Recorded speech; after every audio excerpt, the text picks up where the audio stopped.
Are you ready or not?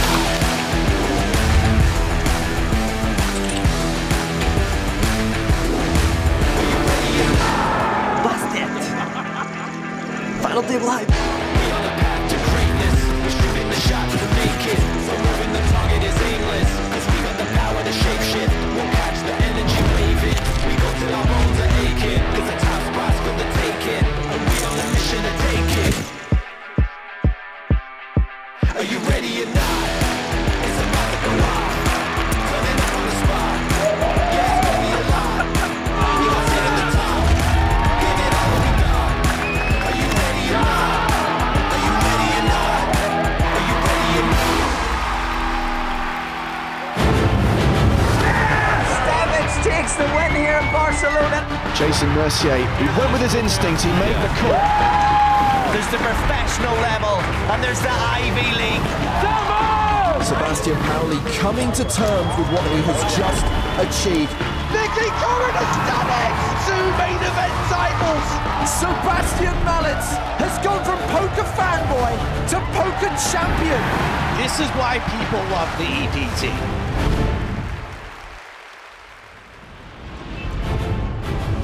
Hello once again, welcome to Cyprus and the PokerStars European Poker Tour. We have reached day 4 of the 5K main event. 45 players remain, playing down to 16, playing down to the last 2 tables here at the Merit Royal Diamond Hotel, Casino and Spa. It's James Hartigan alongside Joe Stapleton. Hello, my babies. And Griffin Benja. Hello, everyone from Cyprus. Yes, just 3 more days of the main event to play, including today. Tomorrow, play down from 16 to 6. Sunday, play down from 6 to a winner. So make sure you're with us tomorrow. Make sure you're with us for the whole weekend for the last 2 days of Cards Up coverage from Cyprus. Live tomorrow at 12:30 local time, live on Sunday at 1 p.m. local time.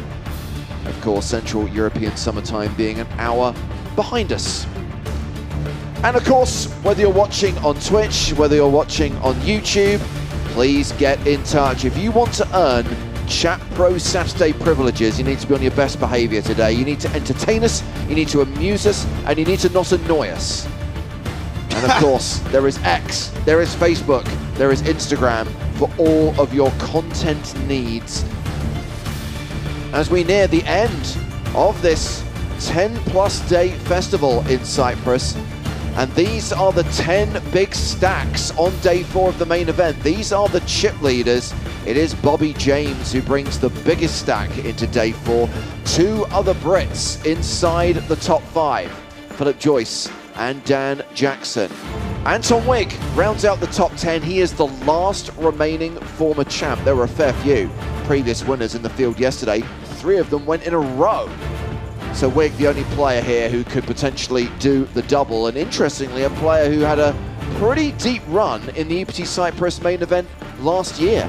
Blinds will be 10,000, 15,000, with a 15k big blind ante. We'll be kicking off level 21, and we're getting closer to the life-changing sums of money that we will pay across the last 2 days, with more than $1 million up top. $1,030,000 for the winner of this year's Cyprus main event. So here's the deal.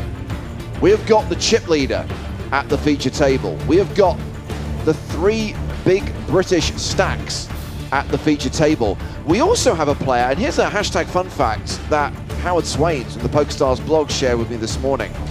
Roland Peaks from the Netherlands. He may not be the only player in the field, but we certainly know for a fact that if Roland Peaks were to win this, he would be the first ever EPT champion born in the 21st century. Wow, oh, wow. Okay. That's cool. The future is now. Peaks playing 90 bigs. He's an above average stack. Obviously Jackson, Joyce and James well above average. Also at the table, online qualifier Dick Postel and Diogo Coelho, who with just 195k only has 13 big blinds. He is moving towards the danger zone. Yeah, I'll be honest, not a lot of players I'm familiar with. It's just can be quite exciting when you get into a day 4. Get some new heroes.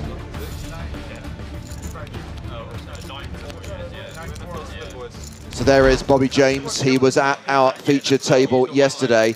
Had his best of a live cash earlier this week in Cyprus. 12th place finish in the Eureka High Roller. He also won a side event here. I think it was an 8-game tournament. I recognize this guy. I agree. I literally said this as well. Every level you should get like 2 times. In the 10K high roller, you do that, so I don't know why you wouldn't do it here. It doesn't. It makes 0 sense, right? You might use them all the first level in a hand, and then what you are screwed the rest of the That was the same for me. How you use your time is on you. I had to go 3 levels around. Also opening up put you on an all-in with a full bluff, but he was doing that all the time, so, well, most of the time. Yeah, but the thing is, every time he raised me, he just having kings. He was unlucky against me. Yeah. Unless it's your first time. Oh yeah, you had ace-king suited against ace-king suited, right? The ace-king of diamonds. Yeah. The other massive stack at this feature table, Philip Joyce, 145 big blinds. No, and I said yes. It's gonna be the same amount of time. But then he had 2 others. Each break or the beginning of the day, so... Yeah, I mean, I get it, well, but I mean, if you have one hand on the first level and like he did. But you have option. You got reload. All of them, and if you... That's everybody, huh? Yep, that's the entire field. 45 players returning. So I think I'm right in saying that with 45 remaining, the next table to break will be the highest numbered table. But once we fall below 40 players, once we're down to the final 5 tables, it's then random. And so we could be in a situation where midway through a level, our featured table breaks, which means we'd have to take a short break and then bring a new lineup to the main stage. Interesting. This is something that was implemented in Barcelona. No more redraws once you get past 40 players until we get to the final table. And yeah, the breaking order becomes completely random. The thick plottins.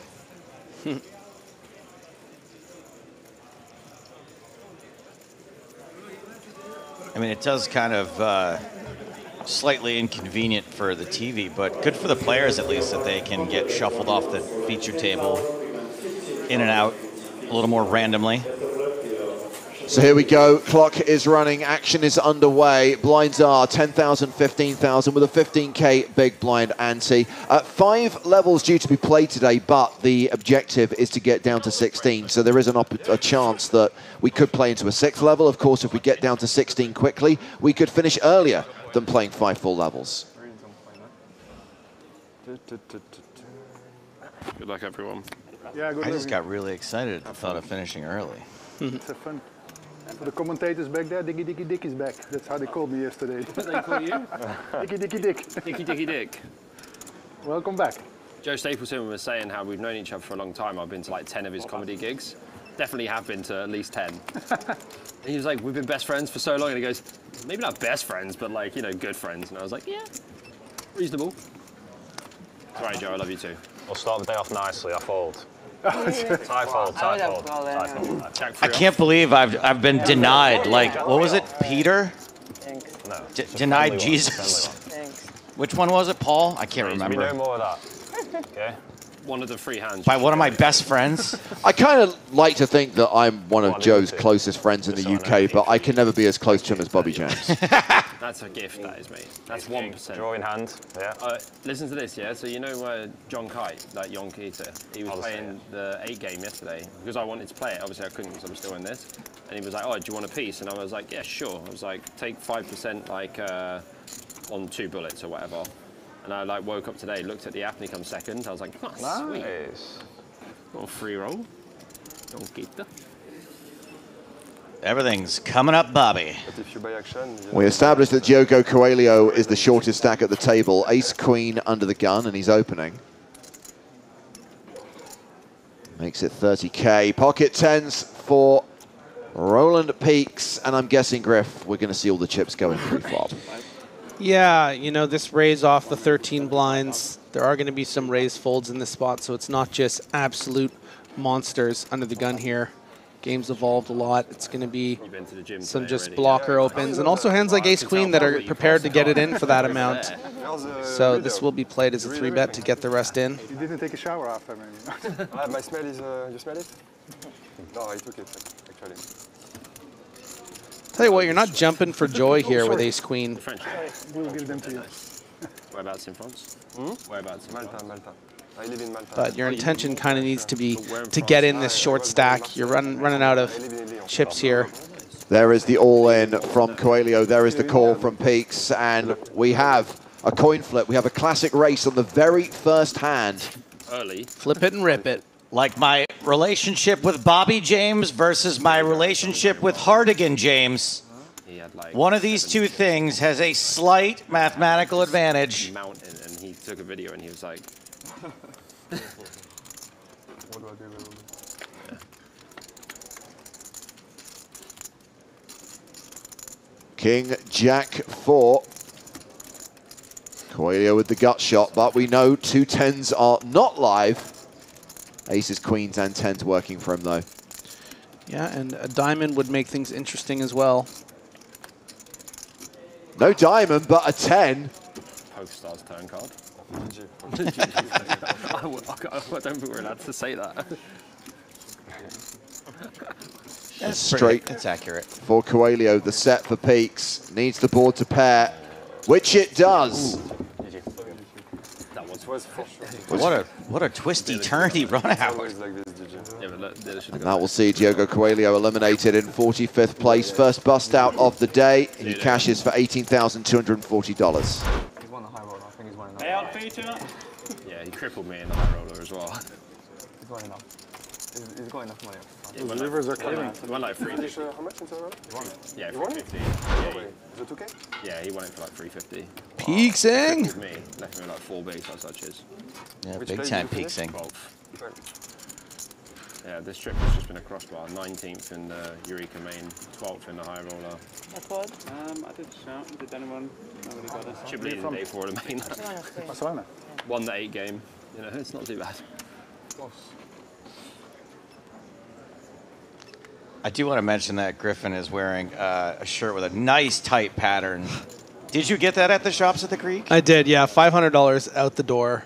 Yeah, that's where your per diem's been going. Yeah, exactly.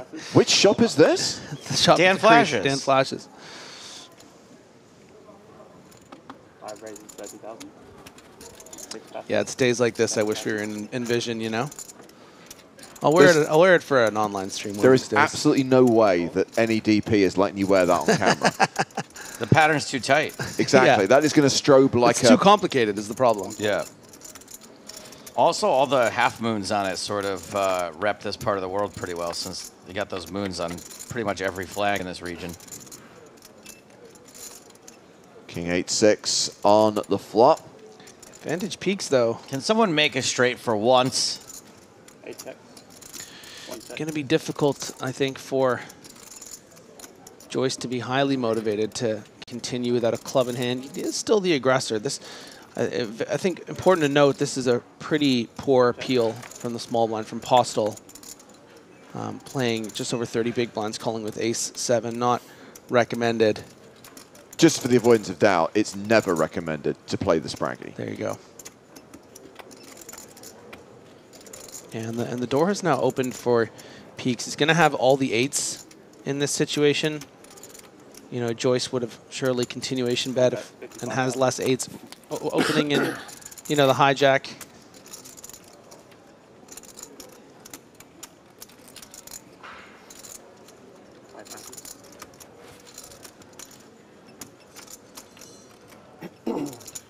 And Postal now, you know, significant statistical favorite, but isn't able to stick around. Nice takedown. What a start for Peaks.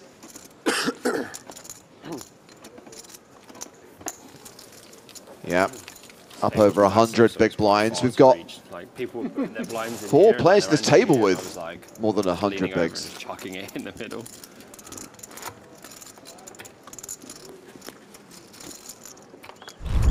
Okay. So Dick, day 4 of the EPT Cyprus main event, and you're a qualifier. So how are you feeling right now? Well, I feel excited, happy, a bit nervous now because I'm holding everybody up. But no, it's nice to be here, and every day is a new day, and we take it. How's the journey to this point been so far? Has it been a bumpy road, or has it been quite smooth? It started bumpy because I had to rebuy. I said, shall I do it or not? Because I went out, I had a good day, and then 2 really bad busts. And in the last level of day 1B, I rebought, and managed to since follow the average, so that's not bad. What would it mean to you if you were to win this event? Win this event? Wow, it would be, of course, fantastic. Maybe I jump at the table. And of course, that would be very nice. Even being at the final table would be nice. But if I reach the final table, I imagine everybody has a chance. Final question. You're a retired pilot. Is there anything from your piloting days that you can kind of relate to the world of poker? There's a few things. Maybe the patience, the observing. But there's one thing definitely I don't take, is that here sometimes you have to take some risks, and in flying you don't take those. It's basically you think about it, you have to take quick decisions, which sometimes here is also the case, especially with the clock. So then you have to decide yes or no. And luckily here you have the 30 seconds, which you don't have in the pilot life. But Brilliant. Thank you very much. Good luck today. Thank you. Dick Postel speaking to us before the start of play. Alexius asking on YouTube if Sebastian Malitz is still in. Nope, he was eliminated yesterday. The only previous champion still in the field is Anton Wigg. I just get too fat. It's a good pilot name, Dick Postel. For sure. Captain Postel. Yes, Captain Dick. Me, I came just for that. Yeah, me too. Pilot's name means a lot, right? Like, I definitely trust a Dick pilot. Yeah. No, I got an Airbnb down the road, and it's like That's a dude that's seen it all. It's not bad. There's no signal. There's no Norman, another good pilot, probably. Download a playlist or something. Chuck's really good. Ooh, yeah. I feel like Chuck will even let me come back and see everything. Oh, you can on any flight. Oh, that's you true, can actually, ask, right? You can just yeah. ask. You know, it's not a pilot name you don't want. Lee. It's actually an old Pete Latham bit. Oh yeah. I want to steal that from him. Shout out Pete Latham.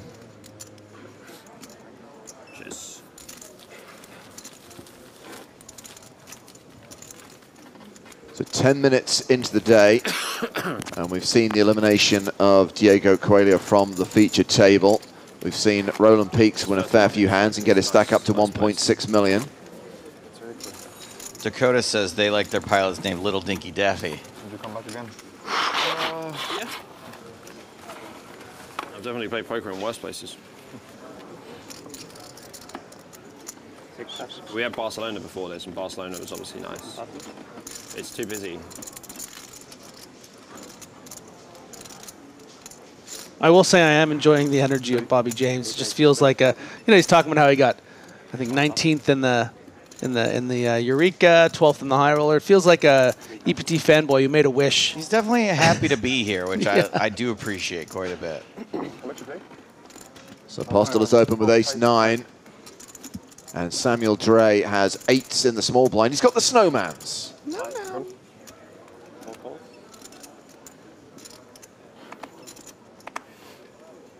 Here's a question. If he wins the main event, will you perform at his celebration?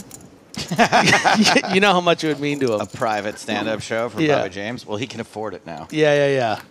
Oh, he'll pay, I'm sure. There might be a business idea in this, kind of combining private dancing with stand-up comedy. A comedy club where there's a champagne room. I did a private gig at Aria one time for a poker player who hired me to drive out from LA to surprise his wife. No way. 50th birthday or something. And security can't shut us down during my set. Because I brought a speaker, a sound system into his suite at Aria. And speaker, that finally, by the time I was headlining, security was like, get out. So were you still able to perform it just without the speaker? It was nice, and I've been there in Larnaca. I finished without the speaker, yeah. But I think 5'6". the island itself is, I think, Santosh was on the table. I don't know. Every time remember I put a bet in, he was like 3 this. times the most. I like The dealer just kept going. I mean, I've only been in Guys, one conversation, please. It's better than no conversations, alarms though. as well, to be fair, but. Shall I wait till 5? 8 passes. But it can be very dry. But the weather is always good. Yeah. A lot of times there's wind. Like yesterday I came out, I was surprised by the wind. Because I have a balcony with studio in here in the hotel. I even did videos. There were waves of 4 meters. It was unbelievable. I don't think I've ever seen a sea like that. So mad. It was crazy. I went to dinner outside. It was quiet. There was no wind at 8. Yeah. I don't know. And then when we saw a little bit of Jackson yesterday. Absolutely. Jousting with one-time chip leader Mustafov. Played a couple of hands pretty nice, pretty aggressively. Like in Iceland, Flush draw for Dre here. Post-flop flip alert. It is beautiful. It's very number nowadays. I have a kind of job offer there. So. 4 bets, 25,000. Good like that. They wanted me to start 4th of November, but that was impossible because I had a vacation plan. So I said, sorry, I can come back in January if you want. Great place to live. Great place to live. Yeah, for me it will be, I fly, so it will be just a base. Right. But I heard I was there, and I love Board pairs on the turn. Jackson now 6-4 favourite. My partner would love to go there.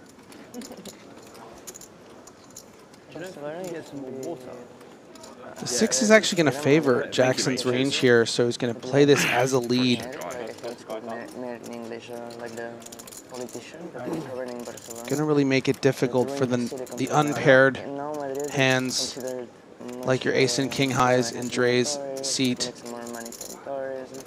and it's better than Barcelona, to continue. Yes, I know. They destroyed it. Yeah. This one is a particular interesting one to have because, you know, you did actually hit this flop. You have the flush draw, so I don't expect Dre to fold. Wow. Yeah, I think that's pretty weak from Dre, to be honest. You know, that was a 20% pot bet. Thanks. Cheers. But I do sympathize, you know, in that situation. Maybe don't want to get in trouble. Could be up against better flush draws. It's okay. We have to wait. Great execution from Jackson. Down to 43 players. Victoria Lifshitz eliminated in 44th place. Cashes for $18,240. I had a choice of 3 cards, so I'd probably beat you. Yeah, he had an ace, so he would have 4-bet, don't worry. I should have looked at them and put one back. We had a situation like that at a tournament in the UK. The guy got dealt 3, you know, at DTD, someone got dealt 3 cards, yeah? And then when they claimed the winning hand, he turned over like the 2 cards, yeah, and tried to mock the other card. Oh, yeah? Like, what? Like, take your pick. Imagine you picked the wrong one. You were like, oops. Oops. You know, wait, I have that straight. Give me a sec. You want some? No, that's okay. The hand was probably better. Yeah, the hand was declared dead and they were ejected from the tournament.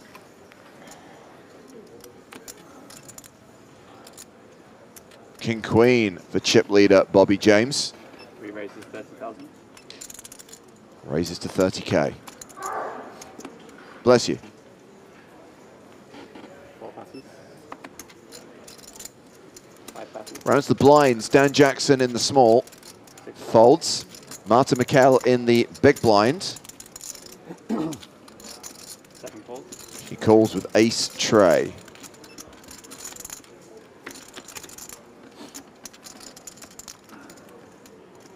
Queen at 10-10.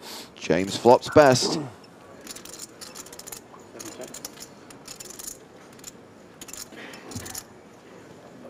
Interestingly, checks it back. 8 on the turn, doesn't change anything.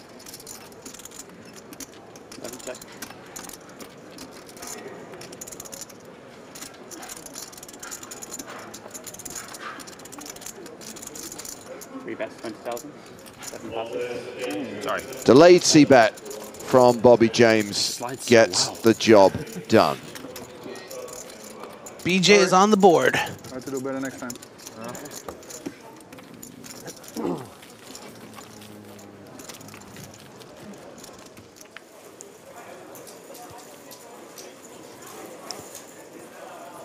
So we have lost 4 players in the last couple of minutes.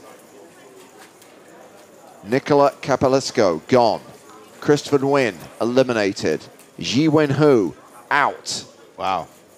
Darius Gadaikis, the last player eliminated by Anton Wigg, meaning we are down to 39, meaning Table 6 is breaking. We'll get a new player on the main stage and we'll be 8-handed once again. And a reminder, when we get down to 32, when it's time for the next table break, it will be a random table. Could be our feature table.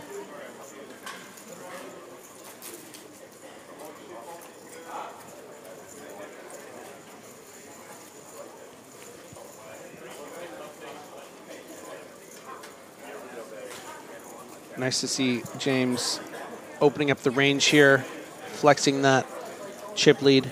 Queen 10 off under the gun +1 is ordinarily going to be a few notches too poor to be opening, but with this table that I would say is not the strongest, happily opening the Queen 10.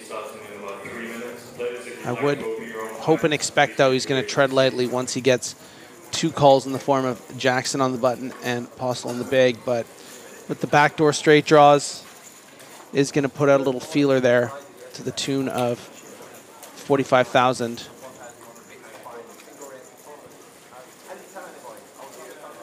Of course, Jackson with that beautiful set of 6s. Going to be happy to put the money in there here. Yeah, Jackson calls and no reason for Postle to stick around. Folds and we go heads up to the turn.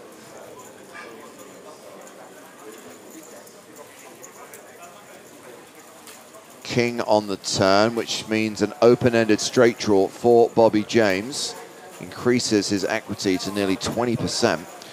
Yeah, and we can see here that Bobby's in a great deal of trouble, just 18% to make that open-ended straight draw, but this is a great example of, you know, what James's intention was here with this flop bet. You know, if his opponent has something like pocket 8s or pocket 9s or ace 7 suited, 8-7 suited, probably going to be folding all of that range share with the big bet on the turn, but it's just his poor luck that he's up against the top end of Dan Jackson's range share with bottom set. We have not seen Bobby run into too many hands. Bound to happen eventually. It's a nice one, I think. I've been last year, yeah. It's nice. I was there when it was still the... In the years I've been twice, and... Again, both times, Dan Jackson just calls really Bobby James's bet. We Yeah. go to the river. Keep the bluffs in. And James does not get there. It's a question. Does he try and turn this missed hand into a bluff? I think he probably should sometimes against the perceived range of Jackson. It's going to be a lot of ace-jacks, you know, jack-10 suiteds. Not a lot of king-x unless it's like the king-jack in particular. Not a lot of king-x floats unless it was, what, ace-king that didn't 3-bet? Maybe king-queen of hearts or, you know, king-queen of spades. And what about this sizing, Griffin? 215 into 495. Yeah, I mean, I don't think it's accomplishing too much. I think you'd probably just get called by a jack anyway. So I'm not crazy about it. I would have preferred he tried to lose more here as a rule, but it's actually going to work out for him because you know, he's just going to get raised here and then be able to comfortably fold. I think it's a great bet if you're betting into a set of 6s. Yes, exactly. Yes, again, when all the cards are visible, it's a very easy game to analyze. As Jackson wins with that raise and chips up over 2 million, closes the gap. In fact, Joyce, Jackson, James, the 3 Brits at the table, all bunched up now around the 2.1 million mark. You know, there are other considerations there too. You know, your opponent can have something like 8-9 of clubs, 9-10 of clubs, and you just want to put something out there that that those can just fold and not bluff you on the river. Well, I said we were going to get a new player. It is Yisha Chen who's coming to the table with 875K, which is just below average right now. And that means we have the last 2 female players in the tournament at our feature table. That's lucky.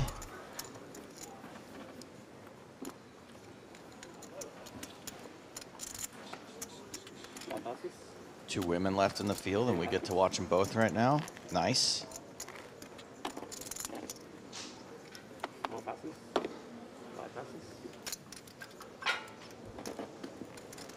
Sad to see Victoria go. 220. 220. And then he made it. Queens for Dan Jackson. Speaking of two ladies, I mean, come on. Right. This stuff writes itself. Right there.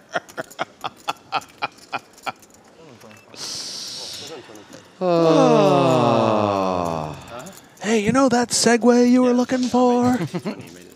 Well, look at this. No, I bet 220. Okay. Yeah, he didn't just. Chen defends the big blind with King 9, heads up to the flop.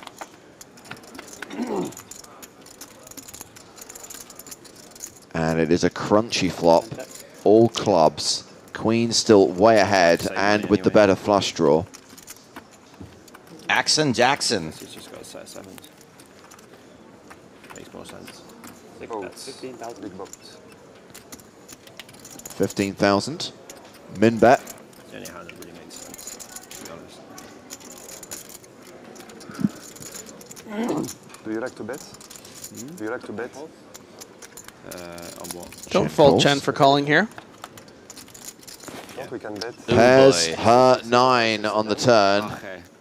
Probably the worst card possible. Okay. Okay? Yeah. What do you say? If we're both wrong, it's a void. Yeah. Okay. What do you... I'll take sevens. Yeah. I take 6. Guess maybe other than the And king if of it's clubs. King Jack, break even. Yeah. 100 bucks. Seems good. Yeah. That's 40,000.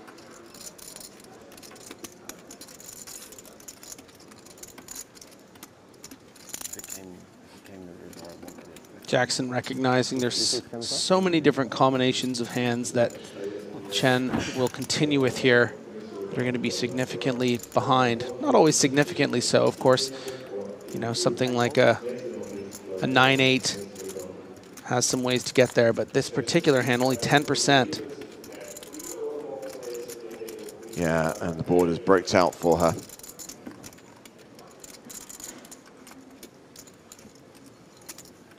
And I think Jackson's really going to love this card. Again, yeah. You know, you prefer a 3, but so often you're going to be up against, you know, a 10x, a 9x, like a 9-8 or a 9-7 that might be inclined to call. Question is, how greedy does Jackson want to get?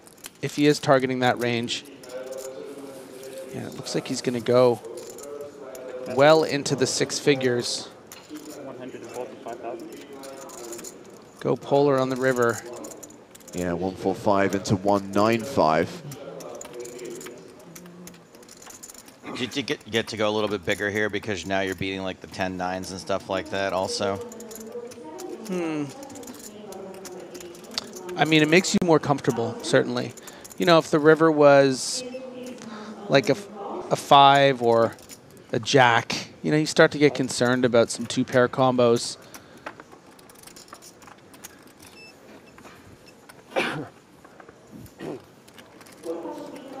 You know, not to say that Chen doesn't have some 6s sometimes either. You know, might have 6-7 with the 7 of clubs, 6-8. I guess not a lot of 6-9 suited is the way that the boards run out, but.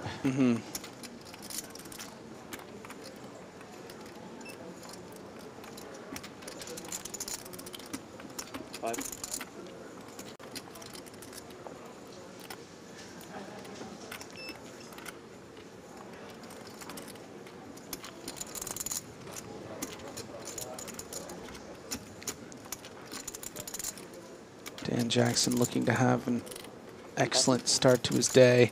Despite not getting called there, still real strong here. And that's going to see Dan Jackson take the chip lead.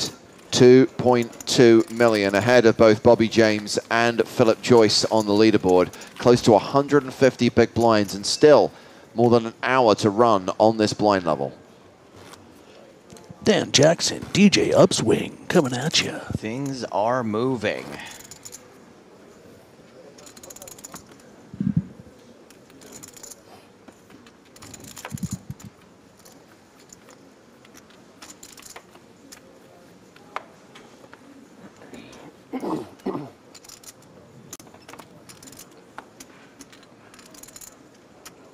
As well as watching the poker from Cyprus. Many of you will get to play some poker for free later on. We have another free roll later today, which will award $2,000 in Power Path tickets.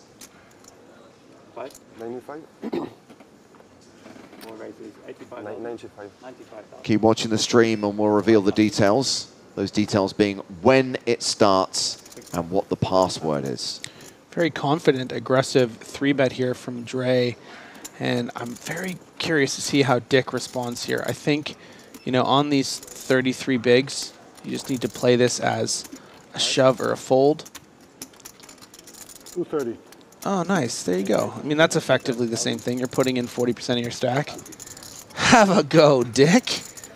Tell you what, that's not an easy 4-bet to make. I mean, we can see the cards. It's king, queen, and queen, jack. But when it's under the gun +1, you're dealing with some pretty tight ranges. And there's 39 players left here in this, playing for $1 million. So good for you. I do think the pilot background has to... gives you nerves of steel, right? You're going to be a little bit less nervous in these situations. I already saw. Big dick energy. Yeah, exactly. You're under the gun. I mean, you've got hundreds of lives in your hand. Who cares about tournament life? yeah. Doesn't get a look at the feature. Getting bunched up there at the top. Yeah, the 3 Bret's still very close. Jackson with the advantage right now. Martin McKell, the shortest stack at the table with 22 big blinds. For 2 levels, but it was second and third. The first one, they JJJ. like only for 1 level. The first. It depends if they like us. Yeah.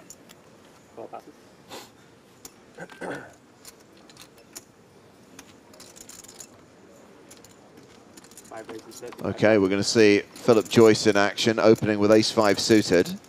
I like the way he laid out the chips there. Did you see that, Joe? What, the little spread out there? Yeah. It's a nice spread. Postel's in, and we only know one of his cards, which is the ace of hearts. It can be a bit of a tell the way you put your chips out. Yeah, but not if you're pretty consistent with it. Postel, I refuse to hypothesize as what the other card will be, since we saw the Spraggy flat from the small earlier. So it could be any ace, really. Yeah. Well, regardless of what his kicker is, he's got top pair. Joyce has got top pair. James has got the flush draw.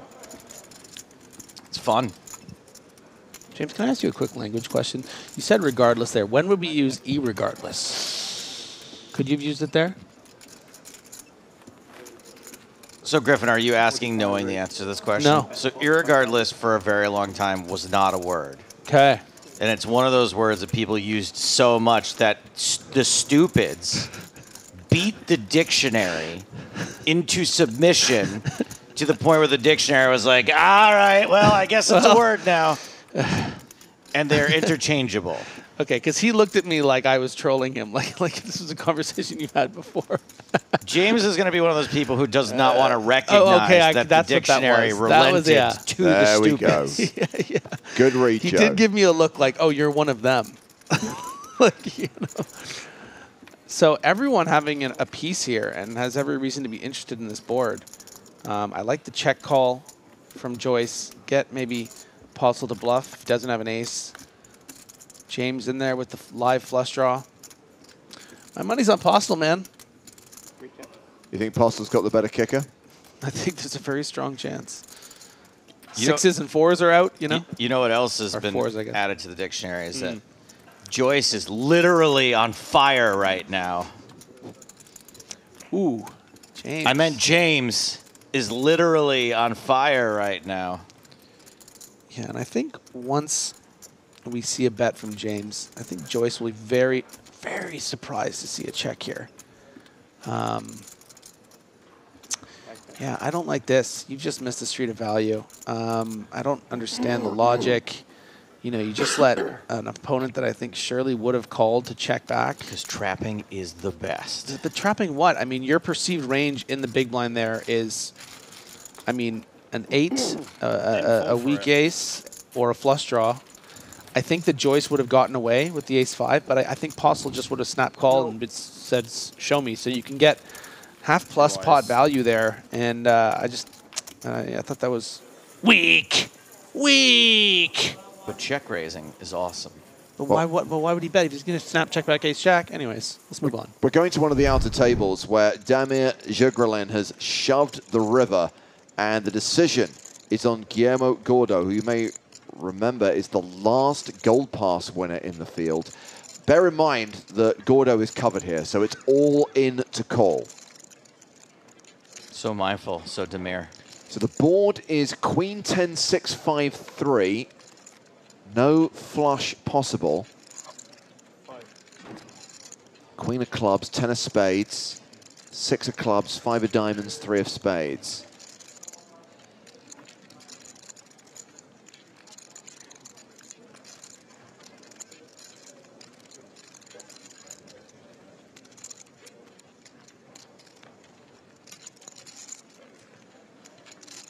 He's already used one time bank card. And he's only a few seconds away from needing to use another. It's a cool star sweater. Okay, we're on time bank card number 2 now.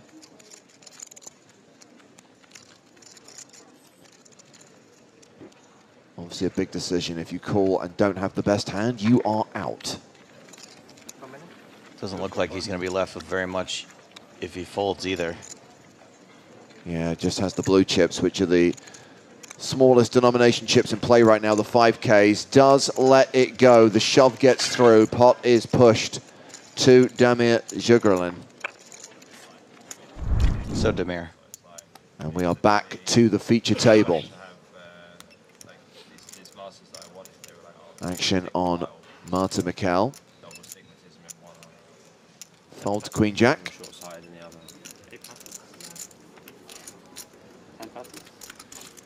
Round to Roland Peaks. Ace 5 in the cutoff. He raises to 30K.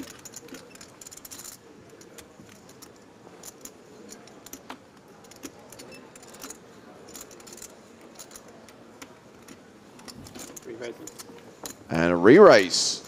With pocket sevens, Bobby James makes it 115K. Bobby, the check raiser, James. Yeah, this is quite irregular. Not only to 3-bet a hand that plays so well as a flat, but to do it near 4x. Yeah, I think it's. I think you should probably be making an adjustment there. I'm not saying you can't 3-bet sevens there. You're very deep. It's not really what you want to do. Sort of 60 big blinds effective. You know, what do you do if you get 4-bet? Now you're not seeing a flop, or you have to 5-bet shove. Well, James has reclaimed the chip lead with that hand. But I don't like how he's doing it. Did a duet with Brandon Shields. Did it In the End by Linkin Park. And it was completely like unprepared. He was like, all right, Bob, we're going to do it In the End. And I was like, mate, I don't even know how that song goes. I haven't heard it for so long. And then when it started... Sorry, I know you two are close. I'll go easier on him. All right, Joe. Just kind of carried on and just went with it. Fun, though. Hoping no one gets footage of that. I did ask him to sing In the End at my wedding. Blind v blind. Philip Joyce completes.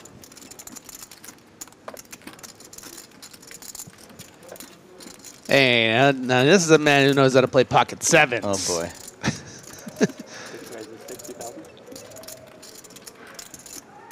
Dan Jackson raises. It's okay. You can act like you're going to do something here and then fold. We all do it. Whoa.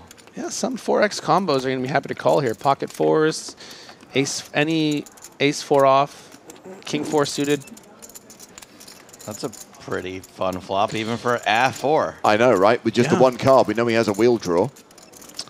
And, you know, based on how we've broken down his range, you know, it's not like he's limp calling 4-6 off here, 4-7 off. So this is going to be a good board for his range, despite us only seeing one card. Like we discussed, those ace 4s, pocket 4s, 4-5 suiteds.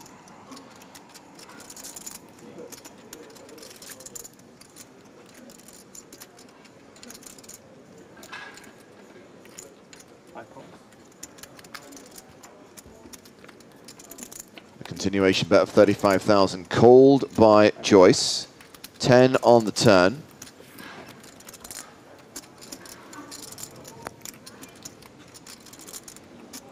Anyone who correctly guesses the other card in Joyce's hand to the suit gets a shout out on the stream from me. Am I allowed to guess? No. In the chat. Well, I really want a shout out. I know, what the hell. Hey, guess what? Yo, Joe Stapleton, you rock. Great guess. There, did it myself. I don't need you to do it. Good luck keeping track of all this, by the way. You don't even have a computer. I'm using yours. I always use yours.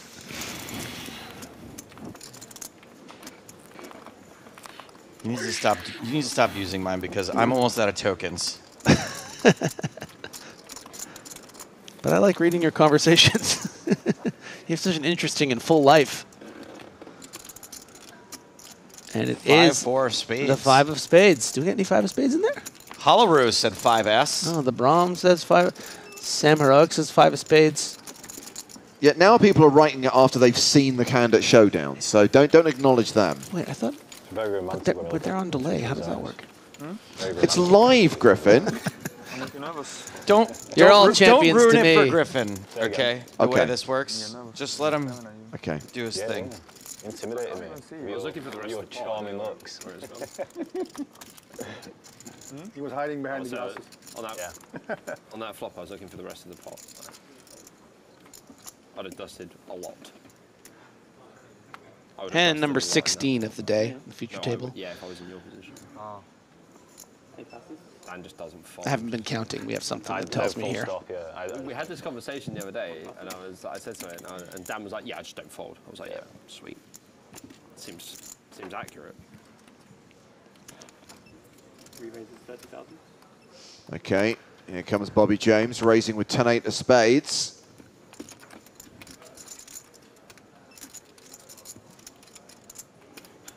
A7 wisely folded. Round to the blinds. Dan Jackson, 10-9 in the small. They've improved. Dan does fold. I have my moments. This ain't getting folded. Have a go, Marta. With 20 big blinds. Reckon it'll be the rack.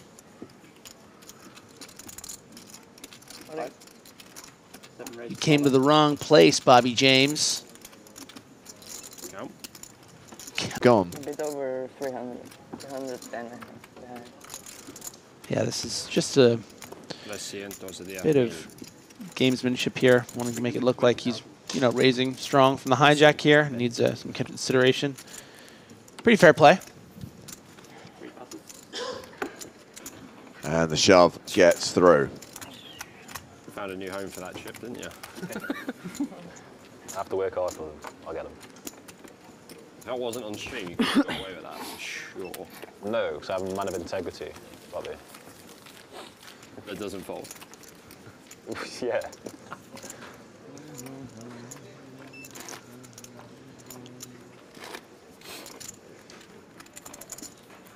We have a bet on your hand. Say again, sorry. We've got a bet on your hand. 6s or 7s. 6s. Oh, fuck, I owe him $100. You got 6s? Yeah. Oh. GG. Oh, yeah. You want the flip. The next one is for me for sure. Revolut? Yeah.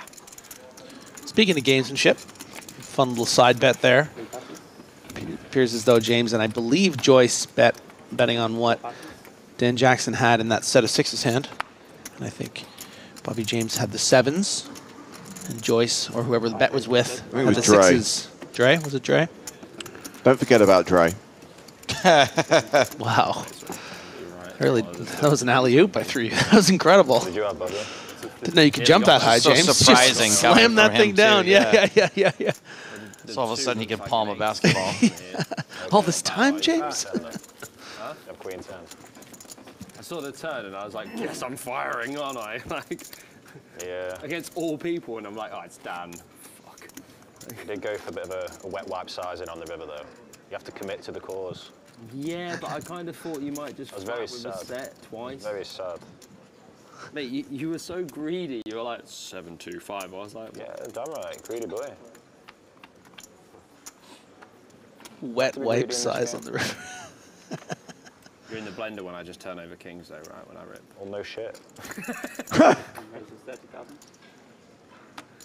That'd have been vile. 3 passes, 4 passes.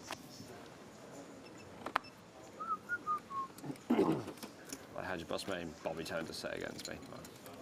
6 passes, 7 passes. Somebody in the YouTube chat saying that they're at the Yankees-Cleveland game. We were just talking about that, yeah. Wild. Yeah, just before we came on, I was telling Joe that I was just on Twitter and I saw this home run from Noel. I was like, wait a minute. So I turned the game off after the Yankees took the lead there in the 8th, and they tied it up and won. Cleveland must be buzzing right now.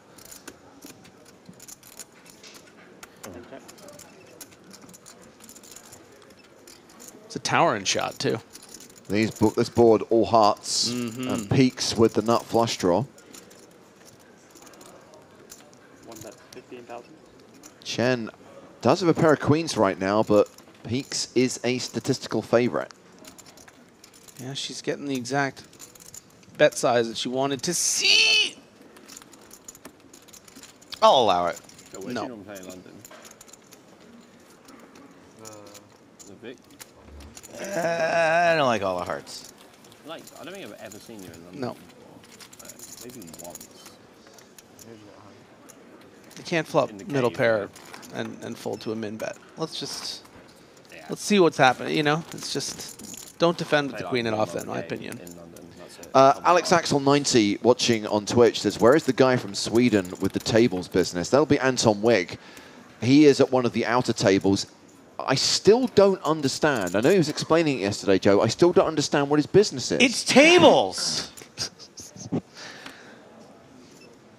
I don't want any more questions about the tables. James of the JJ. Oh yeah, there's the Joe and James. There's got to be a Bobby James.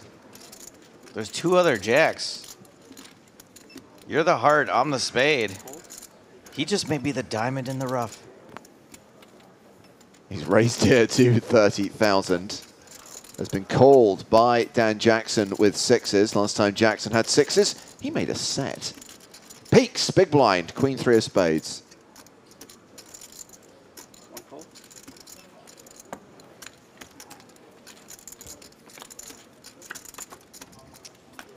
This feels like it's going to be fun. 10-7 deuce with 2 diamonds. Pretty solid flop for jacks. Not a terrible flop for 6s either. 3 bets 30,000.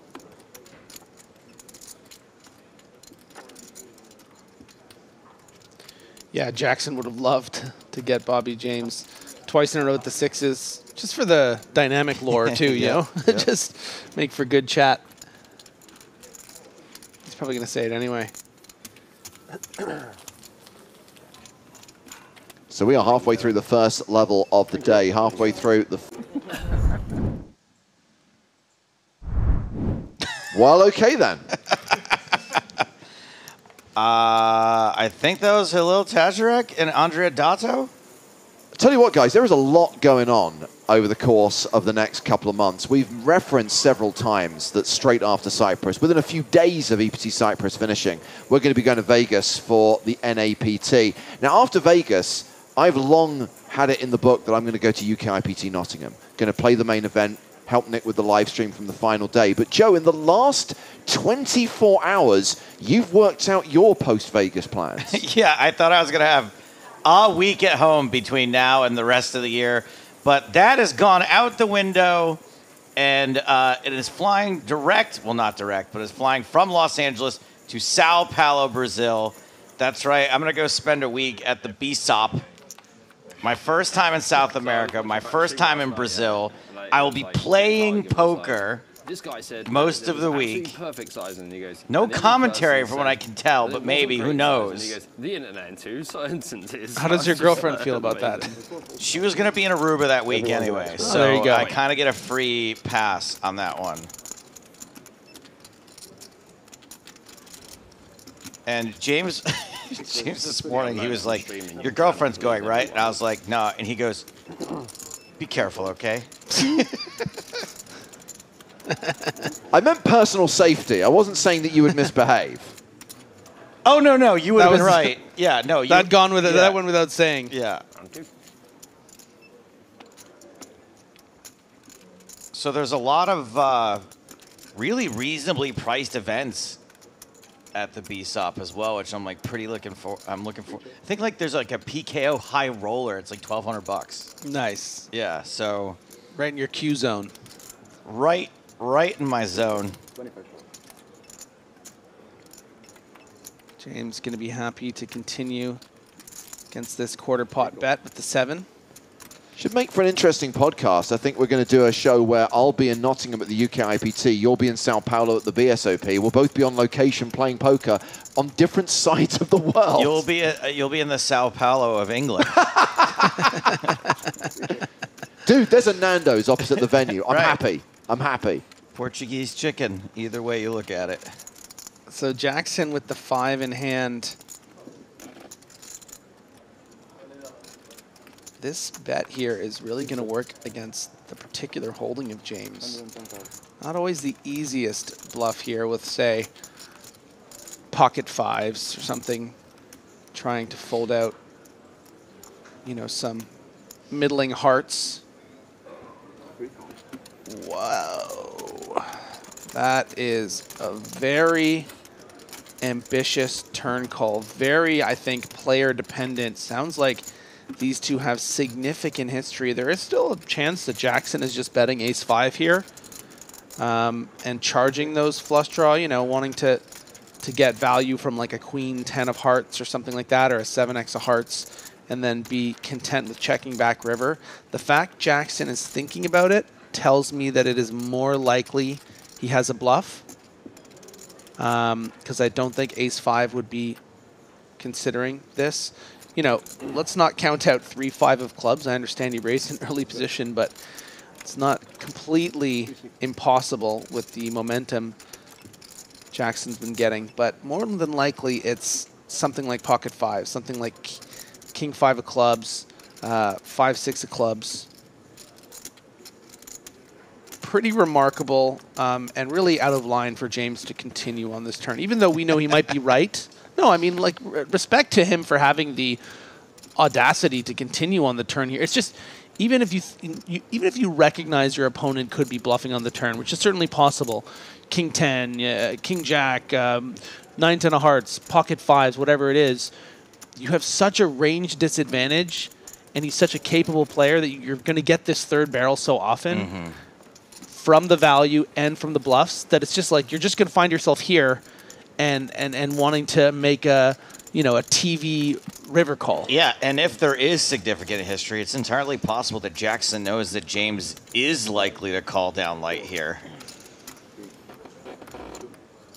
He seems like he really wants to. Oh my God, he got him. He does. It can't be ace-5. It's just...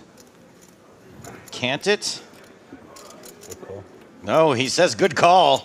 It was two pocket fives. 5s. Wow, dude. Huge call by Bobby James. Yeah, did you see the reaction? I mean, that is a completely ridiculous call. Good for Bobby James. He's just moved over the 3 million mark. He's just moved over the 200 big blind mark. Do not. Oh, you don't have to explain it to him, I don't think. He probably doesn't need that. This is why we play differently. Yeah, don't need the speech. Just stack the chips. That is... Do not try to bluff Bobby James. A ridiculous hand. I think it is... I was either going to look like a clown or a hero. That's... Yeah, I mean, good for you. A little bit of both, maybe. They two are mutually exclusive. I mean, it's a really amazing call. I don't care either way. I streamed for years. I took Dick, shut up, shut up. I don't care. I think it's interesting. You know, we heard Bobby talk about the fact he finished 19th in the Eureka main, 12th in the high roller. I mean, this is a player that's I thought about making it $1 million on the river. trusting his instincts right now, feeling confident, building up stacks, cashing every event. Feel like that. And sometimes that can just lead you down a path of great conviction. And it's honestly, it's a really impressive hand because you're not allowed to do that. You know, it's an early position raise. You call the 7 on the flop, sure, but we're not talking big blind button here. So that was it's super fun when you see things like that, when players get out of line in such a way that it works out for them and shows a lot of bravery. So that's a really impressive hand, to be honest, from Bobby James. Yeah, it almost feels like careening in a way. Yeah. Like you're not really in control. You're just sort of going with momentum. But that can be a powerful thing. I mean, like if you want to be the man of destiny and you want to just like trust your instinct. I mean, that's how you win tournaments. You play big pots and just like go with your gut and make moves. And I mean, he has 3 million chips. It's you gotta hand it to him. Jerry Fall, watching on Twitch, says, I played with Bobby a few times. He is an all-or-nothing player, but a great guy. Yeah, I mean, I think he's going to, you know, after that hand is developing into a central figure of this event. I mean, we're only 39 players left, and that's a real statement piece right there. I will say that on day 2 of this event, as I'm walking to the commentary room, Bobby's like, yo, I'm going to be on the feature table, so I'll see you soon. I mean, he called his shot real early. I mean, I love it. Look, I haven't said the most flattering things about parts of his game so far, about the way he's been playing, but I absolutely have to tip his cap for the courageous nature with which he told Dan Jackson, I'm not going to let you push me around here. So Peaks has opened with the Spraggy. James with the legit goods. Pocket aces, 3 bets, wins the pot. I think this is a really good example very quickly to see the imbalance in his raise sizing. You know, 115,000 when he just wanted him to fold when he had the 7s, where I think a lot of players would have made a more balanced 3-bet or just flat. And here he makes it under 3x, trying to get his opponent in there. So a lot of sort of, you know, bobbing and weaving, bobbying and weaving. Mm-hmm. Yeah. By the way, in between, well, after, right, you've got, so I get confused with the timeline, right?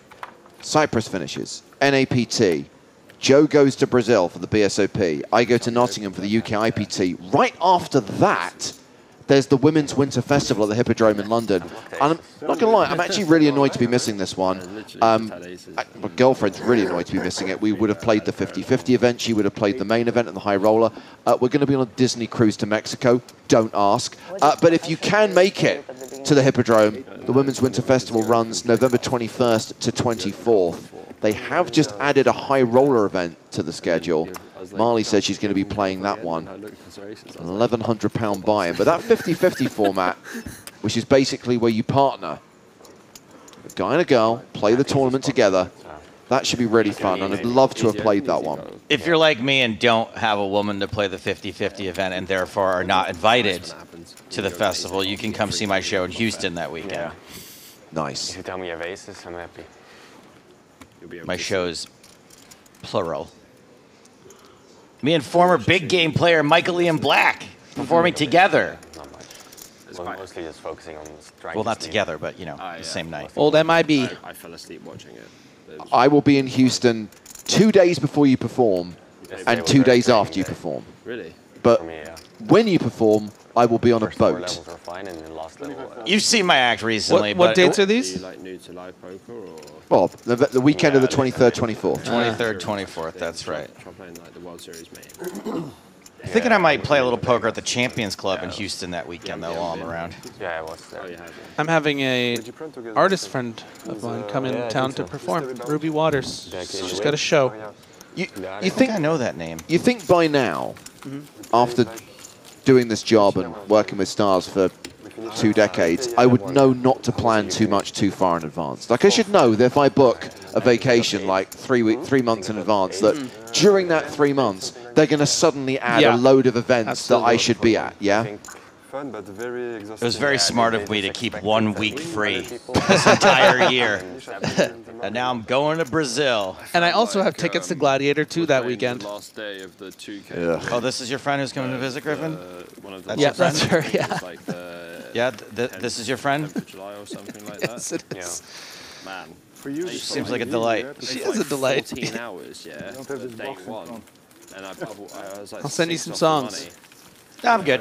I got like sevens and tens cut off versus button for like 9 bigs, and I was like, what are you gonna do?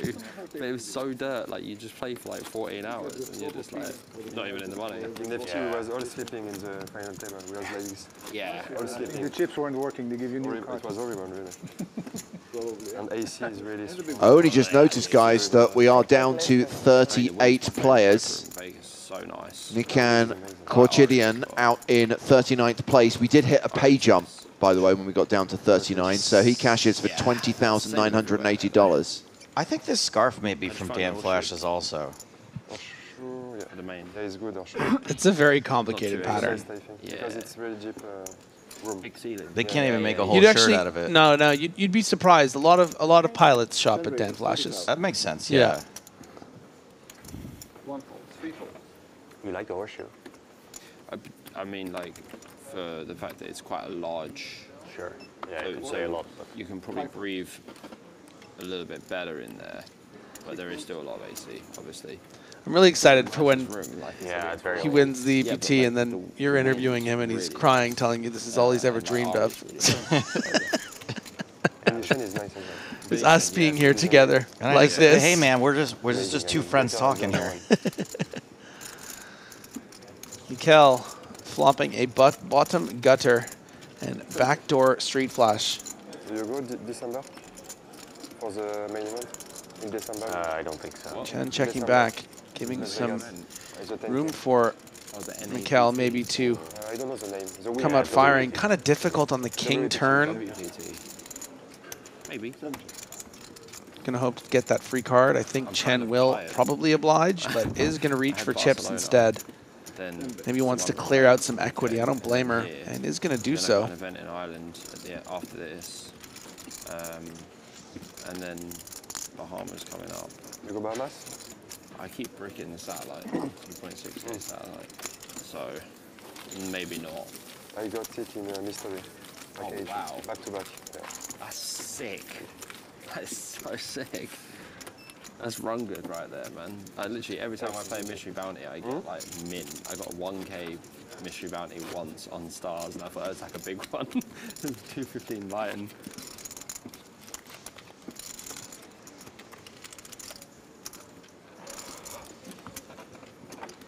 Fucking lost another time bank already. I needed it for that one though.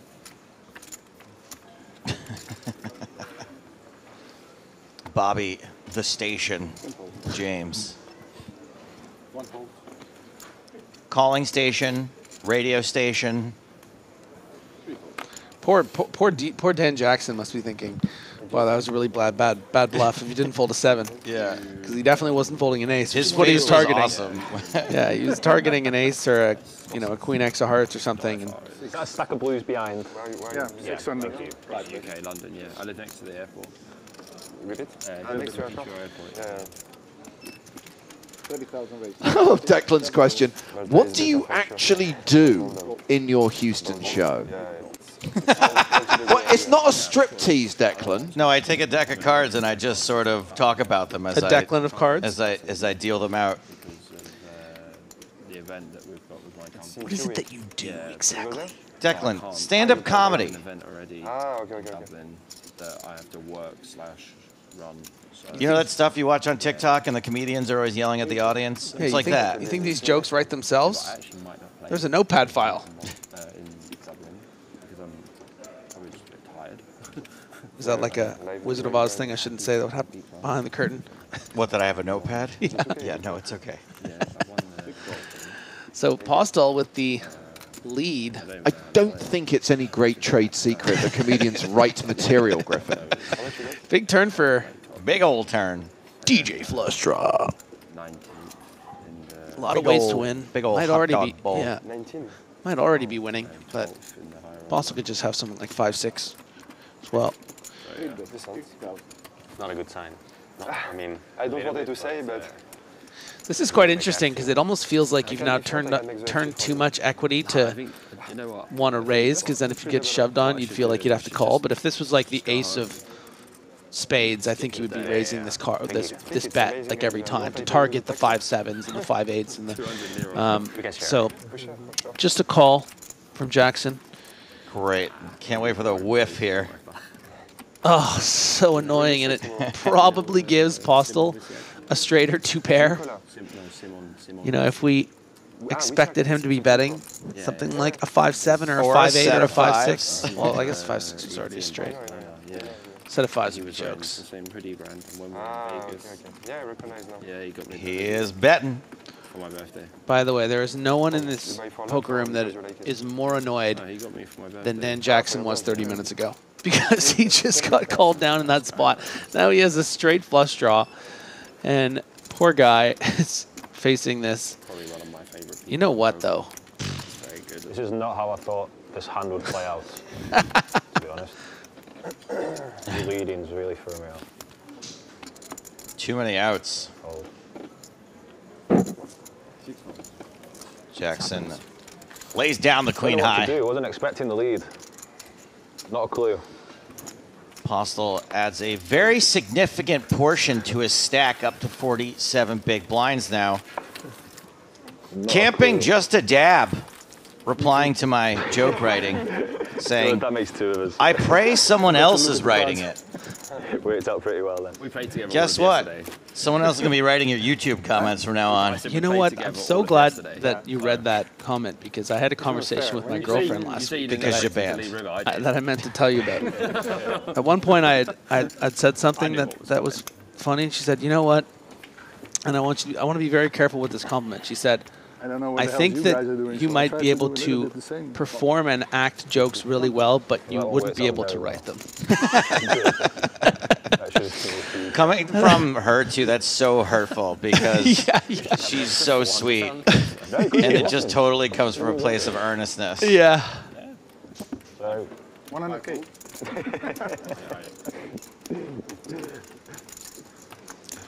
Jackson at the cutoff with the king-9, probably can't resist, even though he's on a bit of a downswing. He still has over 100 blinds. It's kind of a, you know, not the strongest lineup of players behind him. Yeah, my mates live there. Just comparatively, of course, to what we might expect in a deep in a main event. Sometimes your Ostads and the like. Sure. Names that we're unfamiliar with, so therefore probably aren't worldwide crushers. But having said that, Chen's putting in some big, big lady chips, and it's a really nice, nice recognition, spot recognition. Another, you know, spraggy peel in the small. Yeah, like the squeeze here, and should work. Oh, look at the hand. Sorry, I thought she had the A7. This is no. This is real good. Great. That's just, you know, the spot. She heard what you said about not the strongest players, and she was like, "Oh yeah." Dick Postel gets punished for trying to see a flop with the spraggy. Yeah, and look, I mean, Dick, just put in your own 3-bet. I don't think Chen wins that pot. So it's little moments like that. No. Really Griffin, do not dispense advice that's going to cost people money. If you have A7 offsuit, fold.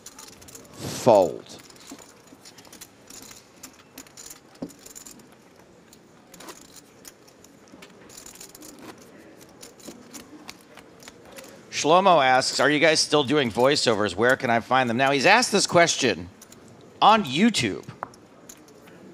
So I will answer that question with another question, which is, have you ever heard of YouTube? Because that's where to find them. Mind blown. Now, he does follow up by saying, I never know if it's a voiceover or an old stream. Here's the giveaway. We're doing a giveaway? If it is, here's the telltale sign. If it's 8 hours long, it's a live stream. If it's 48 minutes long, it's a voiceover. Mind blown. Presumably you're familiar with the PokerStars YouTube channel, as you're currently watching a live stream that is on the PokerStars YouTube channel. That is where you will find recent content. I guess if I'm answering your question live also, that would be a live stream and not a voiceover. Oh my God, my mind is blown. Obviously always bet fold in, so I might as well bet. Anyway, thanks for asking, Shlomo. Hope you figure it out.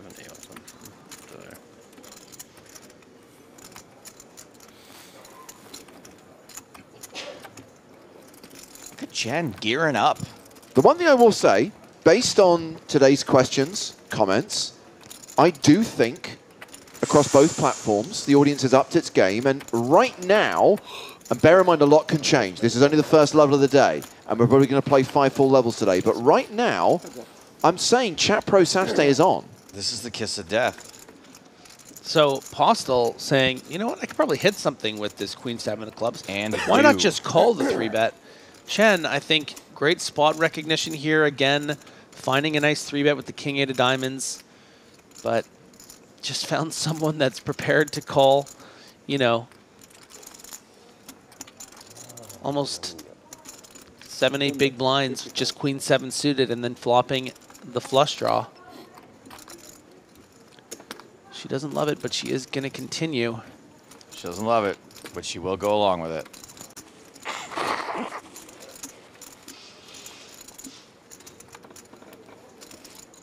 Raise. 8 raises. 150,000. And Postel and Chen sort of have a similar idea about this hand, and that's to put some mustard on it. We're getting a little bit of turbulence here as we get to this flop. Stupid.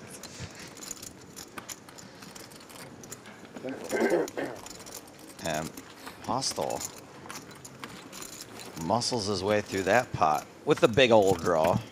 So Dick Postel hovering around the 60 big blind mark. Wow, average stack right now is more than $1 million. Bobby James still chip leader with more than 3 million, more than 200 big blinds. Blinds will be up in 20 minutes time. And on the outer tables, it's ace-king against aces. Ace-king. Dead. Hubert Machevsky is the at-risk player and is out. Machevsky cashes for $20,980. We're down to 37 players now.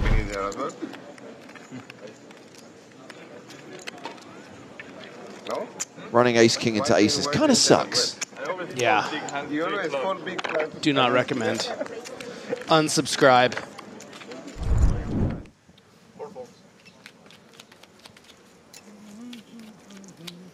Five raises, 35,000.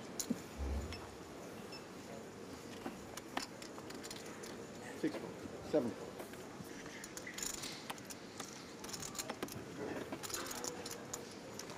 Play the rush Postel? Go. 8 fold. Always play the rush. 10 fold. 1 fold. James, how are we doing widget-wise? Are we on pace? It feels like it's going pretty quick. Well, that's a good question. Yeah, it does feel like the average is way above where it will be. But what's the next blind level going to be? 10, 20, which means we'll be at 50 big blind average. So if we don't lose any more players this level... That's about right. It's about right. And there's only 20 minutes on the clock. Check in the widget, check in the widget, check in the widget. Joyce, going to want to clear out some equity here with a continue. Yeah, so we should have come into level 22, which is the second level of the day with 37 players, and we are at 37 right now. According to the widget, we will end level 22 with between 28 and 30. Okay. This guy, Philip Joyce, he's a good friend of yours, right? Griffin? No, what makes you say that? Meanwhile, we have another all-in. Targo Tam at risk with ace-king against Arian Hassan Kashani's queens. The sickest and classicest of races, and it's all over on the flop. Hashtag death by quads. Wow, wow, wow. Come on, guys. Someone at least acknowledge him as he walks away. Give him a something, a nod, a smile. He's dead. No one can see him. Death by quads. So that is Targo Tam eliminated in 37th place, and there goes not losing any more players before the first break of the day. We are down to 36. And in fact, there has been another all-in at one of the other tables, so we're just getting the cameras round to that table now. It is Rano Sutla who's at risk here, but has aces. Up against Ivan Zabakin's 10s. And there's a 10 on the flop! Oh, brutal. Wow, ace is cracked, and that is 2 players KO'd in back-to-back hands. 2 finished players KO'd in back-to-back hands. 2 finished players. They aren't finished, they're Estonian. Oh no. I think maybe they meant he was finished. 2 Estonians player doesn't work as well. Both Targo Tam and Rano Sutla eliminated, both cashing for $20,980. I think you might have meant Toby Joyce, my friend. Right. Well, you know, far be it from you to confuse people named Joyce or people named Toby. Yes, far be it. Wow. Chen finding a 3-bet. I led him right down the path on that one, by the way. Aces cracked at one table, quads at the other. What is going on? It was a crazy game of poker. And that means we're down to 35 players. So, yeah, we are tracking ahead of the widget now, Joe, for sure. Wow, so check this out, guys. Oh, yeah, we got some action. We got raised 3-bet, 4-bet. And Chen would have felt pretty comfortable 3-betting Postal here to the tune of 85,000. But once you see that 4-bet from someone who hasn't really played many hands since Yisha Chen has gotten to the table, surely that ace-queen is going to shrink up in a hurry. We can see that Dre does have the queen of diamond is exposed, so, you know, minimum for value would probably be ace-queen, but not feeling great about it. I mean, he is making it an amount where he could then fold. We're getting a count ass-4. Yeah, here's the real question that I have for you, Joe. If you know that your opponent 4-betting you, and you have the ace-queen, has queen of diamonds in their hand, does that make you more inclined to go all in or fold? Because it could be queen. It could be queen anything. It could be queen-queen. It could be ace-queen. It could be king-queen bluff. It could be queen-jack bluff. You're all in. I think because I'm blocking queen-queen. Yeah. So the really... Because ace-queen off could be 4-bet folding here even. I mean, right. Yeah. So that's why I'm all in here. And, okay. And king-queen. What do you do, chat? Who's Chad? Chad is... Chat. Oh, chat. Chat. No, Chad. Oh, Chad. It's my friend who texted me, said he was watching. Chad, if you're watching, let us know. Now, but that's only with the you know, information that you've given me that I know that the queen of diamonds is in there. Now, yeah. Ace queen is a hand that you're gonna get me off ace queen all the live long day. Yeah, like if that card was the king of diamonds, you'd be out of here. I'm out of here, and also just not knowing I'm out of here. Now, if it's the jack of diamonds, you're all in. No. Why not? You already have 85 in there, and he could be bluffing or have jacks that your flipping answer might fold. Yeah, but even against ace jack, I'm like a 4-to-1 dog. I'm really glad we can have these logical conversations in these long, you know, time bank spots. No, it's what else are we gonna do?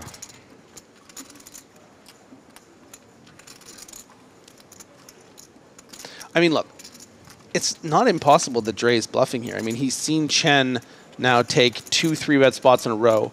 Postal, you know, might be a bit of a target for some of these players based on the way that he's been playing. Chen certainly could be 3-betting light here. So Dre could just have, you know, queen 10 of diamonds. I think I am also all in if I'm Chen, but she doesn't know about the queen.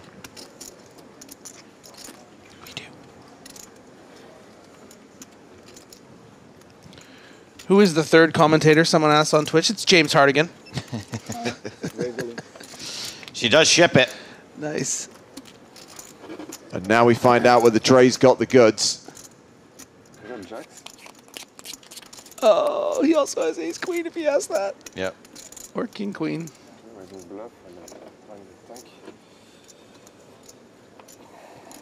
Prepay. Knows he's going to need the time to think about this. Oh, the poor guy has ace queen off. That, by the way, that's the main reason that when you say he's got a queen, because I want him to fold ace queen. And I feel like I'm a pretty good favorite to chop if I get it all in ace queen against ace queen. Like, that's a situation where I don't run super bad. Yeah.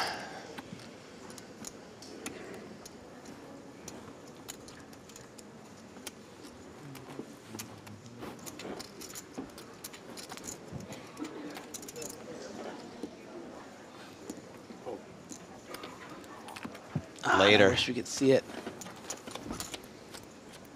I think it's better not to know.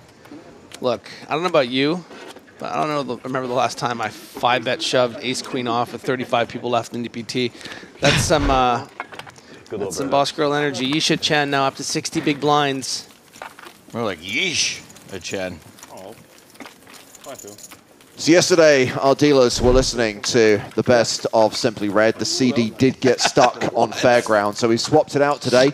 Best of Dire Straits is playing today. Money for nothing.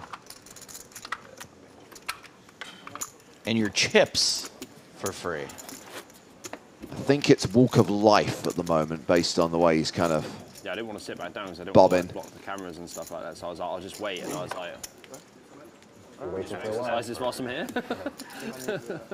And I saw you so lonely there. I said, I know. Dick was like, Bob, you look a bit lonely, mate. I was like, yeah, I was a little bit. Right. And then Dan was like, let's come and have a chat. Queen of Diamonds, guys. Queen of Diamonds will be the first. Pretty amazing hand from Chen there, to be honest. Who did that?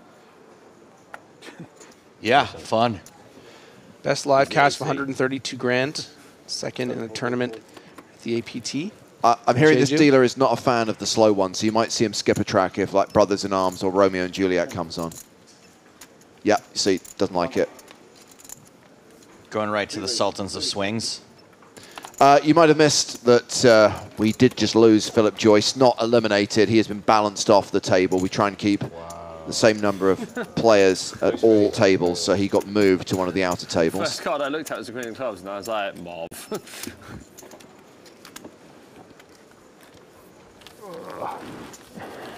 You sleep right last night, then? Like an absolute baby. Me too. It's really weird. I normally don't sleep well, like their AC and stuff like that. I literally did one song, cheered for a bit of karaoke, I saw this on Instagram. Then just went straight to bed. Yeah, nice. Lovely. Yeah, yeah. Nice little unwind. That's what I did yesterday. Went for a quick beer, bit of food, yeah. Straight home and bed. I actually had 2 beers yesterday. I was only going to have 1, but I actually had 2. Yeah, treat yourself. I did treat myself, yeah. They're free. You've got to make the most of them. Yeah. It's true, actually. Hey, do you think all the events have been, like the side fun has been planned already for UK IPT Nottingham?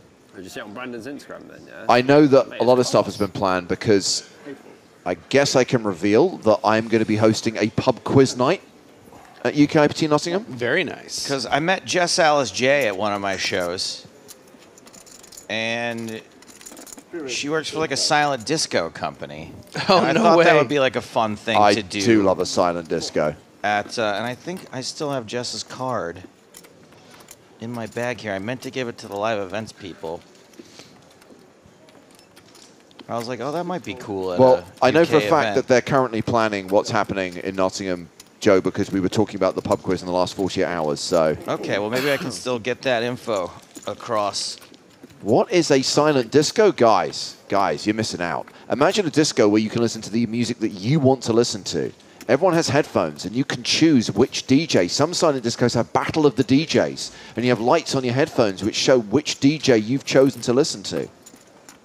Yeah, I've got the card here. Dan Jackson flopping the nut straight. And improves to Broadway. Yeah. And most importantly, a 6-card straight.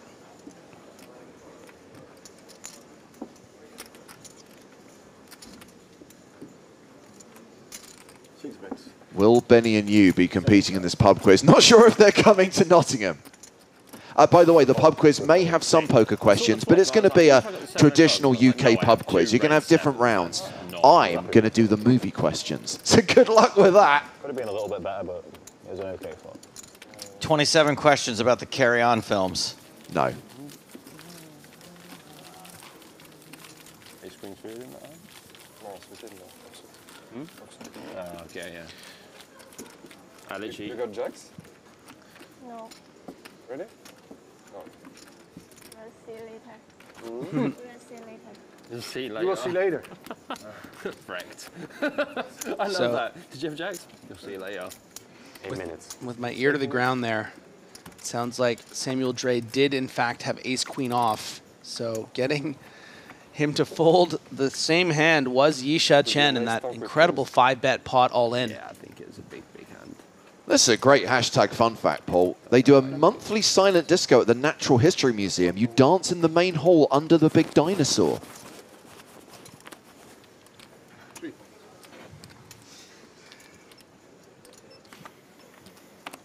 Pedro, my cinematic knowledge extends beyond the James Bond franchise. Can you do it to the Jurassic Park theme? I probably won't ask any 007 questions. Maybe that's one of the options. Maybe movie soundtracks. The songs of John Williams is one of the channels. Ah.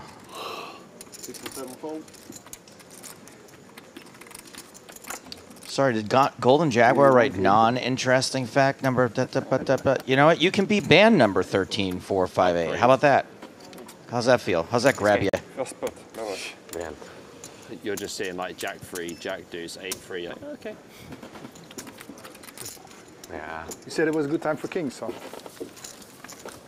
You didn't say in your hand. One ace. I get to figure that. Yeah. You got a hand before now? You got like S-Jack something? The hand? No? Okay. Okay.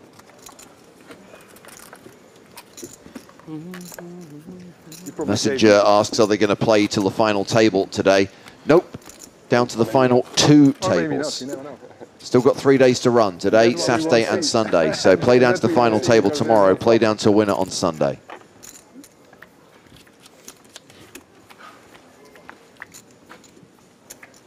Unlike Craig David, we don't get to chill on Sunday. We have to bring you world-class poker from the European Poker Tour in Cyprus.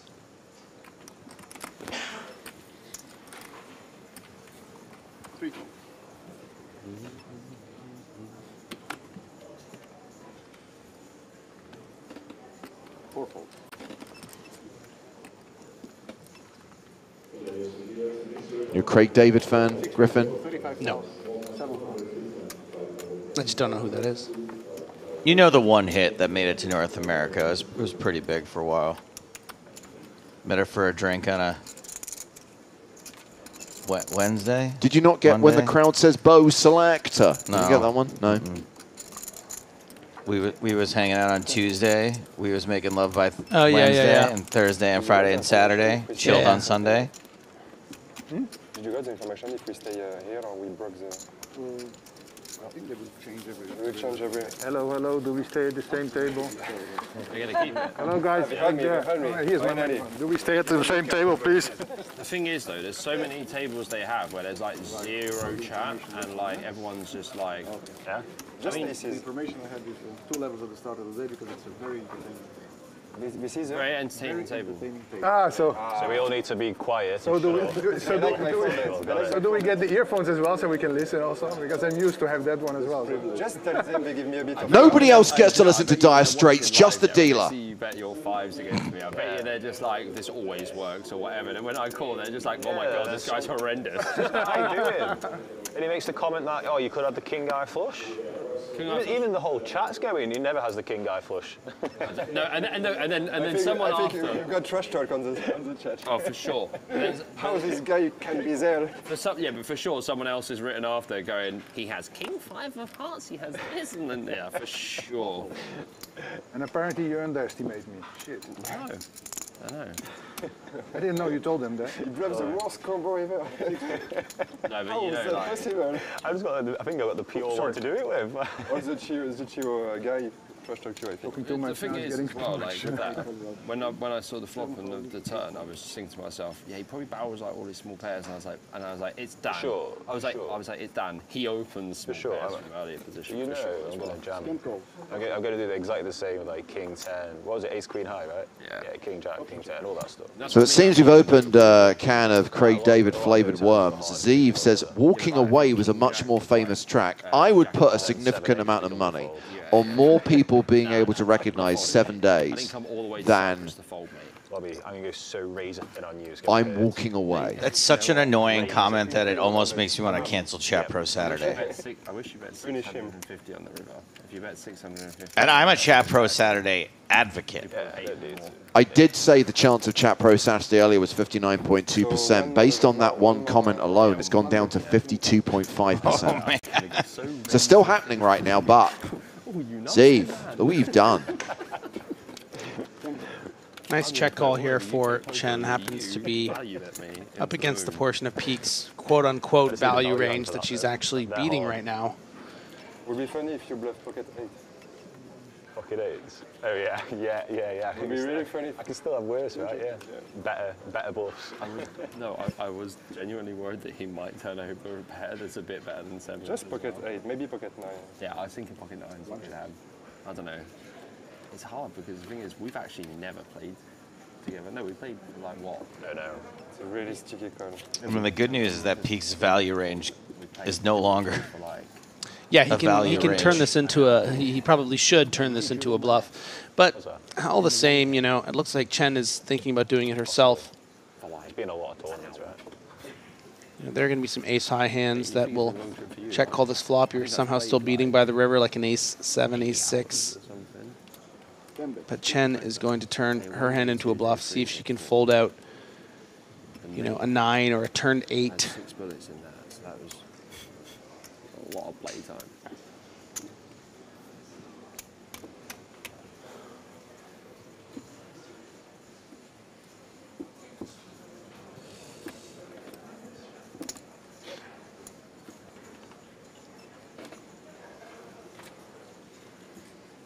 And Peaks, wow, actually considering.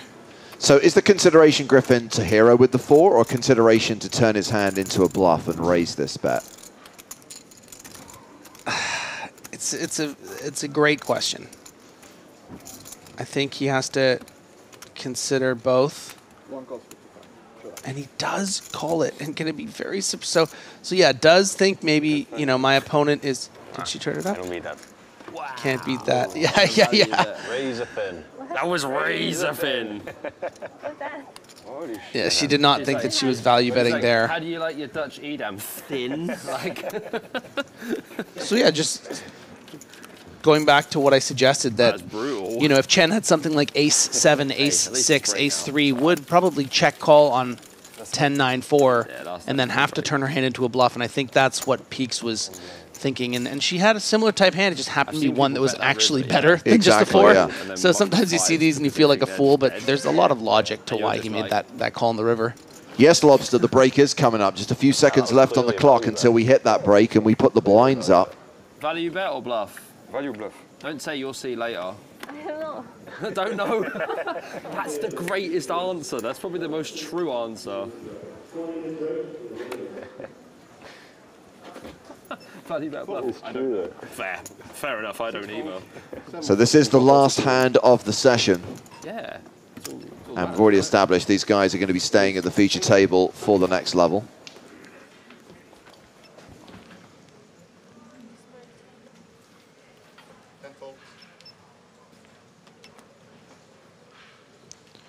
Yeah, I don't think Peaks is going to be folding King-8 of clubs against Postel in particular. Raising the cutoff is going to play it as a call, and James quickly hops in with his 3 million chip stack with 3 deuce of clubs. Queen 7-4 on the flop.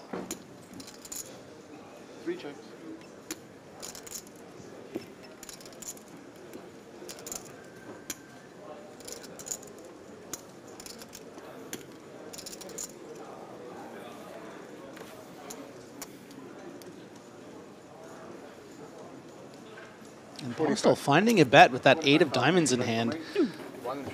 And can easily get it through against those 2 hands. See you in a bit, boys. Have a go, Dick. So Dick Postel microphones when we go to the toilet. ends the session with around 42 bigs at the next blind level. Before we go on break, there is a hand still in progress at one of the outer tables. And it's an all-in. Artem Kotkovsky with 9s at risk against Faradin Mustafov's queens. A domination situation and a queen on the flop. Spade's not a factor, but a straight is still possible.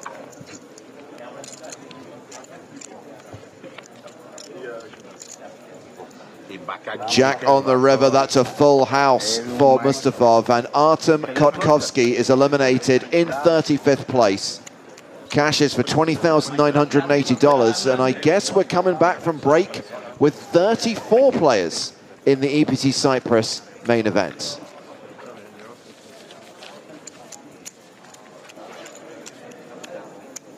And confirmation that when we come back, the blinds will be 10,000, 20,000 with a 20K big blind ante. So we're still playing above a 50 big blind average. We've got Bobby James, the chip leader, on the main stage. He's got close to 150 bigs. He's sorted. Martin McCall, however, just 16 bigs, slipping towards the danger zone. Danger zone! More action on the other side of the break as we continue to play down to the final 2 tables, continue to play down to the final 16 here in Cyprus on the PokerStars European Poker Tour.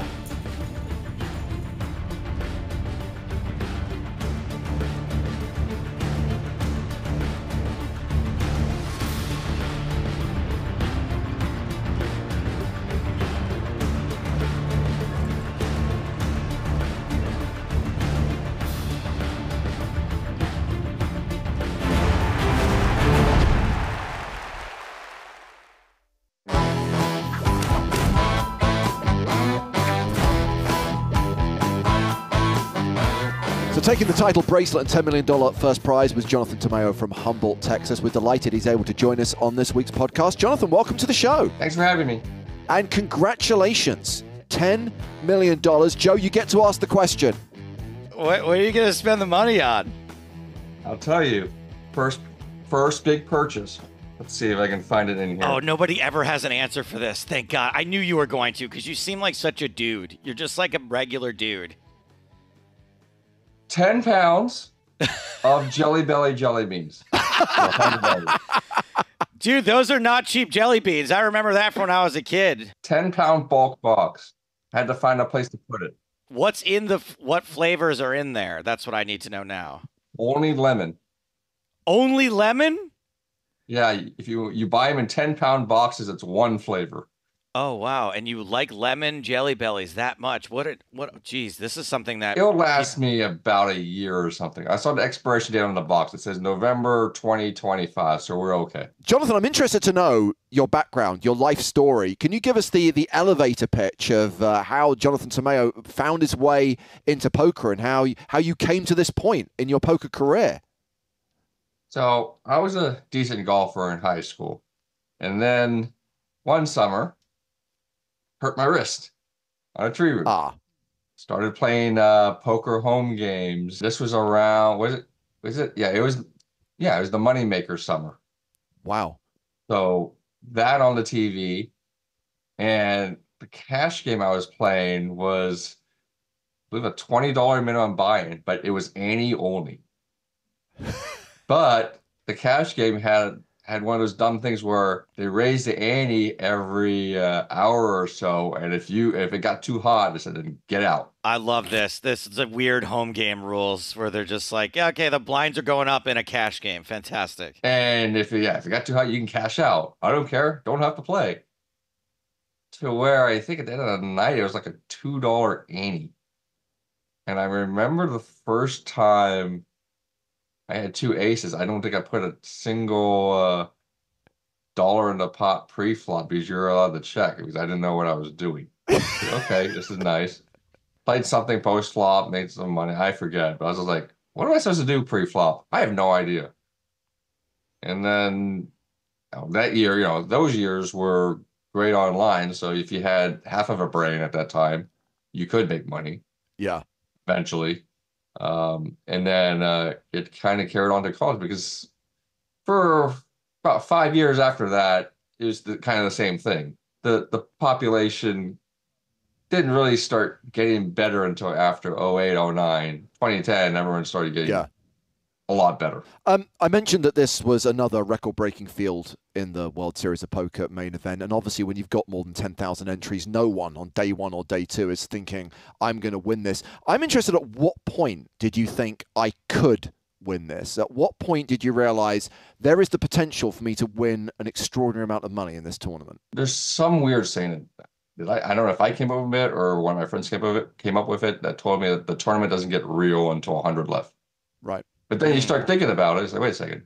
I have a 1% shot. No big deal. Even at the final table, on that day off, just going through expectations, you know, you don't get them too high.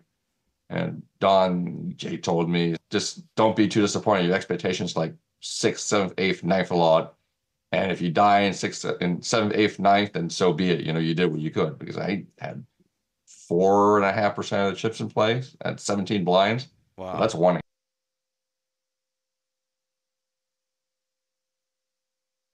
You know, one region.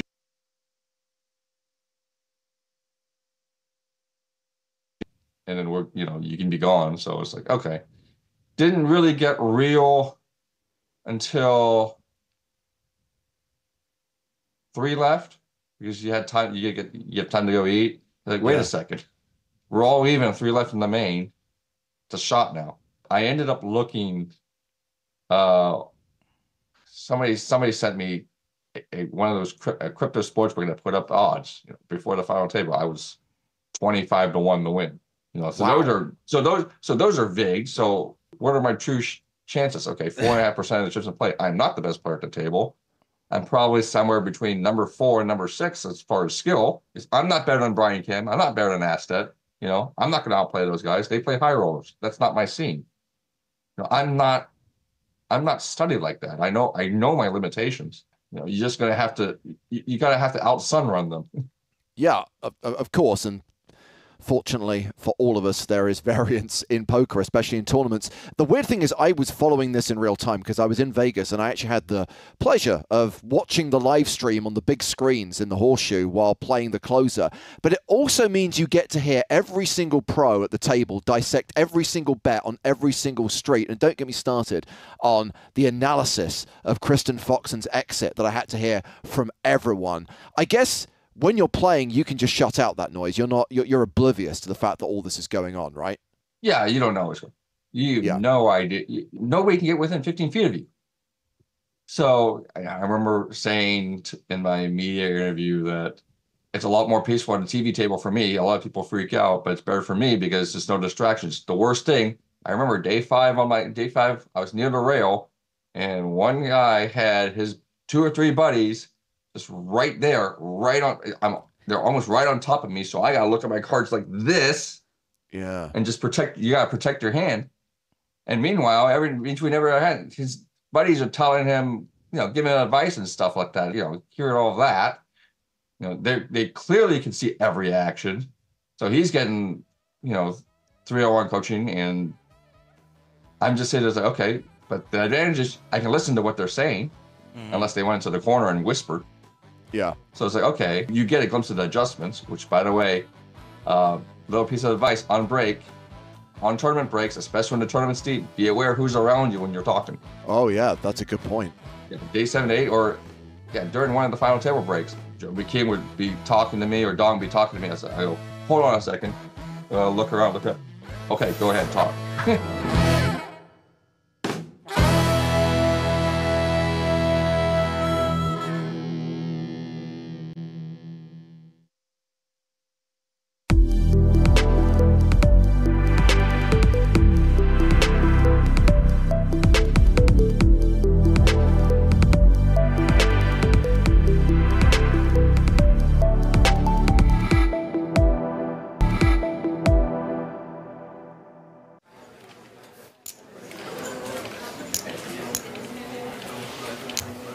Pocket 8s, snowmen's, num num.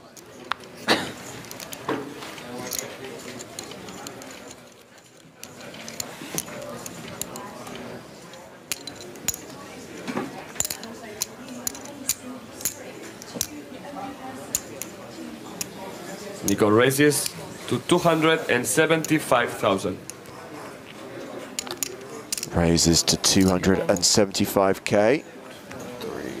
Gustafsson with Queen 10 in the small blind, asking how much Senninger has behind.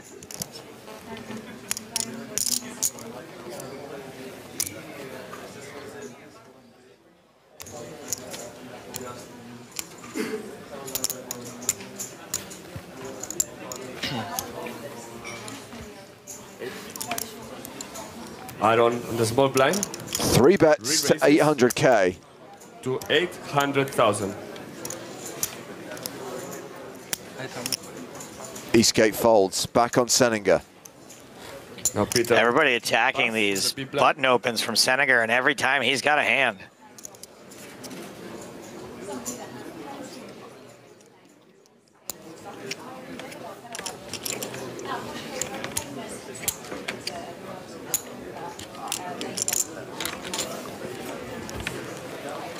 It's 525,000 to call for Nico.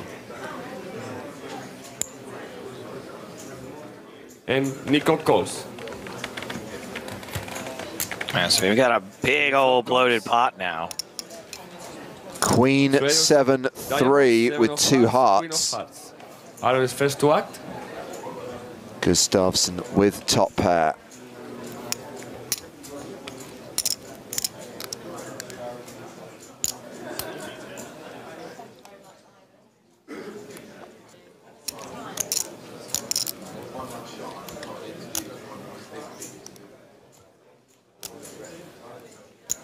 And he should be looking to continuation bet for pure value.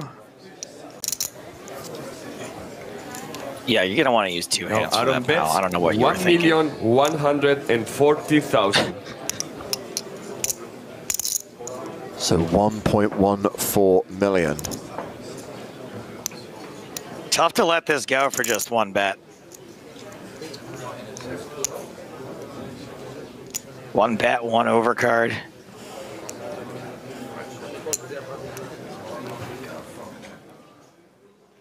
Oh boy.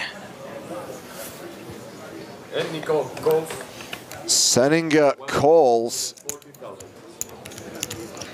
James, how much of these final tables, I know they went quite late, how much of this was just dealers like stacking and breaking down chips? I know, right? So 9 of clubs on the turn, Senninger down to 5%, and Gustafsson shoves on him.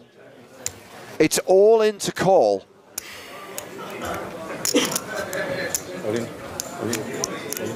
Aaron announces all in. I want to say this is a weird all in, but if he gets Senninger to call it off with 2 8s here, then On Nico. good for him.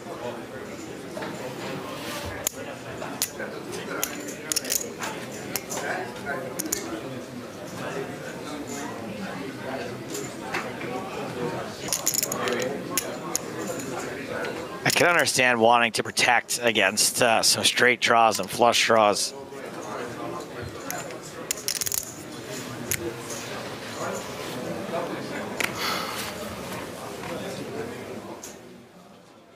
He just doesn't want to believe.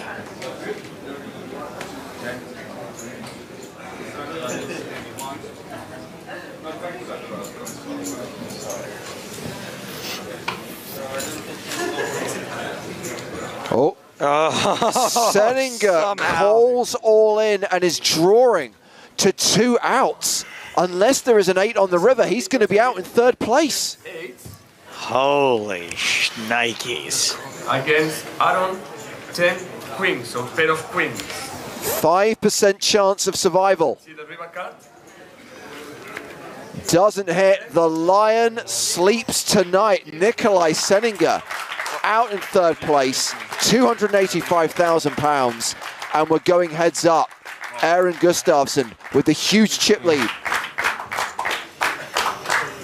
Bad call.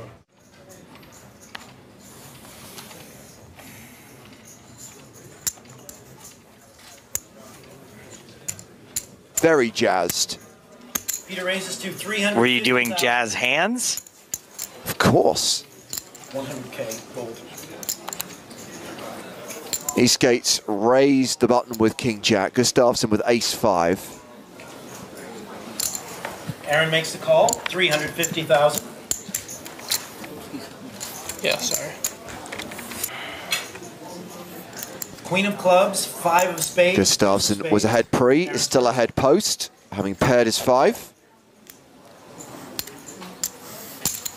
370,000 from Peter.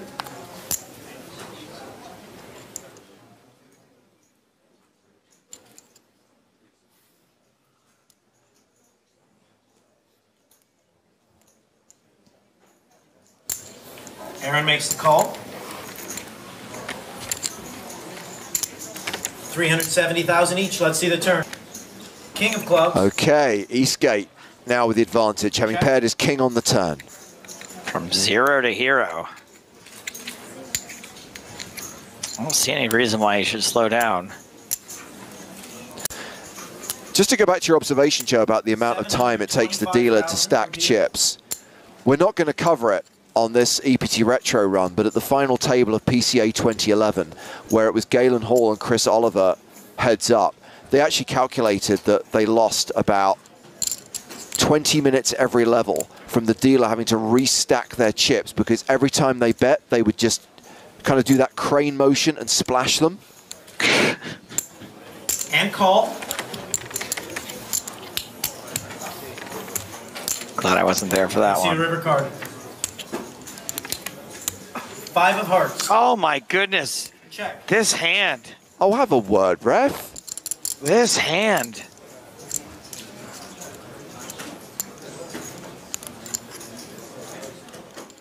So many lead changes. Peter bets 1,135,000. 1.1 million. And Gustafsson potentially contemplating a raise here. Yeah, you can definitely think about raising.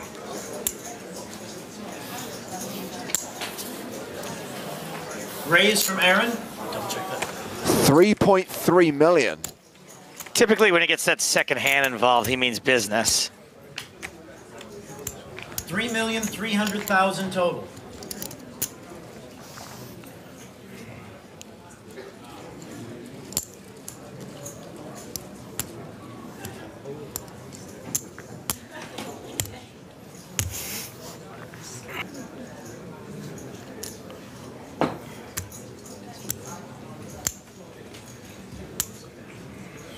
Peter.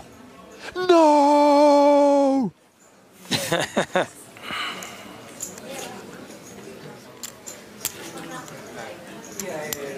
Are these characters?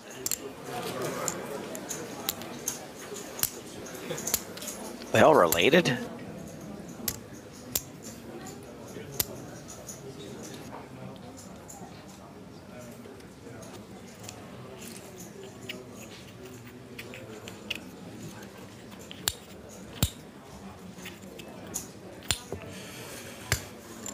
Oh boy.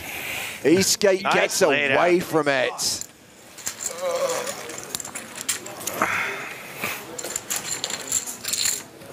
Nice bluff. Great laydown.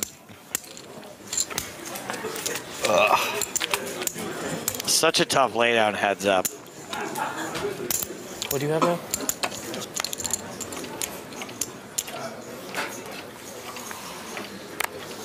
Gustafsson, big chip leader right now. Peter raises to 350,000. As Eastgate raises with ace-9. Ace-queen for Gustafsson. We raise. Aaron raises to 900,000. 3 bets to 900K. Doesn't look like Eastgate has a ton left behind. I'm all in. Peter announces re-raise all in. Shove and a call. Ace queen. Eastgate dominated. Eastgate at risk. You got what you wished for. A short match. So we'll see. This could be a very short match indeed. Let's see the flop. Why is that Van den River? 3, 5, 6, 3 of spades, 5 of diamonds. Ace. 4-7, play on. Queen holding. Joe already calling for chop opportunities on the turn. Denied. And Eastgate dead to a 9 on the river. Wow, it is going to have to be on the river. London champion. River card. The river card is a jack, and Aaron Gustafsson becomes an EPT champion, eliminating Peter Eastgate in second place.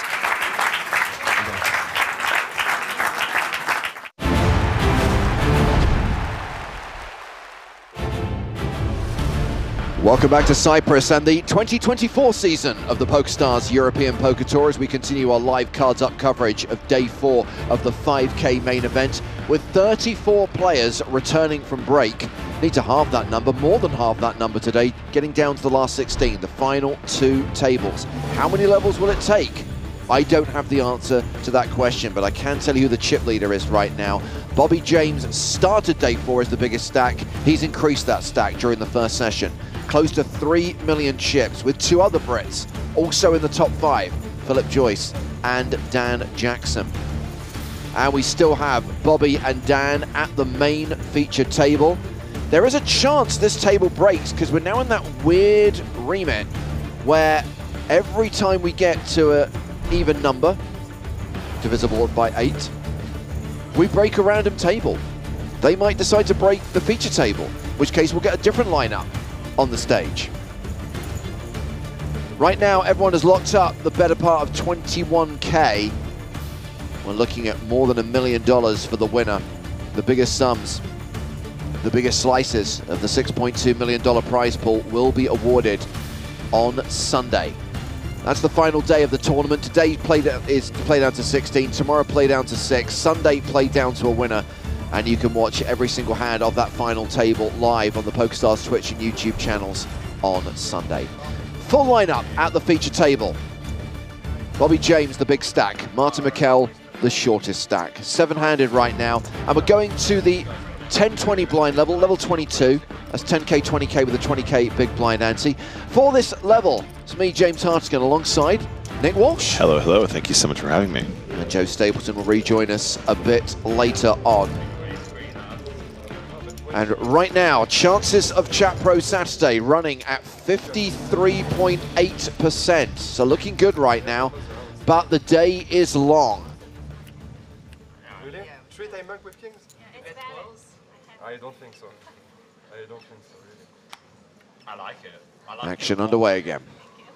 3-time, I mean, jam with ace queen, 6 passes, 7 passes. Dan probably doesn't. This is like, is it GTO? I would prefer to CS5, actually. Dick Postel, the retired pilot, I don't VP it basically. opening with King 10. You just put it in. How much? I'll check.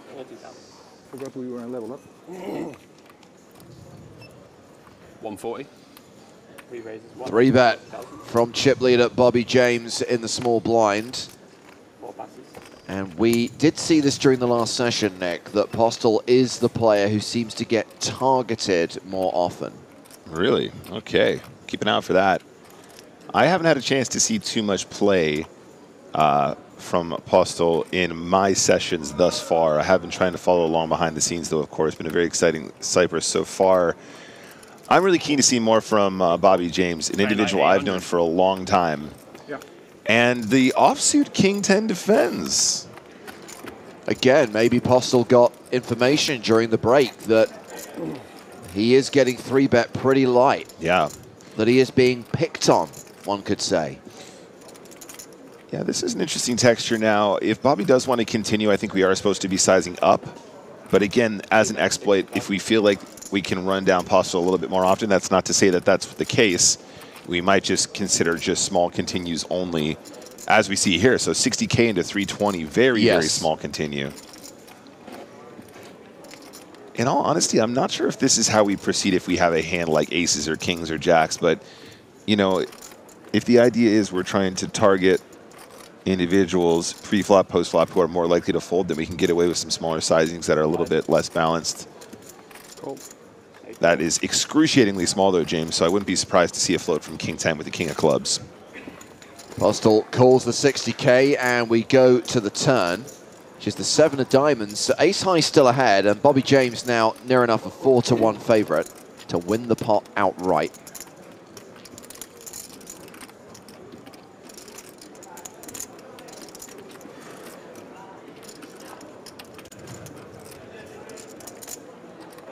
Okay, loading up another bet here. This time I think we need to go big if we want folds. And probably does want a fold. Yes, absolutely. 285, much more chunky now. This seems more in relation to the size of the pot. 440K was there, 285 is the bet. And very well timed, James. I don't think King 10 can proceed. I mean, you have to have a very specific sort of objective in mind here.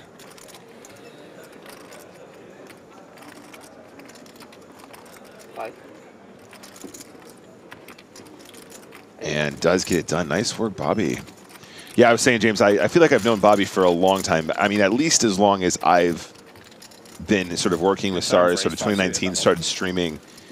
I'm very excited to see how he's going to do throughout the tournament. And, man, 3.2 million, James. That's got to feel good with the final 33 players remaining. I'll always move to make 34, excuse me.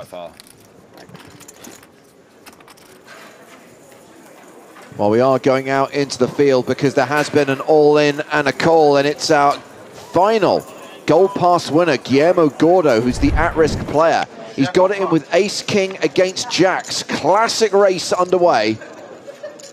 And two Jacks on the flop. This happened during the last session. This is the second time we've seen hashtag death by quads today. James, don't sound so surprised. It's just your daily quads. Guillermo Gordo cashes for $20,980, 34th place finisher. No more Gold Pass winners in the field. And there's the 33. And back to our feature table now. Chen has opened for the min raise. Pocket 8's hijack. Lights Out Loser says Nick Walsh is the Tony Romo of poker. Do you have back problems, and did you once date Jessica Simpson? I can confirm the first. I neither confirm nor deny the second.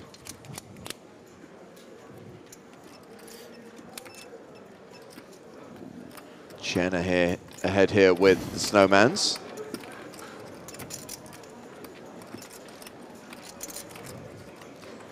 Yep, I think we just bet. 25,000. Isn't small. Yeah, this is good. This is good. Chen here, 46 big blinds after the action so far. Jackson, about 77. I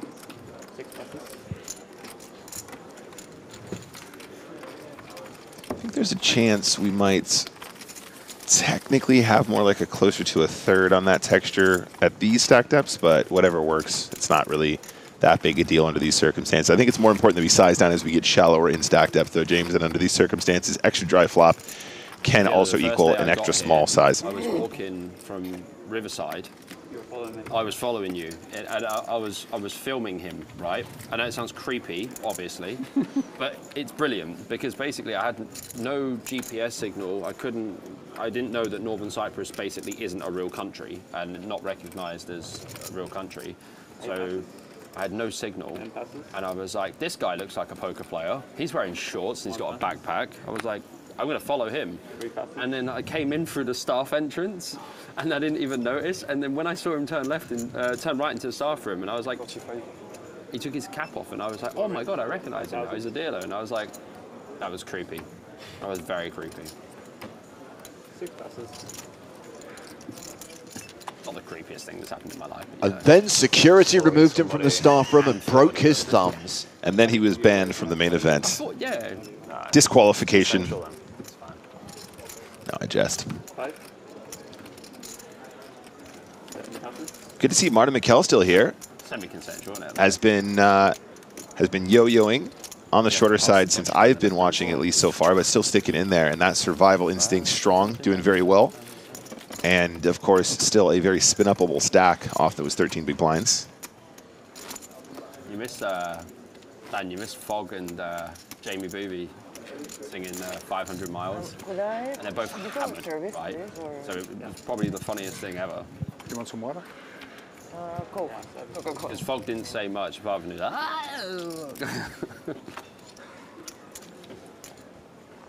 passes. Sounds like a lucky escape. Nah, you would have had fun, mate.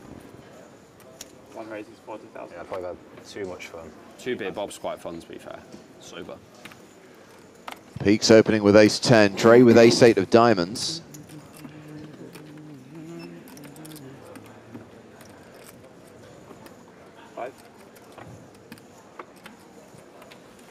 Time bank card deployed. Remember, pre-flop decisions, your first decision pre, 15 seconds, so...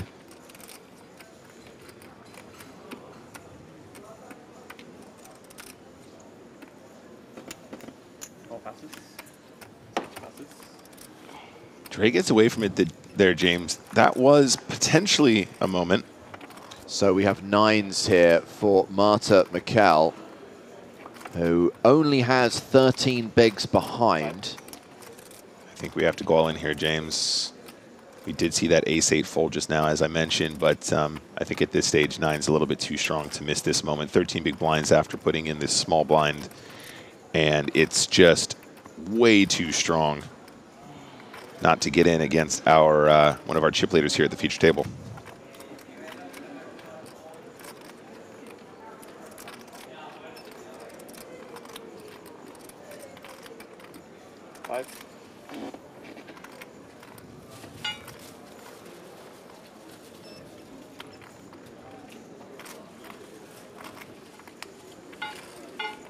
Another time bank card deployed.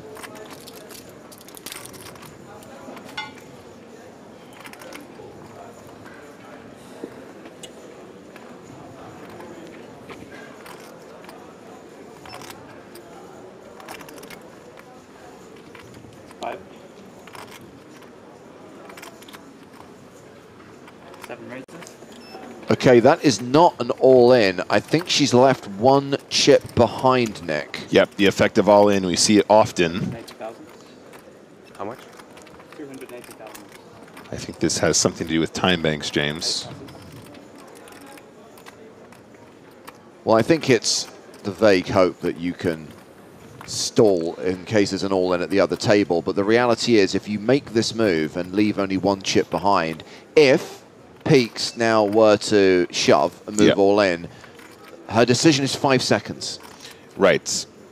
These are the circumstances that we handle now with the time banks.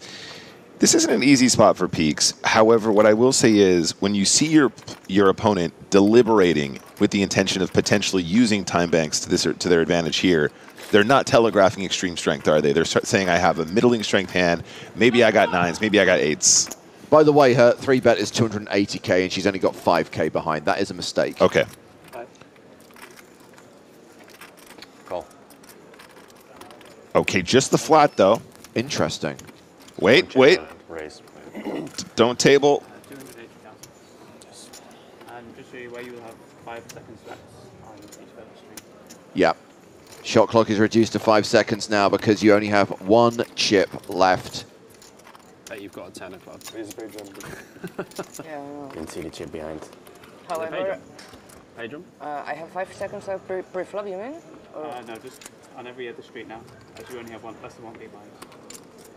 So instead of 15 seconds, I have 5 now? Why? Correct. Why is that? Floor feature? It's if you have less than one big blind. Ah, okay, It's okay. to stop the Ah, stalling. okay. Yeah. Okay, I get it. Okay. Yes, No it's problem. to prevent stalling and trying to ladder. Less than a big blind, 5-second shot clock. We know it's all going in here. 4, 3, 2, 1. Step. And here we go. All right, off to the races, or not quite races now, James. Post-flop. No, not at all. Very much so in favor of the 9s. I had the same situation before. So she gets it in inverted commas, as a 3-1 favorite. One chip behind. What comes ace jack, and I lose. I was like, yeah, but I see the full ace. And it will be 76% favorite, for Mikkel. That was annoying.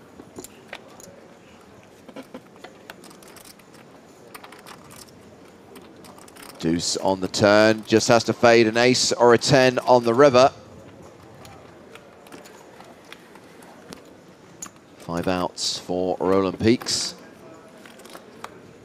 River is a 4, 9's hold, and Marta Mikel gets the double up. A few So people... next time, if I put one big blind, then I have the 15 seconds, right? So if it's pre-flop, you have... if I would have put it, left myself behind 20, yes, then you have 15 seconds. Okay, I didn't know that. Yeah. All right. If it's on the same street, you have 30 All right, seconds. I didn't know to that. further time Excuse me. backwards. All right, perfect. On the next street, 5 seconds. Perfect. Okay, so a few people asking about the rule, Nick, but also asking about why she would do that. Let's just check on what's happening at the outer tables first, and then we'll get into it, how that hand played out. Sure. We have got an all-in here, Ace-Jack versus Ace-King. The Ace-King is the at-risk player, Stefan Todorita.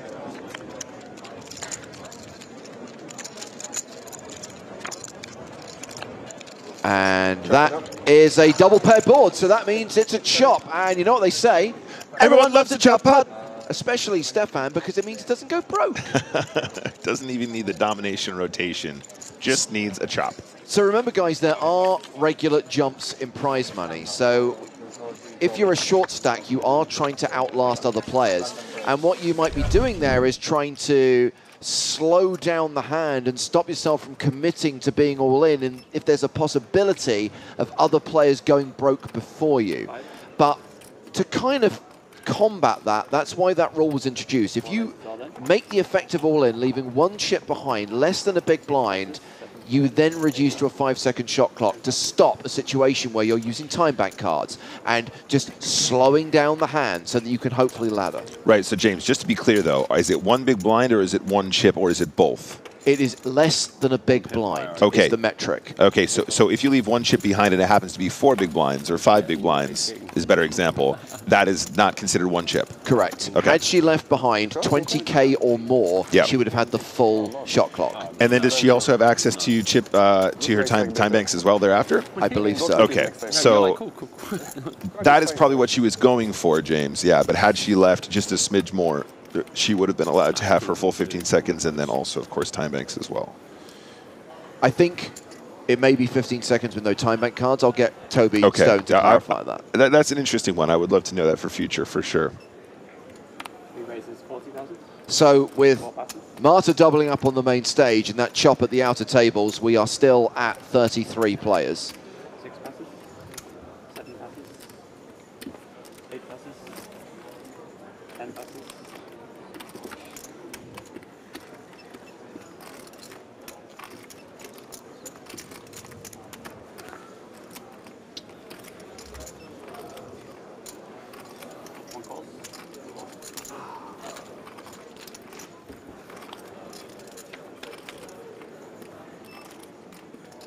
Peaks and James have gone to the flop. Bobby opened under the gun with queens. Peaks defended his big blind with ace-3.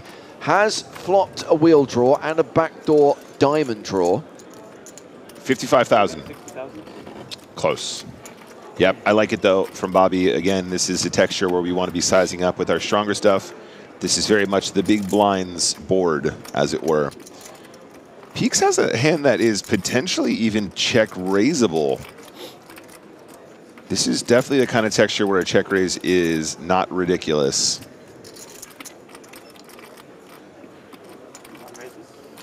And there it is, as expected, ace of diamonds in hand, blocking hands like 3-4, which is the made straight, James. Check raising with equity. And this gets a little bit dicey now. James can't fold just yet. That's my perception of the circumstances. I think we just see a flat, though, just in case we are running into it. As I said, this is very much the big blinds board. If you're going to play this, though, I think flatting is very weak. I think the check raising the ace tray is how you proceed if you do want to do so. That is a great turn, though, James. He is running pretty pure.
Apologies for the technical problems, ladies and gentlemen, but I think we may have rectified the fault. Hopefully you can hear us again as we rejoin the action here on day 4 of the EPT Cyprus main event.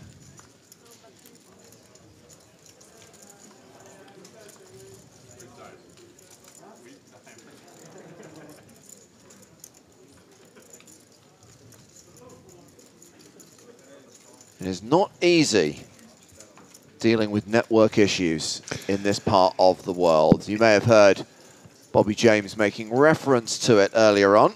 Yep. It is tricky, and we're doing our best. Another interesting spot. In fact, a couple interesting spots, in fact, James, since the sound went down, but we're back.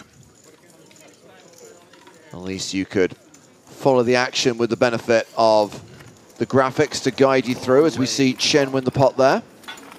Yeah, and also big shout out to our graphics team. Always doing a great job. Thank you very much, boys. Adam. Awesome.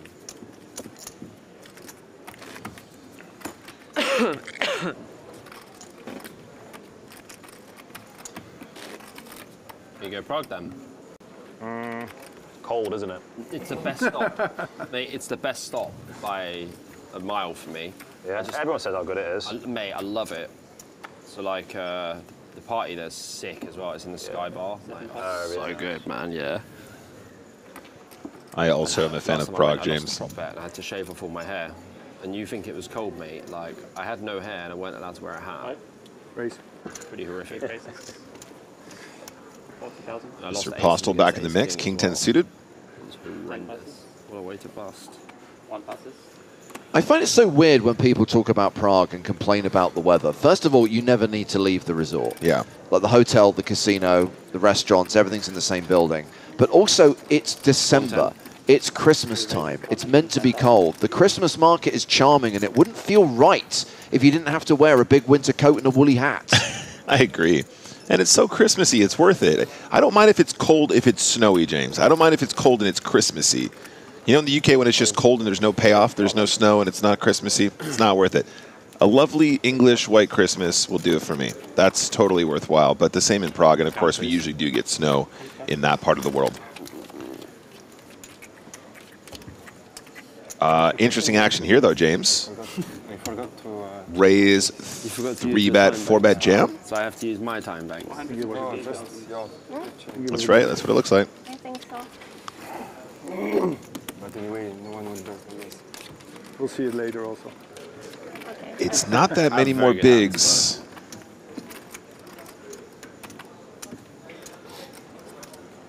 I'm not allowed to say my exact hand, am I? No, I don't. This could be nitty, though. Yeah, I do think this is a call, James. Yeah, give him a spin. Okay, hearts versus clubs. As dame suité, as dame suité. Wow. You got 8s again? No, no, no. Oh. I have 2 of you out. Huh? Oh, you got clubs? 2 clubs? Yeah. I got a 3. Bonne chance. Bonne chance. Ah, he's definitely going to win. He did that. Oh, fuck. I thought you got ace jack. No. Ace jack snap ball. 3-bet snap ball. Uh-oh. Oh, that's Oh, nice. wow. James. Oh, dear. Not the free roll.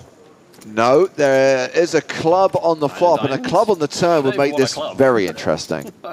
I'm not greedy. Christmas come early for the double flush draw. Oh my god, I called the 9 diamond. Okay, you don't have free roll. Okay, so now Dre has the free roll. So salty. I think 6 of hearts. Don't call for cards, Bobby. 5 of clubs. Sorry. 10. Oh, 4 diamonds. Diamond on the river, so this is a chop pot, and you know what they say. Everyone loves a chop pot. That's really funny, actually. Joe is going to be like, Bobby, why are you not telling us about those glasses, buddy? I will take. Bobby James, still chip leader. You did it, sir? Yeah, I did say. Dre's still hovering around 20 bigs. Yeah. Can give some to Yeah, I have like society. I have a little, you know, I've got a lot of time for the French, you know. Thank you. Vacanol says, why still two-color deck makes no sense.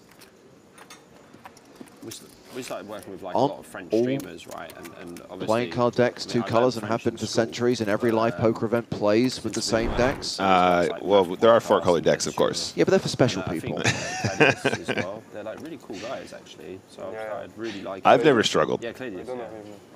He used to be a party pro.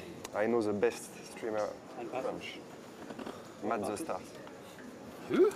It's a friend of mine. What's it called? Matt the Stars.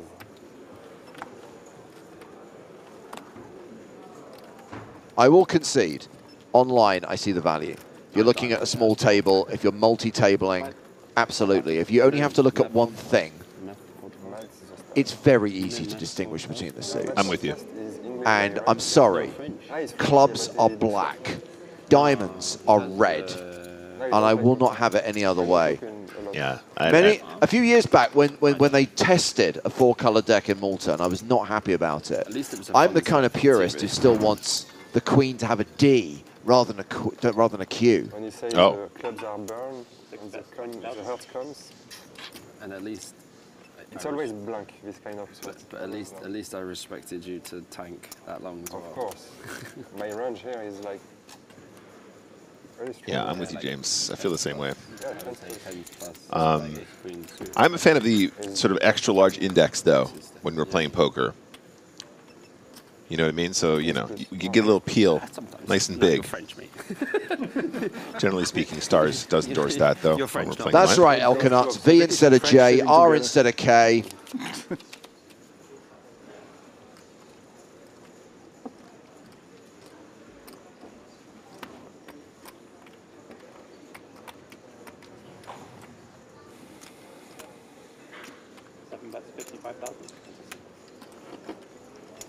Absolutely.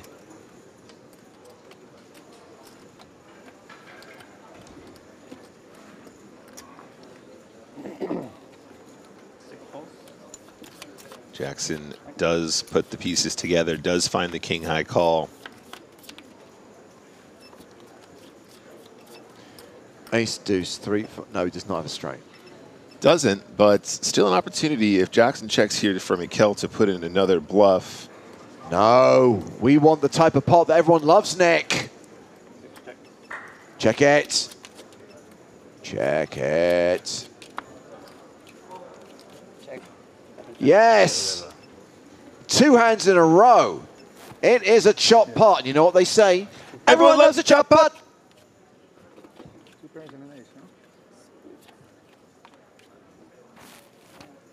Split. Ooh, la, la, la, la, la. Wow, she nearly mucked that. I was like, do I have to say something? Do I not say something? Like, off the table, say something? I was just like so tilted that. I was tilted because I'm Hey, snap calling in the river. For 1 second, 1 second. Mamma mia. Oh, it's alright. I'm That was a bit tragic. Oh my god. Dan, I'm more tilted than you. I chips were like this. Cool. You only won. I saved you. Yeah. We had a tilting yeah, one like that in Barcelona. We're playing the PLO high-low, right? And the guy says, I was bluffing, and he's got his cards like this, and the guy goes, no, you've got a straight and the second nut low.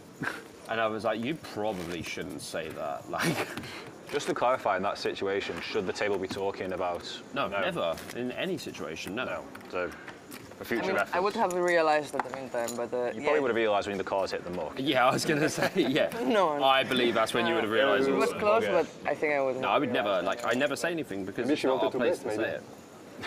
Who knows? It's the player's responsibility to show their hand. No way. So for the avoidance of doubt, everyone loved that outcome. But I do think that Marta probably liked it a little bit more than Dan Jackson did. Your moral compass is in the wrong place. I feel like I hope you're. Yeah. people like surprises, and it's always nice to realize last minute, as you're about to muck your cards, that you can in fact chop half of that pot.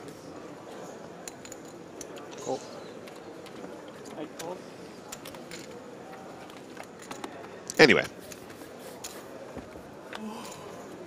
I don't know why I'm yawning. I'm not even tired. Open from the ace-9, defended by queen-jack suited. Ace-8-8. Yeah, crystal. Hostile the effective stack here. It looks like a toy town with the colours. It seems like Excalibur in Las Hostile Vegas. has about 32 big blinds behind after making that call pre-flop. Usually, if you stay in Excalibur in Las Vegas, it means your Vegas was not great. Yeah, it's like when you used to say in the Sahara, it's like, you got a cheap deal? Yes, we got stabbed. Do you know what I mean? Like, no, I've got an Airbnb down the road actually. Very cheap, 800 for 2 weeks. In which one? It's like 25-minute walk. I think we can bet turn now, James. We definitely want to get value from some straight draw flush combos. It's nothing. We pay 4,000 for 10 days. And sizes exactly to punish. It's not worth it, even if you split it with other people. We want to have a size that is not quite the right price for the spades or the straight draws, but enough to keep some in. And if you're keeping queen high in as well, James, you're doing very well with your bet size here too.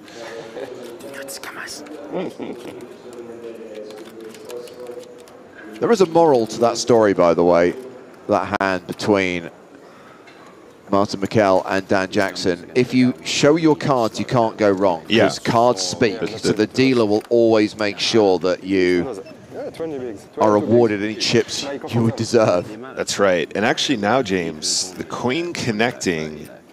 Jackson, sorry, excuse me, Postel was a non-believer on the turn, so on the river, perhaps even more confidence that they might actually have the best of it. Looks like he might be considering like a little blocker bet scenario. That's exactly what we see. And just a quick call, of course, ace-9, never folding. Will take it down.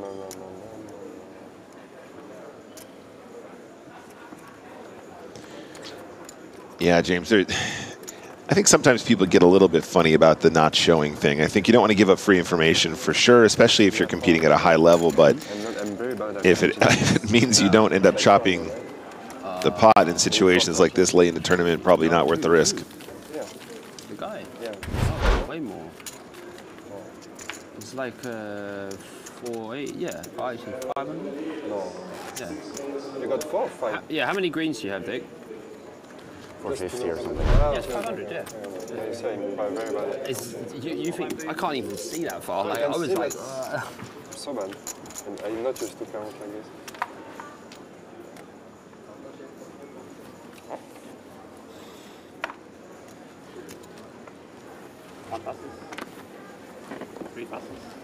to the hand. That was I do apologize, chat. That was a check raise, James. Did you see the hand right? Fooled the guy yesterday. I thought you check called with the queen jack. I thought about it. Aces against kings. Oh, no. Completely missed it. That wasn't really. My apologies, chap. That was just one of many by the sounds of it. I only had 2 big hands yesterday. 7 raises. No.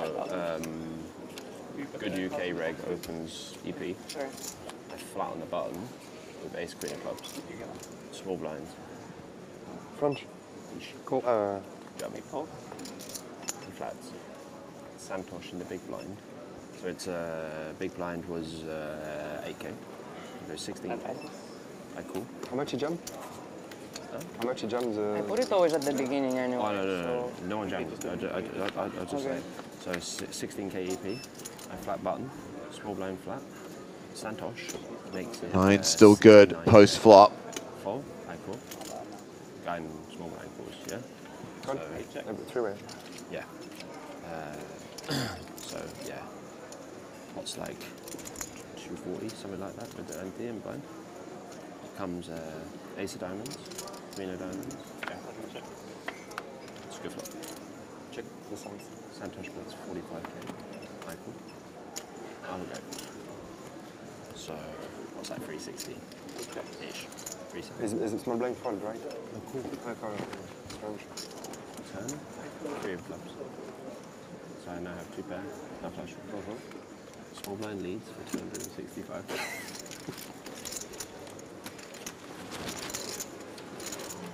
Okay. Santosh calls. Third time I did those suited clubs. Delayed continuation bet of 45,000 and a fold from Dick Postel. You know. Yeah, and we're seeing Marta chipping up here. Mentioned earlier, has been sort of roaming around those shorter stack depths for a while, but this could be the moment when we see the spin up begin. The cool pre-flop. Fold to the free bet. Like, Finish. You got finished. yeah, and then throw the check. The floor picks it up. You throw the check. It's like 1.2 million. 1.7. 1.7. Ah, it's like this. You really buy the. Yeah. And then like when I come down from break, the lift door was closing, and then the lift door opened.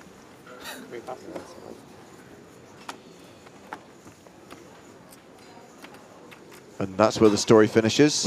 I think he realized that he was in the hand suddenly. Oh, I thought the punchline was, and the lift door managed to open. It's one of the best lift stories I've ever heard. And trust me, Nick, I've heard a lot of lift stories.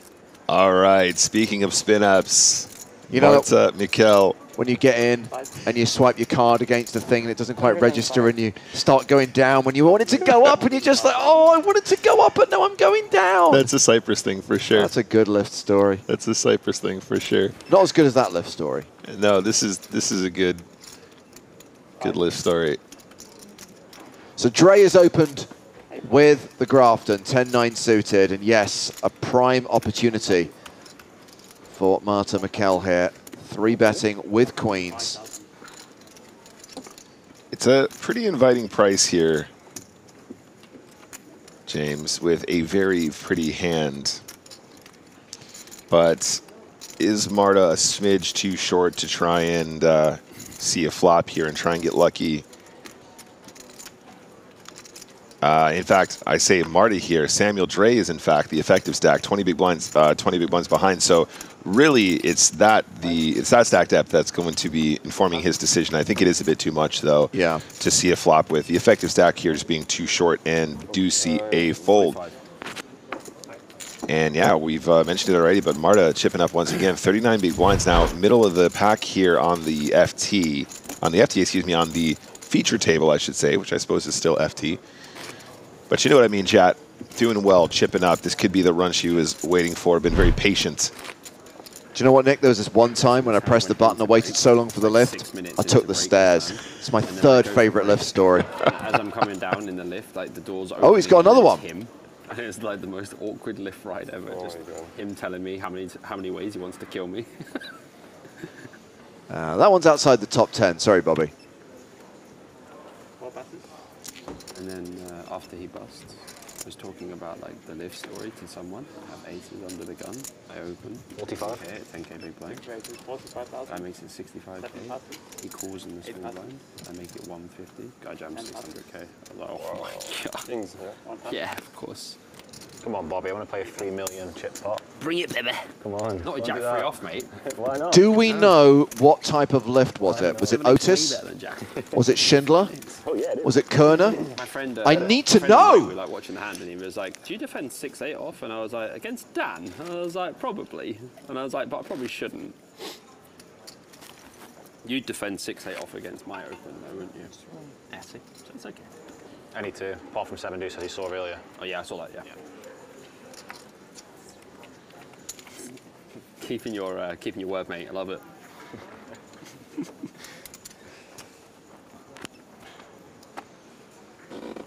6 passes, 7 passes, 8 passes.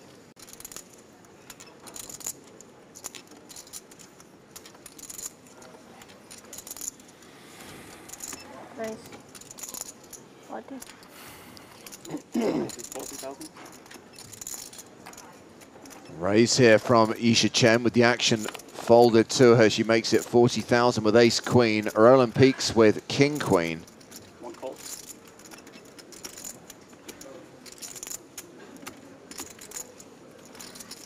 So Chen, slightly more chips than Peaks. Bobby has another opportunity to potentially squeeze here. I think maybe at least calling, but so far we have seen the chip leader leaning more into the 3-bet strategy, which I really like. And 210 it is. So the initial was open to 40 and a call. really chunky squeeze size, and this is nice. It's not an easy spot, but Chen does have a hand strong enough to potentially consider putting more chips in, either as a call, but potentially even as a raise.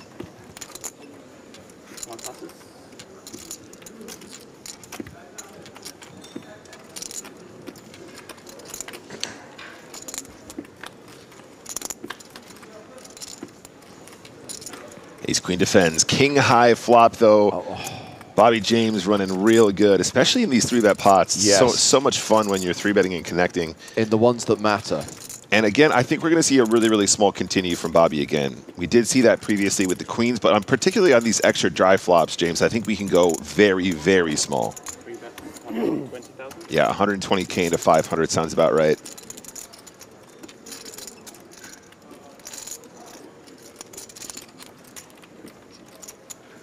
The idea here, James, is to actually keep in some ace queens, keep in some ace jacks, especially if they have backdoor straight flush draws, excuse me. Keep in some queens, keep in some jacks, keep in some tens.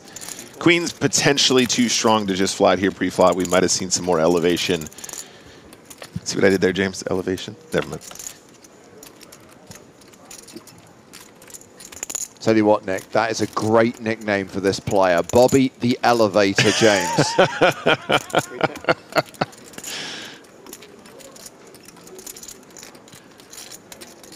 And checks it over to Chen.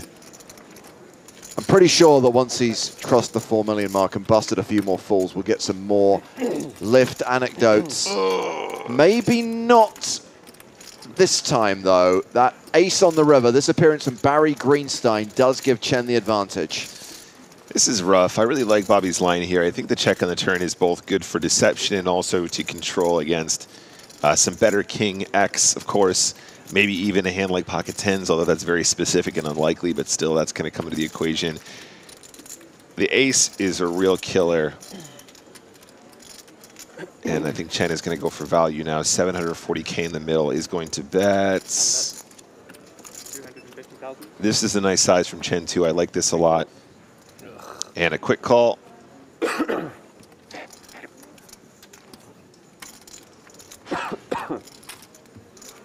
And that's going to see Yisha Chen chip up to 1.58 million, nearly 80 big blinds. Bobby James slips down to 2.7. He can't complain. Nearly 140 bigs. Yeah, pretty unfortunate run out there, but nice work from Chen. I think she does everything right there, to be honest. Obviously a lucky river, but I think the call pre-flop is good. The call on the flop is also good. And that's just how it goes. Smaller sizes can entice hands in that have equity. Joe Stapleton back with us on the stream. Joe, you missed not one, but two lift stories from Bobby James. Sorry, that's Bobby the Elevator James. He does elevate things, doesn't he? It has multiple meanings. Elevates the conversation, elevates the excitement, elevates the gameplay. And elevates himself when he's in a lift. Elevates the bet sizes when he 3-bets. It's all the elevation. 40,000. 8 passes. 10 passes. 1 passes. Cool to see we've still got Martin McKell and Yisha Chen in the mix. And at the feature table, McKell's going to open here. King 10 suited. Danny Jackson going to defend with Yak 8.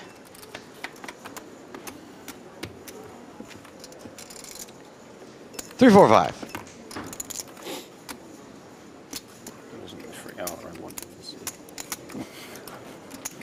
Jackson, ooh, a little out of flow. That's 25,000 and wins.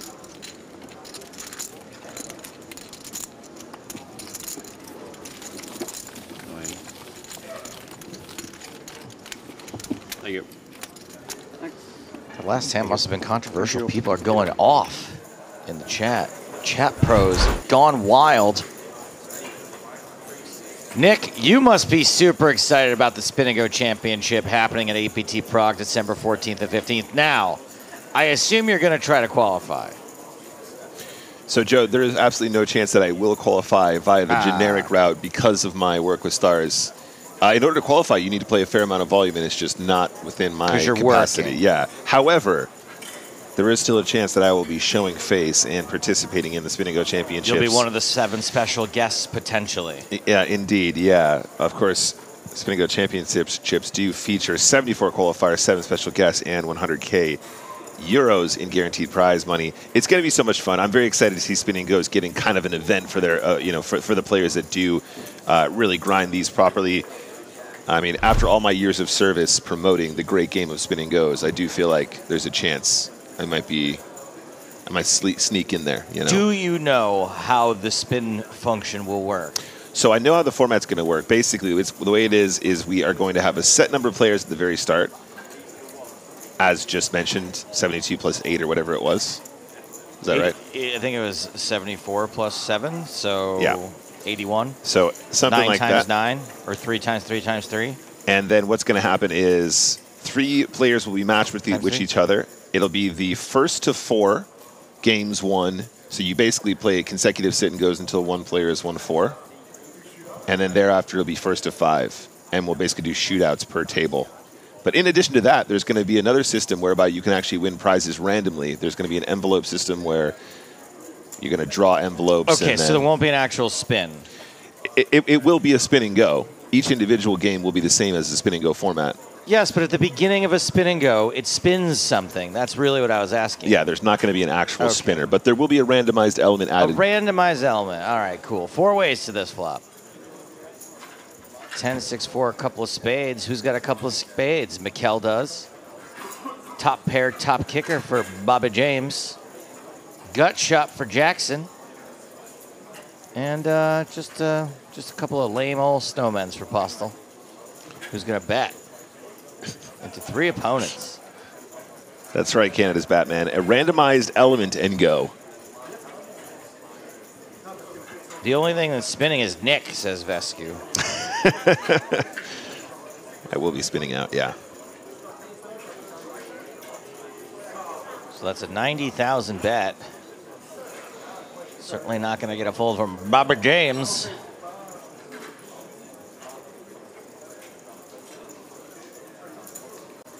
See, Bobby James is a full name in the UK, but in America, that's just a first name. Yeah, like Ricky Bobby. Exactly. There goes Dan Jackson. And what is Marta Mikel to do with a bet and a call in the queen high flush draw? Stapleton is just a menace, a pain to listen to. No problemo. Let me put you out of your misery, you band.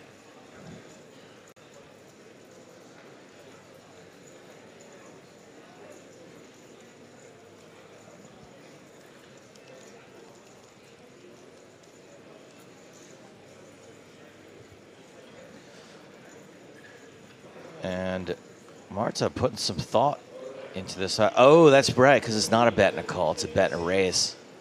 That makes a big difference. Bobby James raising top pair, top kicker.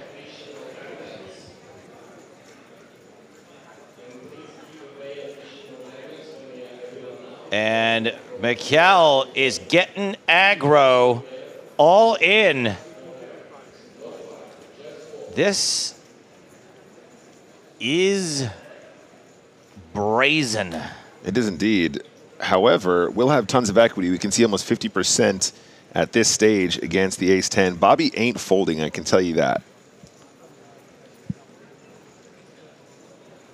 Postel with some posturing. Oh dear. This is never anything but a fold. He's a pilot. He's got to make his calculations. He's got to tell you to look out the left-hand side. Tell you what the temperature is on the ground. Postel's had a pretty rough run of cards though recently, Joe. Like it's not. He's kind of in there with very reasonable starting hands, but not really connecting in a meaningful way. So it's just costly entering pots and then not getting any back. I think with this action, we need to be folding 8s, though, Joe. I mean, even if we manage to have the best hand now, we're going to be up against hands like 1 overcard flush draw, 2 overcards flush draw, top pair. That's a big even if also, Nick. Yeah, I mean, sometimes... When are you ever having the best hand here with 8s? That's the fold from Pastel. And Bobby James is going to let his noggin have a little air. Yeah. While he contemplates all the different ways he's going to make this call. He's like, I could call, or I could call, and I could call. I don't think he can fold here, Joe. I think he ends up having, Miguel ends up having too many flush draws and sometimes straight draw flush draws that are in the big blind. Sometimes, you know, 1 overcard flush draw, 2 overcard flush draw combinations. Yeah.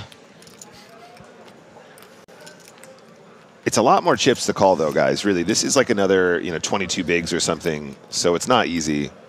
But look, there's 3 buttons on screen right now, and they all say call. Of all the players that are going to have big draws here, it's going to be Mikel, and you've already put in a raise, so it's not a whole lot more to call. In terms of the amount you've invested thus far, I should say, it is still quite a few big blinds. 8-9 spades. All in call. Yep. And we are off to the races. It's a post-flop flip. Or something. This is a lot of real money equity. No way, man. I mean... Man, are you kidding me? Seriously? James, the slight favorite. Crazy. Mikel needs to hit. She doesn't a sound spade or a queen. Doesn't sound happy about this call. I think she thinks that Bobby should have gotten away from it, but looks pretty standard to me. I mean, she could want Bobby to have gotten away from it.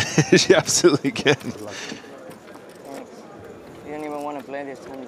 3 players in. So Turn is a spade. Moaned it in. That's it. Lock it up for Mikel. Absolutely moaned it in. How do you feel about the call now? Complained about the hand and fucking moaned it in. Okay. 685. Double up for double M. Funny. I mean, I would normally not play this hand against 3 players. We don't need to hear the justification. I certainly wasn't judging you.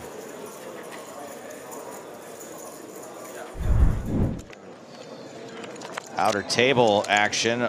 We've got Radoslav Stoyanov at risk versus Georgios Skarparis. Stoyanov is at risk and behind with the ace-10. Needs to make a straight on the river here, it looks like. Misses. Radoslav Stoyanov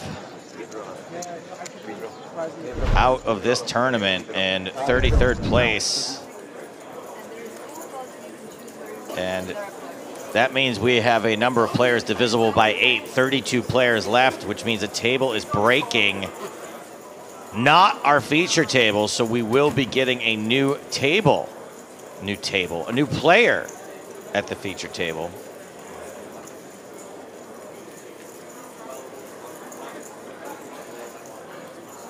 And speaking of tables, that new player is in the business of tables. Anton Wigg. The sole remaining EPT champion left in the field. I like it. What's up, man? Looks like we'll be arriving with a pretty healthy stack, 2 million in chips, 104 big blinds. And in fact, will be the biggest stack at the table now that Bobby James has doubled up. Marta. Hello. What is it that Job said about his Marta? I've made a huge mistake. Still one of my favorite characters of all time. My illusions. You're tired of my illusions. Stop calling him tricks, Michael.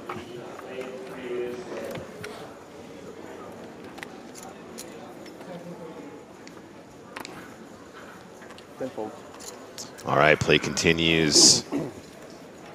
All right, Roland. Oh yeah, Roland. It's a land of fish eggs. Anton, you're actually supposed to throw those on the floor. Just kidding, Matt Savage. Okay. Bad look like, Joe. 1 sec. Let me just check.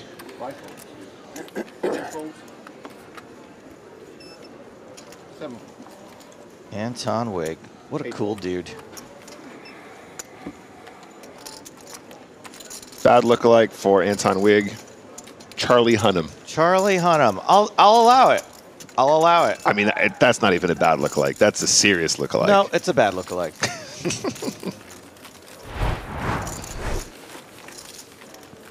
Anton showing up with just barely the most chips. Bobby James right behind. Dan Jackson with 90 bigs. Mart has got over 80 now after that double up. Yisha with nearly 80. Peaks with 43 big blinds, and it's Samuel Dre and Dick Postel who are the two shortest stacks, both with under 20 big blinds. Just 12 for Dick Postel.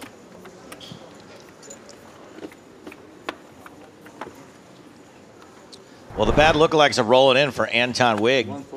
Matt Dillon. Sean Penn. 4 folds. I don't know. I still like PC Principal. But I feel like it's unfair because Anton Wig is way cooler than the actual PC Principal. It's just those sunglasses. I was going to say, Joe, without the glasses, not at all, but with the glasses, 100% yes. I was going to bring my tea, but it... Also the way he purses his lips when he's playing poker, that he doesn't really have that facial expression the rest of the time. Woo, woo, woo, woo. In any case, gang action here. Raise and a call. Jack 5 deuce. Swing and a miss for both players. I've been enjoying Chen's play so far, Joe. I think Chen's been playing very, very good pokers. Jackson as well. Pretty much at this stage, I think we've narrowed it down to a fairly talented bunch. We've certainly narrowed it down to the 32 luckiest players in the field. I would love if Chen check raised this flop, Joe. I'd be a big fan of that. She's found some spots.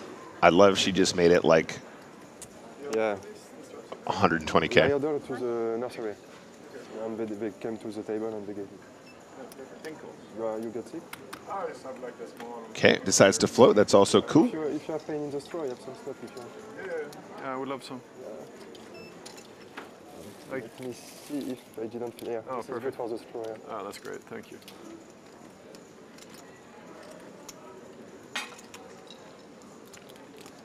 I think as long as you're not folding. Did you go through all of this now? It's all good. I eat like 5 Check checks again. You got to be careful though. Like you don't want to eat too many of them. No. I think like the fact says you want. Jackson checks it back. I don't know. You stay in a round, Crystal? Oh, you stay Crystal, yeah? And the river's a king. Yeah. Jackson 7's going to play if they get the showdown. You sleep good here? What's that? You sleep good here? Yeah.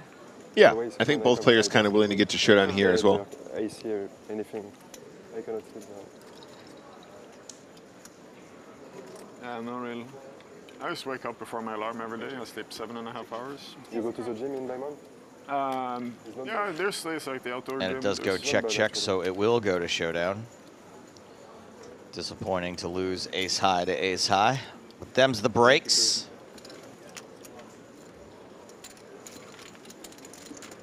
You'll do more of these, or? If you want, take the lap. Okay, cool. I'm okay now. Action Jackson. Too much stuff now.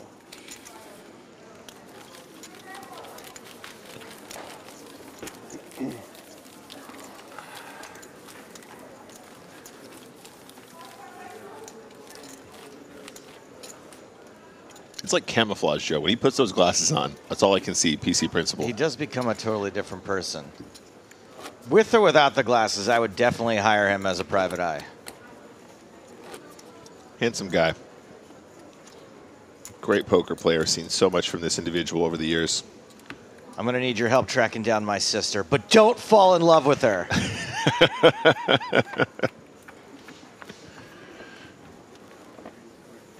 She's bad news. That's fine, but he can't help if she falls in love with him first.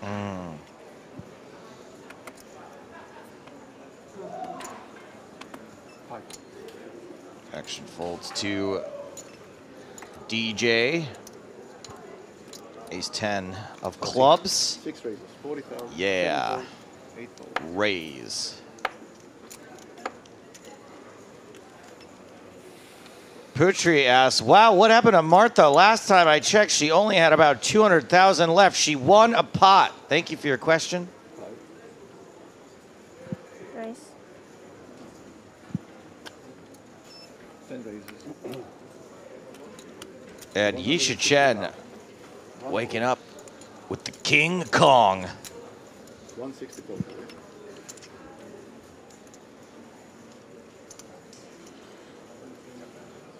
Dan Jackson Call. not folding the suited ace 10. Yep, sounds about right. Sizing here from Chen, super textbook as well. Loving this.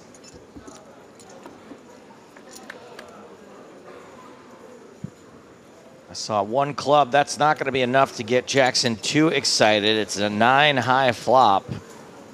So Jackson needing an ace or some backdoors to catch up.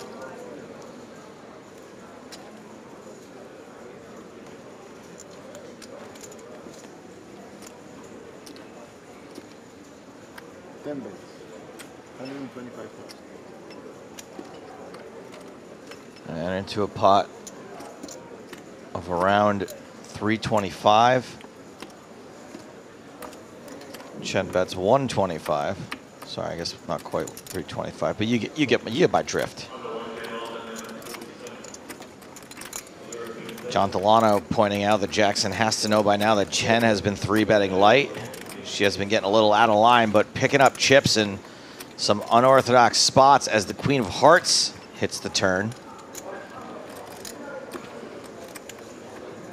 And all of this is very good news to Pocket Kings.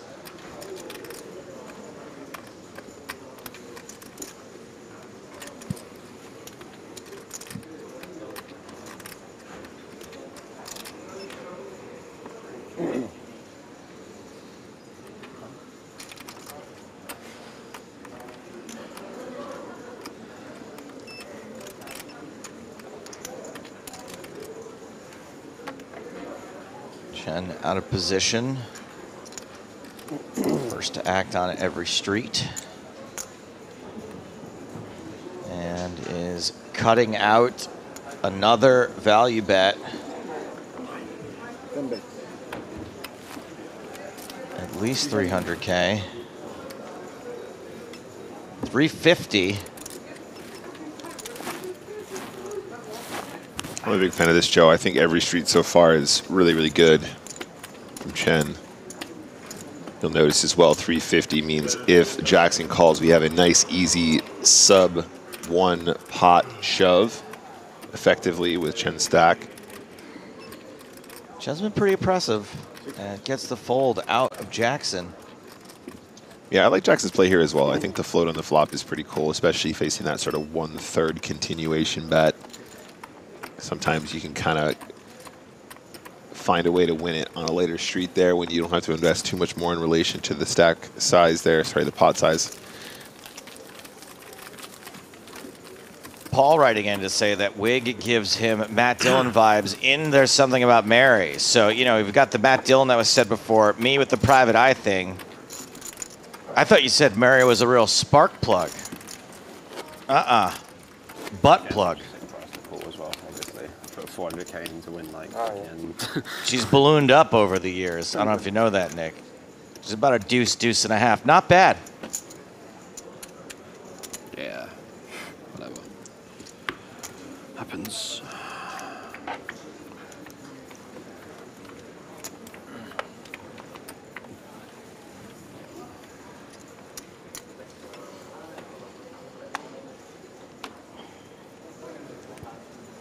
4 folds. 5 folds.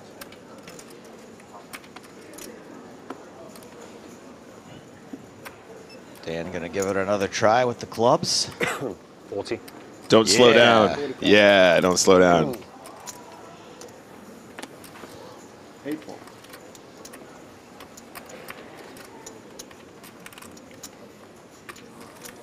And pocket tens for Yesha, so these two are going to tangle again. Pocket sevens.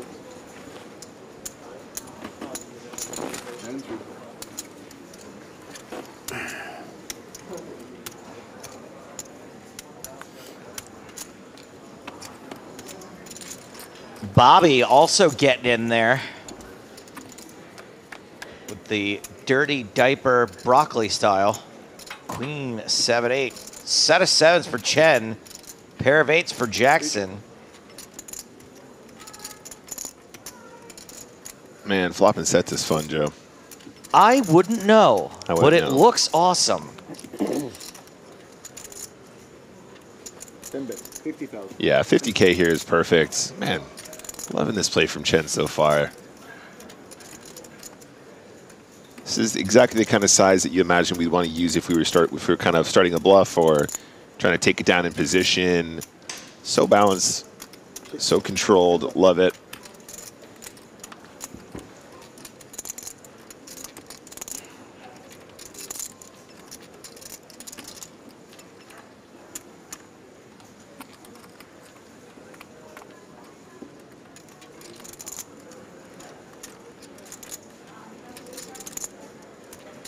Five of hearts. Jackson checks to the aggressor.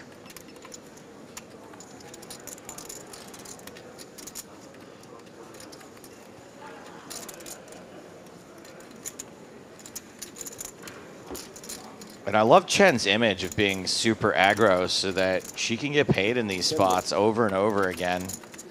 Now, on the last hand, Jackson had nothing, so it was a pretty easy fold for him on the turn, but it gets a little bit more difficult when your aggressive opponent's betting more than half pot here and you've got second pair. Chen needs far less than this to bet. And her reputation precedes her as she gets this call from Jackson.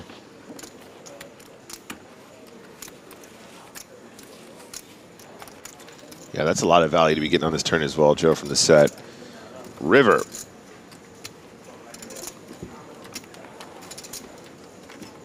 Does put a 4-card straight out there.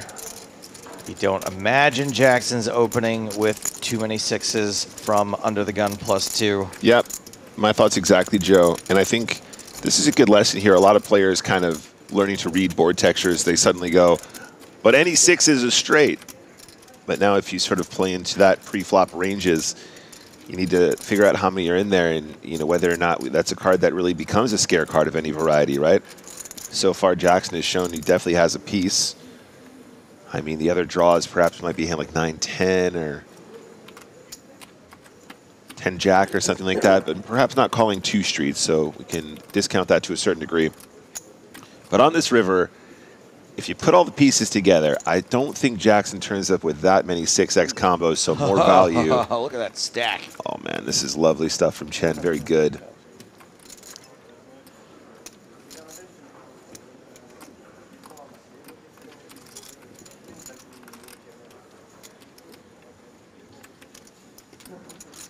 I mean, I assume she thinks she's playing against the queen most of the time. Yeah, maybe jacks, maybe nines. Those are sort of strong combos here that still might find a call. I mean, honestly, Jack 8 is still very callable as well. I mean, if you think Chen is likely to be bluffing, the thing is with the Jack 8, Joe, is you really want Chen to have a hand like Jack 10 that semi-bluffed and then missed and it just barreled off. So Jack 8 maybe isn't the best bluff catcher. Maybe Ace 8 might be a better bluff catcher. Was that a question or a statement? I think that was a question. He's just checking how much that is of his stack, I believe. Oh, wow. Pays it off. Bluff catch failed. That's it. Never a bluff. And that is going to King cause... 10 you're calling? King 10 is your thing you're calling? No, right? I can't fold ace 10. It's like 400 to win like 1.7 million or something, right? So can we talk about this hand? once I raise flop, I'm just committed anyway. Yeah, I agree with Bobby. I don't think so. I mean, I have like 2 pair a lot. Like You only have like, sets. yeah, but I don't even think. I mean, 10, what, 10, 6, 10, 4, 6, 4, that's it. Like, yeah, obviously I have a lot of draws as well. I think you have more draws than 2 pairs. How about we... When you raise there, I don't think you ever have... When you raise him, I don't think you ever have any Give a little... sets, so yeah, you might have what you have, like 10 jack. 10 jack what you're doing with Didn't she win the pot? She won the pot. Okay. Not sure, probably just cool. Here's my analysis, Joe. Yeah. Ace 10's a good raise on that board. No, ace 10 you have to call. But 1 sec, let me finish. I'm going to let you finish. Look, the way that it appeared to me, and I could be wrong here, hand, let's just put it that way. is I that defend that unless it would be a 4-way pot. Of course. So the way I perceive this is that she was somewhat frustrated that her semi-bluff. I don't like the spot, but 6 fold. Sorry. Could have had a little more as well. Yeah. Let's let the witnesses get their statements out first. Yeah. 5 in, right? So it's like 460 for me to Before I pass judgment. Okay. I mean, with ace 10 is certainly a call, but 40,000. I'm just wondering why it's come back I mean, up you don't again. know me at all, but 3 folds. I didn't expect to see Queen deuce of spades. I thought maybe. I have neat instincts more than anything else, so yeah. I think ace 10's like kind of just, yeah, just have to. If you have 2 pair, you have 2 pair. 4 calls. Yeah, I get it. Especially if you have like 6-4. If you have 6-4, you have 6-4, right? Okay, Nick, go ahead. So it's my perception that she was somewhat frustrated that her semi-bluff didn't merit a fold. I think she would have preferred to pick up that juicy pot. You know, without the sweat, yeah, sure. without the sweat. And actually, that's one of the cool ways about playing that hand is you can win the pot at non-showdown. There's 2 ways to win a pot. There are, Joe. I learned that this year, I think. Yeah, I taught you that. And I think that's why it's coming up again. The question was, do you fold King 10? Do you fold Queen 10? Yeah, no, for me either. It's either a fold or to go for it, and sometimes, you know, like, you just have to put them forward. In any case, I think it's coming up now, Joe, because Bobby had to step away and just take a little breather and came back, and they're still considering it. Yeah, no, I certainly don't like it either. Yeah, I think she just said that she doesn't like the call, but I think it definitely is an interesting situation, as Bobby said. Anyway. I love the call when I make my flush. I mean, seems weird to relitigate it after the double up, but that's what we do. We talk about poker at the poker table. I think certain players, especially tournament players, Joe, do tend to be more on the side of like I'd rather not be all in for my tournament life. Like I'd rather just chip out without the variance, which honestly is a good approach in many situations. Wasn't happy to be in the situation, but was certainly happy to win the pot. Still had 50% equity when called, which is definitely not a bad thing.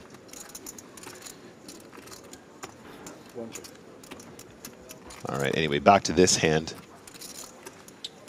Yeah, and by the way, now that they're finished, Yisha Chen is now the chip leader in the entire event. Kind of glossing over that. They started talking over that one, but yeah, that was the set, wasn't it, Joe? That's what did it. Set in the fairly loose payoff by Dan Jackson. Dre with the 6, 7, 8, 9 jack. Is that anything?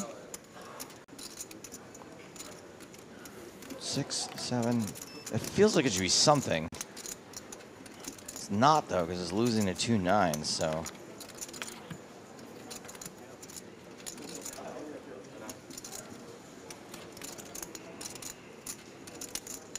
AJ Moscow says, amazes me how such uneducated players get this far. I think that's very rude to Nick.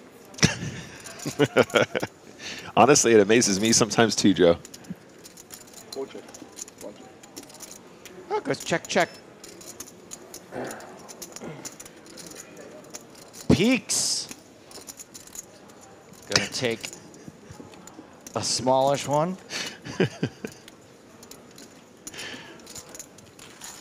I'm a humble guy, Joe. You know, got lucky. Sometimes bad players get lucky. You know what I'm saying? Look, I mean, I'm a great example of that. not everyone can have the raw analysis ability that I have.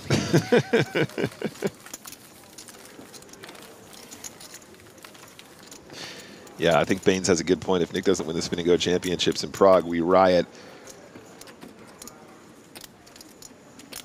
Because if there's one thing we know about Spin and Goes, is that the best player wins every time. That's the thing about Spin and Goes. 100% skill game. The best player wins 50.08% of the time. And we live in that 0.08.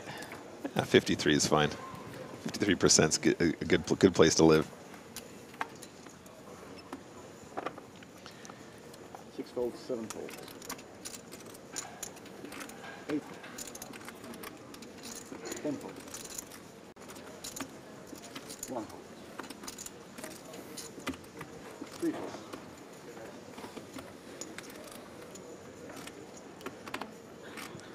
You got to pray just to make it to Dre. That's a good first one. They're both good cards, and Anton gets a walk. Button good. Great instincts, everyone. What a read. What a read. Walks with kings, huh? I don't care. Like, why do you start playing poker if you don't want to feel any pain? Like,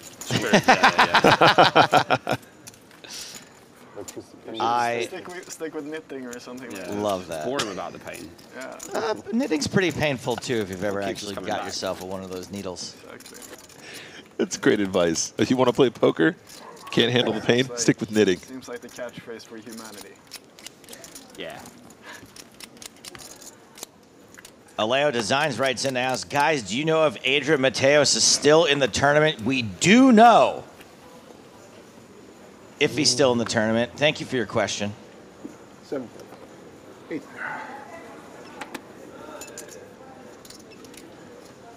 I can't afford a loo break now. What's that? Cannot miss one hand. Chen is now our chip leader. Yeah, you can Could go have played to the that bathroom, 6-7, I man. think, It's as the every chip end. leader, but folds, that's fine too. 17 minutes. You got to make it loo break. Otherwise, I miss the one I need. Can't miss what you don't see. That's true. 5. 4 aces, 40 colors.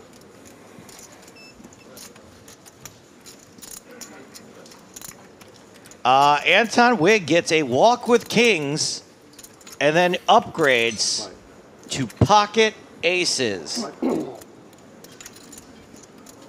You don't have to touch that. You don't worry about that. I can handle that. You're okay. 30,000 just calls in the small blind. And Jackson already, I think, feels a little sus, but has the perfect hand to come along for the ride in the big blind. Now you'll notice the flat here, Joe, is probably as a result of the fact that Dre raised off a very short stack in the first place. Wowee. Top set for Anton. Second pair for Dre. Gut shot for Jackson. Second pair drawing virtually dead. Yeah, this is a rough spot for Dre.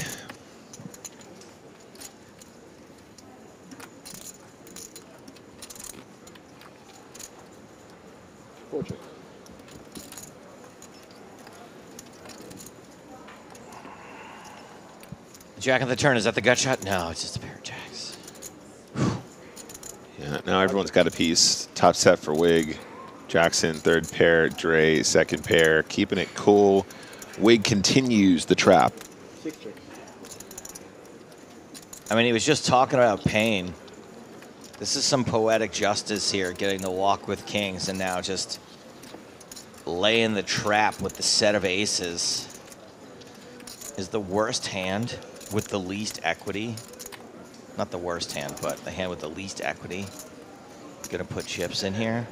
No, checks around. Very good. River. Quads for Wig. Trips. What am I talking about? Just quads. Jackson, quote unquote, improves, as does Dre. And what a trap again. Finding 3 checks. It's going to work. 6 bets.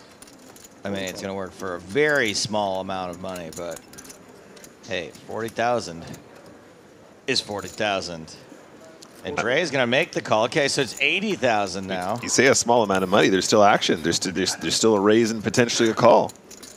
At this point, Wig must be aware of the fact that one of these players has aces and kings, aces up, as it were, Joe. I know you like that one. Aces and aces. I like that one.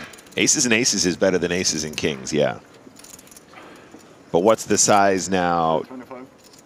5 raises, 325,000. Wow.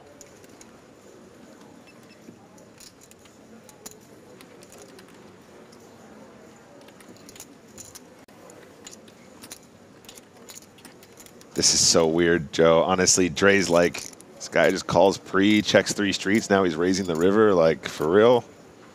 This line doesn't make any sense. It's like he has quads, but nobody ever has quads here. It's quads or nothing. It's quads or nothing. Oh, man, oh, man. So. Aces or nothing, innit? We got it, Joe. The read's on point. Aces or nothing in it. Always aces or nothing. No one's bluffing. Wow. 325. That's sick. Spicy. I was like, it's just always aces pre-flop. River ace, like, nah. I mean, he's not wrong. You're like, feel it in your bones when he just calls in the small blind, and you're like, God, this is going to be aces so often. And you're like, well, he flopped an ace and rivered it. I guess it's not aces. Anton's like, I don't mind. Joe's like, for a very small amount of money. It was a very small amount of money. Someone's got to fall in at some point, right? Yeah. When I said that. Accurate. I can't fault you on that, Joe. Sick. Should have just checked back the river like every night. Nice hand. I'll bet. You do feel a little stupid when that happens to you. Juice a bluff. You feel a little dumb. Never happens to me, Joe. No, I do. Never. Not when nobody bluffs. I'm encouraging someone to bluff now. So they can show it. What do you have? Jack. Oh, it was smelling so bad. You have a big pair or something? I have a king. You should Chen still chip leader. Anton Wig just behind her at this point. Way too thin. Way too thin. Way too thin. Nice. Jose on Twitch says blockers aren't real, which is something I agree with, but I'm just wondering what the blockers were in that case. I mean, you can't have aces. There's 2 of them on the board, Joe. Right. Well, he wasn't holding any ace. It's not like he had an ace in his hand and was still up against 2 other aces. True. Here we go. Chen kicking us off with the KJ. He has aces again. Wait, what? 6-fold, 7-fold. What is going on? What is wait, so what? Kings, aces, aces, right? Right. This is how you know, like, the universe really favors you, because he got a walk with the kings, and the universe was like, we better make it up to him fast. And he's a super handsome guy, too. He gets it all. That's what I mean. They're like, this guy. Who's in charge of the Wig account? You're really letting him down out here. This isn't how things are supposed to work out for him. Oh, wait. All right. Well, he just wins the small one there. I want to speak to whoever's in charge of the Wig account because they're letting him down out there. Give him some aces, quick. All right, they can turn off the aces spigot now. Spigot. Too much aces. 2 kings on the one hand, 2 aces and then 2 aces on the next hand, and then 2 aces on the hand after that. That's a lot. I hope we don't miss more aces when we're at the outer table, Joe. Well, we're taking a look at the featured table that's coming up at the end of this level, which includes Halil Chezarek, who made the final table last year. Pretty cool that he's this deep again. Andrea Dato, also this deep again. The announcer, as he was known by. And Chakib Miri, who we've seen a lot at the feature table this year, will be up on the stage after the next break. 5 raises to 40,000. 6 fold. 7 fold. Anton with just ace-8 suited this time. It's like they haven't completely shut off that aces hose.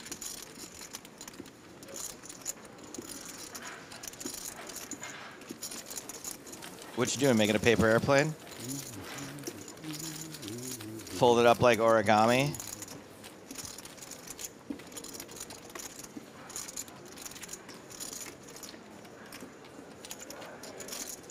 So Nick, I know that we're having a conversation during the last break and we got cut off. Yeah. We got cut off by the level starting. What were we talking about? A BSOP? Yeah. Yeah, so I don't know how much I'm supposed to. Can you kick this off? I'm not sure if I'm not supposed to say something. I'm going to the BSOP. Okay, cool. It's that simple. Going. Yeah. Okay. No, I'm going. Not for the whole thing, but I'm going for the week before Thanksgiving. Because you were just like, hey, Brazil sounds cool. 3 raises. Look, we were talking about Brazil yesterday, and I realized that my girlfriend's going to be in Aruba. Oh. And I was going to just spend the week at home by myself just being disgusting. Like what I do is I take a towel, like a bath towel, and I tuck it in as like a bib. Yeah. And then I just eat. I'll just order multiple types of takeout. Oh, yeah, sure. Yeah. And buy video games. I really want to get the Dead Rising remastered, but then I saw that BSOP was happening. I've never been to Brazil. Neither have I. I've always wanted to meet Blanca. Sure. From Street Fighter. You've always wanted to wear a bikini in Copacabana. I've always wanted to look at bikinis in Copacabana. While wearing one. Is Copacabana in Sao Paulo? I think Copacabana is, isn't it like north? I think it's its own thing. It is, but isn't it like north of Rio? Probably. And Sao Something like Paulo that? is pretty south, isn't it? Or is it just a beach? I don't even know. It's in Rio. Yeah, okay, cool. I kind of had it right. I'm sure there's plenty of bodies to look at in Sao Paulo, no matter what your When you come back from the break, your table will be back. preference is. Right? Thank you. Well, that's exciting. I just have to come up with an alias for while I'm down there, because, you know, I don't need any of those stories getting back to the real world. Okay, chat, help us out here. What should Joe's alias be while on tour in Brazil? What's a cool sort of quasi-Brazilian nickname? I don't want it to be Brazilian because I don't want them to think I speak Portuguese. Okay. My fake name used to be in bars in LA was Greg Andromeda. I'm not 12 foot. That's a great name. Greg Andromeda, and I was a race car driver. Used to go out with this guy who we played poker with, and we'd pretend that we were pilots, and it was like the family business. We didn't have fake names, though. I asked him on break how he's doing, and he was like, A family 24 business of people. pilots? That's cool. That's interesting. He doesn't say it in his chips, he just says it in BBs, and I was like, I like that, that's boss. So there's a $1,200 progressive knockout. I've never played a PKO before. Oh, yeah. Looking forward to playing that. That's cool. And then there's a mini main event I think I'm going to be able to play. There's a freeze out, $400 freeze out. Joe, it's perfect. Yeah. Jose Urban. Ooh, I don't mind Jose Urban. Jose Urban. There's a one-day high roller PKO that I can play. How high roller? $2,000 USD. Oh, drop in the ocean for you, Joey. Anton, you're the only defending champion. And today, then right? on the Friday, there's something called the PokerStars Creators Cup. Didn't get there first, but Isn't the Creators Cup like an F1 thing? It's an invitational. I've been told that I can be invited. Oh. And that's going to be it. That's going to be my week there because I got gigs in Houston, Texas the next day. So I gotta head out that night. But Joe, that sounds really cool. I might join you. Really? Yeah. That's literally like. Would you like some company? I was like, Sure. Oh, that came sooner than I thought. Okay. My first three days were just like amazing. I was like, wow. you're one of the only people that I can beat in all in. So by all means, please. Okay. come to Brazil. I was half joking, but wait, let me take a look at this really quick. 40,000. 6-fold. 7-fold. I'm really living the life. I've got gigs at Pachanga Casino the weekend after an APT.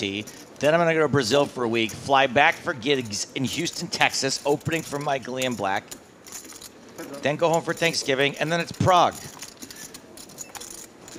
What are the dates for this again, Joe? Okay, so that my flying dates, I'm going to fly to Brazil on the 17th of November. Yeah. And then I'm going to fly out on the night of the 22nd. Okay. All right, so we got a gut shot here for Bobby James. Bottom pair, back doors for Anton Wig. 5 bits. 35,000. Monavon says, if we can just invite ourselves like that, then I'm coming also. You can just invite yourself. It is an open event. Yeah, you can just go. You could just join us if you want. It's kind of the reason we're talking about it, is to get more people to go. Queen of clubs on the turn. That's the club draw. That's one of the back doors. Wig already does have the best hand.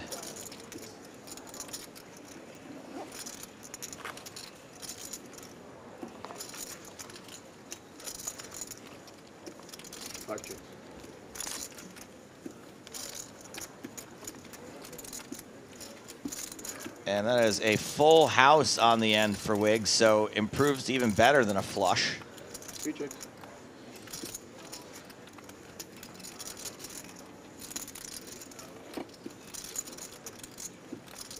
What do you think? We do a little day trip to Rio de Janeiro? Is that what you're looking at that for? Yeah, I was looking at the proximity, and also the proximity from Sao Paulo just to the beach as well. 240. 240,000. I actually think there's a chance we could sneak that in there, buddy. That might be fun. Bet smaller so I can bluff. I'd love to sneak it in there. Wouldn't we all, Joe? Well, you get a bet like 80 on the river or something. I was just gonna be like 520. Just 2 minutes left on the level. One last bad look-alike from Send It Big, who says, "Is Wig Jim Carrey twin?" I think maybe Ace Ventura, sort of.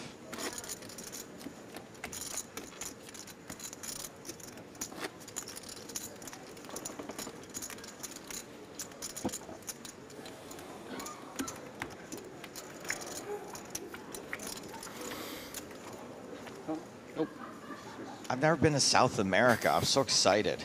You want 4 cards? Okay.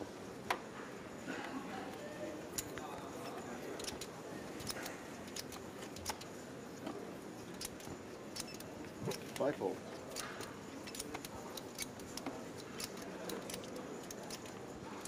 Dan Jackson, King 10. 6 raises. Is going to open. 7-fold. 8-fold. Probably going to be the last hand here. Oh, a little something here on the button for Peaks.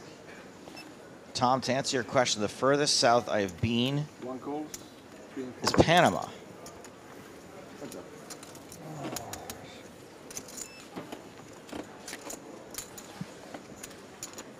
Barely so. Peaks v. Jackson. 10 high flop. That's top pair for Jackson.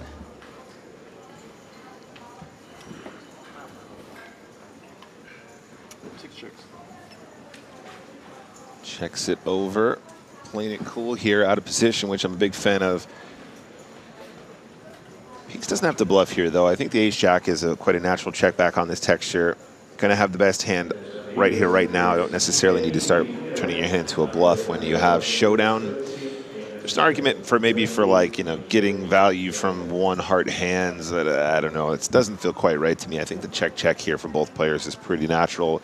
Turn bet from the king 10 though, I think is mandatory now. And if you're going to miss the flop bet, prefer to size up now. 6 bets. 75,000. Yeah, 75K is good. So if the sort of flop continue would be something like 45K, 50K, probably closer to a third. I think the turn can be sort of a half pot or more, 60%, something like that, size up. And that will take it down. And that will take us down to the next break. Looks like we are still at 32 players. And these players are going to be released back out into the wild. And we are going to have a look at not a brand new set of players, because some of them are familiar to us, but Andrea Dato, Tajurek, both coming up on the stage. I didn't realize how short Dick Postel and Samuel Dre are, as soon we'll be getting word of their demise very quickly after the break.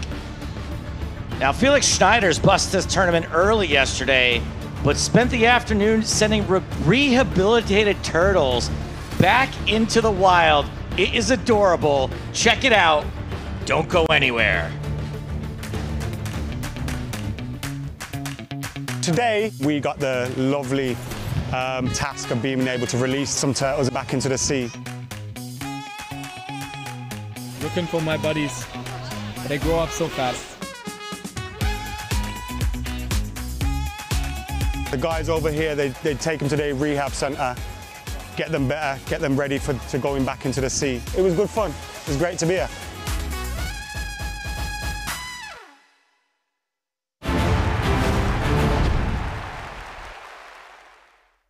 The blinds at 3,000, 6,000 with a 1,000 ante in play.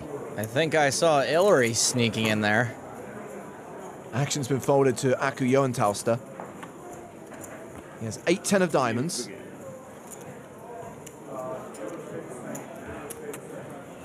And he will raise. Makes it 12,000. This is a name pronunciation table from hell. Good luck, James. Karalampus Sivakos will call from the cutoff. Nailed it, and apparently it's his first time at a TV table, eh? Joni Jokamainen has king-queen on the button. This is usually just a call. He does call. Someone needs to wake up Yves Maison in the small blind. Thank you. And Michael Johnson in the big blind with 8-4 suited. Better than 8-1? All right. Even though he has no shot at winning this hand. He comes along for the ride. The flop is King Jack Deuce with 2 diamonds. Even without seeing Sivakos's hand, it's pretty safe to say that Jokamainen is going to have the best hand most of the time. Joenthalster gets to c-bet here and build a pot for his flush draw. He bets 23,000. Sivakos is out. Jokamainen calling, obviously. There's the call, and Johnson folds. Heads up to the turn. Some early thin-on-thin action at our feature table. Shark on shark. Ace of diamonds. Joenthalster now with a flush. Jokamainen with the nut flush draw. Joenthalster's going to want to bet this. He can get value and make Jokamainen pay to see another diamond. I just nailed all those names. I'm very proud. Joenthalster bets 61,000. Jokamainen has to call, but my guess is that he'll have to fold if the river bricks. If he improves the 2 pair of trips, he'll likely talk himself into a call. Jokamainen calls. And with 223,000 in the middle, we go to the river. Jokamainen drawing very thin. It's another diamond. Jokamainen with the nuts. Well, that puts a whole new paint job on things. How much value does he go for? I'm all in. Joenthalster shoves. Jokamainen calls and will double up. That was a mistake. I think Joenthalster was shoving for thin value, but I can't say I'm a fan of the move. It's so easy for Jokamainen to have a king or queen of diamonds and almost never worse. think the only worst diamond that should be in his range is like a 9.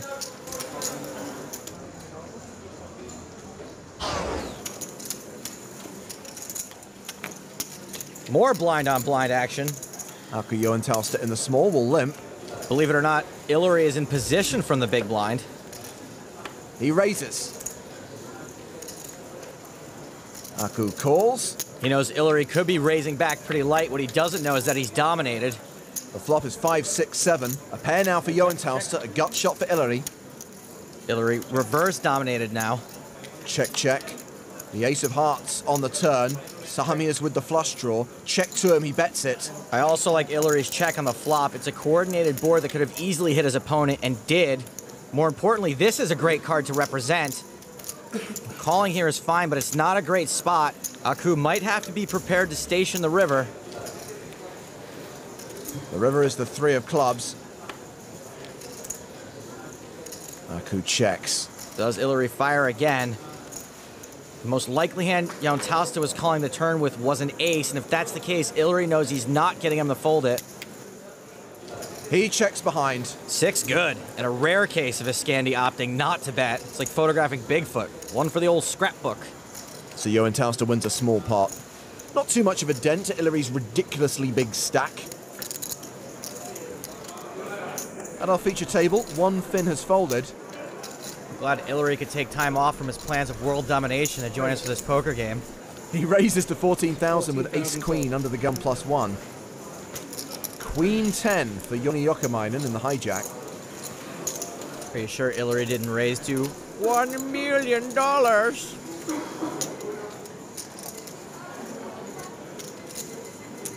Jokamainen will re-raise. He 3-bets to 34,000. Ilari's rep might get him paid here. Hold it around to the button. That's going in the middle. Eddie Tasbas in the small blind. Gives up the 7-4. And Laren folds the big. How much? Start with like 5-20. What do you think I should do, Frau Farbissina? Summers in Rangoon? Luge lessons? In spring, we'd make neat helmets. He 4-bets. 80,000 total. I only like this move if Dr. Evil's planning on calling a shove. This hand is way too good to turn into a bluff. Jokamainen folds. And Ilari gets to win another hand while maintaining that image of absolute maniac. He wins the pot and a pool of mutated sea bass. Back to the feature table. Been folded to Dennis Laren on the button, king-queen suited. Now, before you think this is an auto raise on the button, which it is, just remember this is Ilari's big blind, so gulp. Plus, he's got Aku Joenthalster in the small, but Aku folds. I'm sure Ilari will just, you know, give this up. King 5 suited, you got to be kidding. Not. Sure enough, he will 3-bet to 32,000. Now, in general, this is a good 3-bet. Ilari has the chips and the image to keep the pressure on a random button raise. Of course, we know he's dominated, but with this many chips, it's better to err on the side of aggression. Laren makes the call. So scary. I fold now. The flop is Queen 6-3 with 2 clubs. Top pair for Laren, the flush draw for Sahamias. Like Eddie Murphy's last 9 movies, this is a pretty huge flop for everyone. A splashy continuation bet of 29,000. Hard to push the chips out there when you're getting a rub down. It's almost like they're Master Blaster. How will Laren respond?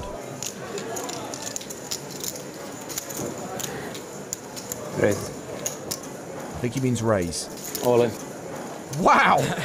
All in. And the massage girl smiled, did you see that? No sooner can Laren get those 53,000 chips across the line than Ilari says, nope, we're going to play for the rest. Once Laren raises, he should really be snap calling a shove. I know, it's gross, but what's the point of raising if you're not going to call? Were you bluffing with top pair, second kicker? He looks back at the cards and he lets it go. That is not good.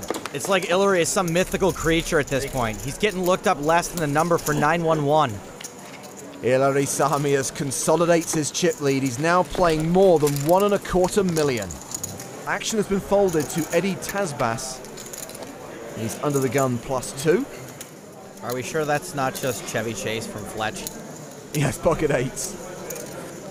And the Swede will raise. Makes it 12,000 total. Ace King for Dennis Larin. Expect to see a 3-bet here.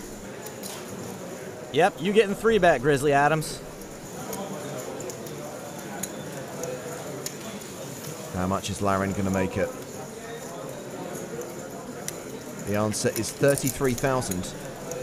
Aku Joenthalster has pocket 10s. All right. Well then. Don't expect 10s is going to want to encourage a lot of action behind him. It's worth thinking about, though, because 10s could be beat with all this happening relatively early, and another raise could likely start a pre-flop betting war.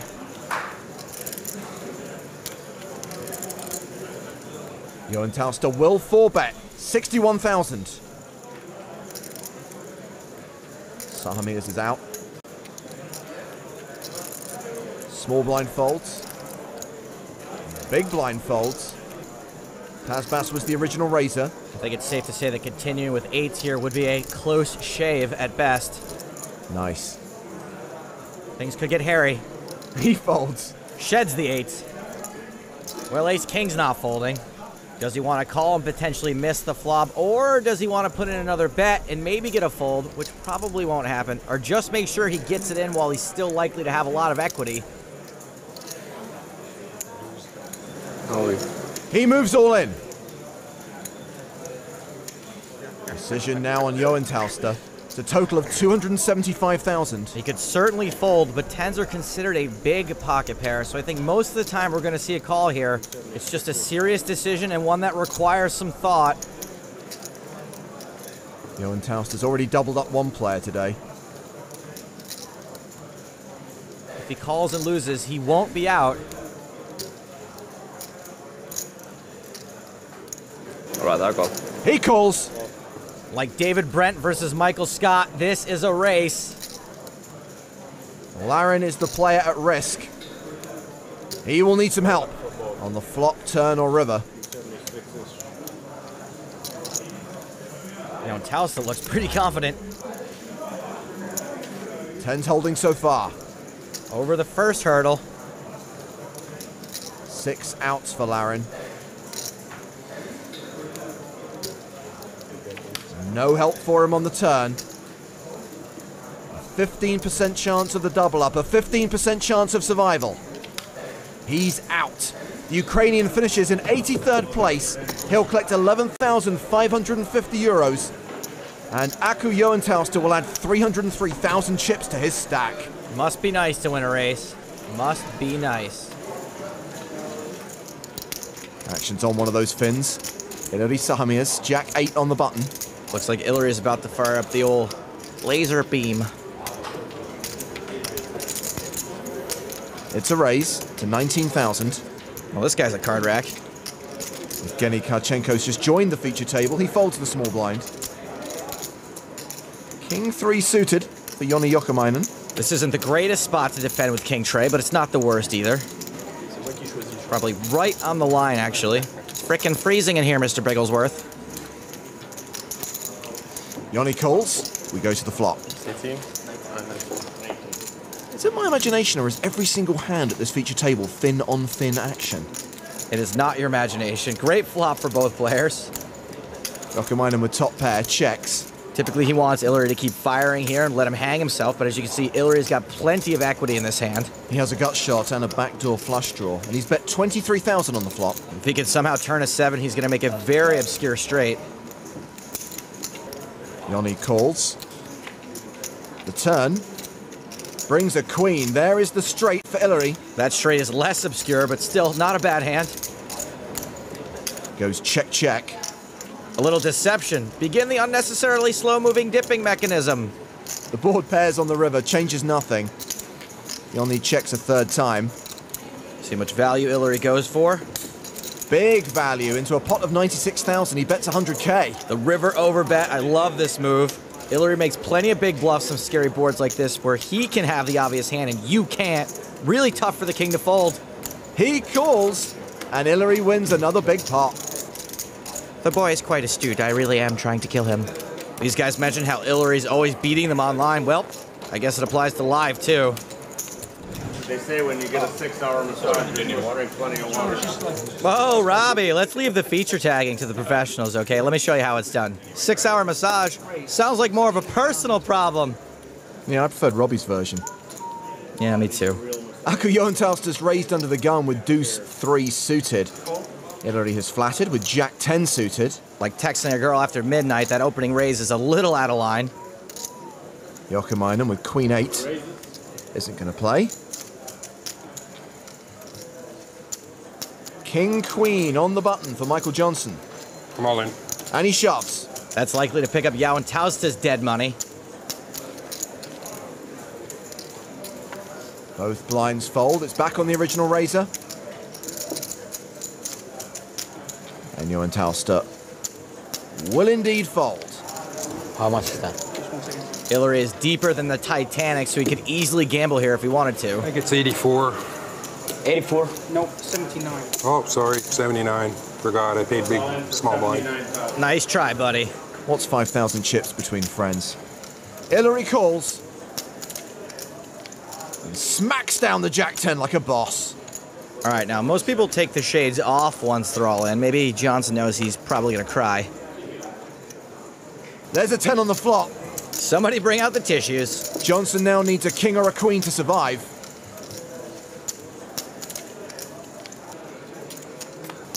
Picks up no additional outs on the turn. There's a 9-1 chance we lose the Canadian. He's gone. Oh well. One chance. Good playing with you. Good game. Good game, man. Yeah. Oh, he almost stood up completely. He's not paying for those 2 seconds, by the way. Michael Johnson is our 64th place finisher. He'll collect just over 14,000 euros. Rats off to you, Michael Johnson. Back at our feature table, everyone except the Finns is below average in chips. And the whole table breathes a sigh of relief that Hillary's folded. Johantauskas raises under the gun with ace-4 suited. Action folded around to Joni Jokamainen, who has ace-king suited. Looks like the brothers Finn are about to get into a bit of a dust-up.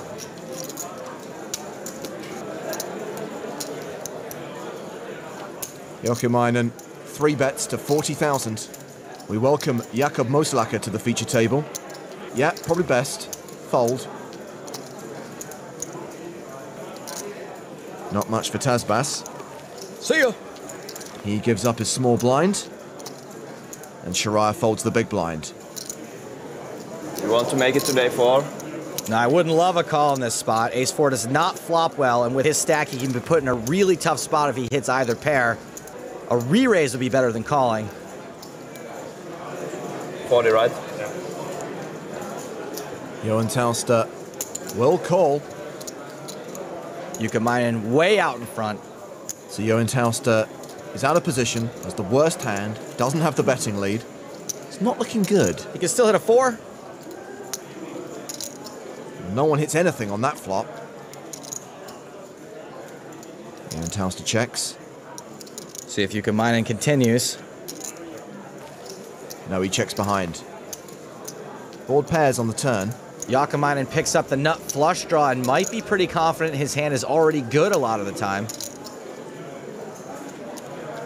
I guess after making that highly questionable call pre-flop, looks like Johantauskas is going to try to bluff the turn. Good thing Yanni checked back on the flop. Aku can bluff here for less now. Johantauskas bets 55,000. Jokamainen has a pretty easy call here. Ace-King has a lot of showdown value, plus he's got that nut flush draw.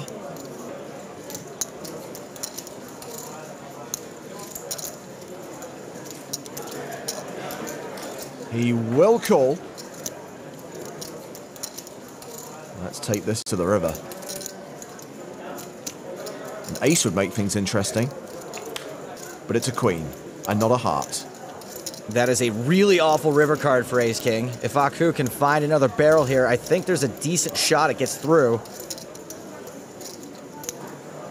What am I talking about? The kid's a Finn. He's got more barrels than Donkey Kong. Johan Tauster does fire again, 130,000. And that queen just crushed almost all of the range that Yanni would be most afraid of.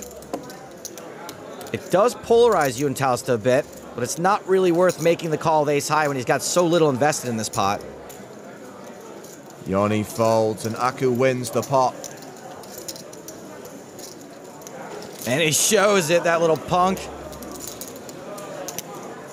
And so ends day 3 of EPT Barcelona. Time to settle up that massage bill. Excuse me, how much? What's the Finnish word for left my wallet upstairs?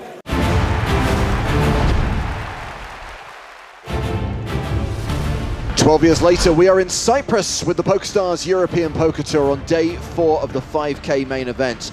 With 32 players, the final 4 tables returning from the break, and a new feature table, which we'll introduce in just a moment. Live card up action from the Merit Royal Diamond Hotel, Casino and Spa with me, James Hartigan, and him, Griffin Bencher. Hello, everyone. New chip leader, Griffin, the last remaining former champion, Anton Wig, the biggest stack right now with 2.79 million. Damir Zhrugilin remains a big stack. And look at that, the top 5 rounded off by a former team pro, Mikhail Shalamov. Yeah, we saw him a little on day 3 on the feature table. Nice to see him grow this big stack here on day 4. And Yisha Chen, who was at our previous feature table, up to 2.5 million now, 3rd in chips overall, putting themselves in contention to win the big cash money. The big prizes will be paid out at the final table on the final day of this MTT on Sunday, with the biggest prize, more than $1 million, going to the winner, along with the very shiny, very heavy main event trophy. $6.2 million in the prize pool with 32 players remaining. We are currently paying out $20,980. And this is the new lineup on the main stage. We have last year's runner-up, a player who became known as the announcer because he verbally declared every single action, Andrea Dato. He was 2nd in 2023. He finds himself in the final 32 here in 2024. Relatively short though, with 24 big blinds. Georgios Soloftas is the shortest stack with 13 big blinds. He is very close to the danger zone.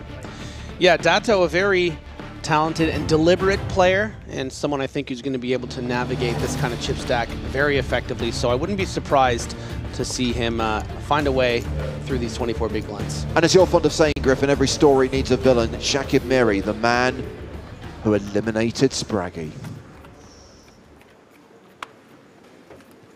So action underway. This is the 3rd level of the day. Blinds are 10,000, 25,000 with a 25K big blind ante. Action starts with Boris Tabayev. He folds.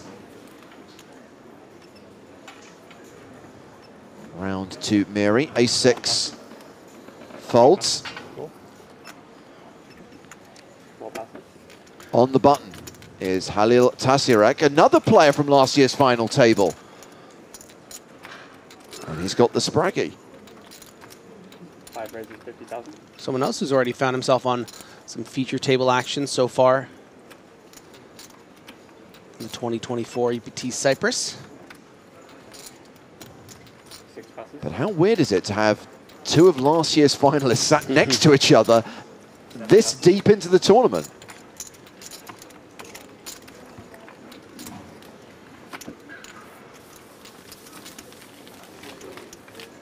I wonder if there's a stat out there how many times a player has final tabled back-to-back years of a specific stop. There will be. Somebody activate Howard Swains. He'll be able to tell us. It's Howard Swains. I think one of the most famous examples was Mike McDonald, who won the won the 2nd EPT Dortmund in 2008, and then made the final table of EPT Dortmund the following year.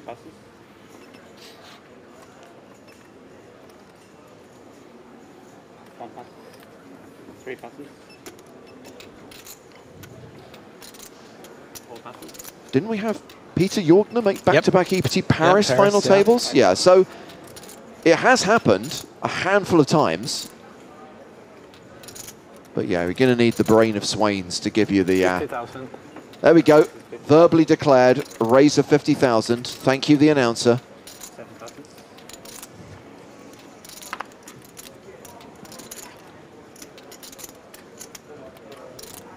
And Tabayev defends his big blind with 9-7. I would not want to be stared down by that guy, I'm sorry. Tabayev played one of the biggest and most interesting hands of day 3 against Wigan with that rivered Broadway. That was right before dinner. Well, interesting board. Trip 9s for Tabayev. Gut shot straight draw for Dato. Action's been checked to him. 35,000. 35,000. You heard the man, 35,000.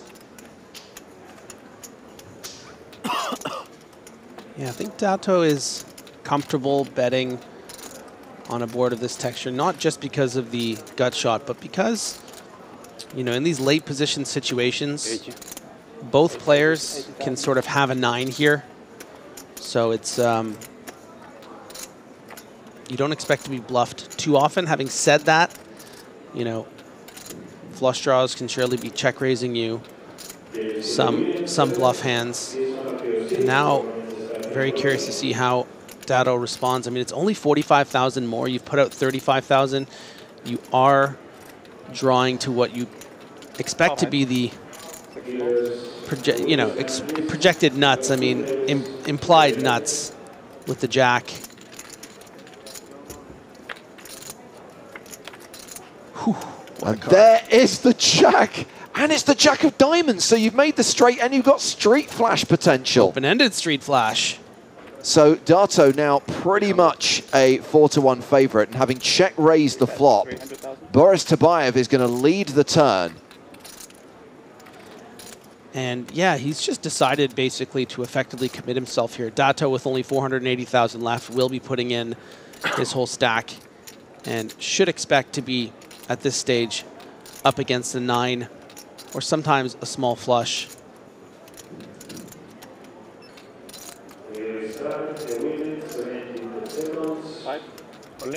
Cool. A shove and a call, and Tabayev is going to need the board to pair. Queens, jacks, 7s, the case 9, all working for him. Fireworks in the second hand here. And a great spot for last year's runner-up to double up. 1.25 million, that's near enough an average stack. Queen, jack, 9 or a 7, and the announcer will be out of here. A 10 on the river. And that is the double up for Dato, who does now move up to 50 big blinds, is now playing an average stack as Boris Tabayev drops down to 40 bigs. 480,000. What? 480. 400? He's even more intimidating when he stands up. Yeah, nothing Tabayev could have done there. It's effectively a cooler at that stack depth. Dato only starting the hand with about 24 big blinds. After that flop and that turn, the money's going in.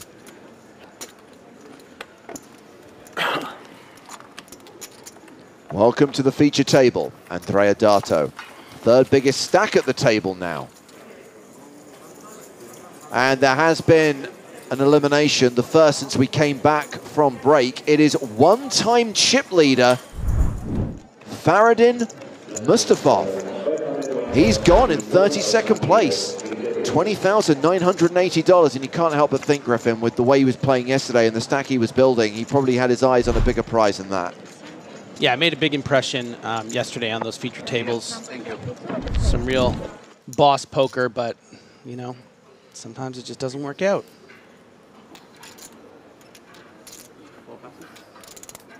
So now we're down to 31. There is a pay jump. Everyone's now locked up, $24,160. And we see Halil Tasirak opening here with King Jack. Georgios Skaparas has folded. Round to Artyom Lakovsky. Jack 10 in the bag. He defends. It is a domination situation.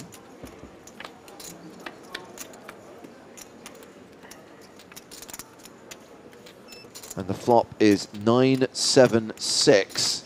So a gut shot for Lisowski. As things stand, Tasirak is ahead with king high. Yeah, despite the 31%, a big advantage here for Lisowski. It's much better for his range from the big blind. Don't expect Tasirak to be wanting to commit any c-bet chips. That turn card is a little bit interesting. Going to be difficult for Lisowski to start leading, I think, on a lot of other cards. You know, anything from pretty much a deuce through, you know, a queen probably would have found a bet here on the turn with the jack high. But the ace complicates things, but he finds it anyway. And taking out the big boy chips. That is a bet of 225 into about, I believe it was 130.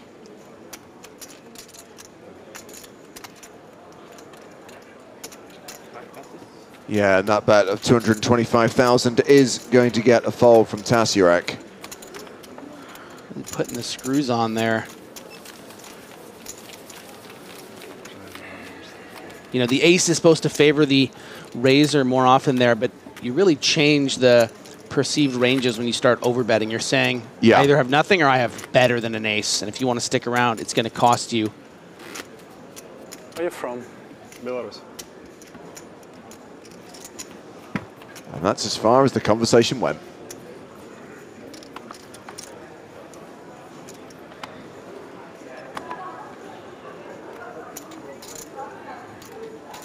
Landa Liho folds under the gun. Round to Tasirak. Aces! 5 raises 50,000. 6 passes. You're from Greece. Where are you from? Cyprus. You? Italy. Italy. 8 passes. Makovsky in the small blind. Folds. Shakib Miri in the big blind.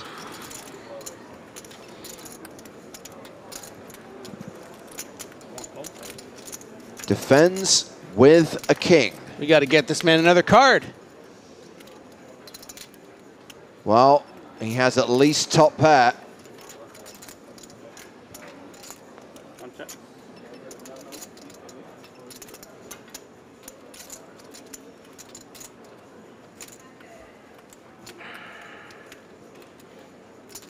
$85. 5 bets, 85,000. And you can see Tasirak unblocking the pairs on the board is going to size up with about a 70% pot bet. I really like this.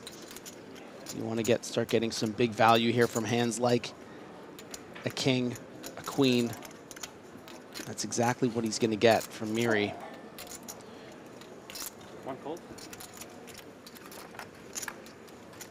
85,000 called by Miri and a king on the turn. So we may not know what Miri's other card was, but we do know he now is ahead.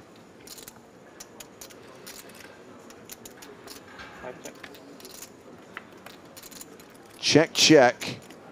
And a deuce on the river. Miri's checked a third time.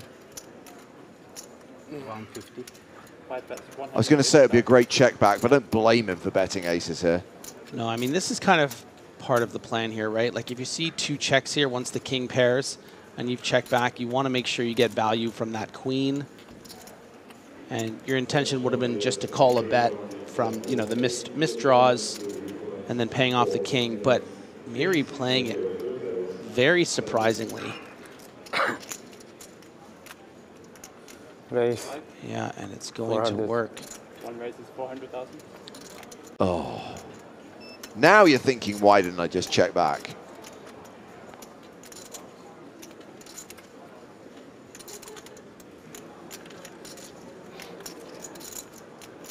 Tom makes a good point. We haven't had quads for about 30 minutes. This could be it. This could be another quads hand. Is it going to be another death by quads hand? Yeah, you're quite annoyed here if you're Tesseract, but I think he's also recognizing that this is just, it's unlikely to just be sort of a random bluff here. Just on this river, not that much has gone into the middle. Suddenly Miri's putting out 400,000 chips, but he is going to call it regardless. Get shown. King 4. So no full house, no quads, just trips, but trips is good. And that is a decent chunk of Tasirak's stack. He's going to be left with just 10 big blinds. Halil Tasirak is now in the danger zone. Danger zone! Meanwhile, Chakib Miri has chipped up to 2.1 million. He's back among the chip leaders with 31 players remaining.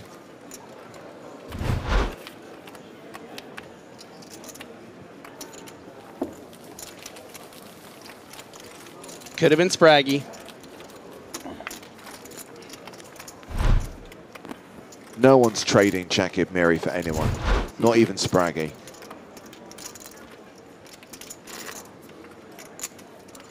Tasirak will now be looking for a spot. Georgios Saloftis, who sat alongside him, is the other short stack at the table with 13 bigs.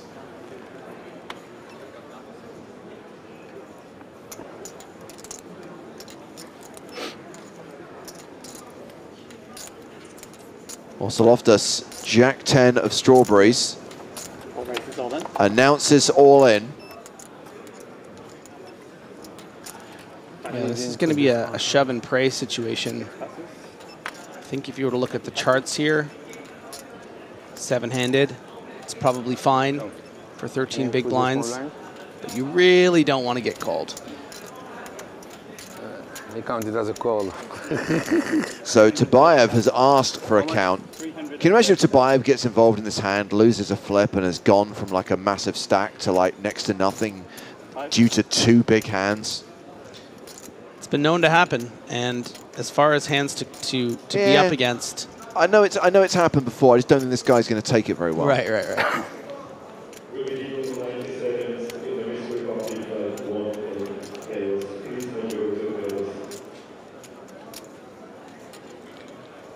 You know, a great deal to consider here with nines. There's 3 players behind. You know, you don't think that the under the gun shove is going to be a lot of maybe, you know, 5s through 7s and 8s, maybe 8s. Well, the reshove gets everyone else to fold, and it is an unconventional flip. Jack 10 against 9s. Tabayev is the slight statistical favorite here. Saloftis is the at-risk player. Yeah, and Georgios is thrilled to see this. Not often when you're up in this situation, you're going to expect to see some ace-queens, ace-kings, then, of course, the big pairs. To see that you're actually flipping, I mean, this is the only hand you're flipping against, a pure flip against that would call. Let's see if he can get lucky. Keep the dream alive. That's a good start. Oh, 2 strawberries on the flop. 41. No, he does not have 41 outs. He's got a lot of outs, but he does not have 41 outs. It's so nice when you're out of the hand. I love it when the graphics machine has a brain fart. It's my favorite part of any broadcast. More than a fart. Cannot compute. Too many outs cannot compute. Now, this is correct. Tabayev does indeed have 5 outs. Queens and 9s are the cards he needs to hit. Those are the cards that Saloftis has to fade, which he does, improves to a flush on the river, and gets the double up through Tabayev, who has lost those 2 big hands in a row, one against Dato, one against Saloftis, doubling up 2 players, and is now down to 25 bigs.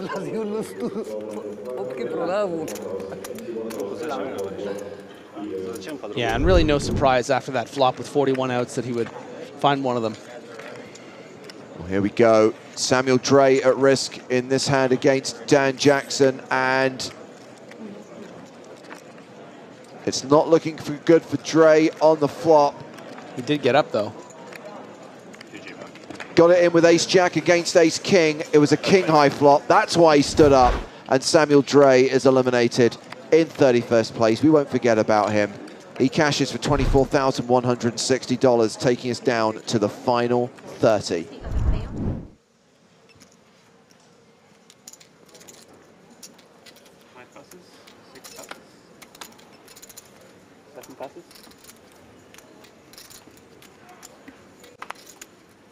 I mean, everyone bangs on about Jamila von Perga hitting that 1-outer in Barcelona. I think it's much more impressive to hit a 41-outer.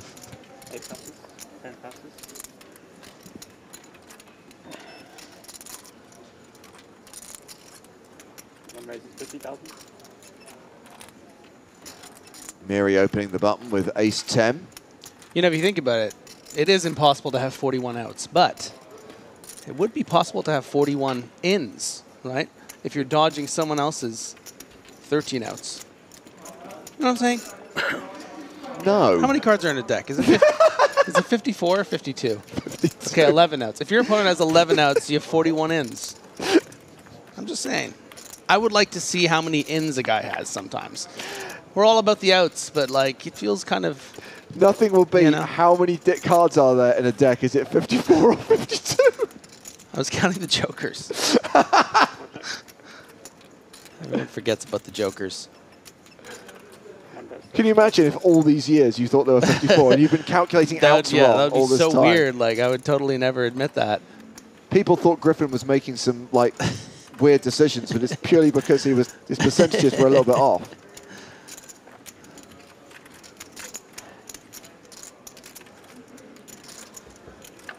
Well, this is looking good for Miri. Yeah, he's got 52 ins. Loftus is drawing dead on the turn.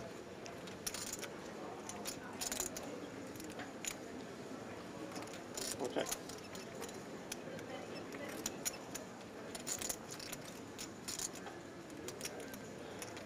Do you remember in some decks of cards you used to get the rules for bridge as well? So you'd have 55 cards in the deck. 150,000.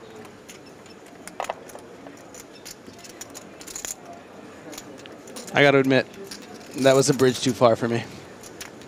150,000, the bet from Miri on the turn.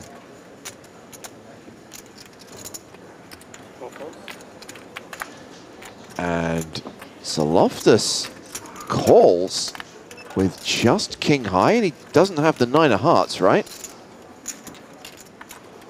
Look, it could be nothing, but I wonder, Miri sort of knocking down his chips there that looked kind of like weak to him, you know?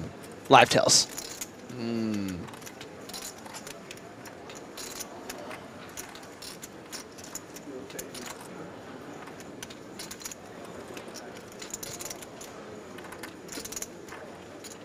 Yeah, repping pretty thin on the ace-6, betting twice. So Loftus saying, okay, well, if you have it, you'll probably go 3 times.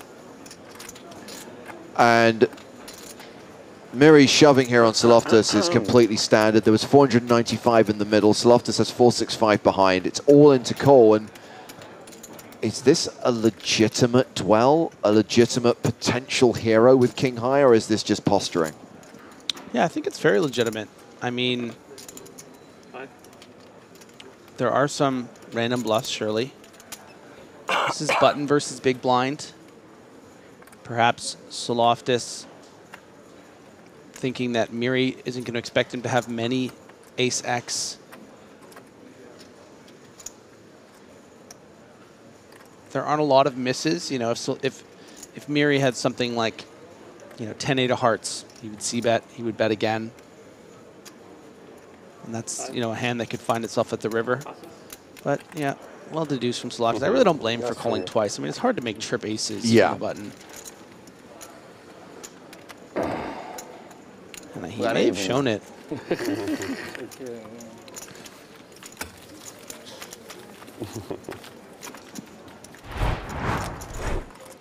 Updated chip counts. Great start for Miri, up to 2.38 million. Yeah, still has the table chip lead. Meanwhile, Tasirak is now playing fewer than 10 big blinds because he is posting the big blind and the ante on this next hand. And we have 2 Georgioses on this table. So if you think you can guess them without looking them up, there's your options.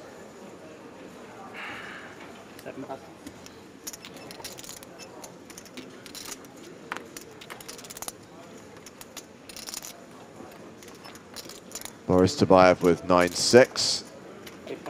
Folds. Round to Miri. Ace-4 in the cutoff. One raises 60,000. Raises to 60k. Ace-5 of diamonds. 175. And Lander Leo is going to 3-bet. 4 passes. 5 passes. Action back on Miri.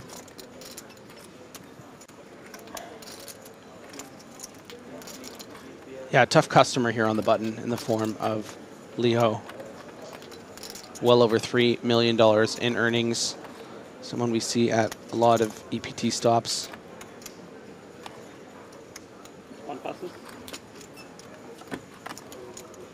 No, see later. I will see later.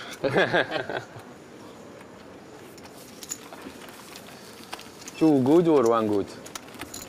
One good. We have the same one. One very good. Another one, not very good.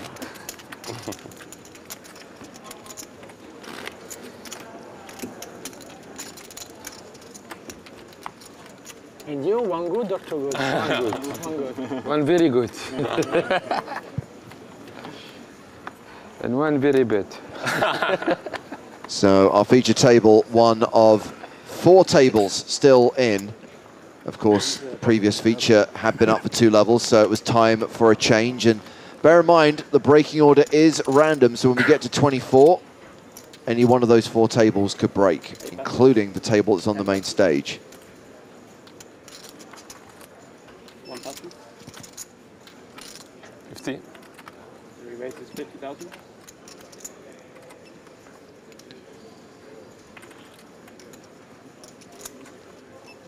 Leo hasn't had a big breakout in a main event at the EPT, but a lot of high roller final tables over the years. He's not going to be able to get past the ace-jack of Suloftis for just under 20 big blinds. 3 passes. That's just a nice clean feeling, you know? You have like under 20 bigs, a cutoff with a decent stack opens, you're sitting there with ace-jack on the button, you just start the next hand, you know? Some people like it clean, and some like it dirty. James?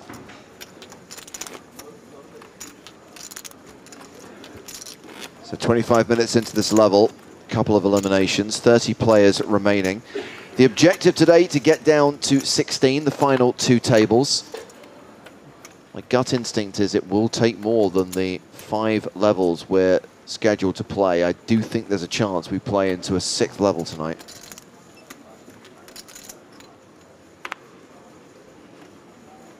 Passes. 10 passes.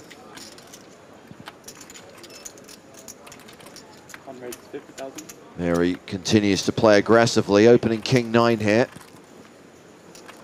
Well, if you need me for that 6th level, just know that I'll have my phone turned off and be living my life. So I'm sure you will. it's this new thing. It's just you know, detox from the internet. From I'm doing late at night now.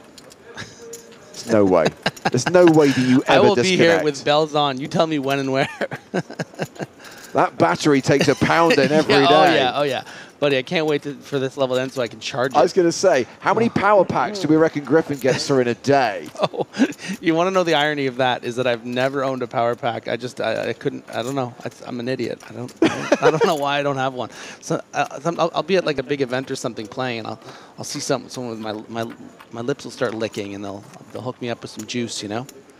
But I just don't have one for myself. Are there PokerStars ones? Could I get one of those things? You guys want? Why are you talking to me? I don't have access to the Stars store.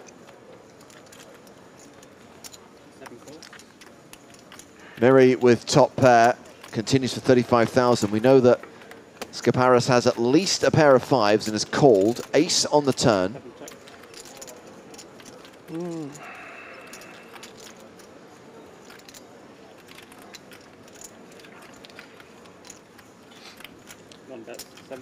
This might be my favorite question that we've ever received, by the way. And this is the kind of comment that gives Chat Pro Saturday an 80% chance of happening tomorrow.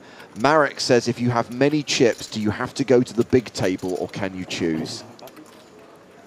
That's so cute. I love it. Your band. Seat assignments are random. And we do not in any way curate the feature table. It's one of the existing tables out in the field, and we just bring those players up to the main stage. It's from the Basque Country, so yeah, it's a weird one, yeah. Like L-A-N-D-E. E-R, yeah. Lander. Lander. Yeah. First time you hear it, right? Yeah. And passes? 1 passes? 3 passes? It's unique name. No, that's my name, my real name. It's unique name. Ah, unique name? No, not up there, but yeah. It's general. Yeah, in general, yes. Yeah. But, no. But you have a composite name, right? No. That's my last name. Ah, Lijo. Lijo. No.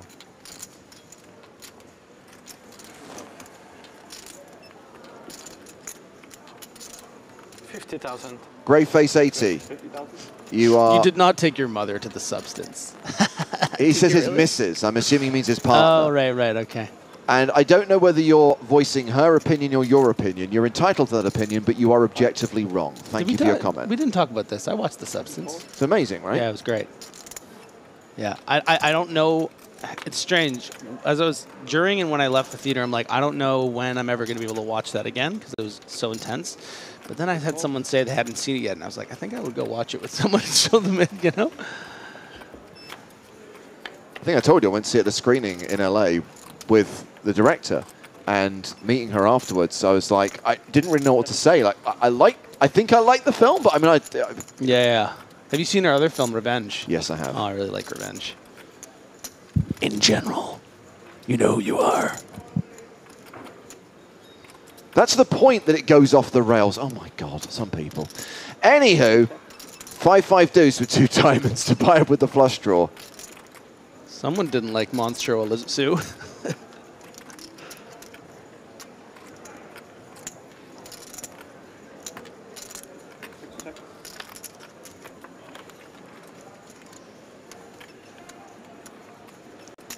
So expect the 2 individuals to joust in this pot. If there is any jousting, it would be Tabayev with that queen high flush draw and Dato with the ace high. Going to be a little tough to battle against pressure in that it's 3 ways. But you know what? Tabayev says, I'll just try to get that free card. And the announcer I'm not used. can have every opportunity to say nothing and check back. At least. Not hugely incentivized to bluff here. I mean, if we do see a bet, I think it would be in the form of wanting to protect this ace high. But yeah, makes much more sense to just check, hope to dodge the outs. And you know what? Want to make aces up. We should have a name. When an ace comes on the river, I feel like it's so consequential and so interesting. I kind of feel there should be a meme attached to it. Boris just cannot get a break today. No. Or certainly since he's been moved to the feature table. And during this session, I'm kind of really feeling for Boris. 65. 65,000. Woof. This is the classic. I think everyone at home can relate to this. You feel entitled to a pot because you had a big draw, and then when you miss, you just think, I'm just gonna mindlessly bet on the river. I mean, this bet is really poor because, you know, were Dato to say have a non-ace type hand, he would have bluffed by now, right? Like he would have bet his king highs on the flop or his 9-10 of clubs on the flop. He's just gonna have an ace so often here. So I really think this was a poor bluff from Tabayev, and it's too bad because we've seen a lot of him over the last 2 days and has played pretty solid over the course of those days. Maybe just showing a little bit of frustration here with a really poorly timed bluff.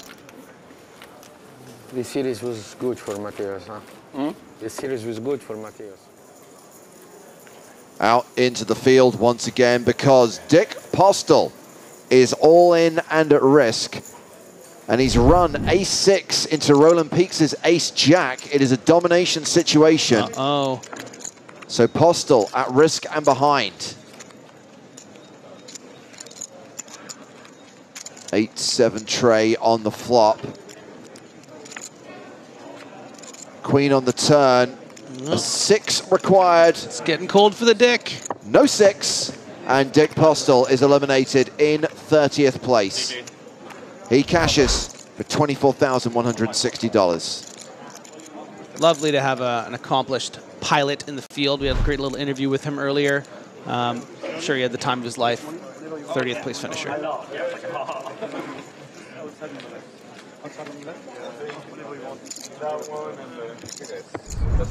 Just advising him that the nearest exit could be behind him.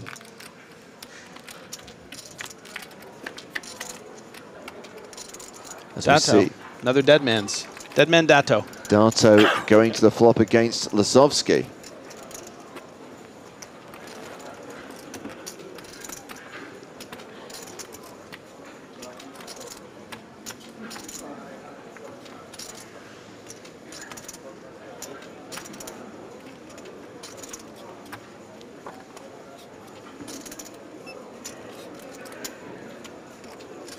$45,000.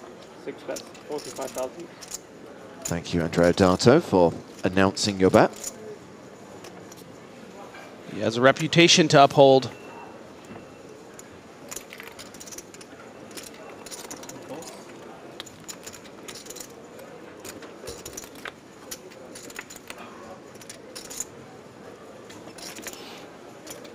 One of those weird situations where we can only see one card, but we know that Lazovsky is ahead.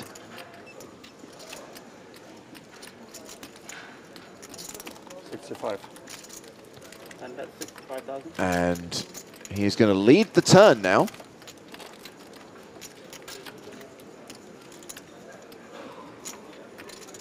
Yeah, really going to freeze Dato here, especially with the hand that he has. Dato, I think just sort of balancing himself here, but has maybe one of the worst hands he can have as a bluff catcher. That 8 is going to be blocking a lot of those straight draws that might be there, like a 10-8 or a Queen-8, 8-7. You know, no diamond in hand. Nice little takedown for Lazowski.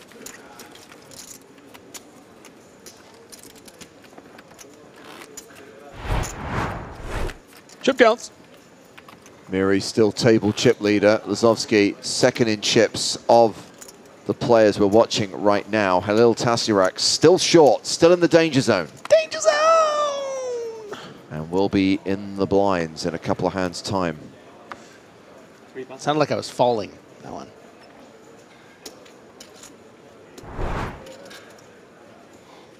Aim for the bushes?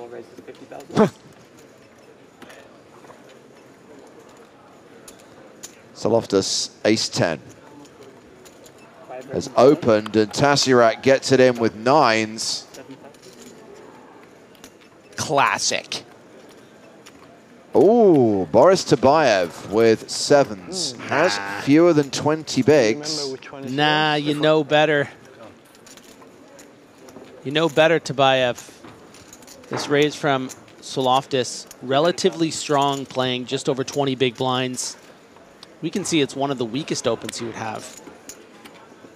But Tasirak going to be pretty tight here, not going to be shoving worse pairs than pocket 7s with little to no fold equity. So you are hoping for a flip at best. And you're hoping that Soloftis isn't raising stronger than, you know, 9s plus, which he would call the all-in probably. Tabayev, come on, man. There you go. And this will be a side call from Soloftis, recognizing the lack of fold equity. This isn't going to be ace-9 and ace-8. Pocket 7s, no? I saw when you folded. Probably not even going to be, you know, king-jacks or king-queen off. Probably even finds it into the muck. So, you know you're flipping at best here with the ace-10. But you got to take it. It is a classic race, and a race that Tasirak needs to win. He's at risk here. Yeah.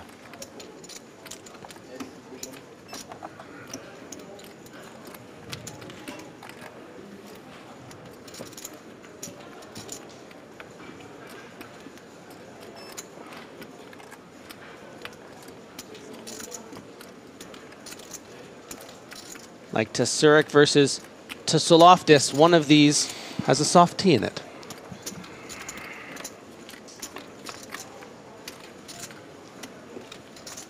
Jack 8-4. So far, so good for the pocket nines.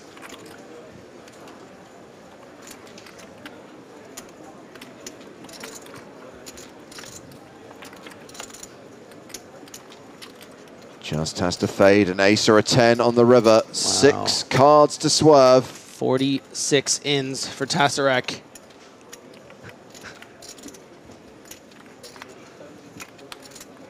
Deuce on the river, and Tasarek doubles up.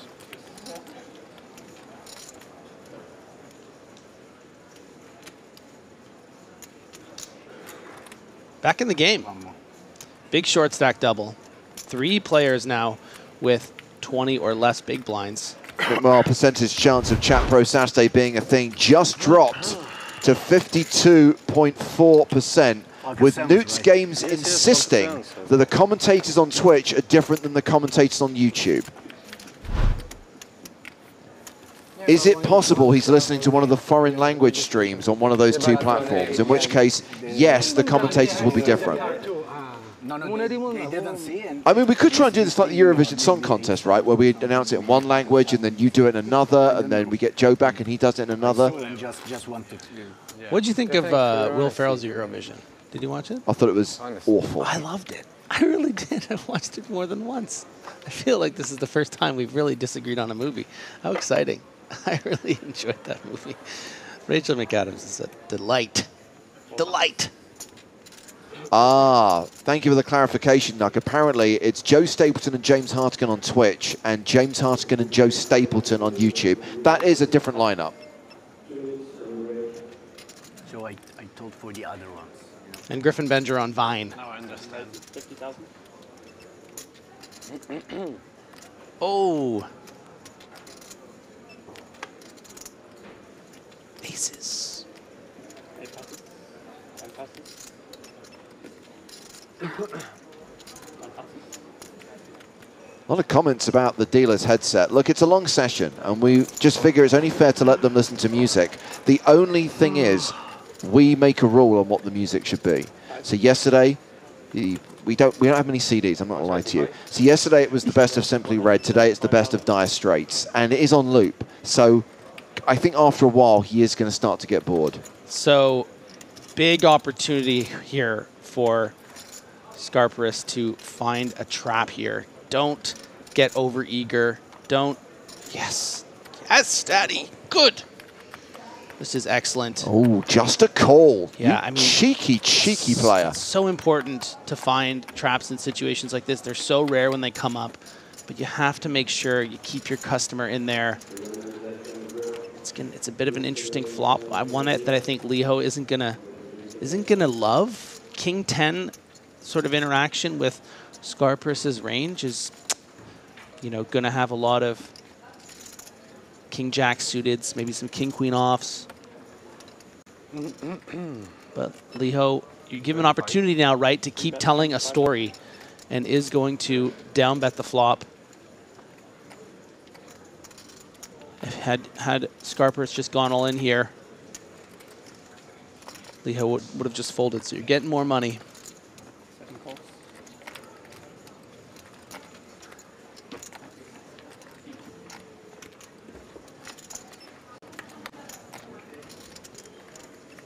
So Leo now drawing dead. I think it was going to be very, very difficult for Liho to make any more money in this hand. Pardon me, for Leo to bluff any more money in this hand. So I think Scarparis has gotten everything he can.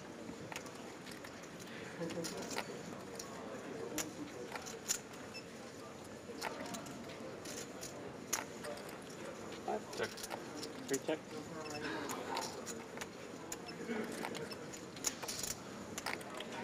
Yeah, the irony of Liho's bluff here is that the reason you take a hand like Ace-6 from the big blind and decide to 3-bet it is because it's supposed to be less likely your opponent has pocket aces. So this is one of those very rare scenarios.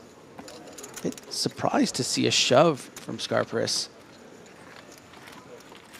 but wholly irrelevant at this point. Takes down as much as he could have gotten from Liho. Is Esperanto still a thing? See a few people talking about the fact that we should all learn it and we should just have one commentary stream from the EPT with everyone speaking Esperanto.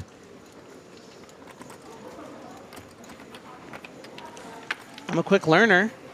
No, you're not. No, I'm not.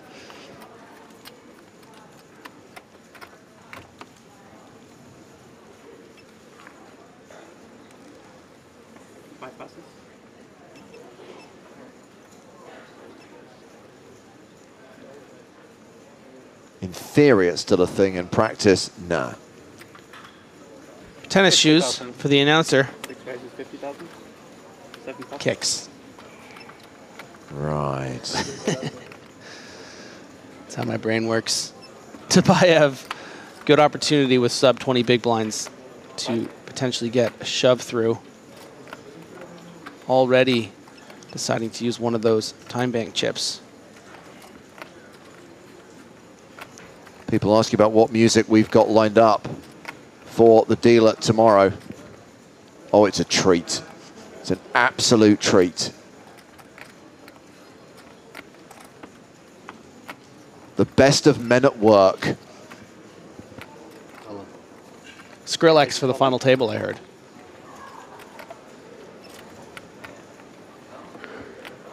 Ooh, some pause from Lisowski. One of those situations, and he's probably already knows it, where he just sucks when you get dealt the best hand you need to fold. And you can see how quickly he puts the nines in because he just knows it. You can't risk Andrea Dato waking up with a big hand with those 50 big blinds. Tabayev's range pretty strong. Yeah, and it gets through. Pinsky asks, is anyone communicating with the dealer? If so, what would be the sort of communication going on? He basically has Sting screeching in his ear, I love my MTV.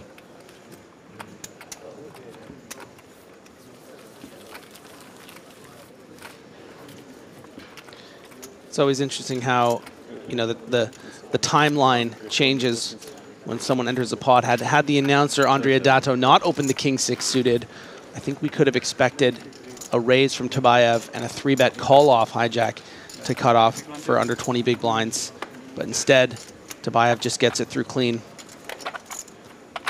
Good luck. Good luck, boys. Oh, we're losing a player. That is Good luck, Khalil. Halil Tasirak being balanced off the feature table, and apparently we will see why in a moment. Spoiler alert, I think that means someone's been KO'd, Griff.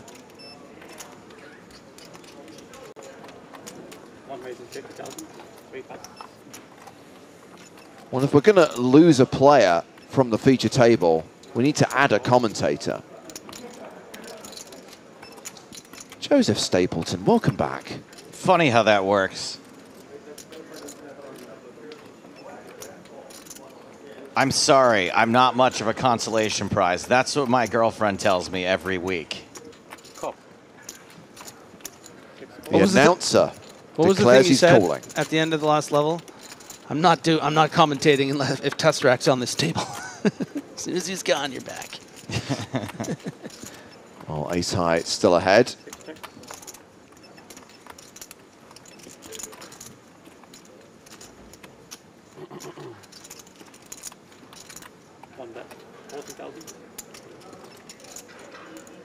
Yes, 40. Correct.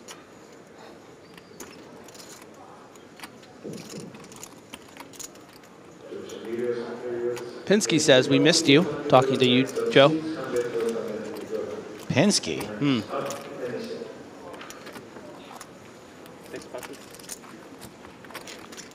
Drawing a blank.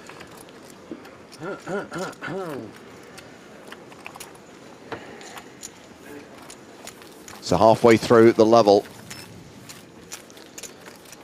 Would have thought you knew the name of all your babies. Thank you. Yeah, they're all Stapleton. Thank you.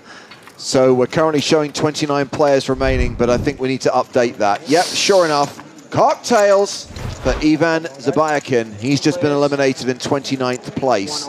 Taking us down to 28. That's why we had to balance Halil Tasirak off the feature table. 28 remain in the EPT Cyprus main events. He's going to need another one of those pretty quick, it seems like. He was sucking that down awful fast, as I would be. in that situation. What do you even do to blow off steam when it's an all-inclusive resort? I mean, I think you answered your own question.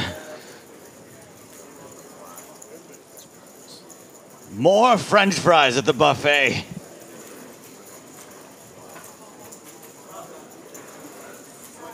I feel like we're getting old, Joe. We haven't really been utilizing the free alcohol out here. I haven't been getting Not many drinks really, at all, no. Just back in Yeah. my room watching the Dead Zone. I thought about it last night when I couldn't sleep. It was like 2:30 in the morning, and I was like, should I just go downstairs and get a drink and bring it back to my room? But then I was like, nah, what if I run into people? But I'm too lazy for that. That's it. That's it. Glad we got Andrea Dato. Andrea. I'm going to start over again. Yeah, go ahead. Edit that out. We will. Glad to have... Oh, now he folded. You know what? I'll just do it now. It's okay. We're cutting all of this. We're on a 30-minute delay. I still don't know how this works. You're watching EPT Cyprus. Andrea Dato.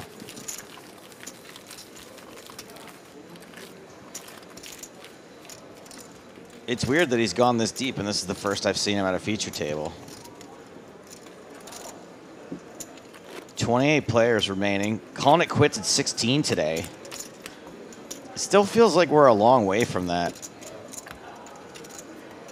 We got one Shardy at this table. 12 big blinds for Georgios Souloftas.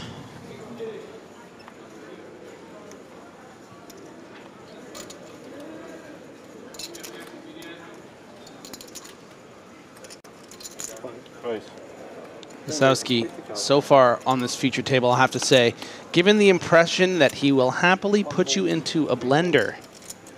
And now he gets dealt pocket kings. Under the gun. He hates to see all these quick folds. Tobayev with just 3 deuce off in the big blind. Or the Jordan, as it were, the deuce 3. The Jordan, the dirty diaper. Button is good. Thank you. Button is good. Who won that one? Lisowski? I pronounce it Lisowski, like Lisowski, sure. like Monsters Inc. You The know? big Lisowski. That too, yeah. I'll allow it.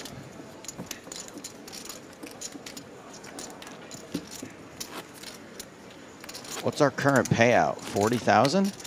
Is it that high? No. No, it's 60,000 for 13th. You think it'd be 40,000 for? We're not that far from 13th. Actually, I guess you're right.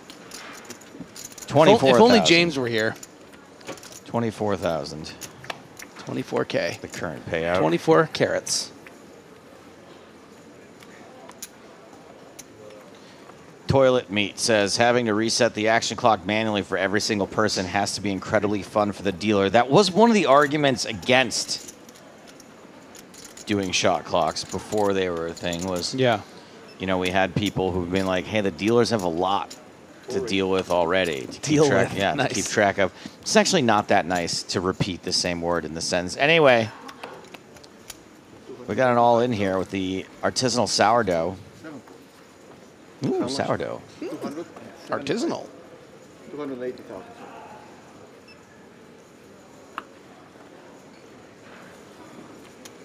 Eight folds. And that's going to get through. Yeah, one of the original arguments was, hey, the dealers have so much to do already, but hey, we have the best dealers in the world on the EPT, and they handle it with aplomb. Turns out they wanted more work.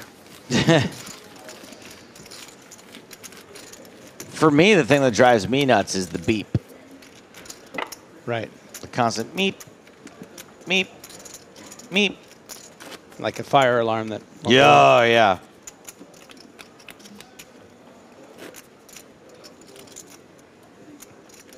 So this one time I had one of those that was going off like crazy, and it didn't have a battery. Like it was one that plugs in, like wired into. No, I had some saga with one recently. And so I ripped it out of the ceiling, and it still kept doing of course, it. yeah. Even though there was no, just a phantom in it. Same thing happened to us. So I put it in the trunk of my car, thinking that like at least that would keep it away, and then I'd be on like long trips and just hear like beep, That's amazing. And it was for like it's like a months. monkey's yeah, paw situation. Yeah. Couldn't get rid of it. I had to like Jason Voorhees, like lock it in a box and sink it to the bottom of Camp Crystal Lake. Then you just get home and it's up in the wall It's again. just there. I still hear it in my sleep. That's why you have so much trouble sleeping. I should have never wished. I should have never used one of those wishes on a smoke detector that didn't have a battery. Yeah.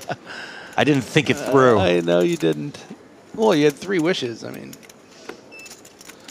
Lasowski going with the raising strategy with Queen 3 suited, not even 3x. Very effective against Jack Deuce.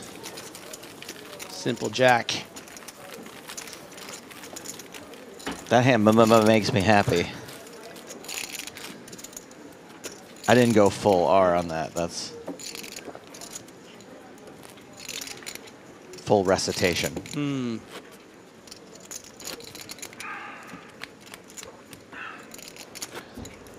Oh, you just love to hear players getting hydrated. Huh? I don't mind it. It reminds me to drink water. It reminds Griffin to leave a half-drank bottle of water here. Did you guys like talk about it during the next level and stuff? It's Was just it, like the a whole fun thing that every time Nick comes in, he has to clean up after you. Okay, so I should keep doing it then. Oh, yeah. No, it's a hilarious bit. Okay. We all love it. 7 raise, 60,000. Scarperus. Jack 8 of trees. 8 fold. 10 fold.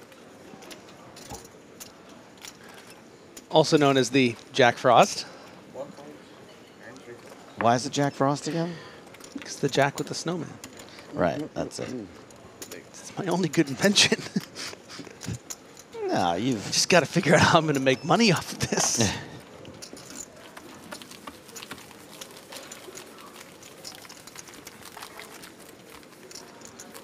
We're getting kind of a post-dinner slowdown right now. Partly because we're on a money jump.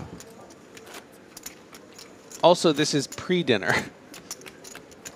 Yeah, I know. That's why it's odd. Oh, okay. That's what I mean. I'm not saying it's post-dinner. I'm You're just saying that it's there's usually not this many raise and take it's until the last level of the night. Until they've had their fair share of halloumi. You know, I still haven't had any halloumi. I had so much at breakfast. 6 folds, 7 folds. The lovely gentleman actually there said, "Sir, please stop." Sir, we've been watching you on the cameras. Yeah. And this isn't for us, but this is for you. Yeah. You're getting a little halloumi out here. This is an island, sir, and the plumbing, we're not sure it can handle the amount of cheese that you're putting into your system. All right, big hand. Shakib Miri. Pocket Shakibs. Tricky. The spade and the diamond. Oh my goodness. Wait, so hold on. What happens now? Do you really think you're trapping here with jacks and you're now the trappee? Yeah, so basically the intention for Miri here is to, induce a light shove from the big blind or a light squeeze from the small blind. If Leo happens to have pocket queens, kings, aces, that's just a cooler. It doesn't matter. We're playing like 33 effective big blinds. That money's going in no matter what. So this is just a way that, if Soloftis in the big blind wakes up with ace-10, probably going to squeeze shove against the raise and the flat. Right. But if it goes raise, 3-bet the jacks, ace-10 can probably get away. So I actually really, really like this quote-unquote trap. Also, it means that you don't get in 1.7 million with the cutoff open. Now it's just this money's going in, and Miri's going to need a miracle to bust Leo. Chakib is going to need to hit a third Chakib. I'm sure Shakib is Jacob in his language, which is Jack, more or less. We'll get there. But for now, it is a domination situation.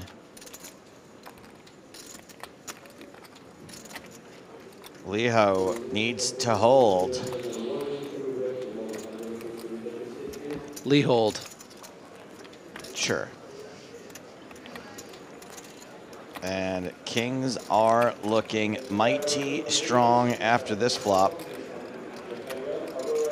Everybody wants a 10. We all like the juice. Give me the juice. At least a 7 or a queen. Let's get exciting here. Nothing exciting. Lock it up for Leho.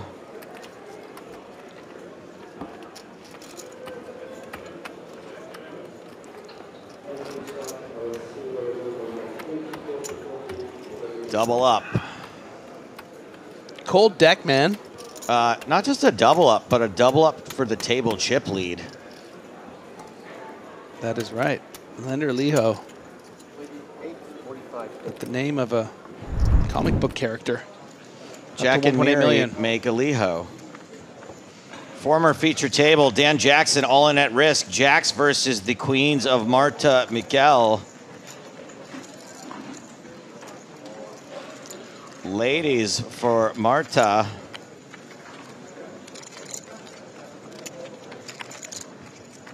Dan Jackson needs to hit the Jackson. But that's going to be the end of the road for Paul Jackson's cousin Dan out in 28th place. Yeah, I really liked watching DJ play. Action Jackson, he was getting involved, ran some pretty interesting 3-barrel bluffs, had some good chat on the feature table on the first couple levels. Everybody else ladders up, by the way. Oh, yeah? It's $27,000 now. Would you say that Action Jackson rhymes?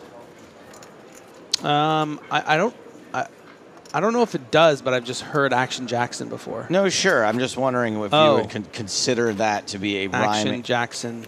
I think it barely qualifies. Yeah, it barely qualifies as I think a it's a rhyme. barely qualifier, but I didn't say it because I thought it rhymed. I said it because it's like a Of course, I'm not popular thing. accusing you of saying it because it rhymes. Well, I'm a bit defensive. It is a movie starring the recently deceased Carl Weathers. Uh-huh.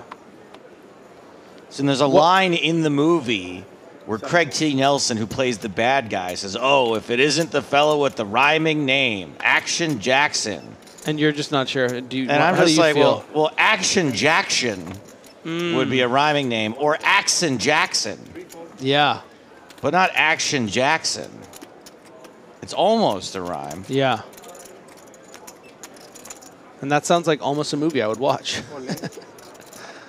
Easy shove for 12 big blinds from Soloftis. Dato out of the way with Jack 3.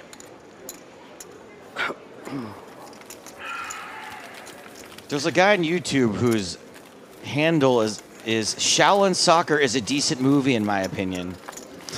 And every time he writes something in the YouTube chat, I'm like, why is this guy constantly writing on Shaolin Soccer being a decent movie? It is a decent movie. It's exactly how I describe it.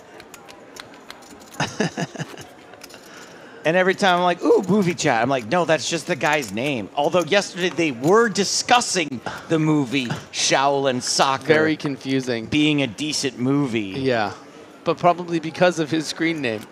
Probably, yeah. Probably it doesn't come up organically. And so it's like, oh, I didn't even notice your screen name was Shaolin Soccer is a decent movie, in my opinion. 8 folds. 10 folds. I don't think I ever saw Shaolin Soccer, but I did like Kung Fu Hustle quite a bit at the time. I think we've had, Kung Fu Hustle's better, but we probably already had this conversation, maybe even more than once, but are there sort of screen, I mean, I guess you haven't played much of online poker in your day, but are there screen names that just sort of, you'll never forget, that go in your head? I mean, yeah, but they're like my brother's screen name. We have got an all-in from Soloftis. We'll go back to the online handle conversation after we see if the favorite can survive. Scarperis putting Soloftis at risk. Yeah, pretty big swing here for Scarperis, whether he's going to be up into the 7 digits or down to, sub 30 big blinds. Big spot, even bigger for Soloftis as this represents his tournament life. Good start, no spades. Just needs to dodge kings, tens, and backdoor straights. It's just... Let's say 9 for some juice. It's just going to make the 10 even more painful. Let's say 9 for some juice. We got a juicy 3, but no real juice on the turn. Scarpera still has 5 outs. So Loftus just has to fade those 5 outs to survive and double up. And does. Look at this smile. He's got a nice smile. Double me up, dealer. 365 total. So, hey, dealer, make it a double. So 2 of my favorite screen names that I just remember because they belong to people I knew. Is my brother's screen name was Beaver Sandwich. Okay. And one of my really good friends, his screen name was Feed the Geese. Okay. And I don't know how much I can go into what Feed the Geese means, but okay. It's this motion. Okay. When you're feeding the geese. Yeah. You do this. Okay. So. Yeah. Yeah, John Andrews is always a classic. What's John Andrews? 68, I owe you one. Ah, that's cool. Yeah. I like it, yeah. And one of my favorites is You Can't Be Odd Job. Oh, nice. Good reference. And then one was the most dad joke of all the dad jokes was the screen name was Drawing Dad, and it was a picture of a guy of like a dad Drawing Dad. I remember drawing, actually. painting. Yeah. Yeah, that one. Actually, this guy still plays. I like Sunday Melon. Yeah, I like Sunday Melon too. And his avatar is like a bad Photoshop of a watermelon over the Sunday Million wording. Yeah, perfect interaction. He just went the extra mile. Yeah.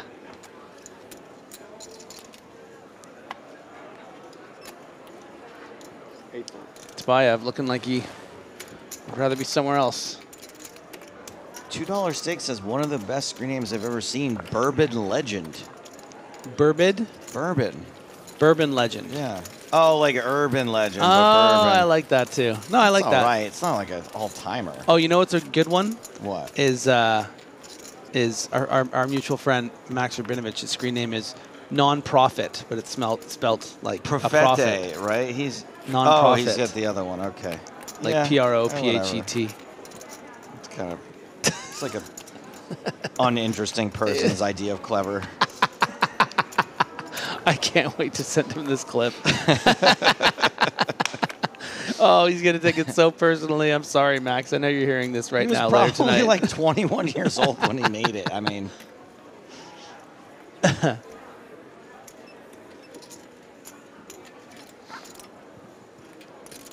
Ace Queen suited for Soul of Toss. Soul of Terms and Services. Tbayev with A7. 8 volts. Nuh-uh. No, thank you. I would love it if every time Tbayev like flicks his finger to flick the cards, if there's just like a sonic boom. 10 volts. Yeah, the table creaks. A bunch of dust flies up. Lasuski calls dominated. 10-6 tray. I think there's a spotteroo there. Yep. Sure is. 4 checks. Domination continuation to the turn. Domination continuation-ation. Yeah, and I think quite fortunate, I would say, for Soloftis here that his opponent has something as strong as ace-9. Lisowski is such a tough opponent that he's going to bet on the turn with a lot of his range because this particular board favors his hand so much. So let's just say he had something like a jack-7, you know, of spades here. We saw him overbet a turn in a situation where the board favored him more. So I'm surprised to see him bet here on the turn, but maybe just wanting to See if there's a card on the river that he can represent and fold out a better ace high. Domination finalization. Could have also been the intention to sort of like deter a hand like king queen or king jack from betting the turn and folding out ace nine. Now, 10 checks.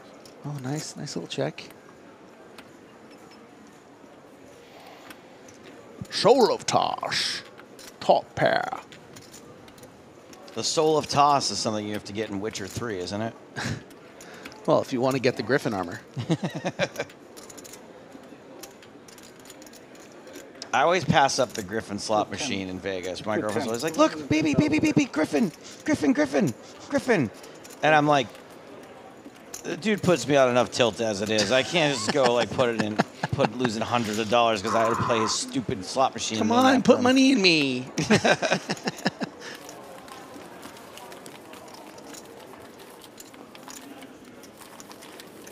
If you guys don't know, the Griffin is a mythological creature that has the body of a lion and the head of a jackass.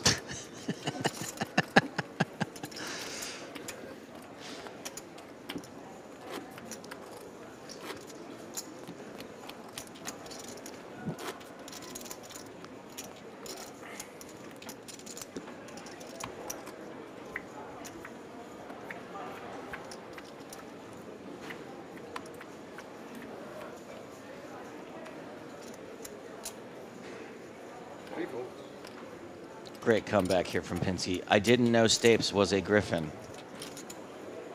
Really turned that one around on me. It's one step above I know you are, but what am I?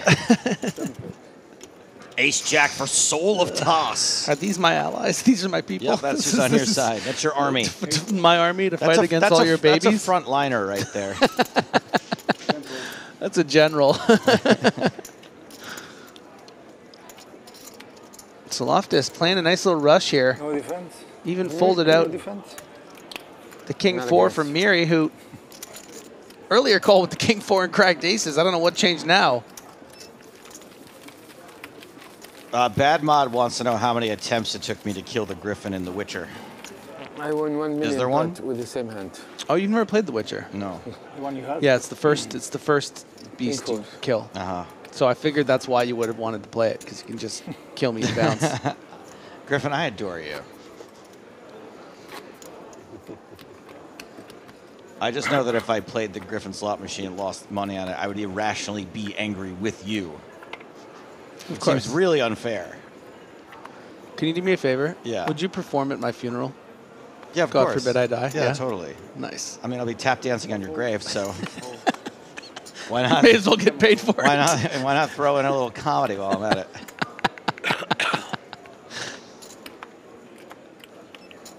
10-8 suited for Tabayev. You do it better.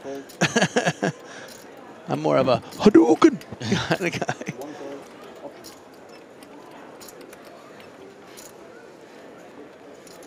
Miri is in with the Queen of Spades.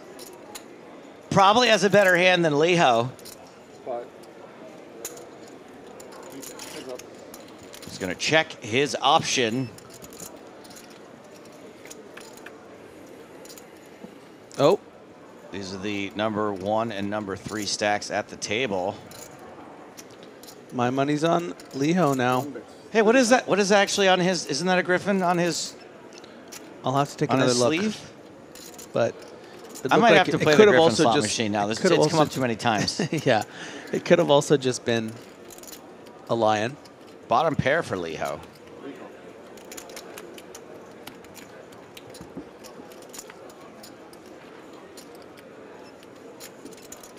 Ace on the turn, right? Look at that. That's a Griffin. Yeah, look at that. Yeah, that might be a sign. All right, I'll be right back. You got this. So, Miri checking here and giving the free card to Liho. Not much incentive for Liho to be betting here. Probably not going to be folding out a 10 or a jack. Take that free equity going to the river. See if you can hit the nuts, the Broadway. Cacao, 4 diamonds. And a part of me might even say that this check back, this check on the turn from Miri is actually not going to be good for Liho. I feel like if Miri had a bluff here, like let's just say he had the queen 5 of spades on this turn, right? Would probably just bet to try to fold out a 3 or a 10 maybe. So the fact that he's delaying this bet on the river says to me it's more likely he has something like a queen jack, maybe even going really thin with like a queen 10. And Liho does make what I perceive to be the correct fold. Leo with the lay down.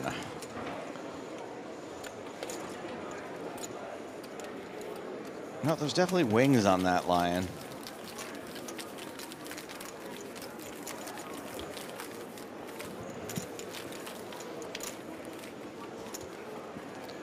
You know what I did the other day? Actually, I looked up what a griffin represents. Okay. Like the mythological beast. At 40 years old, you're looking this up for the first time? Yeah, 39, yeah. I just assumed... You've been busy. Yeah, I just assumed it was something dope, but I was like on TikTok before, so I was busy. Go on. Well, I just turned my phone back on.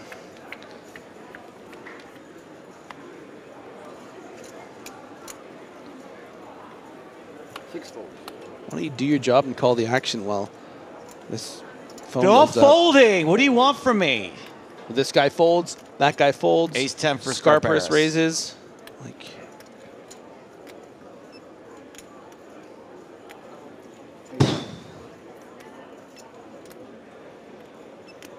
Tobias folds. Lasuski with a king and a queen. fair fight. So griffins are considered to be a symbolic of power, wealth, courage, and prestige. Who are they thinking of when they named you that? It's been a while. It's been around a while. Prestige? Yeah, the griffin is a symbol of divine power and a guardian of treasures. It combines the king of the beasts and the king of the birds, representing courage, boldness, and strength. The guardian of half-drank water bottles. Lasuski's 3-bet being contemplated by Scarperis, and Scarperis just releases it. Yeah, I don't blame him. Ace 10 sucks when you get 3-bet. And that's coming from the guardian of treasures.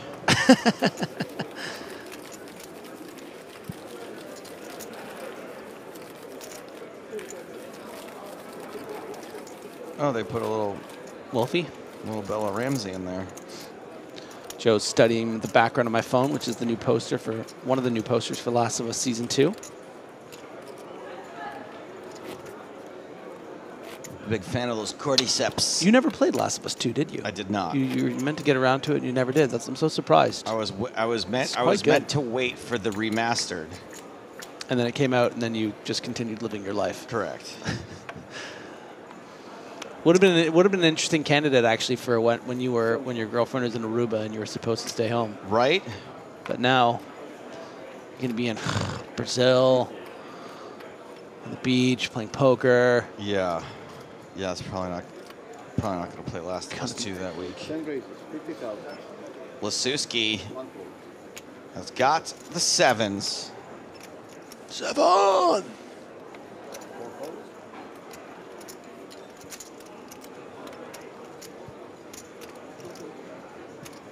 Honestly, someone spoiled the beginning of Last of Us 2 for me a couple of years ago, and that's sort of what's been keeping me away from it. Knowing Like how I didn't watch Sixth Sense for 20 years.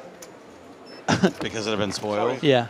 No, I literally watched it with our mutual friend Max a few months ago. So. Oh, it's another movie for someone who thinks they're clever but really isn't actually. Yeah. Perfect But it for was Max. actually quite interesting to watch, having known the twist. It appears so much more obvious. It was super obvious to me. Yeah. Outer table action, Anton Kraus versus Stefan Alexandru. Oh, action. And board. Alexandru is at risk with the 7s, who flops a set, but there's a couple of diamonds out there. Bad beat story? Full house on the river. Even though it was a diamond.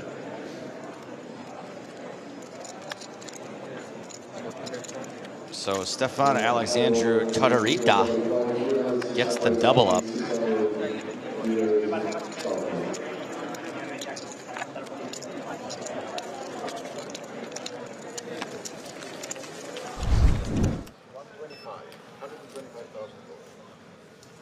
So we're still at 27. 10, 1, 3, 4, and 6. Everybody folds. And 7 folds.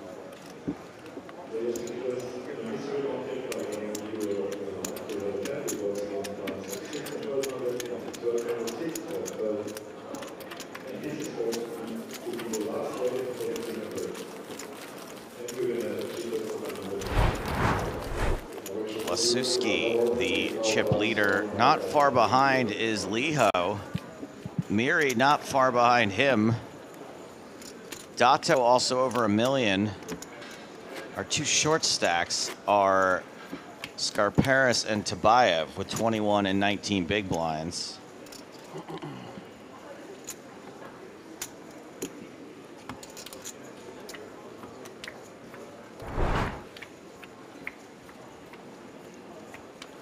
About 12 minutes left on this level.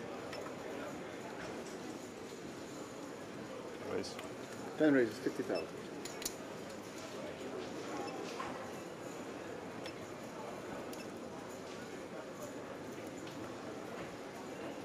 One calls. 3 calls. Looks like we're going to have a couple We're going to have a Royal Rumble here. That's right. Kings and queens, one of each for Miri and Lasuski. 8. Heads up.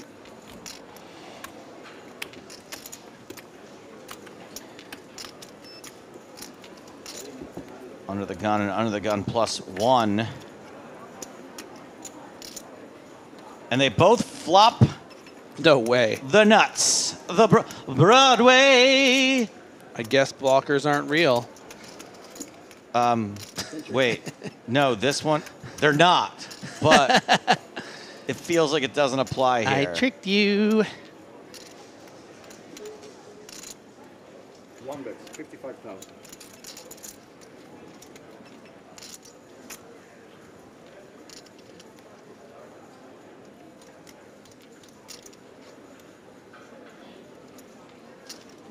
It's pretty apropos actually that this is Broadway and we're going to be singing. Yeah. Should we do it in like a Broadway I want to do it. style? Yeah, I was actually thinking of how we could do it interestingly because we already know it's going to be. Yeah. You know. So, what should we do? Like in the style of Wicked?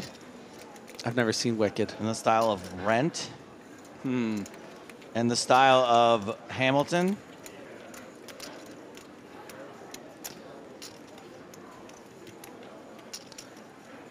Just in the regular style? Are you going to take your mic off so you can practice? Yeah, I was going to suggest something to you. Should we discuss it? Yeah. Okay, hold on. We're going to...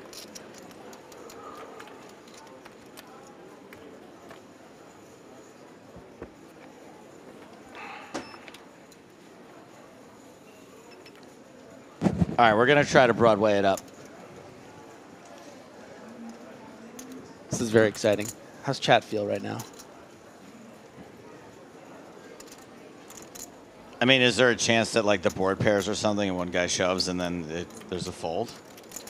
Yeah, definitely. That's what's exciting about this is we may not even be able to do it. 325,000. Keep the chat up here. We can, you know. I want to see. You're not going to want to see the reaction to this, Griffin. This is going to be an epic fail. Trust me.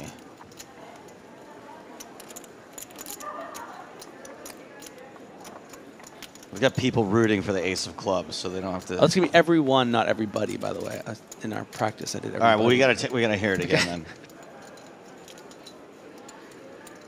5. Okay, we're all right. ready. Okay, we got it. The bet of 325,000. Jammed by Mahiri. Lasuski double checks and calls. Same hand, of course. Of course. This hand, a Broadway straight, ends in a chop. And you know what they say? Everyone loves a chop pot. Not perfect, but not bad for one rehearsal. I'm not sure that. Ooh, we're getting rave reviews. Wow. Boffo reviews. Look, the board paired on the end there, too. Oh, if I just call, I will lose. That was not good. I think it's just like, you know, when a movie comes out and it's shocking and people are like, oh, it's like the early reviews, you know? It's always they're always good, the early reviews. Previews, The people that first see it and they're there with the director. Because they're like super fans and they're really into theater. But then we get the real sort of, you know, the user, the IMDb reviews.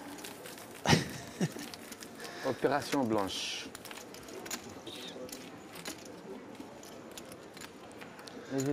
Oh, James, you just missed it. We decided to change the Everyone Loves a Chop Pot song. Oh, it was only because it was Broadway, so we did like a Broadway version of it. It was a one-time thing. Well, if there's more Broadways, then we're going to bring it back. This is what happens when you leave. The inmates run the asylum. Also, I am the guardian of treasures. For the avoidance of doubt, I trust him. I will never trust you. Oh. I mean, that's really saying there was a dark truth in that. He said it wasn't. It was 50,000. 4 fold, 6 fold. That's like when you're, you know, you have like a 14-year-old sibling and you're 12 and your parents leave and they're like, they leave the 12-year-old in charge. Yeah, yeah. They're like, you are in charge. Liho is going to make it 50,000 with ace-9 suited. Scarparis has queens, gets a fold from sevens by 3-betting to 125,000. Yeah, alarm bells are going to be going off for Leo here. He recognizes that this is quite a strong 3-bet. Playing a stack of just over 20 big blinds, a lot of hands like, you know, ace-queen, ace-jack, probably be shoved. So I guess he is balanced between super big hands like jacks plus and then some bluffs. But Liho correctly reads the situation as mega strength and finds the fold. Blinds on me? Yes,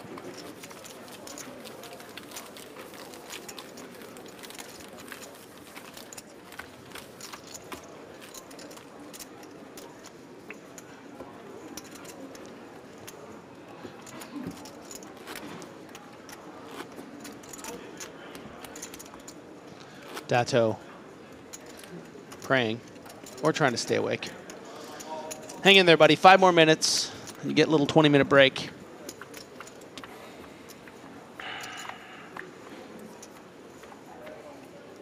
Always liked how composed the announcer comes off as. 50,000 raise, seat number 3. 4 folds, 6 folds.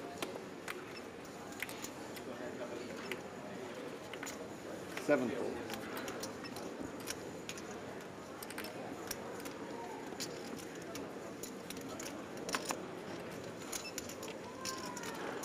8 folds. 10 folds. 1 fold.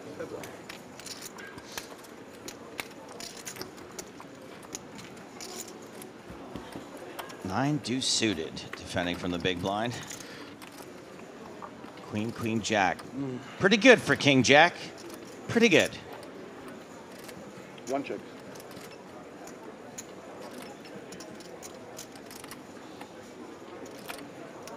Nobody ever checks their good hands anymore. I was noticing that today. It's a clean sweatshirt. You never just, it really is a clean sweatshirt. 3 bets, 35,000. Just the material, bet it's expensive.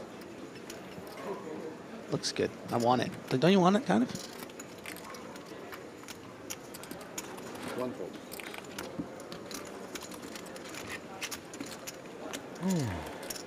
Just gonna go over there and be like, give me that. I'll take that.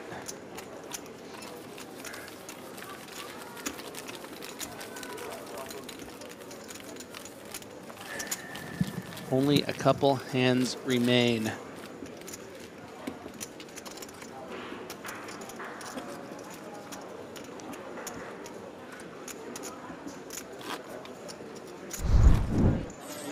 Outer table. That's right, and we have got players on their feet. Marta fucking knew it as well. has Busted Bobby James? I knew Aces. I literally knew it was like as soon as she made it like 300 some pre-flop, I was like, what the fuck is this? It's like obviously aces. Fuck me. Not busted, but nearly. Anton's right. We're here for fucking pain. Marta with 3.5 million in chips. I'm folding river anyway. I know you've got aces. Like I know when you bet turn, you got aces anyway. Yeah, Fucking. The sizing felt. You bet like 300, and I was like, oh fuck off, like. Nice hand, nice hand. That table's been full of drama. Well, especially between the two of them. Yeah, yeah. I mean, quite a clash earlier with that top pair, ace-10. Some comments from Marta. Didn't appreciate him getting it in. She got there in that hand, and now she's, that only got her to about 1.5 million. Here she is with 3.5, and a favorite to potentially make this illustrious final table. People in chat asking what he had. He claims that he had kings.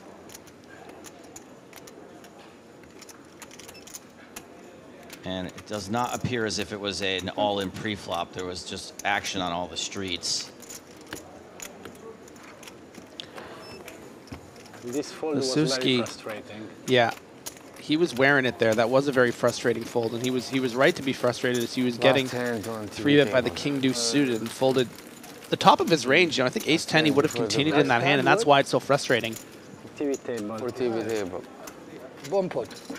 Bomb pot, yeah. I like it. Oh, now you guys want to talk and be a good time.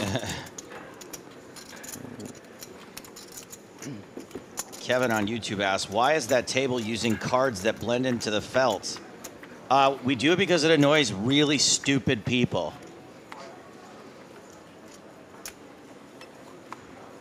Do you feel annoyed by it still?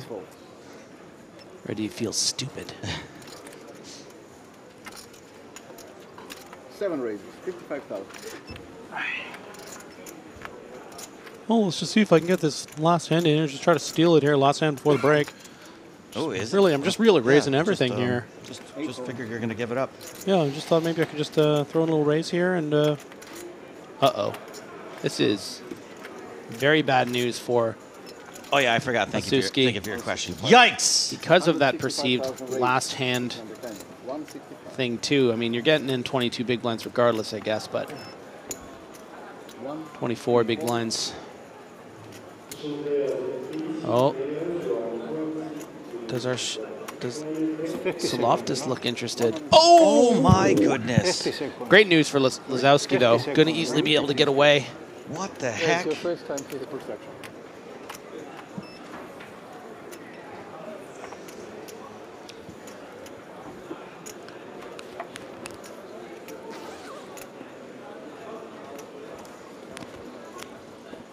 How is this the last hand before the break? Because sometimes, when it's like in a movie, you want to end an act, right? You want it to be exciting. I mean, Call 165. No. All in. Player seat number 7 is all in. This is very irregular from Soloftis here. I mean, this just screams pocket aces. In no world would he overcall a squeeze, really, I think, off 35 big blinds. Maybe something like ace-queen suited that didn't want to shove. So I think Lazowski knows this is just, he's out of here.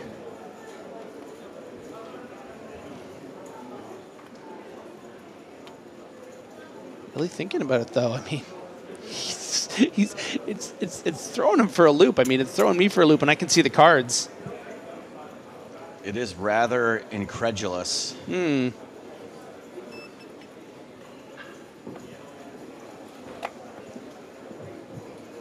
Don't be silly, Lazowski. I mean, this is just, you can't possibly, there's so many better spots here in this tournament.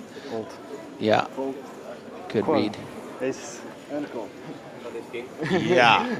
Tense. Tense. The soul read of Soul of Toss. Scarparis in big trouble. I could fucking tense. Tense. Yes. You jam my call, but this call is crazy. Yeah, it's a crazy goal.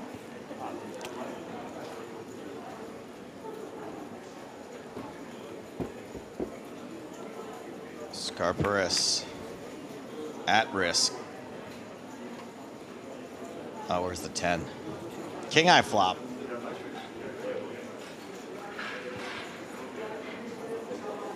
Two outs, 2 shots to hit it. Turns a deuce. 1 out now. Queen of clubs, no good.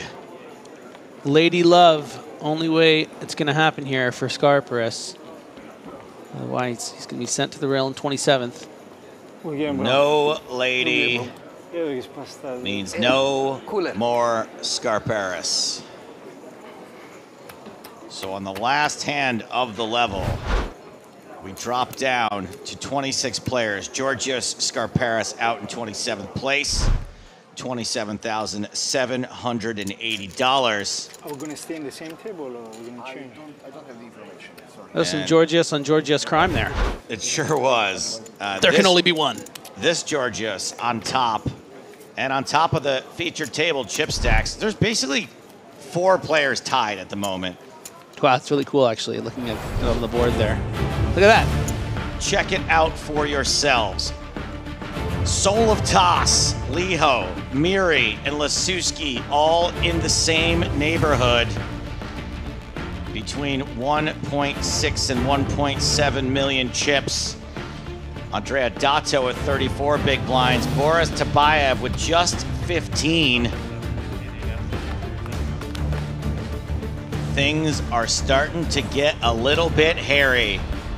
Couple of more eliminations until the next pay jump to $31,000. But for now, the players are going on break. We are going on break. More from EPT Cyprus when we return.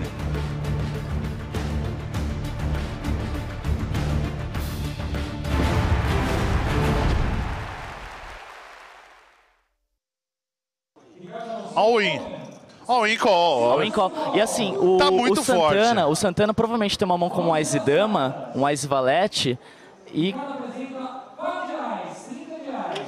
Uou! Uau! Ai! Oh, meu Deus do céu! Olha o começo dessa transmissão, começo dessa mesa final de main event do BSOP Milhos. O que acontece, Felipe Moraes e público de casa? Vamos ao River Será! River Card, o rei do River! Uau! O rei do River! Meu Deus! Impressionante! O que é isso, Vitão? Estão todos atordoados no salão. Uau. Quadra contra full. Seu Ciro acerta um rei no River. Wow. 17th hand of the day. Action starts. Take one pass. You have to keep your cards on the square for 2 seconds, yeah? Wait. Yeah. On that one, like this. 6 pass, 6 just pass. one side by side. 6 5 pass. Just so they can. Is mine? No, that one, but just like this. Ace Jack for Alenka. Face up. Yeah. Thank you. Is that clear? 6 I understand. 13,000. Good. 7 pass. Only if you raise, you know. Yeah, he forgets all the time. It's annoying.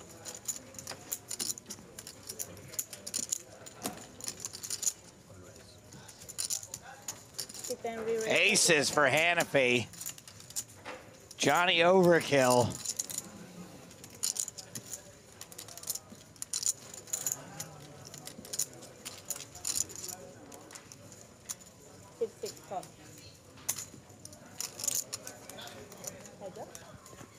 And the 3-bet gets called. Here we go. Oh, the case ace. Johnny Overkill strikes again. Smell you later, Alan Carr. I mean, Alan Carr isn't a risk here. Hanafi likely to get a full double up. You get the idea. He only had 30 big blinds behind. Continues for 30K. How is your summer been? Pretty good. Second month ago. Didn't go to Vegas much. So. You didn't go? I went only for the main event. Okay. And then what sort of no stops? No, I was in Europe on a trip with my girlfriend, and I played the online. I didn't make it. I didn't make it. So Same here. Same here. I didn't make it, and I didn't want to go there. But so we made another trip to Italy instead of going to Beautiful. Bravado. Beautiful. Yeah. So what was the first trip? In Italy I wasn't with my girlfriend. 4 diamonds, she had to go a back little home. bit of an action killer We were maybe? in Poland and Croatia before. Oh, I mean, Alan Carr was amazing. It's a really nice country. Yeah, I haven't been there in a long time. I guess I've never been. Where are you from? Austria. Wow. So it's close. And Alan Carr I mean, Croatia moves all in. We really loved Croatia. Shoves on Hanafi. It's all into call here. I don't know how you can call this. VIS. I fold this It's a really remote island. 100% of the time. So far. I just came from From there, yeah. From Croatia. Yeah. How did you like it? Oh, amazing. It's amazing. Amazing. Remember, those cards buy you additional thinking time. The shot clock is 30 seconds. Every card played buys you an additional 30 seconds. Some people told us like this year wasn't that good, like in tourism wise, but like the past few years it went up like 400-500%. And what was the other guy for trying to HVR? Yeah, that's HVAR. talk some tells out of this guy. Skinny. They have music festivals there. Yeah, it's more like I think it's known for party, right? Yeah, like Ibiza, a little bit like that. But the other one, this is 2 time more bank like cards remote, in the middle. Really, I don't think I like to fold. He calls. And he is right, and he will double up through Alan Carr. Dude, I would be so mad if I got called by aces there. Oh, that's how many chips in? Sure. And John Hanafi is now going to have a 70 big blind stack. Alan Alanka down to 50 bigs. If I was a professional, I would have folded there. If you were a golf professional, you would have. I would have folded. Yes. But you look scared. You look scared.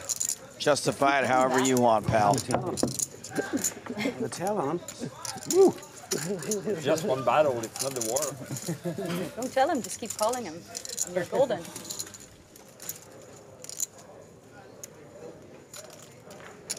Slightly bigger pocket pair for Alan Carr. Pocket jacks.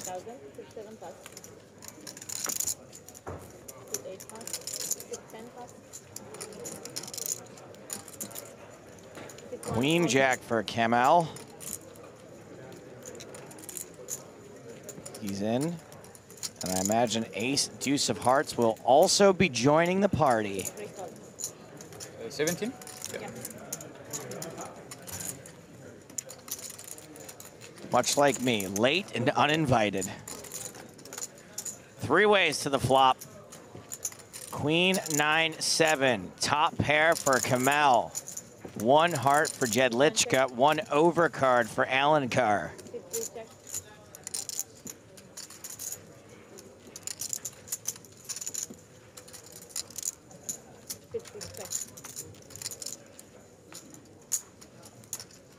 And now, 2 hearts for Jedlichka. Checked around on the flop. Kamel not wanting to give another free card as this board gets straightier and flushier. I do not think he will be eliminating the nut flush draw, however.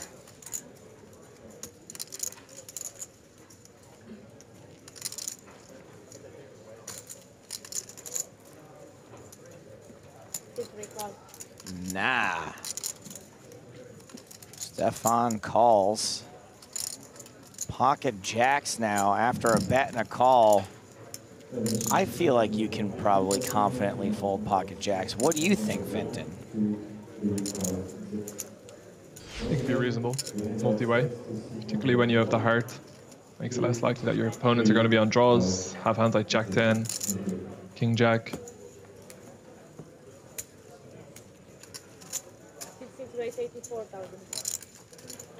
And I love watching Brazilians play poker. I really do. He said it before, he will say it again, and I have to admit, he's got a point. This raise coming from out of nowhere. Last to act on the flop, doesn't bet. Decides that this raise on the turn will be credible. Gets top pair to fold.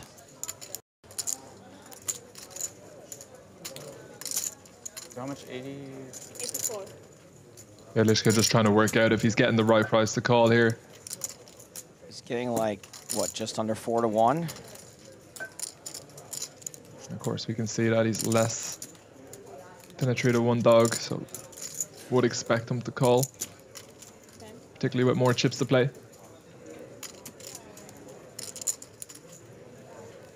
Probably not counting in his head that his ace is likely to be a live out though. Might think he only has 9 outs, but still needs just a little over 4 to 1. And with the rest of the chips to play for, maybe he stacks his opponent quite frequently on a heart.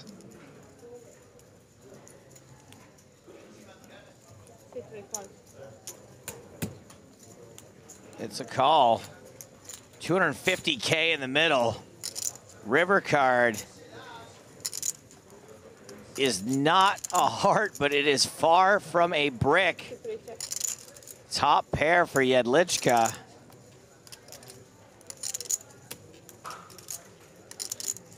Very interesting. And it looks like Alencar may think that he can bluff Jedlička off a queen.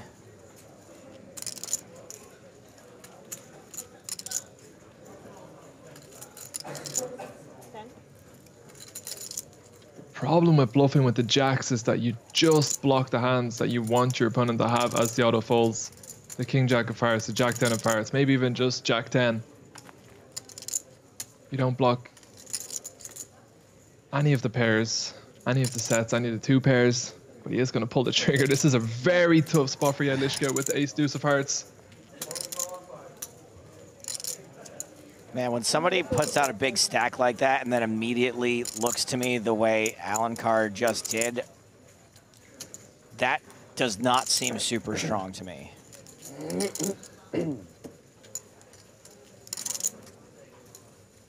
Looking very interested in what you do next. I think when you're strong, you seem less interested. You're less invested. You know you're going to win the pot no matter what. Show one. Yeah, Jedlička does lay it down. Show him the Jack of Hearts. How can I call with a flush? Blinds are 4,000, 8,000, ante is 500. And Salas is not going to play that hand. Balachin takes a peek. He's not going to play. Over to Ariel Celestino. Queen 10 offsuit. Now we're short-handed. That's a hand, you know, that I really want to stay away from. Like I told you before, I'd rather play the suited connector than the 2 high cards that if you make top pair, your kicker's going to be weak. I don't like playing those hands. I call them my trouble hands. Well, it could be trouble for Celestino, but who knows? He's moved all in. Oh. And Aguad has moved all in, and we haven't heard from him in a while. I bet he's got the goods this time. The excitement is building. Umberto Brenes among many people here to watch. Celestino, Aguad, and he's asking for his chiquititas. Sure enough, he does have a great hand. Ace-King suited, premium. But unfortunately for him, Celestino has 2 live cards, a queen and a 10, which means that he's got a 34% chance to survive. Celestino hits a queen, but he's not happy because Aguad hits his ace. Ace, queen, 6 rainbow board, and Aguad likes it. And Celestino is down to a 17% chance to survive. He's hoping for a queen or a 10 at this point. Aguad asking for the small cards. It's become his signature line. Deuce of spades on the turn. Aguad likes it, and he should like it. Celestino is down to 5 outs. He needs a queen or a 10 on the river, or he will be eliminated in 11th place. And Aguad takes a dominating lead with an 89% chance to win. And the river is a 6 of diamonds, and Aguad wins. Here's the problem with this guy. He's so likable. I mean, even his opponents can't root against him. And as Celestino makes his way to the rail, Curious Aguad finally has something to yell about. 25 minutes left on the level.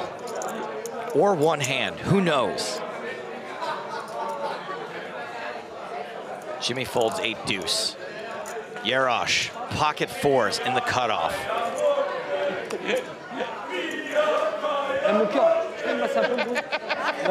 Hello. Ace queen for Kowalski. Starts the hand with 35 big blinds. Too much for an all-in, but could certainly call on the button, is what I was going to say. Wow, yeah, he's playing it slow here in position. Ace-Queen suited, a very, very, very playable hand in position. You see what he's doing here, Joe, and you've identified it. He doesn't want to go too crazy pre-flop here. Oh, Pinto. Uh-oh. Shields. Oh, boy. Shields up. Pinto with the worst of it of these 3 hands. It's only 250K to call, though. Oh, Joe, I feel like he wants to squeeze this in. It does seem like he's sizing up an all-in.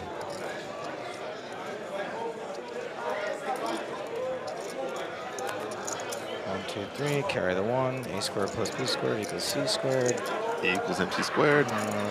20 days, half November, April, June, and November. High is 3.1472. Just a call. Okay. All right, we're going 3 ways to this flop. 4's the slightly ahead for now. King 6-3. Everybody misses. So 4's way ahead now. Kowalski does like to hit his turns and rivers, though. Pinto checks, Yarosh checks, Kowalski in position. You just pretend those spades are clubs if you want.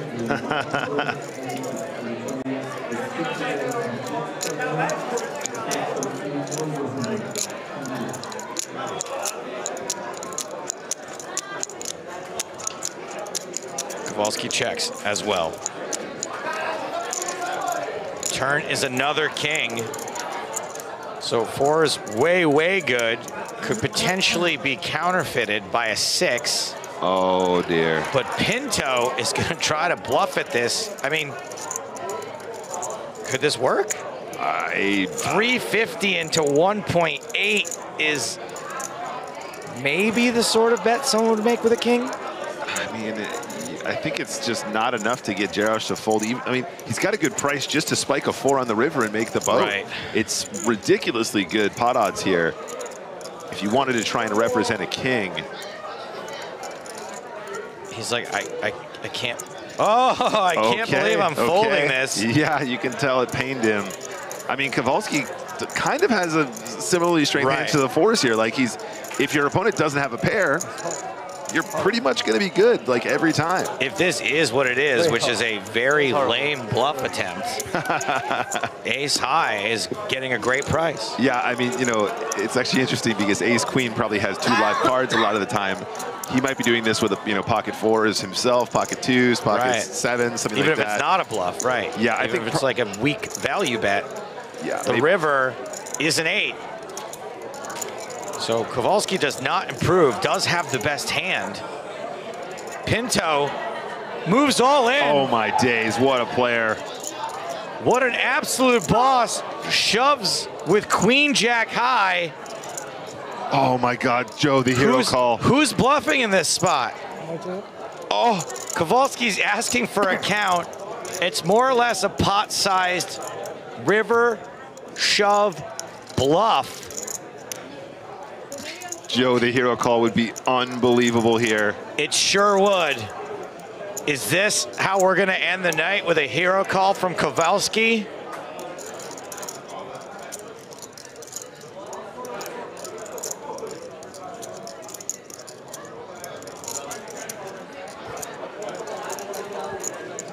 He is really giving this a think. Kowalski smirking at himself. Can't believe what he's thinking about doing right now. Last time bank card. Oh, the drama. Is Pinto, the relative amateur, gonna make a bluff like this in this spot at this time of night for this amount of money on the line? Joey, he shoved so quickly on that river. I don't know if that might have been a tell. Nick, that's a great point. That is a great point, as if the river didn't matter at all, as if he had decided ahead of time. He makes the call! The hero Kowalski! Wow! Unbelievable, he's done it! Kowalski puts this night to bed with the ace-high hero call. Let's go! Pinto went for it, did not pull it off. In the most dramatic fashion I have ever seen. We have finally put an end to day 5 at this record-breaking EPT Barcelona main event. Bendinelli ladders up. Neville Costa ladders up.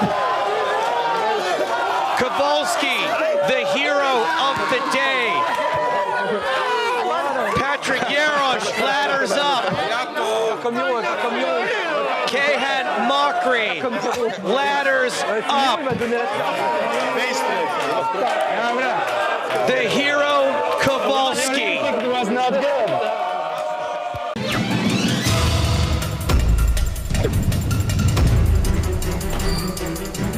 Brazil is definitely on the map of the world's biggest poker stops.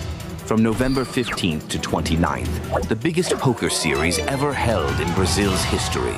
Brazilian Series of Poker Millions 2024 in São Paulo, Brazil. $12 million in guaranteed prizes. And a huge new addition, BSOP Millions Championship. $5,000 buy-in, $2 million guaranteed. $400,000 guaranteed to the champion. Main event with an $800 buy-in and $2 million guaranteed. Super high roller with a $20,000 buy-in. And the most expensive tournament ever held in Brazil, Legends, where the poker elite will meet with an impressive buy-in of $50,000. The land of football is now the land of poker. Be part of this milestone in Brazilian poker history. BSOP Millions, November 15th to 29th, São Paulo, Brazil. More info at bsop.com.br.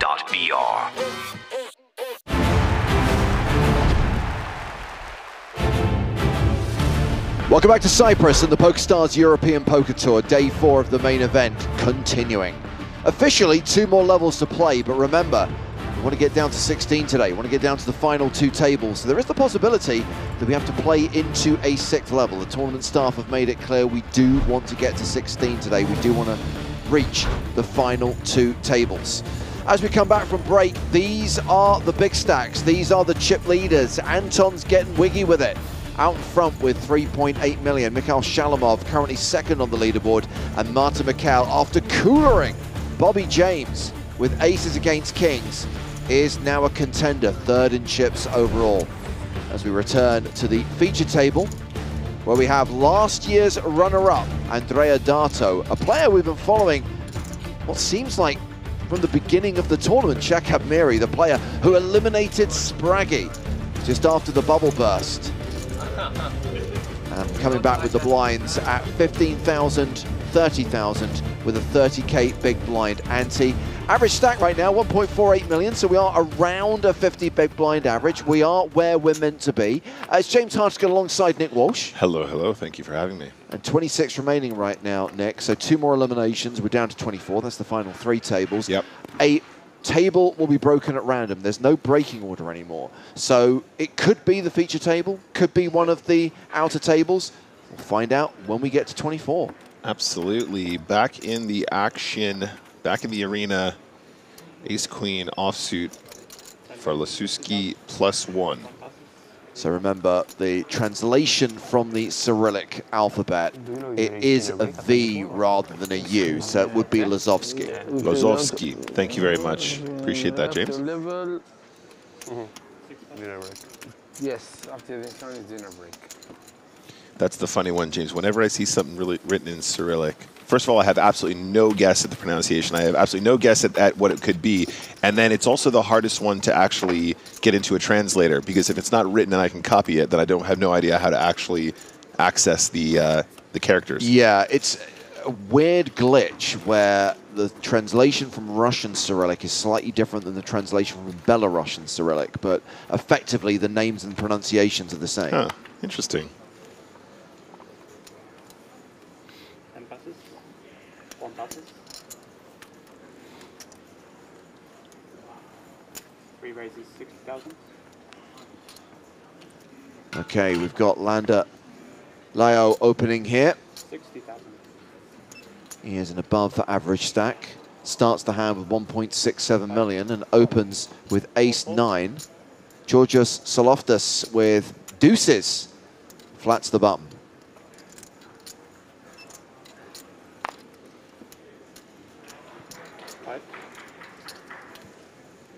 $210. The verbal declaration of a 3-bet from the announcer. James, I just remembered who this was.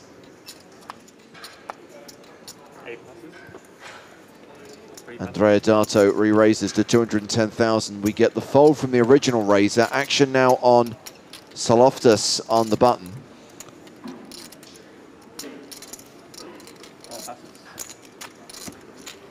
And he folds as well. So yes, Andrea Dato was the runner-up in EPT Cyprus last year. Interestingly, he was sat alongside another finalist from last year's event, Halil Tasirak, but Tasirak got balanced off. He hasn't been eliminated. He is still in contention, but he's no longer on the main stage right now. I did hear that Bobby got coolered. Was it for all the chips? Is it a GG scenario? Chips, no. Okay, just a big one. It played through the streets and it went check on the river. He did not take it well. Yeah, a couple of unlucky spots for Bobby so far. I'm with Tom, though. A little disappointed I didn't hear the 210,000. Mary with sixes opens under the gun. Had a good chance to see a lot from Miri so far. Dato. Announce. 5. Call. 6 calls. Just a call. Tabayev, 10-4 in the small. The last session was not kind to Boris Tabayev. Lost a couple at huge pots, just couldn't get anything going, and has come back from break with fewer than 15 big blinds.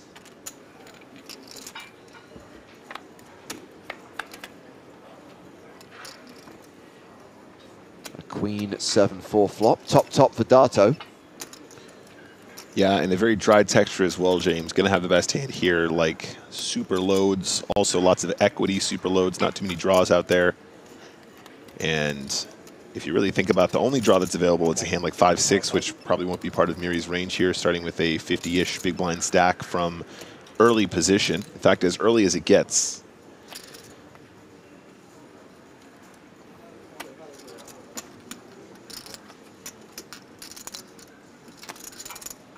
I think Dato might be considering raising on this texture, but at this stage in the tournament, we have to kind of weigh up the variables.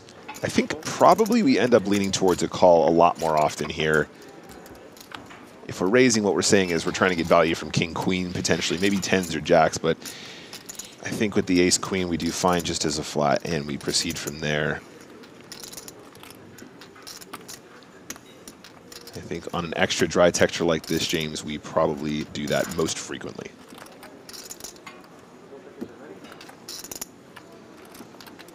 Second barrel from Miri.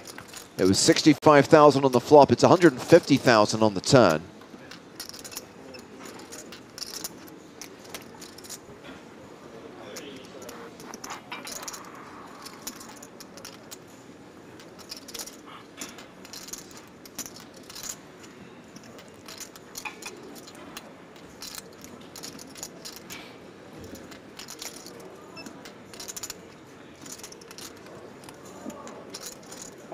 Call. Andrea calls again. And this hand is going to the river. Which is the 7 of spades, pairing the board. You've been called on the flop, you've been called on the turn. What do you do now? You check. Yeah, James, I don't know how I feel about the c-bet, and I don't know how I feel about the turn c-bet. I feel like players in position at this level will float you on these textures, even if he just has like ace 10 of hearts, or king 10 of hearts, or king 10 of hearts seems like a really lovely hand to float with, in fact, especially against a smaller continue size. As played now, there's definitely value though. I think the announcer just checking chip stack there, not necessarily sizing a bet, because we know he announces his bets, James.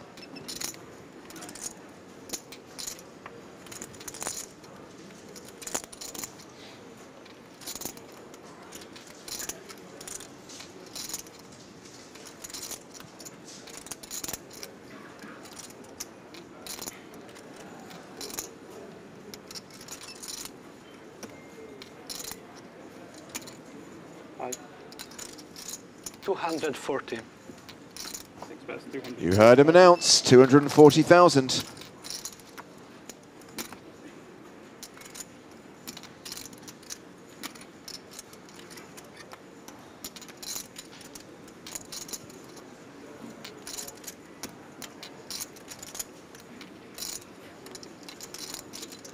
Here he isn't seriously considering calling, is he?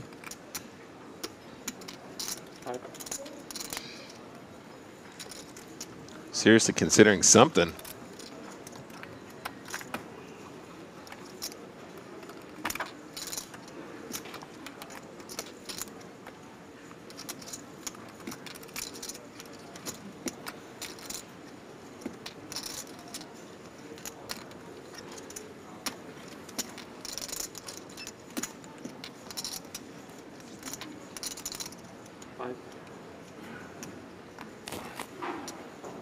Wow.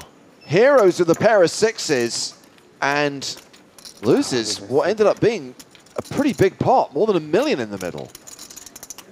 Wow. Was not expecting that, James. Andrea Dato now table chip leader with 1.7 million, playing just shy of 60 big blinds.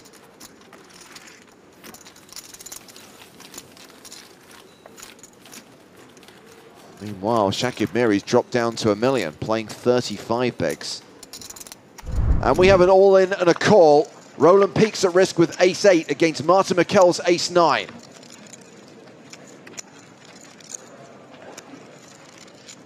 Opportunities are a thing.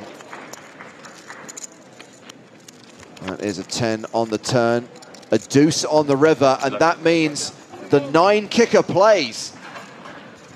And Roland Peaks is eliminated in 26th place, cashes for $27,780. So we are 1 player away from being down to 3 tables. He peaked too soon. GG's, good play. On to the next one. Just a advisory, warning, notice. If it's our table that breaks, we might have to take an actual break, just a short hiatus to reset. As we see Dato open and Tabayev shove, and this is probably getting through. Yeah, you'd imagine so.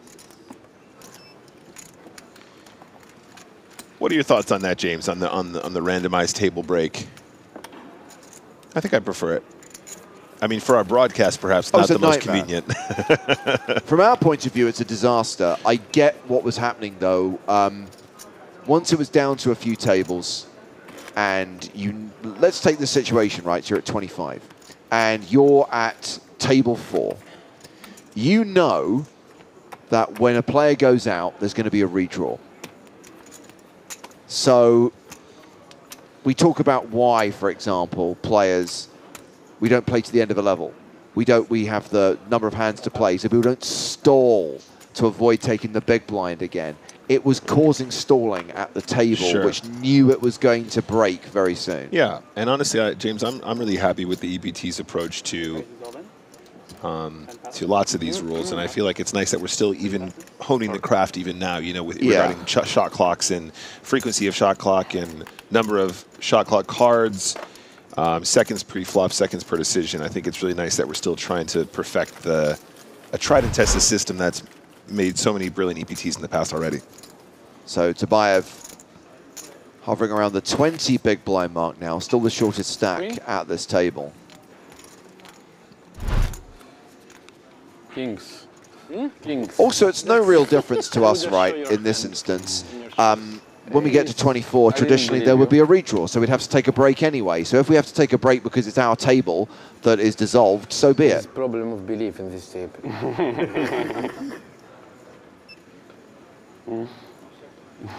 60,000. 60,000. Dato raising. 10 passes. 1 passes. 3 passes.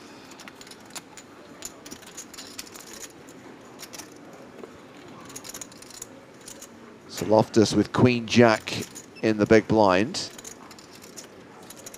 4 calls. Calls. The flop is low. 6-4 deuce. So Dato ahead with his pair and his gut shot. Watch it.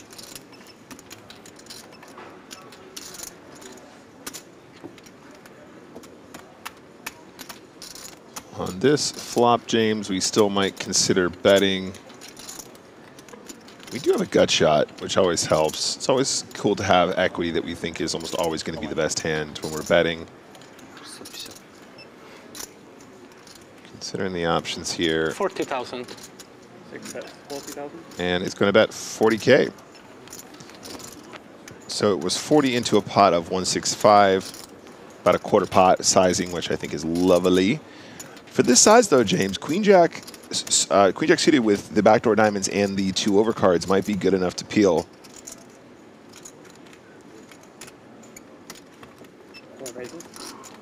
Or potentially even raise. 175,000. This is really nice, actually. I like this a lot.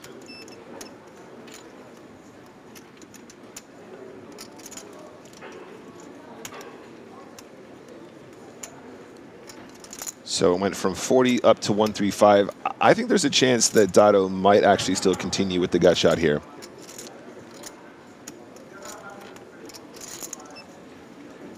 He is sort of awkwardly still blocking the nuts in a major way with the 2 threes, which actually ends up being relevant in this situation, even though we are under the gun versus big blind. So Loftus here with the decision. Do they continue without equity now? I mean, we can see the queen and the jack are live, James, but could be up against a lot of stuff that you're just completely dead to.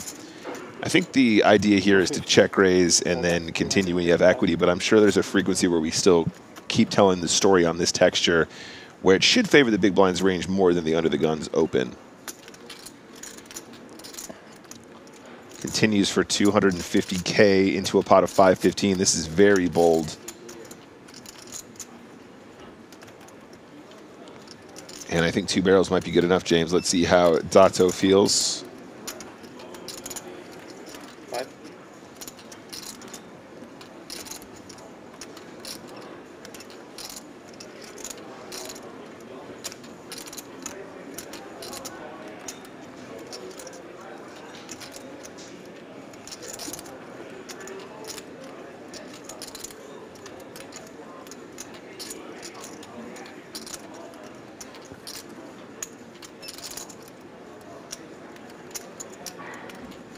5. Let's it go. Wow, nice poker there. Gets pushed off the best hand, but an understandable fold without knowing your opponent's cards. And looks like the red triangle of death has been presented to Kirill Sherbakov at risk with ace-jack against Andrei Lubetetsky's 10s. So this is a classic race. Tens holding.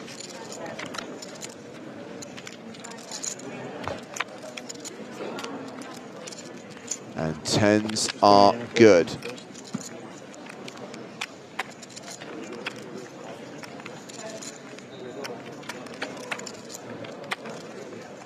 So hold on. Sherbakov was the at-risk player there?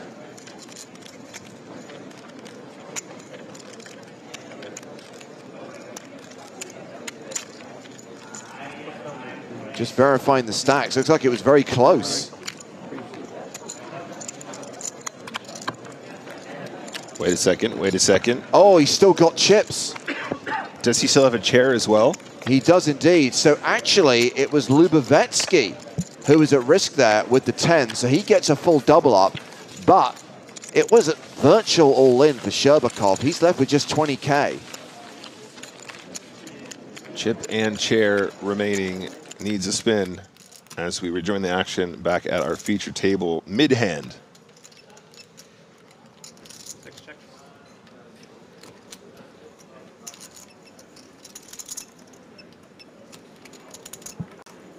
That's 55,000. Well, Miri with the best of it, had the best hand pre, has the best hand post. He opened in mid-position, got called by Leo and got called by Dato.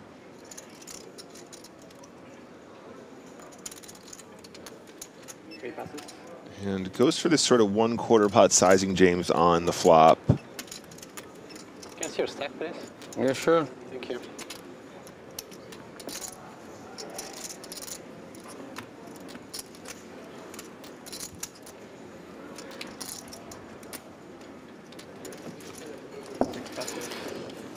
I believe you. Gets it done. Right to be a believer. Well, we know we've got a super short player on one of the outer tables, so let's head out there. It is Kirill Sherbakov. All in against Andrei Lubavetsky and Mikhail Shalamov. Action on the side between Lubavetsky and Shalamov. Looks like they're checking it down. Check. Check. Okay, guys, everybody on the backs, please. All in the call here. Check. 6. And So, side top. Sherbakov is going to get a triple up. 7s for the side top. However, he is about to post the big blind. And the big blind ante, don't forget. Well, I don't think he's got enough to post both, and the big blind plays first, so... Oh, he does. Yeah, he's even got 5K behind, but he is going to be all in here. So let's stay with this table and see how this hand plays out.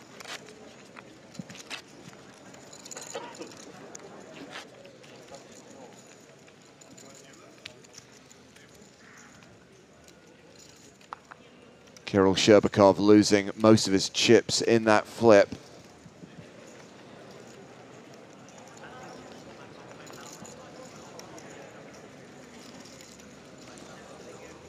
Yeah, gonna feel pretty committed at this point, James.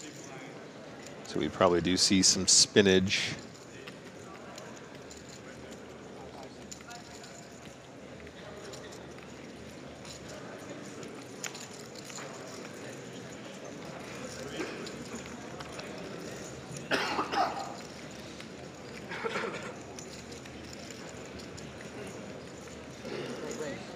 So it's Ivan Banic who's raising here.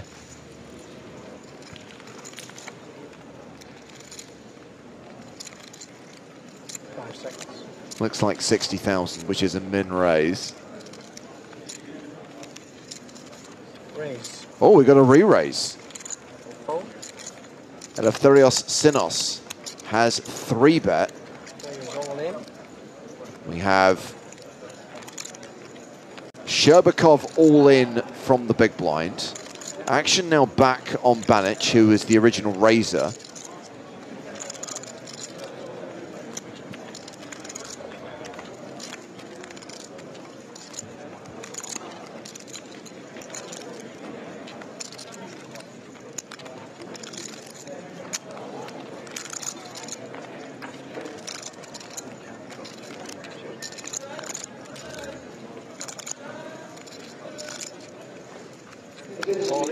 Banic all in, snap called by Sinos, aces, kings. What time? And then you've got Sherbakov all in blind with 9-4. So obviously we've got a pretty small main pot, as it were, which Sherbakov is in contention for, but a not insignificant side pot here, and Banic at risk. Banic the player with kings, Sinos the player with aces, and Sinos has both players covered, so there is a very good chance we see a double KO here. Yeah, and what a cold deck for the Kings. Banic's been playing a near flawless game that I've seen since we've been doing coverage. Clearly a very talented guy. And Dealer just making sure all the pots are clear and visible. 3 players, 2 all in. Here we go, we're going to run the board. 10 tray deuce. 5. Jack on the turn, that is Sherbakov done. And no king on the river, that's Banic done as well. We do get the double knockout. Wow. Sinos eliminates both players, so officially Kirill Sherbakov finishes in 25th place. Ivan Banic is 24th, both get paid the same, $27,780. But we are now down to 3 tables, so one of the 4 tables in action right now is going to break before play continues.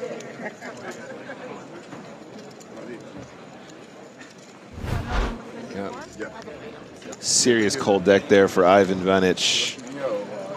I think claps in the chat for this guy, though. Pretty stellar poker, and of course, what a way to exit. I think the Kings versus Aces spot comes for us all, James.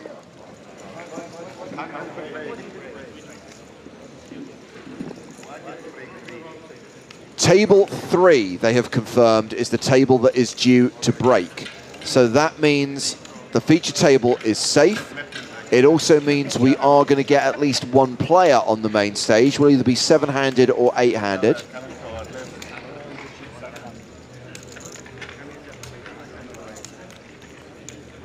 Just wait for the seat assignments to be distributed.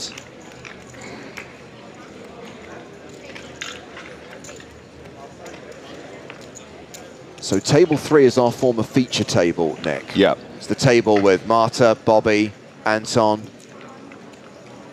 Yeah, that's right. And somewhat fortuitous for the stream, because it means we can kind of continue, right, James? We're just going to get a player added to our feature. Correct. Clock has been paused while these players take their seats. And just checking the seating assignments. And it's Anton Wick, ladies and gentlemen. So only 1 player coming to the main stage, and it is the current chip leader and last remaining former EPT champ, Anton Wick, who's going to be coming to the main stage. That's exciting. Love watching Anton play, and obviously bringing that whole stack of chips will change the dynamic considerably over on our feature. So laxed. Yeah, you saw out my chips. I'm just, you know, a couple of bros got busted. Go to the main stage, tune in, Twitch, YouTube, doing the thing. Peace. Hopefully we'll learn more about Anton Wick's new business, because I still don't understand how he makes money. Something about tables?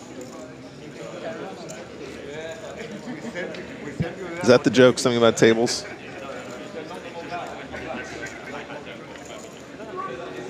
Here he comes. Surrenders his phone. But you do gain a microphone, Anton. Fair trade in my book.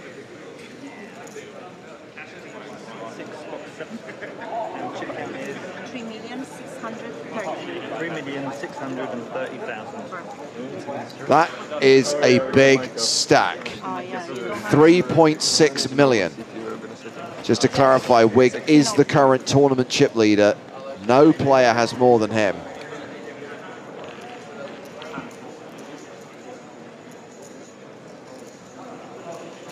So one thing to highlight, thanks for flagging, Tom, is that now we are down 2-3 tables. Now we're down to fewer than 24 players. The live updates team at Poker News will now adhere to the stream delay. So if you want to try and follow chip counts and outer table hands via the live updates on Poker News, you can go there and it will be a spoiler-free zone because they will be following the same 30-minute delay as the live stream.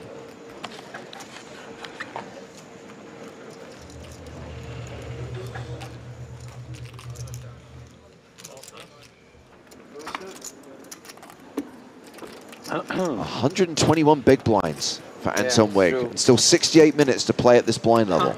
Wow. That must feel good. I was paying attention more to the time banks than his stack. So many. I mean, you don't think? I messed up one. I lost one just due to not paying attention once.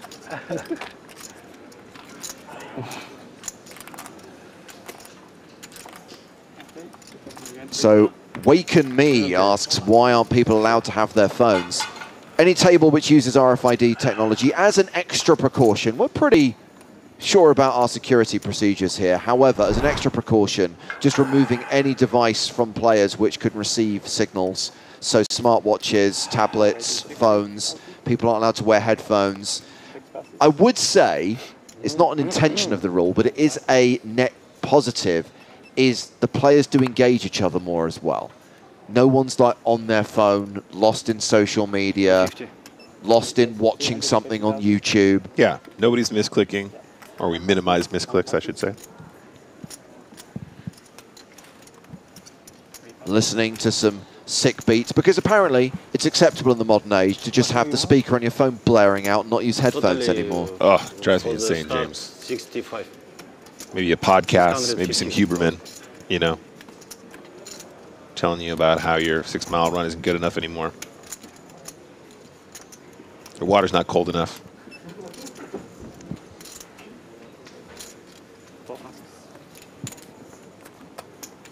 Tabayev gets a 3-bet through. Needs those chips. He is the shortest stack at the table, hovering around the 25 big blind mark right now. Good question from BG Stuart J. I know they get new time bank cards each day, but if they don't use them all for a day, do the remaining ones carry over or are they lost? They carry over. So when you bag your chips at the end of the night, you put your time bank cards in as well. So yes, you can amass them. If you don't use them, you get 6 more. And if you, by the end of the final table, or midway through the final table, you could have dozens of them. Yeah, absolutely. Many of our pros take pride in the speed of their decisions and the aggregation of those cards. Now, before we had these fancy plaques, we used to have the little paper cards, right, that look like buffet tickets. And my idea, which I was trying to get through, was to speed up the pace of play, was to encourage players not to use their time bank cards by making them redeemable as buffet tickets. That basically, for every ticket you had left over, for every time bank card you didn't use, you could exchange it for €2 in value at the restaurant. I'm into it. So it's been an open and a call from the big blind, just a suited hand defend kind of situation. Effective stack here about 59, 60 big blinds to start, and king, queen, 8. Yep, 10 still good.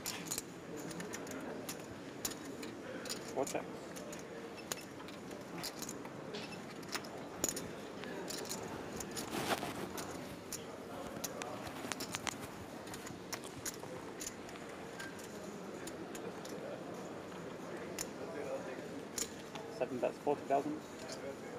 Continuation bet from the chip leader, the winner of EPT Copenhagen 2010, Anton Wigg, 40K, and gets a fold. And I remember from when Anton made his deep run in Cyprus last year that he wears an Omega Speedmaster Dark Side of the Moon edition. The original Dark Side of the Moon. It got reissued at the start of this year. New one, not as good. Still looking for that legit OG gold Jeff Goldblum Chaos watch, James. And I think in the end I'm actually have to find like one from the original production. Jeff Gold. I haven't seen the show, so I'm not familiar with this timepiece. I know we were talking about it the other day. If you just say watch Chaos, you'll find it immediately. 60. KA, yeah, that's the one. 60,000. Oh, yes. So when you actually find the new ones, they're identical, apart from the fact that the gold plating only goes around the outside of the watch and not on the inside of the strap, yes. which is tilting for me. I don't know why they would do that, apart from to save money, I suppose. Yeah, so they can sell it for a cheap price, because Casios aren't exactly known for... yeah. Build quality? No, the build quality is good, but they just don't, you know, they're meant to be affordable watches. Yeah, no, I'm with that.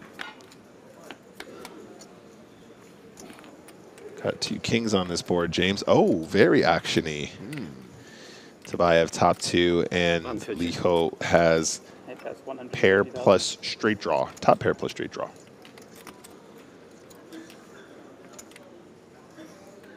How much?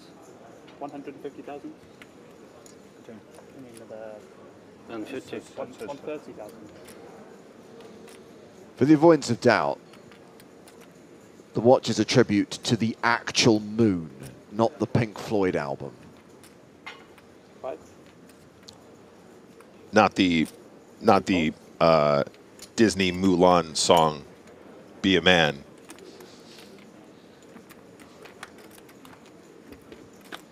Mysterious as the dark side of the moon? No?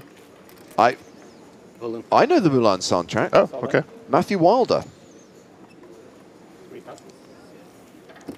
And Tabayev wins it on the turn.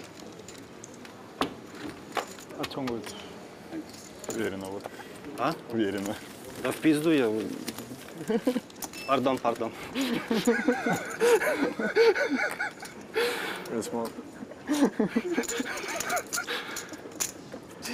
I apologize. It's like sworn. Sworn. He's not actually sorry. Huh. Just a raise and a fold. Okay. I didn't get it. What did he say? Something in Russian, right? Is that I'm sorry in English? Yeah, but before that... In English, maybe he said to his friend, I'm not sorry, but I'm going to tell this guy I'm sorry. 3 passes. 4 passes.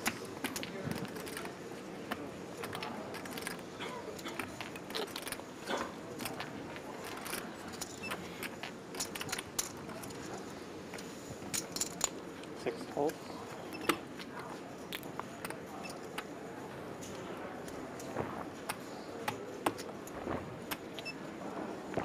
7 checks. $1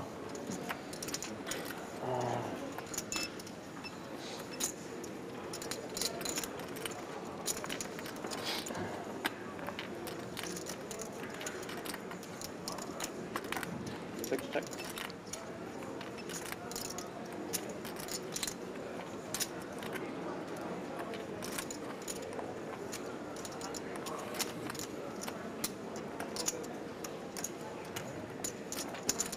Bet 60,000.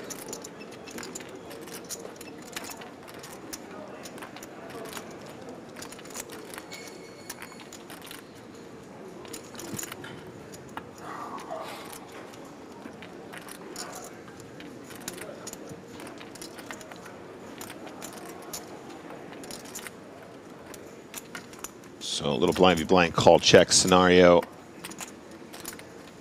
And of course on flop now. Dato checks, Wig bets. Dato, the player out of position here, of course, is going to be aware of the fact that they have the best hand on the flop quite often, and they probably almost definitely have the best hand now.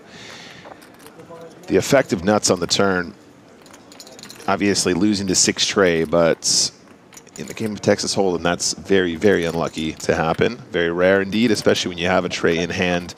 2 checks. 10 on the river, so Dato still good.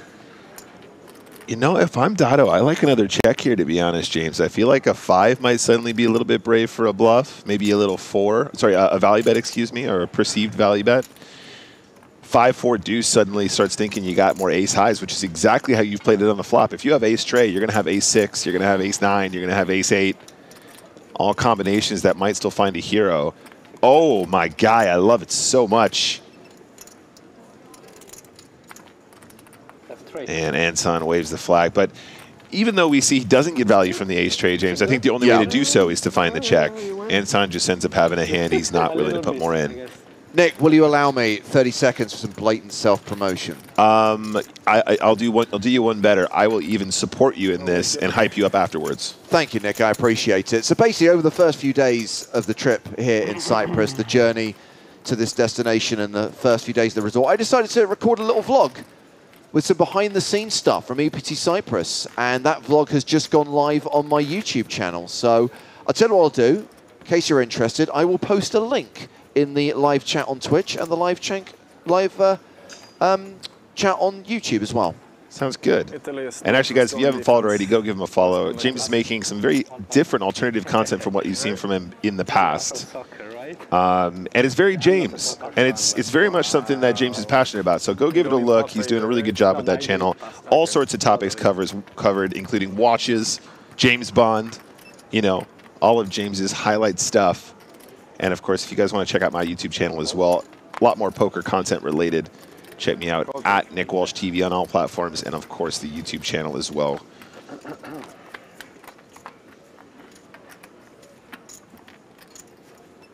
Anton Wig flopping best here to Baev with second pair.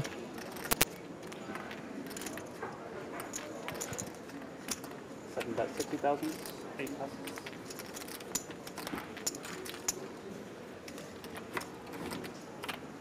That's right, Dr. Colossal. You get to see me on a plane looking bored. It was a 5-hour flight.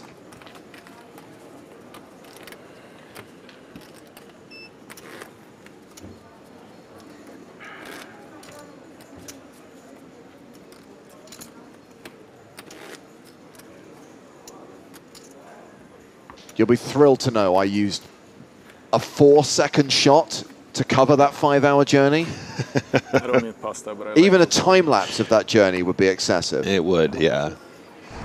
Well, I mean, like every now and then. That was a look at our prize money. Let's be honest, come on. 6 passes. Loving the table talk right now, James. This is nice to see some camaraderie out there.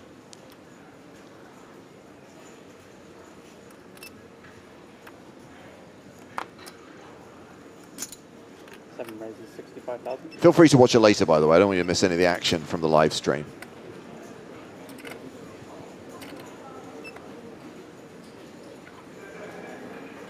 Passes.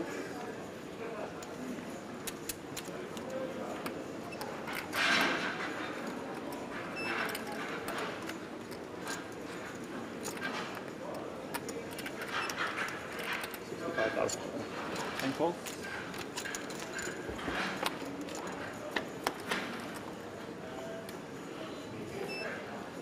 A domination situation, ace-5 versus king-5, and ace-high still good post-flop.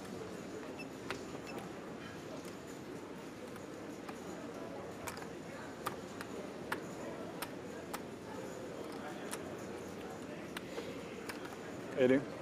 7 bets, 80,000. 80K.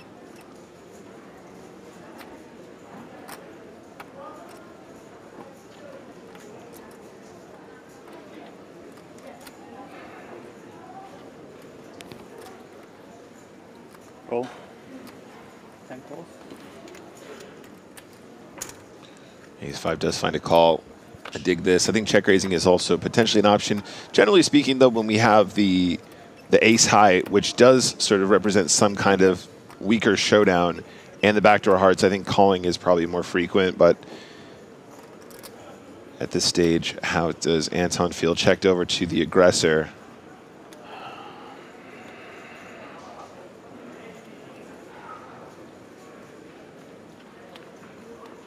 $280. 7 bets, 280,000.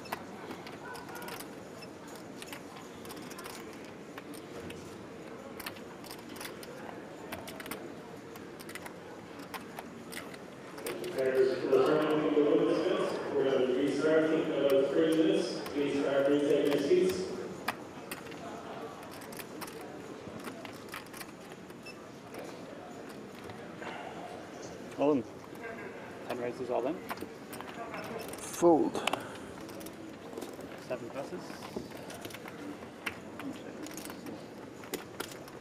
There's some weird AI thing on the YouTube app for iPhone, which has like facial recognition and spots that Joe and Sam are in the video and lets you link through to their like profile pages. Wow. It's weird that they didn't pick up my face, James. Oh, that's right. I was only in it for a second. Unbelievable stuff. You're still in it though, aren't you? That's true. More that can be said for Griffin. 3 passes.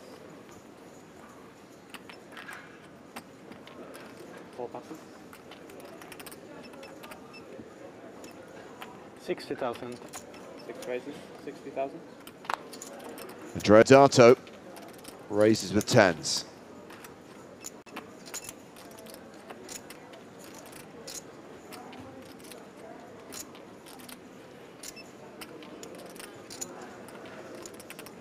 Passes.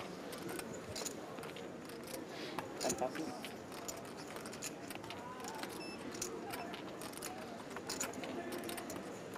One call.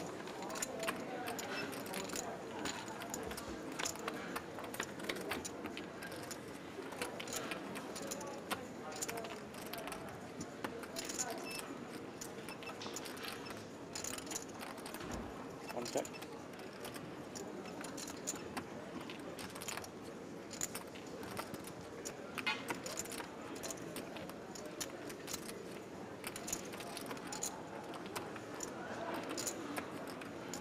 $55. 6 bets, 55,000. Yeah, I do anticipate a bet here from Dato, and we see that. So it was 55 into a pot of 165. So just shy of just about 1/3.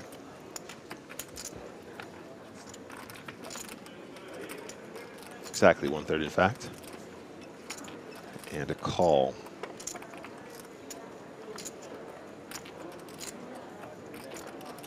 One check.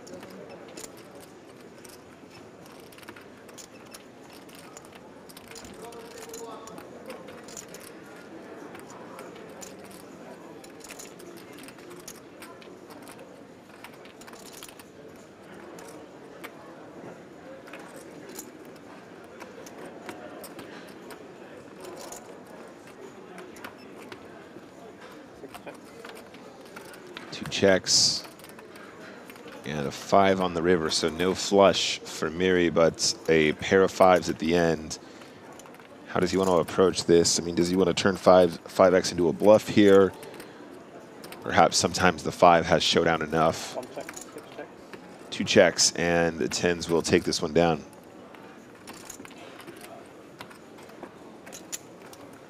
Andrea Dato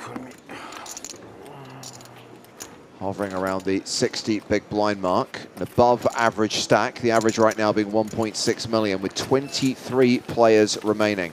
50 minutes left on the level. 50 minutes until the dinner break? Yeah, it's a 65-minute dinner break at the end of this session. That's right. For some reason, I really enjoy the dinner breaks here in Cyprus more than other stops. Is that because you get to enjoy the legendary buffet, which, by the way, makes an appearance in the aforementioned YouTube video? Oh, legendary buffet? If only there was some video on the internet where I could observe that. I know. You can scrub forward to the last 15 seconds if you can't be bothered to watch the rest, by the way. No, watch it all the way through. It's good for the algorithm. Oh, yeah, that. Yeah, if you guys want to watch that, definitely, if you want to see what that buffet looks like, it is really good. In the evenings, very enjoyable. 5. 7 raises, 65,000. Better than the legendary buffet we're seeing here. No, I couldn't make it work. Anyway, carry on. Wig is going to open this. Pocket 3s.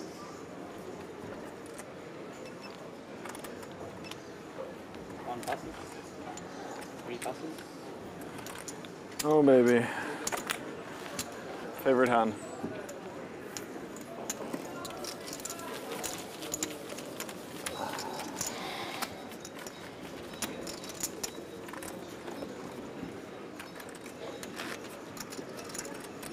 Just a raise and take it for our chip leader at the feature table. Better, but this is mine's run slightly better, but 3s are my favorite. Why is that? I even got it right here. Okay. It's been a lot of fun.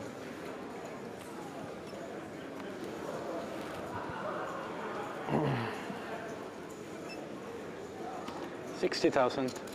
6 raises, 60,000. Don't worry, I'm folding deuces. I'm racing threes. Good to know. Yes. Table talk is great here. Everybody knows at home. Dato opens and small blind, Liho, 37 big blinds after the small blind goes in. I think we see a lot of calls here, guys. We do see a call from the ace queen. Queen 8, James, one of those hands, though, that ends up being very difficult to play in multi-way pots. I think we just put this one in the bin. You know, button versus big blind, sure. Have a little defend. Under the gun plus versus under the gun and, excuse me, small blind, not so hot. And the flop is queen high. Straight draw, though, for Dato.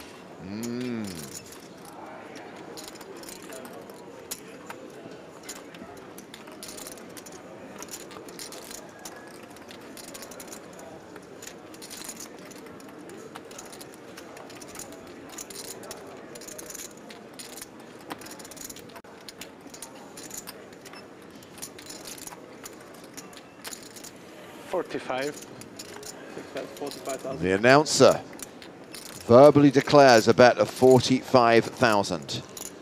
Speaking of announcers, we need to hire Bruce Buffet to do the shuffle up and deal for the FT. Strag!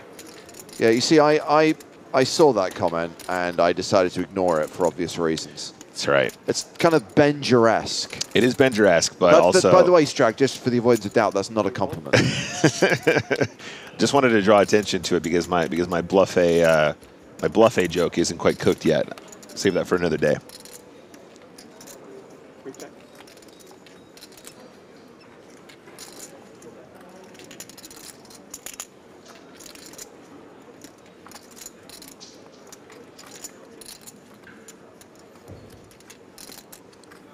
This is fairly dangerous here.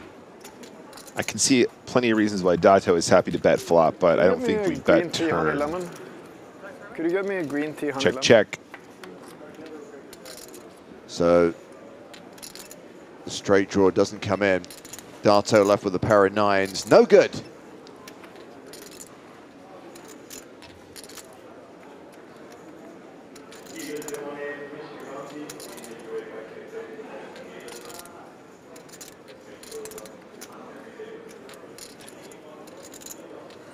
I believe in value bets here. I struggle to think of combinations your opponent has you beat with on the turn that they don't bet turn with. You know, from under the gun, queen 5, jack 5, 10 5, 10 6, those aren't combinations that improve. So if they don't have you beat on the turn, and they're not going to improve on the turn or river too often, unless it's maybe a set of 5s or a set of 6s. Again, set of 5s probably very happily betting this turn. I think we just go for value. And that's what we see here from Liho. So 175 into 270K. Like this sizing too, this feels right. And just a fold from the nines feels good.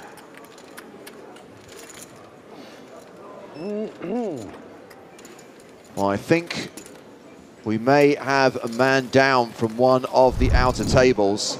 Confirmation. Adrian Ketelaar out in 23rd place, $31,940. So 22 players remaining, 6 eliminations, and we will be down to the final 2 tables, down to the final 16, and day 4 will be in the books. Post-Cyprus, the NAPT will be at Resorts World in Vegas. We'll be there streaming the last 2 days of the main event. We'll be hosting auditions to be loose cannons for the big game on tour. We'll be filming a new season of the big game on tour. Straight after Vegas, of course, I head to Nottingham. Joe Stapleton heads to Brazil. Joey, you're going to the B-SOP. I thought you were saying the B-side, like the B-side of North America, South America. Yeah, the Brazilian series of poker. I'm stoked. I think we might be getting Nick Walsh in there, too. Potentially. But yes, I'm considering it. I think that'd be a lot of fun to sneak in there. Do I need a visa, like a special visa to go to Brazil? I don't think so. Hold on a second. Does that mean you're abandoning me in Nottingham? I'm gonna think about doing a bit of both. No, I'm definitely not abandoning you in Nottingham, James. I'm definitely that was a stutter right there. No, it's not. That's not gonna happen. I'm gonna win Nottingham, which means I will in fact be abandoning you in the booth. And then, of course, I'll be taking all my millions of dollars and going straight to BSUP to join Joe, and never coming back. So you're going to do the Vegas UKIPT BSOP triple whammy. I'm thinking about it. You're crazy. It is ridiculous, James. Those dates are literally back to back to back, no days in between. And for some reason, I'm a glutton for punishment.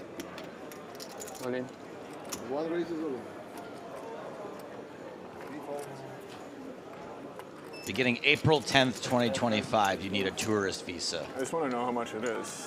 So we're still good before then.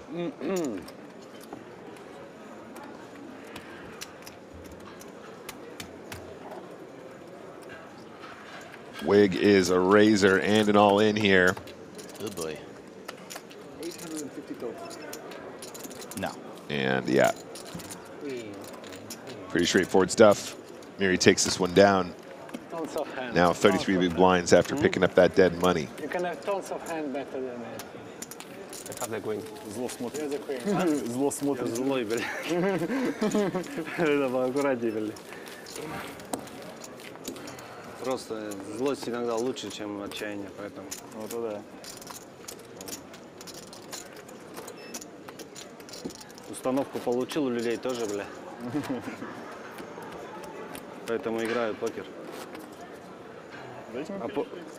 А покер любит смелых.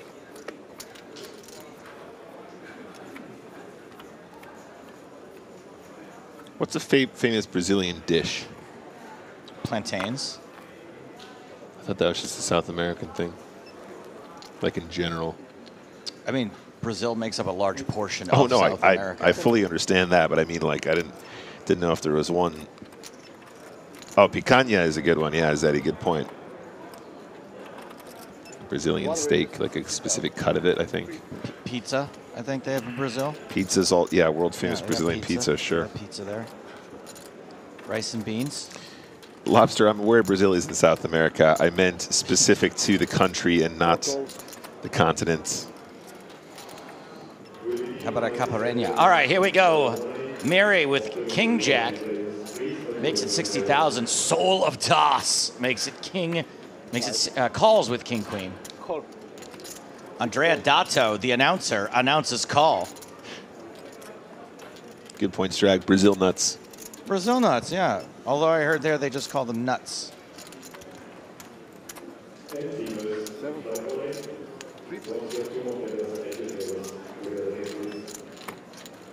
ways to the flop.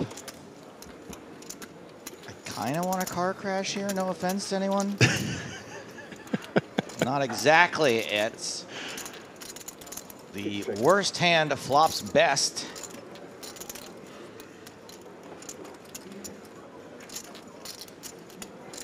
Top pair for Miri. Yeah, Miri was in a domination situation here. Finds that rando jack.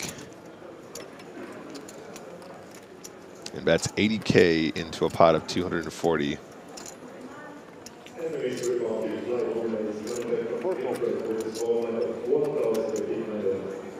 80,000 to call for Dato. And we are going to the turn. Deuce of clubs. A delicious card for top pair. I think you could probably find a lot of continues here. I don't think this is a turn where we slow down. 8-9 suited, 9-10 is in there, Queen Jack is in there, Ace-8 is in there. Just about like 250, 250K. Just put it in. Is this an official prediction? Yes. One bet. 250,000. Oh, he drills it. He absolutely drills it. The predictions have been on fire this trip. Walstradamus strikes again. It's all good, guys. I'm here all week. He's legit like, I don't need credit, guys. It's all right. It's fine. It's just my job. It's part of my job. It's boring, but it's part of my life.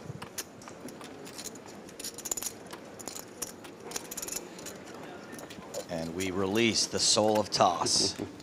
Zeddy says, I went to Brazil this year and applied for the visa. Then they canceled the program for visas until 2025 because their website didn't work properly. Lamau. Lamau. I'm not in a position to bluff, you know. Time has changed.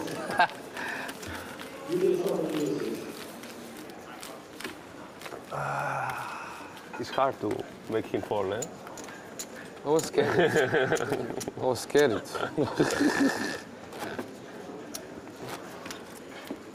22 players, nice. Coach Ruffy says, I've never been to Lamau. Is it nice? Thank you. The island of Lamau? Felipe says, Pau de Queijo in Brazil is amazing. That might be the It Brazilian. sounds like cheese to me. Yeah, the spelling of cheese in Portuguese. Is that right? Queijo? Queijo? Alexander Saifong says, I was in Brazil for 9 months earlier this year. It was all right. 4 raises, 60,000.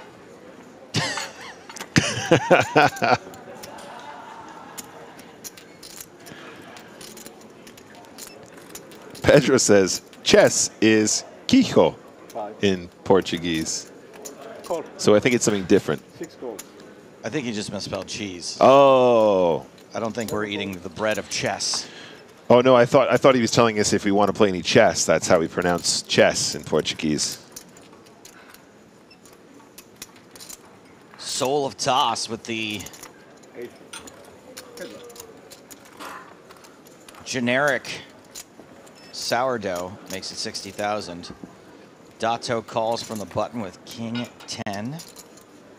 And I see a King and a 10. Pretty solid. Pretty fun. I love flopping 2 pair plus, Joe.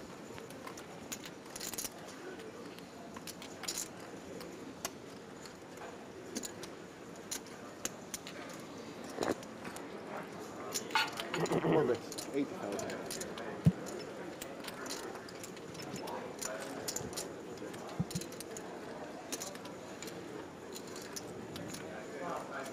Continuation bets. Dato is raising, though, I think.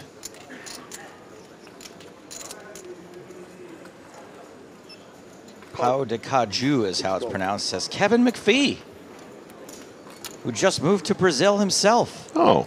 EPT champion. Nearly a 2-timer. Did you see a call in the flop, guys? No raise. And why would you raise when you know you're going to turn the boats? When you know you're going to show up in Improvementsville. You know, in hindsight, actually, I think I definitely prefer the flat against the cutoff range. This is a texture your opponents probably bluff, flop, bluff, turn quite frequently. Ace-5, as we can see, is not one of those that we so frequently see bluffing twice, but checks over to the player in position.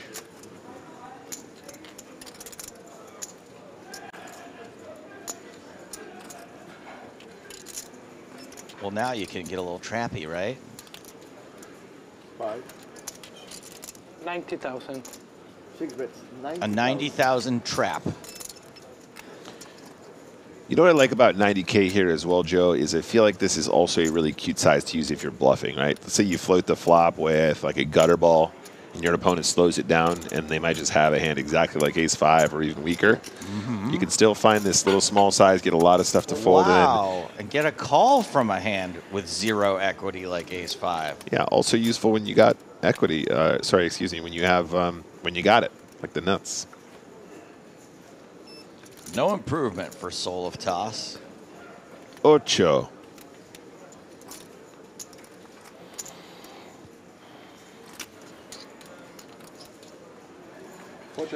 This is a tough one now, Joe. We're obviously going to see a value bet from the King 10, but if you're calling with Ace-5 on the turn in anticipation your opponent has a straight draw or a flush draw that is now completely bricked on this river, Jack 9 obviously gets there. That's one that is potentially still in Dato's range. if they fire again, you have to really consider some ace-high calls. You're also unblocking spades. And that means your opponent will have more ace-X spades that has a missed flush draw. 420,000. That is very useful because the cutoff calling range will contain quite a few suited ace combos. Could be in spades.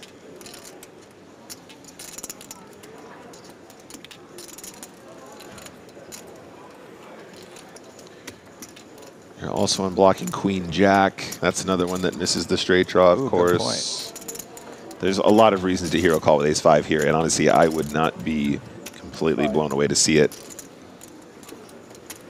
The fold is also super, super fair enough. Understandable, yeah. So, if y'all want to know a little bit more about what it's like here at EPT Cyprus, I know that James is posting a blog. Is it up already? It's up. Travel blog from EPT Cyprus, and here's what I'm going to do.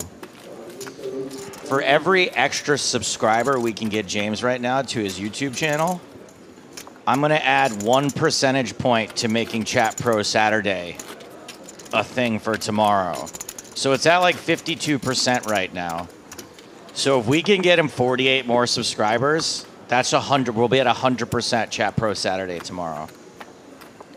So go find James Hardigan's YouTube channel,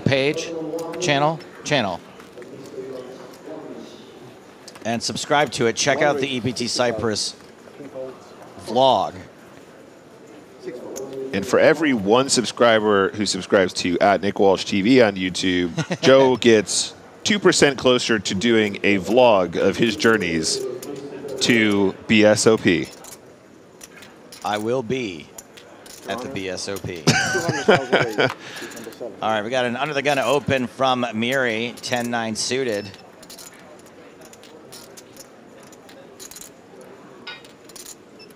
I don't have to bribe subscribers, but I do have to ban jerks. 5. You banned. Thank you 10 folds. for your comment. Anton Vig. Re-raising from the button, ace-9. Miri taking his time, looking at the clock. We're 2 away from a pay jump. Decides not to get involved. I would love, by the way, in chat, you know, we're talking about Brazil a little bit. Let's just stick to the positive stuff. We don't have to get the super negative and/or political stuff. I understand that people want to discuss the ins and outs of a country, but it's starting to border on politics, and let's just focus on rice and beans, eh? Never discuss the ins and outs. And bundao. I'm really looking forward to the bundao.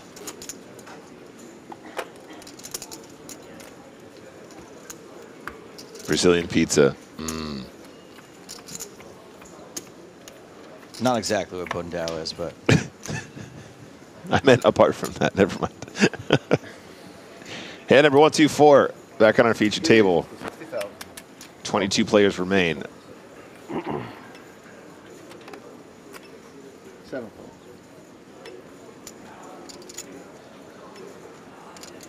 First time in Cyprus? I live here. Really? Yes. Wow. Since 2 weeks. So. Oh, it just moved. Yeah, but I've been here before. From where? From Austria. And you live in the Turkish part? No. Greek part. In the Greek part. Pocket jacks for Liho. I went from being a poker refugee to starting a company refugee. 2 companies, but. And it's Mary who flops an 8, but that ain't good enough. The tables company. Kinda. I mean, I still. Tables! Early days in both This is business. So good to have something to fall back on. Yeah. But I already failed 1 startup, so I'm Sorry looking to do it again. come back. I still don't understand how he makes money, though. I don't What's know the how to make revenue this stream? any more clear. It's tables, James. 3 bets, 90,000. Yeah, being in a small business in Austria is devastating. What do you mean? It's just, you know, like I find myself running around on a bike getting stamps on papers. And I'm like, Which He did this bit yesterday. Yeah. I think he's talking about the red tape of starting a small business in a bureaucratic nation. If and when I come to Italy, I will have a guy on a bike for me. Yeah, definitely. I thought he was just selling papers with stamps on them. No, his business is tables. What kind of tables? It's just tables. Okay. What you said? Little Peppino. Piccolo Peppino. I want a little Peppino, like a little runner. Don't worry, I'll treat him good. Okay. So guys, the action was raise call. And now C-bet flop 90K into 165 on the turn now. Pot is 345K. 2 barrels from the jacks I think is fairly standard, but we do see the slowdown. That somewhat surprises me here. Having jacks just seems like a very nice spot to try and get some more value. You're also blocking jack 9 very heavily, which means your opponent is not going to have turned that straight all too often. Yeah, it's But perhaps he thinks the check is more for a trap, guys. Maybe he's thinking Mary's the kind of player that will blast off or potentially call a larger river bet if they check the turn. Once you see it go this way, the jacks are going to be very, very good, very, very often. And now that you've missed that turn bet, I think you can go very polar here, Joe. I think you want to bet like close to 3. I'm gonna say 285. That's not an official prediction. This spot's a little bit more iffy, but I think it's going to be in that region. You know, you just go to the public transport, you blip your card. Yeah, but Sweden, I mean, all the northern countries are very unique from this point of view. When Mary doesn't bluff this river, Joe, he ends up having a showdown a lot. And that is something you can punish when you've shown weakness on the turn. If you don't do it now, you're going to be in some big troubles. Because we have, the system shouldn't be like this. It's like, I mean, I can build a better website. Yeah. I mean, not like give me a little bit of time and I can build a better website than a lot of these like big solutions. Not exactly polarizing. No, looks small. Is it half pot? Bureaucracy? Is it all contracts? So 150 into 345, yeah, a little bit less. Many different things, yeah. Yeah, exactly.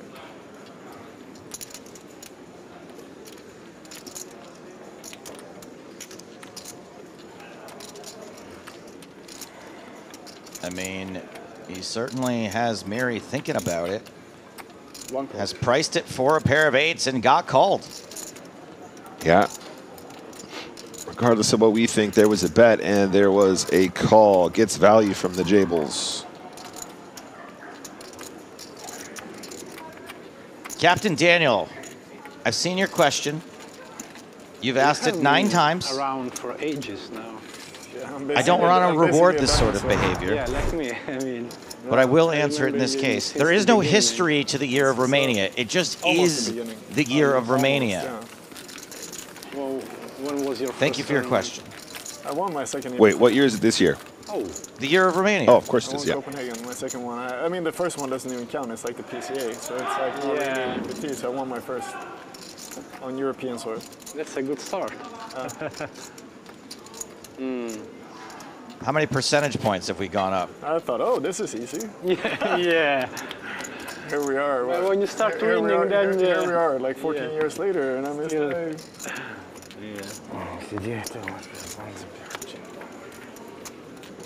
Actually, my first thought was, oh, that just came quicker than I thought it was going to be. Arrogant. 4-fold's good.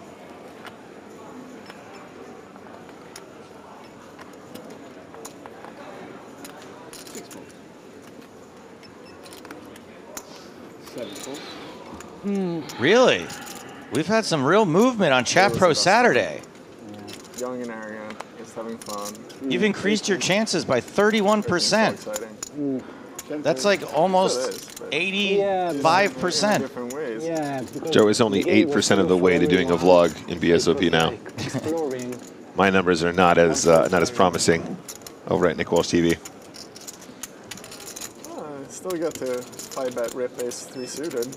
2 tables left. And like rolled over a 3 when the guy folded, and Andrew King 5 deuce. And he like top pair for Leo. He's done. I wonder if his mom calls him Miho Liho. My grandma used to call me Miho.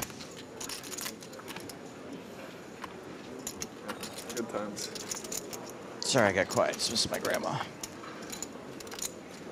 Where are you based? She used to call me Shiffer Brains. Sorry? Where are you based? Close to Rome. I moved like 5 years ago in the countryside close to Rome, like 30 minutes driving. Sounds like the... Did it go check on the flop? Like from the Gladiator movie, you know? Yeah, it's kind of close to that place, yeah. Perfect. But yeah, it's country. A chicken, you know, very simple life. Yeah, it's good. Simple life is good. And we're getting to the river, which is Everybody's a 5. Going to Dubai.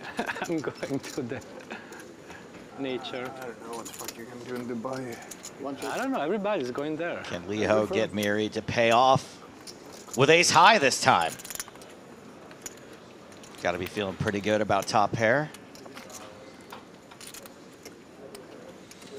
It's an interesting line from Miri here. Ace-8 just has so much showdown when the ranges are so wide on pre-flop blind, blind when it goes limp and check. The only complaint people have is that it's So betting the turn here is kind of like turning ace-8 into a bluff. Can't imagine you're getting value from some straight draws and from some flush draws, but you're blocking both with the 8 of diamonds. That's the only complaint? Yeah, easy. So now in a bit of a pickle because... He's trying to get him for 140 again. Yeah, exactly. And deja vu all over again. Yeah, it does get away from it this time. See, Joe, when you do bet that turn, then you put yourself in a weird one because when you arrive on this river and it kind of bricks out, you go, oh, he's just got a misdraw, doesn't he? That's what I was punishing on the turn. So it kind of muddies the water. I'm not saying the bet is bad, but it does complicate the issue against players who you respect, who will have moves. Reading it. Okay. Thank you very much. I mean, sure. Put me in a white room for long enough. Say it again? I said, sure. Put me in a white room for long enough, maybe I will. Yeah, I mean, that's a different. Yeah, but for sure you will discover parts of yourself you didn't know anything about. Yes. So still. Sounds like me in 8th can grade. Can be painful, can be boring, but. Yeah, I mean, saying it for long enough, I think it's like that would be very difficult. White canvas room. Yeah, I mean, Vipassana is enough for me. Yeah. I haven't come, but it's in my near future. I'd like to get in the tables business with Anton Big. I'll ride a bike around with some tables on the back. 7-4. Tabayev, King 10 suited. Haven't heard much from him lately. 60,000. 10 fold. 1 fold, 3 fold. 60,000 is the raise. Soul of Toss. Suited. Heads up.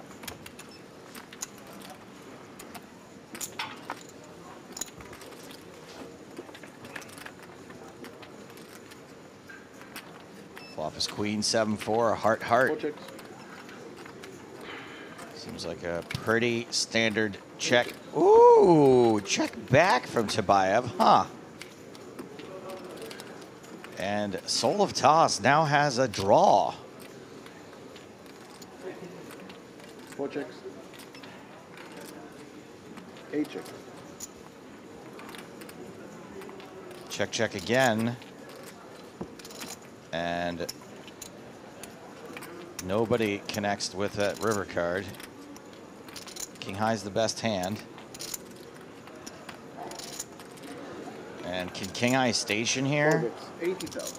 Because Jack Trey is bluffing.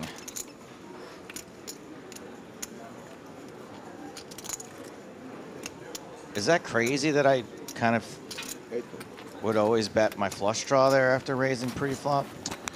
No, not at all. You don't ever want to fall in the category of ever doing anything all of the time, Nope, I disagree. but extremely frequently is fine also there. Sometimes you got to check back the nuts. You got to be balanced. You don't want to do it all the time. You don't always have to be balanced.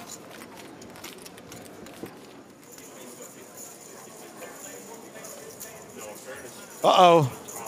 Uh-oh. This feels like we're about to zero in on somebody who is walking off Alexandru Todorita, here of Romania, out in 22nd place, $31,940. And that gets us one step closer to the final two tables. And even closer to a page up. One more elimination. And we go from the $21,000 prize bracket, excuse me, the $31,000 prize bracket to the $36,000 prize bracket. 10 raises, 60,000. One fold, 3 fold.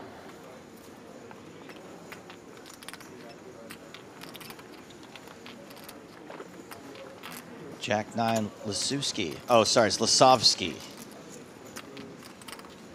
5. 210.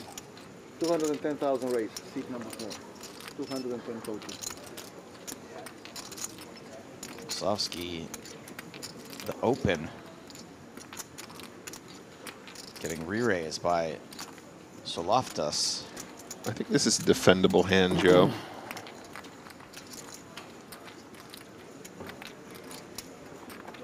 Well, Dragon Burst really likes how Lasovsky's been playing today. Well, that's good. This doesn't look like a defend, however. Looks like a raise. This looks like the best defense is a good offense.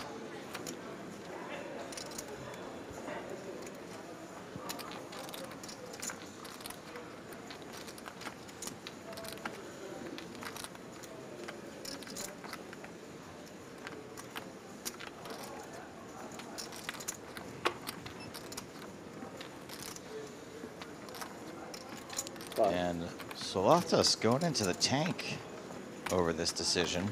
Wow. Yeah, it looks like only one time bank left, Joe. Well, it definitely needs to be used in this exact spot. Yeah. So 39 big blinds behind. Oh, wow, wow, Well, that wasn't worth the time bank in the end, was it? And that's what we call a pre-flop hand. That happened pre-flop, yes. Yeah, I mean, if you're going to use a time bank, make it count. What a move, man. That is just power poker right there. These two must have some serious history. It does seem to be motivated by something other than... It wasn't even ace-5 suited, Joe. Yeah. Lights Out Loser says, as someone who's never been to an EPT event, I appreciate the insight and the behind the scenes of James Hardigan's EPT Cyprus vlog. Which you can find on his YouTube channel, I think. Like and subscribe. More like Lights On, winner.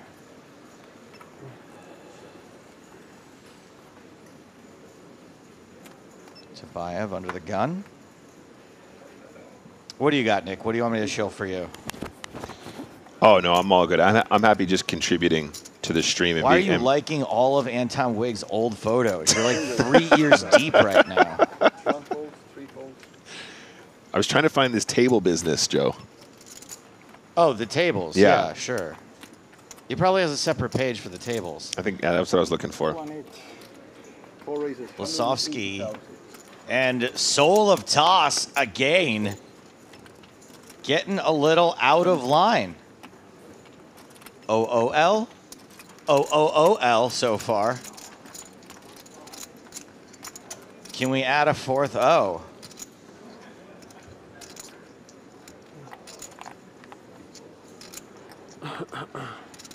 If this goes 4-bet, I'm gonna freak out.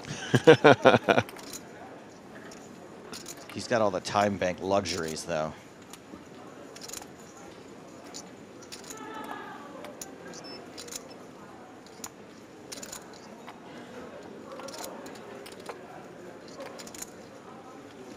Dude is 80, likes these moves. But I think you might be right, Nick. If this is more contemplative, pre-flop chip swinging. Oh wow! What have these two been up to on the other tables, Joe? What's going on here? They have history. They literally just tangled, didn't they? These exact two. 360,000. Can you imagine if he just puts it in again? I can imagine it now because I just saw it. No. Oh. Couldn't make a wheel. Had to fold. Didn't have the sourdough. These two have history. Or in honor of the Women's Winter Festival this November 21st through 24th at the Hippodrome in London, they have herstory. Correct. How crazy you are. We will see how crazy you are. Gen or just average? Thing is, Joe, if we do end up going to BSOP, that is the week of KJ's Women's Winter Festival? Yeah, including that 50-50 event, 50% men, 50% women in the field.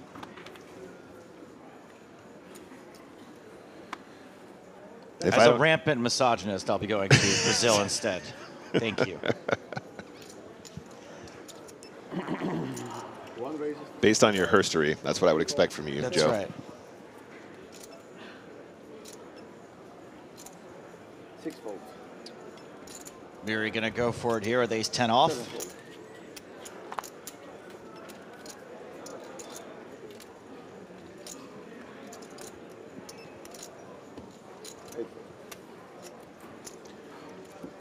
Tabayev keeping it tight. Had about 28 to 30 big blinds to start that last hand in the big blind. Not at all. Not the least bit. And on the small blind, of course. Hungry though. I could eat. Yeah. We will in 10 minutes. Well, that's why I'm hungry. Pasta. Not sure about that.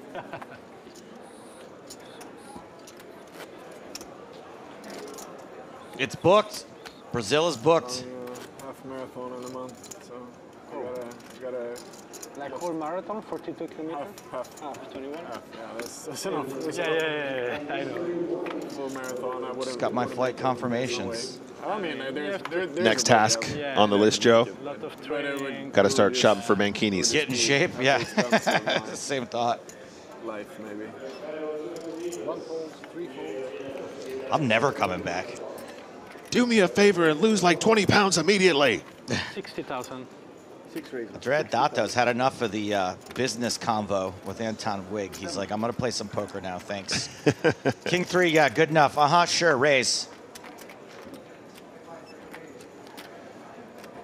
8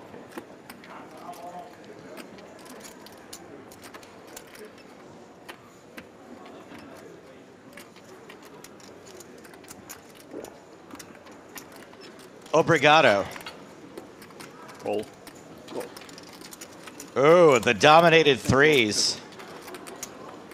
Lisowski defending with Jack 3.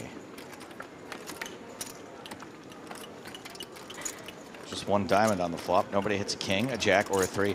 Raksha, who says, I have a vision of Joe to Mankini burning in my brain right now. Thanks. If you look hard enough on YouTube, you can find me in a Mankini. The original video has been scrubbed. Remember when I did that challenge Stapes and I had to walk around Fremont Street in Las Vegas? The problem is my junk was too big for the Mankini and I had to wear Spanx under it anyway. Couldn't contain me. But it's there. Dato bets 55,000, gets it through, and done.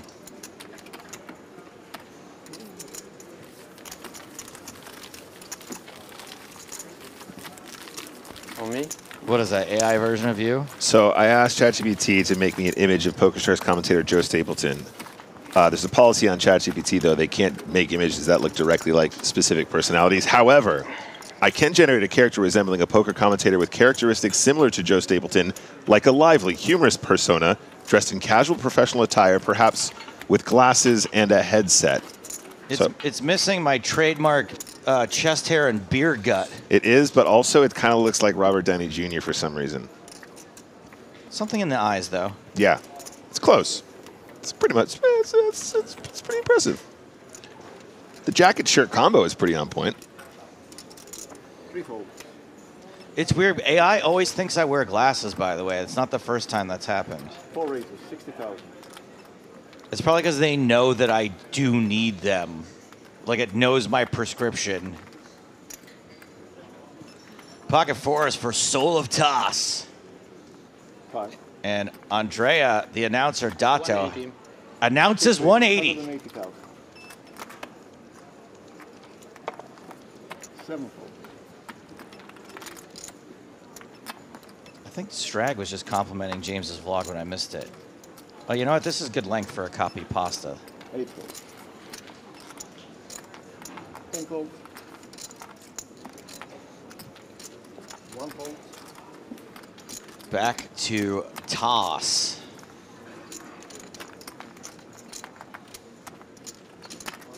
Oh, look at all the love in Twitch chat for James's vlog. Practically filling the screen and the stream.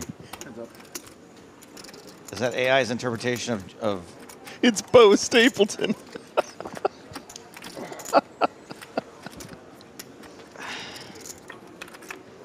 Nick, you are truly one of my favorite people, but people who find AI images to be funny, it couldn't be me. It was specific. I wasn't expecting it to spit that out, okay? I'm sorry. It caught me off guard.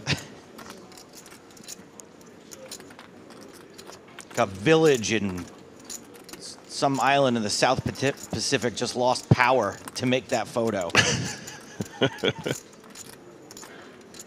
King, Queen, 5. Top pair, top kicker for Dato.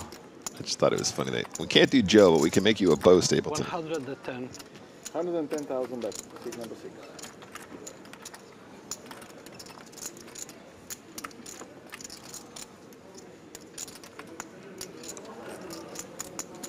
Fours don't like it, Joe. Gonna find a fold.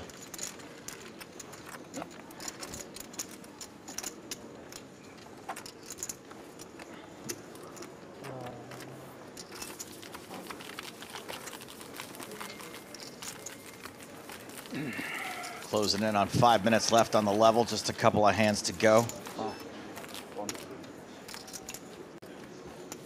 Then the dinner break.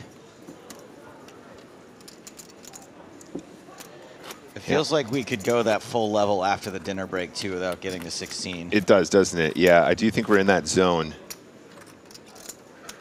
Luxury blind levels, Joe. Keeping it nice and smooth here. Lily white luxury levels. That's right. I do look forward to the dinner breaks here in Cyprus, though. That buffet upstairs is calling my name right now. What's your go-to at the moment, Joe, up at the buffet?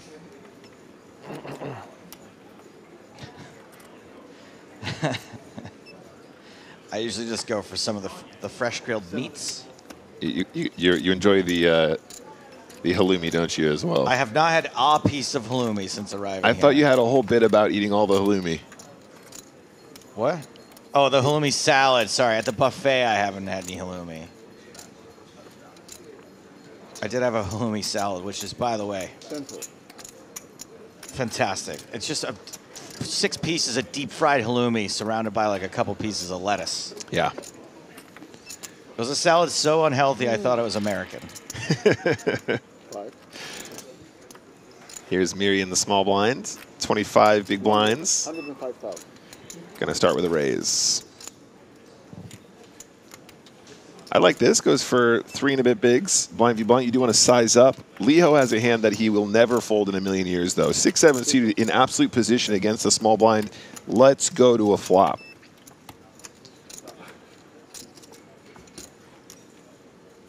Yeah, these are 2 fun hands. Jack 8-5.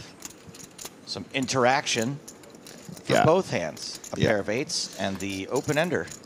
This is more than just interaction. This is destiny for the 6-7 suited.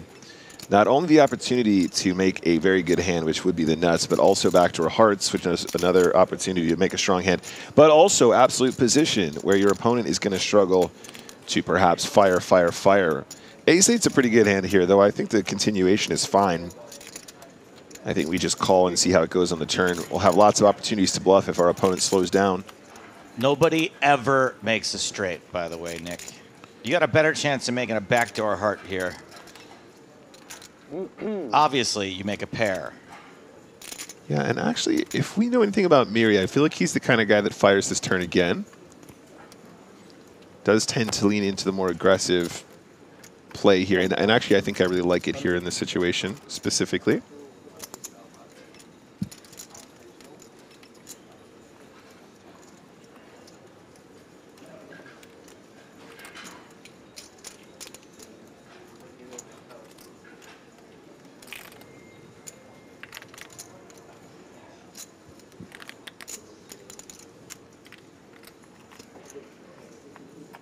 Mary's betting 150,000 on this particular street. The 8's still good.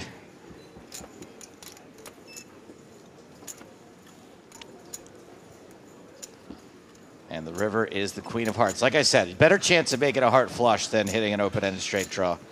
When are they going to listen to me? A straight needs to be worth more than a flush. It's so much harder to make straights. Okay, wait a second. Guys, if Miri checks this river, can Liho put him to the test for all of it? Will he even have the chance to do so? Will Miri just fire right out of the gate?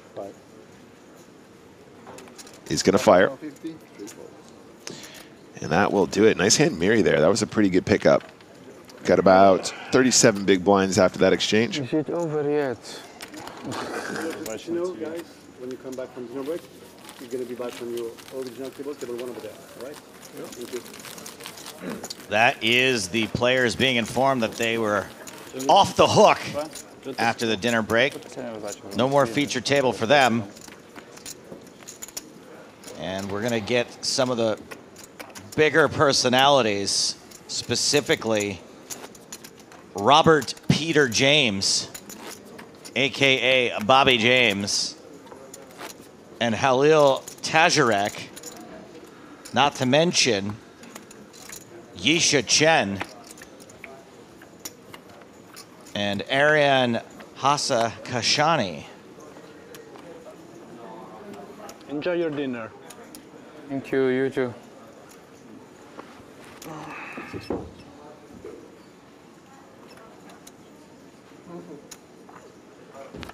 Yep.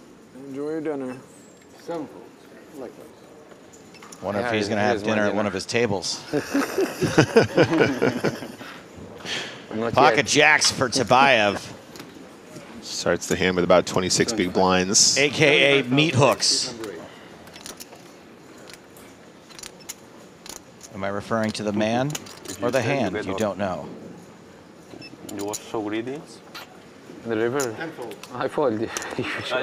Yeah. Okay. One fold. Oh yeah, 7-6? Yes. Are we going to a break? I think there's a chance we are going to a break. You win. Meat hooks win. Отлично. Oh, everyone left, but we're getting one more hand in. This is crazy. Just kidding.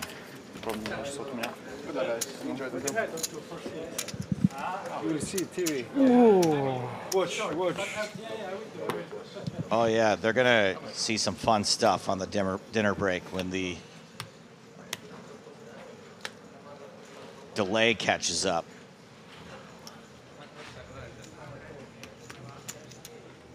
Both outer tables still in play.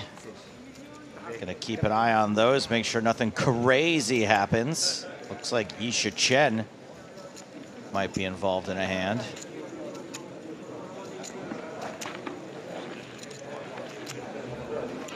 Maybe she won't be coming to the feature table. That's a call and a showdown, and Yisha is going to muck.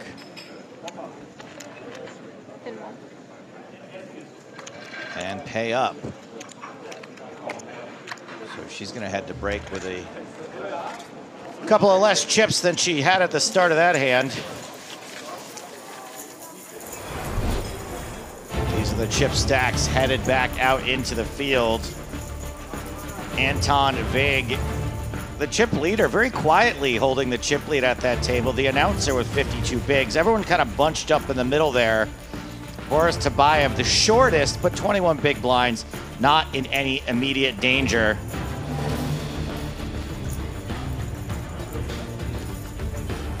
Looking forward to having Bobby James and Yisha Chen back up on the feature table. Now, we did have 3 gold pass winners cash here in Cyprus, but for Ivan Zechev, this is back-to-back EPT main event cashes. He's having a good time. I'd like to know a little bit more about it.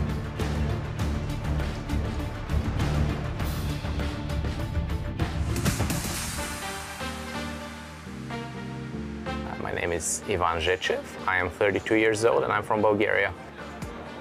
I've been playing poker forever. I started with some friends, home games, just for fun. Eventually, I started playing online, enjoyed it, and I've been playing ever since, grinded it up from very low stakes. There was a WQ Bootcamp leaderboard. I saw that it awarded a gold pass to the top 6 players. So yeah, I grinded the series, ended up getting first or second in the end. There was a gold pass. It was supposed to be for the W Cup events, but I asked PokerStars if they would let me use the gold pass for EPT. They were happy to, and yeah, I'm thankful. The EPTs give you a chance to visit so many cool places, so yeah, I try not to miss any when I have the opportunity and the means. I had a very deep run in Barcelona in the main event, the last EPT. I love Cyprus as well. I've been coming here a long time. In terms of the poker, I got tickets to the 1K Eureka tournament and the 5K main. I managed to cash the Eureka as well, but still waiting for that big result.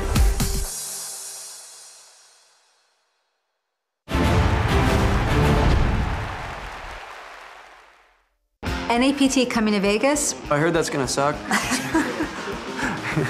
Yeah, I'm looking forward to going to the NAPT in Las Vegas. Can't wait for the party, can't wait for the main event. It's gonna be a blast. Last year was the first NAPT back after a very long time. This year, we're cranking it up.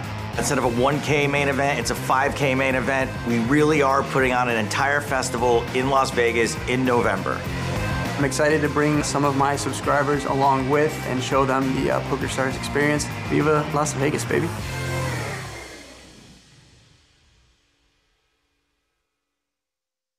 I will make it 800, and I might. So yeah, he's got power. Redeal the turn. So if you think, Olga, you can hit that little heart on the turn, no, not gonna happen. If you think you can spike a king on the turn, also not gonna happen. Welcome once again to the PokerStars Mystery Cash Challenge. It's James Hartigan with Joe Stapleton. Hello, my babies. We are 2 rounds into the game, and is it fair to say things aren't going Lex's way? In a word, yes. Lex is in for 3 entire buy-ins. Now, he did have a chance to pull himself out of the basement with the mystery prize last round. Unfortunately, he drew a child's tricycle. To be fair, we threw in a free helmet. Anyway, there is a glimmer of hope for Lex. For the 3rd round, he has a power-up that's pretty powerful. Lex now has the ability to redeal 1 flop, 1 turn, and 1 river. So I've lost 10K in round 1, 10K in round 2. Pulled an amazing prize, you know. I'm a father of a 3-year-old son, so this is yeah, the best thing I could have pulled, you know. At least the one positive thing about this is that I got a really strong power up. All right, there it is. Whoa! Everyone act like you like that flop. Oh, shit. Lex's power up is very strong, yes. Not changing the cards and being able to bluff that the board is really good for you. So even when you don't use the card, not using the card is also a power. Changing or what? I am not. Brother, ooh. I want to crush Lex. He loves crazy bluffs like I do, and it would be fun to crush him, I think. I want to punish him a lot. Okay, quick recap of the rules. In every episode, we play 10 hands. The first 9 form the qualification phase. Win a hand, earn a token. And this token gains entry to the 10th hand, which is a bomb pot, where the winner gets to pick a mystery prize. After 20 hands, Parker and Barney are both in profit, while Lex is already on his 3rd buy-in. After all 60 hands have been played, we'll crown a winner. The most profitable player will earn themselves a gold power pass worth 10k. Blinds at 25.50, we're pot limit pre, no limit post. Let's go. Good luck. Good luck to you. Lex has straddled, so the action starts with Barney. Straddle's a blind raise that buys you pre-flop position.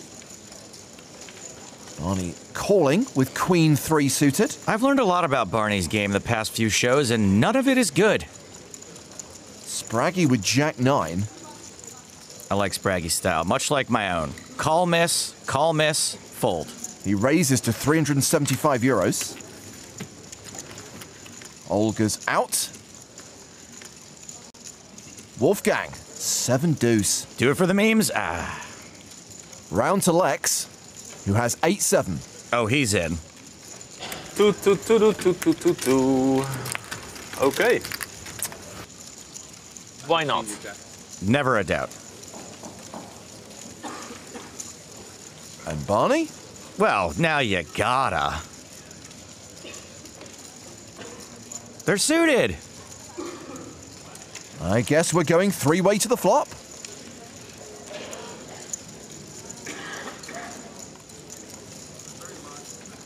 Well, that's top pair for Spraggy. He did not miss. Check. I'm allowed to check, right? Call back. Spraggy checks it back. Take it. And improves to trips. Everyone else is drawing dead. Check. Not only does Spraggy have the best hand, but he probably can't get bluffed off of it this time. So Lex has checked a second time. But he can change the card when it's just dealt. Yeah, as long as there's no action. That's 650. Yeah, so now I can change it. Right. Barney has just bet 650 euros. It's a little confusing, but we'll get used to it.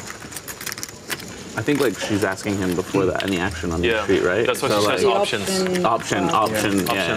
Options. Yeah, exactly. So he still what if shows he the was same on when the he's not in the button? pot. He's still, she's going to offer him options. His first. powers are useless. Or does now, right? it go like? No, he can still show the same. No, he can screw you up. No, he cannot. He cannot. has to be in it. Once he's out of the pot, he cannot touch. Yeah. Why would he? Anyway? It's just another Why would limitation. he? Spraggy may be giving a little bit away there. Then again, I can see all the hold cards. An inconsequential Barry Greenstein appears.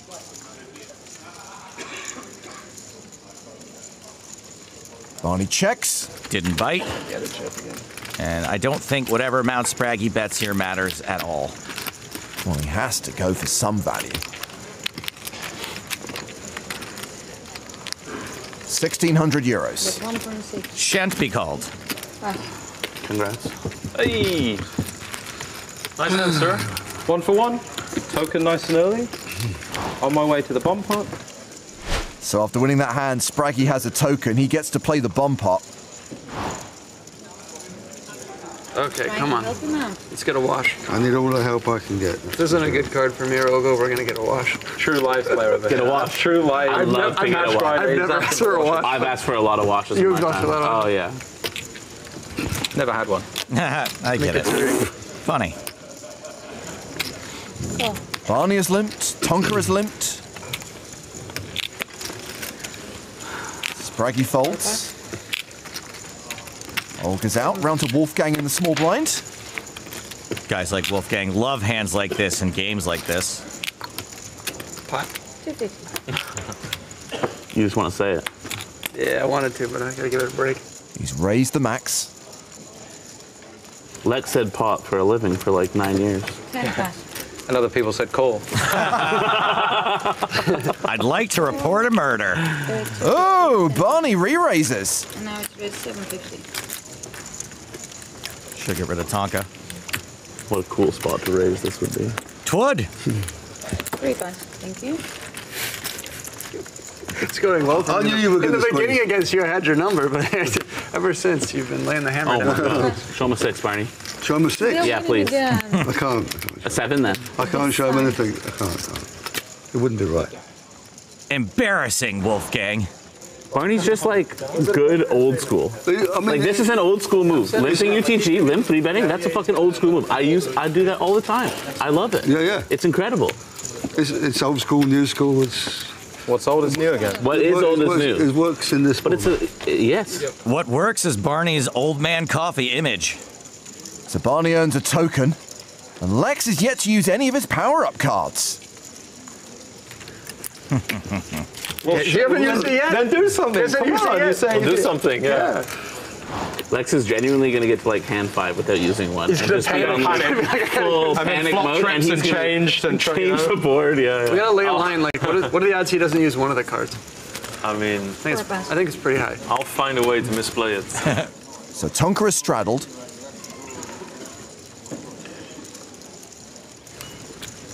£7. Starting to feel bad for you, Olga.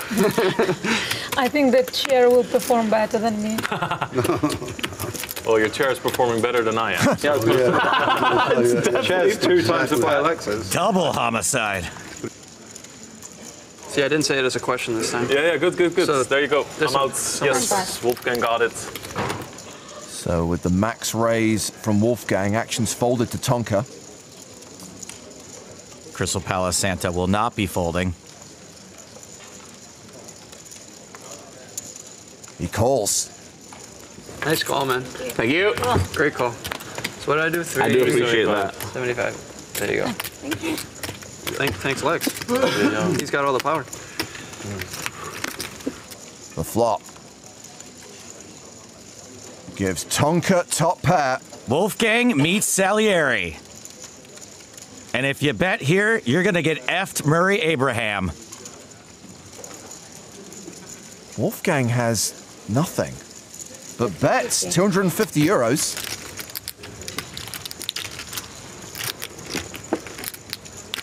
Requiem. Tonka check raises. 875. Bang indeed. 875 total.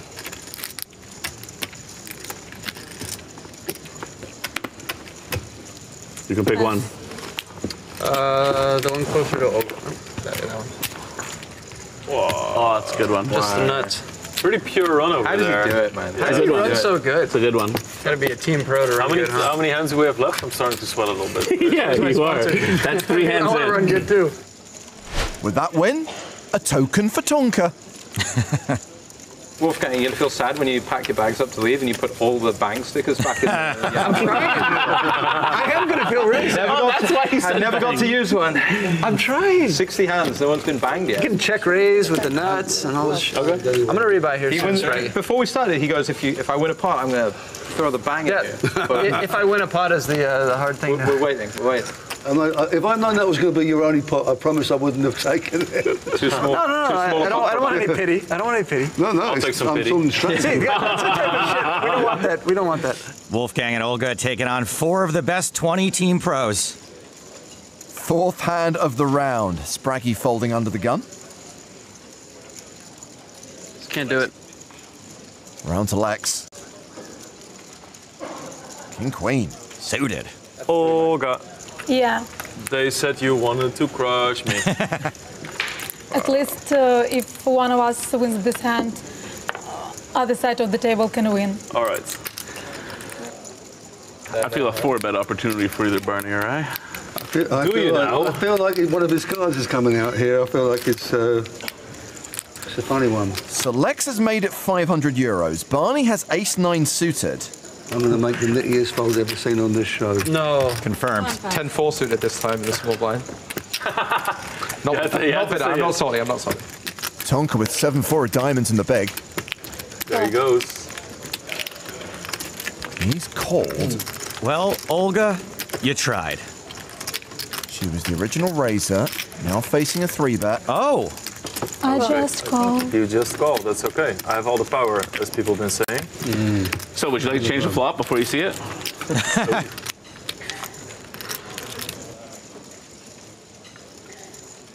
Ooh! Wow. Changing or what? I am not. Brother, ooh. Ooh, brother, ooh. He likes that one. Or does he? He does, but so does Olga. Yeah, Lex's flop top pair. Olga has a flush draw. Tonka has nothing but is leading. Classic Tonks. Oh. I will make it. Don't fold. 800. Brother, ooh. 800 it is. 800. Pass. And I might. So yeah, he's got power. Redeal the turn. So if you think, Olga, you can hit that little heart on the turn, no. Not gonna happen. If you think you can spike a king on the turn, also not gonna happen. Wow, that is wild. I mean, the king doesn't really help, but still. Do you need a heart? Oh. Get him, Olga. All right. Get him, Olga. This is dangerous.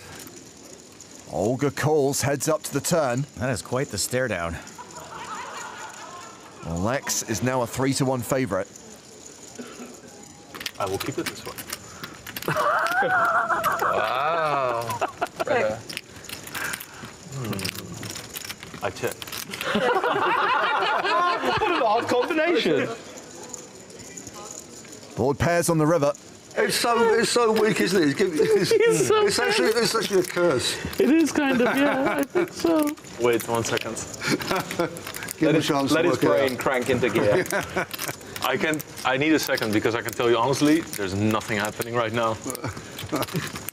I will keep it this way. I do not think Lex can be bluffed, and I think he was kind of playing his hand face up. Oh. Min bet?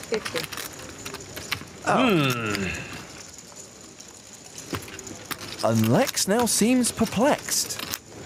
It is an odd bet. So, okay, my turn was a little bit weird because I didn't change it, but then I also didn't want to use it. Then the river, definitely pretty good. I do have some ace-5, I'll say that. I do have some ace-5 also. Because I know I can put a card on the flop. I will raise to 1700. Come on. That's why you should not be saying stuff like that in the pre-game interviews. Girl!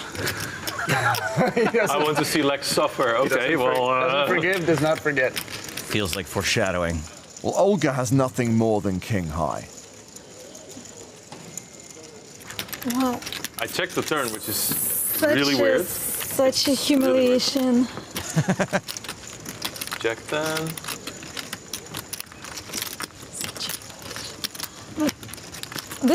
This is not fair. Like, I didn't change anything. I mean, it seems like a pretty fair pot to me. I'm sorry. Did not change the flop. Did not change the turn. Love that river. So you said, like, if I want to hit a heart or a king, like, how you know all my cards? Like, it's, I think it's crazy that I'm down this much. All right. Nice He's swapped to...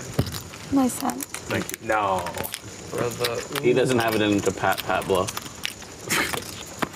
After I just barrel it off for 10K with 7-4, and you get that money. Yeah, that was a gift. And then he just puts in the knife. Okay.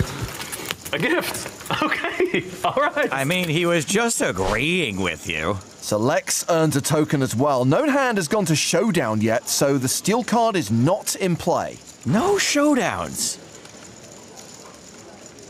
I'm so curious what you had. It's kind of funny because even if I don't use this, yeah, it's very powerful. I feel like I've heard that before. Someone calling that powerful. Good luck hitting flushes against a guy who can change cards. Queen 8 suited for Wolfgang. He raises. 8-7 for Lex in the cutoff. How many hands? This is hand five. And 5 accounts. 10 five. Got so many chips, he doesn't know how to act. I'm so happy now. You know, I want a pot. Like I'm all gloating. Wow, in that case. Barney, you don't have to impress us. King 5 off. He calls on the button. Tonka in the small with King 10. Is in. As is Spraggy. Oh, good. 4 ways. My chances are very high in this one. Spraggy has the Spraggy suited. Top pair for Tonka and Barney. The Spraggy was the best hand. Bet 50. Tonka bets the minimum. 1 down, 2 to go. Call. Never. Is Barney thinking about raising? Careful, Tonka's about to call the clock. Barney, the call is coming from inside the flop. 3, 2, 1. He does raise. Raise 500. Generally, as long as you take the aggressive action, it's okay. Yeah, but how do you know if they're going to be aggressive or not? You don't. That's why you call the clock. Gamble. Call.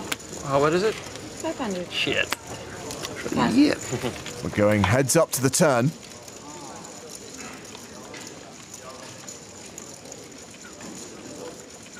The 6 of spades pairing the board. Chopportunities emerge. Tonka almost a 2-to-1 favourite to win the pot outright.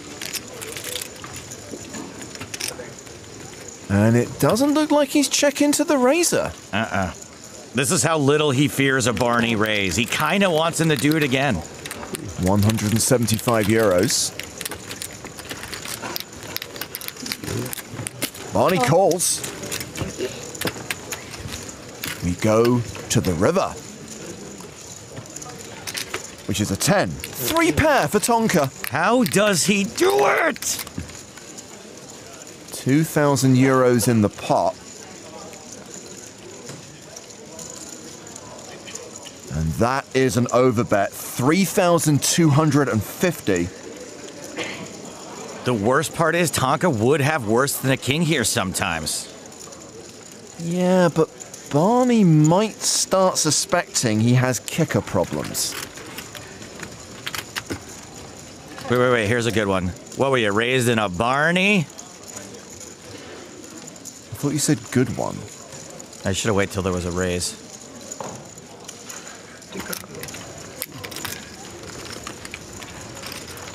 He lets it go. So happy with himself. Steamrolling the table. Happier with a call. Steamroll. You wanted a call, you just betted slightly too much. 500 too much. Probably true. So Tonka earns a second token. Useful, because the player with the most tokens at the end of the round earns the button for the bomb pot. This will be the 6th hand of the round. Do you have a favorite hand, Lex? Yes. Ace 5 suited. That's why you said you have a lot of 5s here. Yes. What's your favorite? 7s. 7? Oh, okay. The hand I tried to bluff him with. Didn't work. Should have gone bigger. Is there a reason it is 7s? Yeah, when I was first learning poker, I was playing 1-2, ran it up to like 400 or 500, and then I went to the big boy table, which is 2-5, and I immediately picked up 7s, flopped quads. The dude turned a straight, we got it in, and I hit and ran. Wow. so I think it's a super funny story, because I vaguely remember, and my friends were telling me too when I was cashing out, that they were like super pissed, and I thought it was just because I like got their money, but it's really because I left, you know? Yeah. Because I was free money at the time. Yeah. I saw him do that last week. So Wolfgang is straddling. Lex with King 8. Great raise. That's strong. Raises to 200 euros. We know he's going to use one of his cards this time, don't we, as well? It's guaranteed. Oh, yeah, buddy. Oh, everyone come in. I was going to make it 300 if he folded. Well, he didn't, did he? Sorry. Nice call, man. Thank you. That's one of my favorite lines. Don't influence the action. Nice call, Olga. Nice call and nice fold. Oh! That bad, huh? Yeah.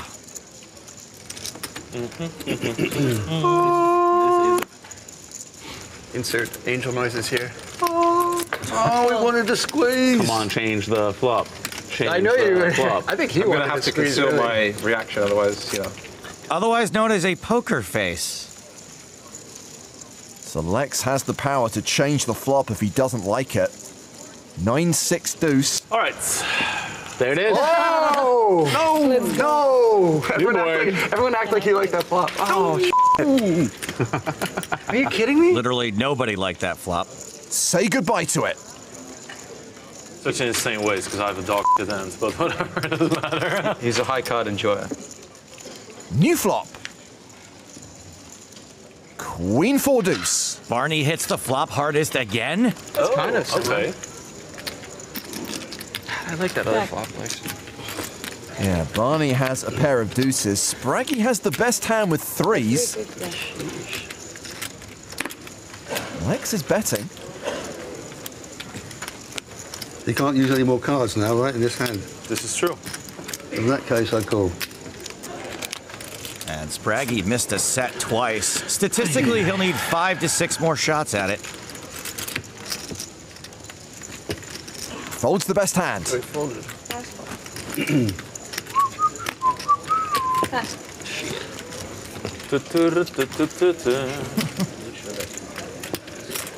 Heads up to the turn, which is a 6. Okay, so that missed Barney, but open-ended just got there. Plenty of low card hands improved in some way, and Lex is betting. Jeez, big bet. Barney's still ahead, by the way, 92% favorite. Wolfgang's a big action influencer.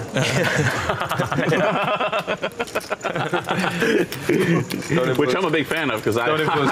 Wow. But Wow, that's huge. Wow, that was That's the bet. double the size of the pot. Play by our rules here. Whoa. After changing the flop? And he still has both his cards left. I think Barney's going to know there's something very sus about this. What was that hand on the original flop was 9-6 deuce, wasn't it? Yeah, didn't like that. I think it was 9 of hearts, 6 of diamonds, deuce of black. Yeah. Let's all piece it together. Deuce of spades then if it's deuce of black. What does it all deuce of mean? clubs is there. What does it all mean? I think we're on the river. Barney would snap this bet off. 1 card to come, more bets to face. Really tough to call here.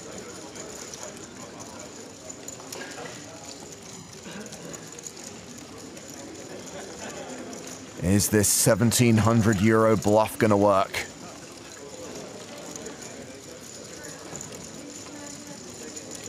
Yes. Nice bluff, Lex. Show one. Yes. Jack test, Jack actual test. bluff. You know, You got me off a monster, I tell you. Still stings a little, I bet. So Lex earns his second token, guaranteeing him entry into the bomb pot, and still no steel card in play yet. No showdowns? 3 more, right? 3 more. 3 more. 2 cards. At least he cannot redeal the flop, so.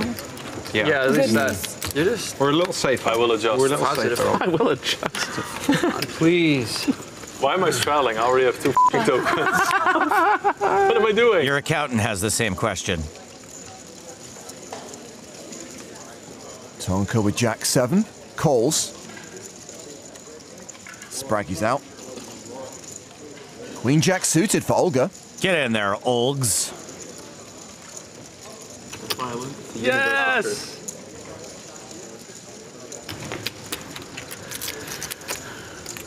Another question or statement coming? it's pot limit pre-flop, right? Okay, he calls then. Wow. Oh. No For the- shame in folding. For the ooh. Check.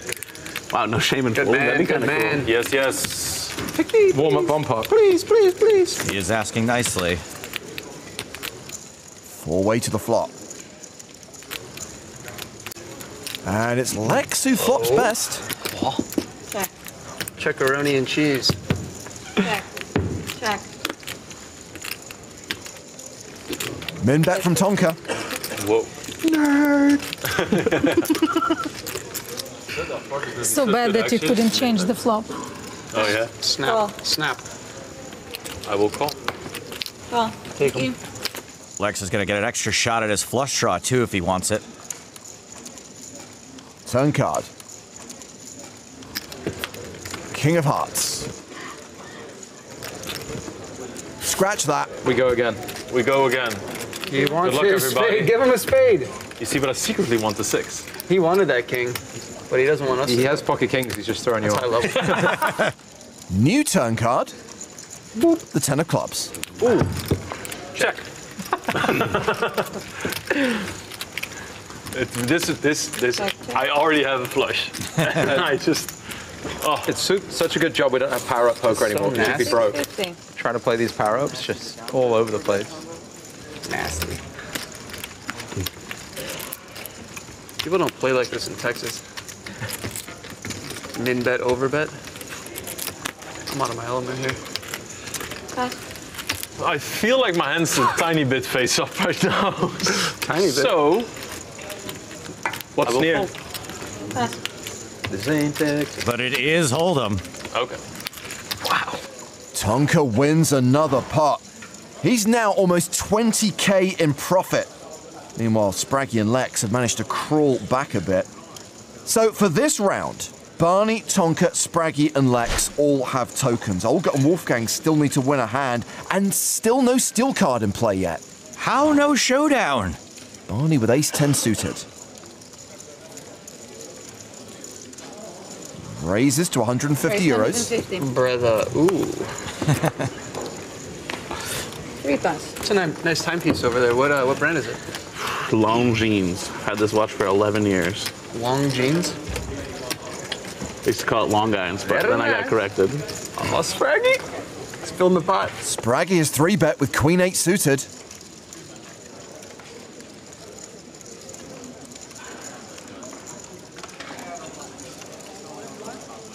Forwarded to Lex. He's out. Barney very happy to call this. Yeah, he's not going anywhere. Makes the call, heads up to the flop.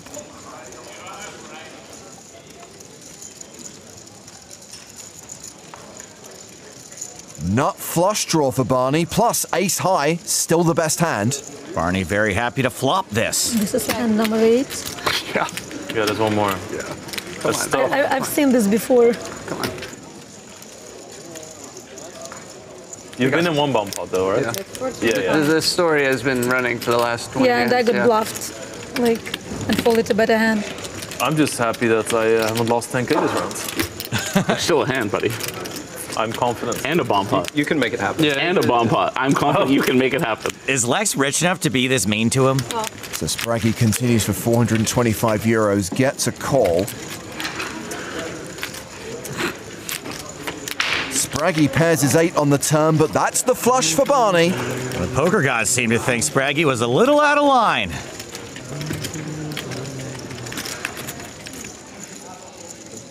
And Barney's gonna lead.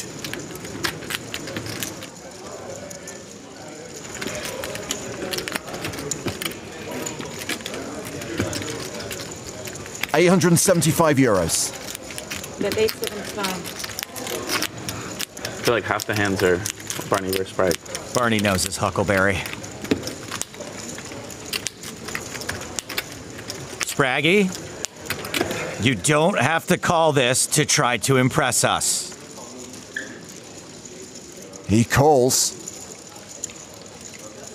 He does have 11% equity. But Barry Greenstein does not change the outcome. Doesn't change the outcome, but might be a bad card for Spraggy.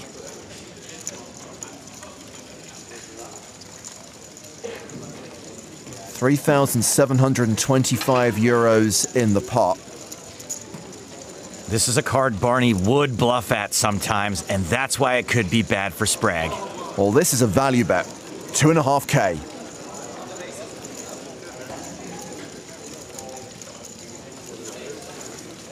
Ben's taking his time here.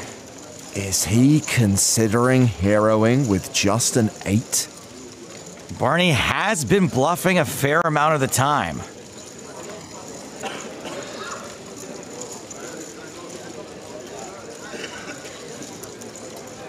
Man, I hope this doesn't turn out to be a case of think long, think wrong.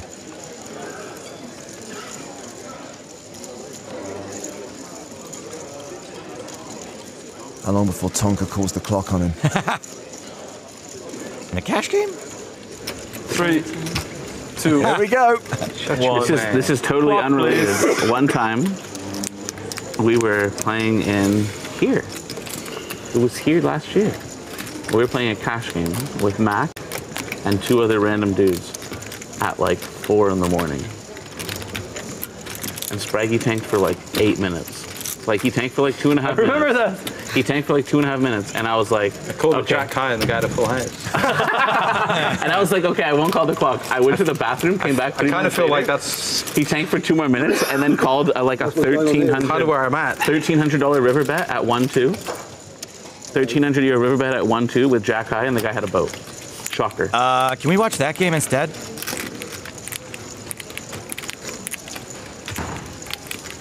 I'm starting to feel like I want to call now. What goes on, Barney? What goes on? What's he representing? That's good. That's actually the voice in his head right now. This is what I'm representing. Same firm as you. Come on. All right. Clock, you have 30 Okay, I'm seconds, thinking it's a tough spot. Yeah, I have been dealt a pair, you know? All right, 37.40 at 37.10, your action is dead. Fair. Yeah. Go, let's go. It's come on overcard and everything. I mean, I'll count you down from 10. The clock has been called by Lex Holy on this shit. hand. I just want to say. Okay. Smallest spot of the orbit, whatever. 2,500 euro.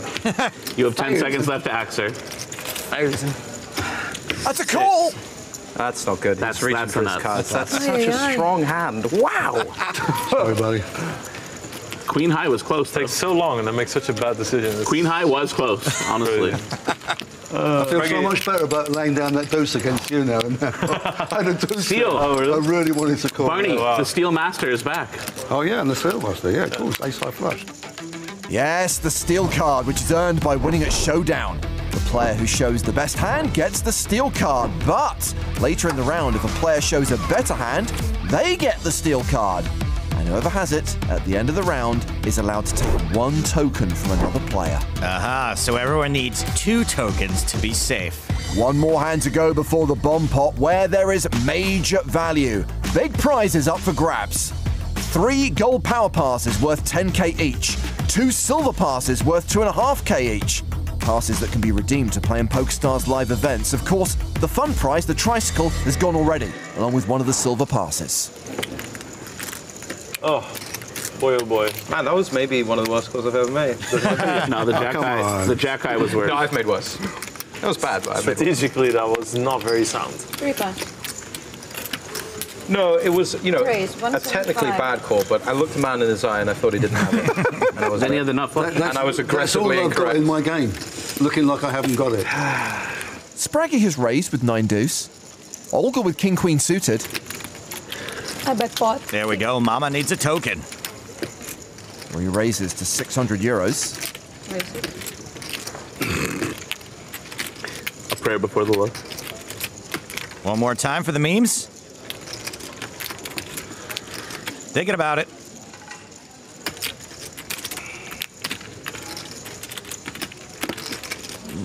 No memes.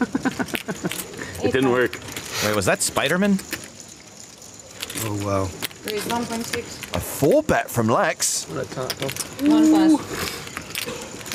I really hate Let's that go, man. Olga. Or Spraggy. Spraggy also tempted?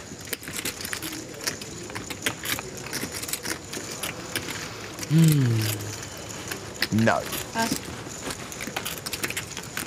Good try. Now the question is, if we go all in pre-flop, can I use this on the river?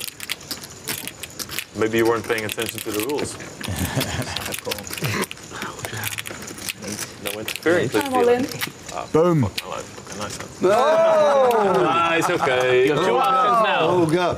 Spraggy or Olga. Congrats. Yeah, Thank good. you. Nice. Has Spraggy got one? He's got 1. Oh, And thank so God does for that. Olga's got 1 as well. I've already been got. The trouble is, I think you're short stacked, and that's good for the bomb pot. Yeah, so. I already know what's happening.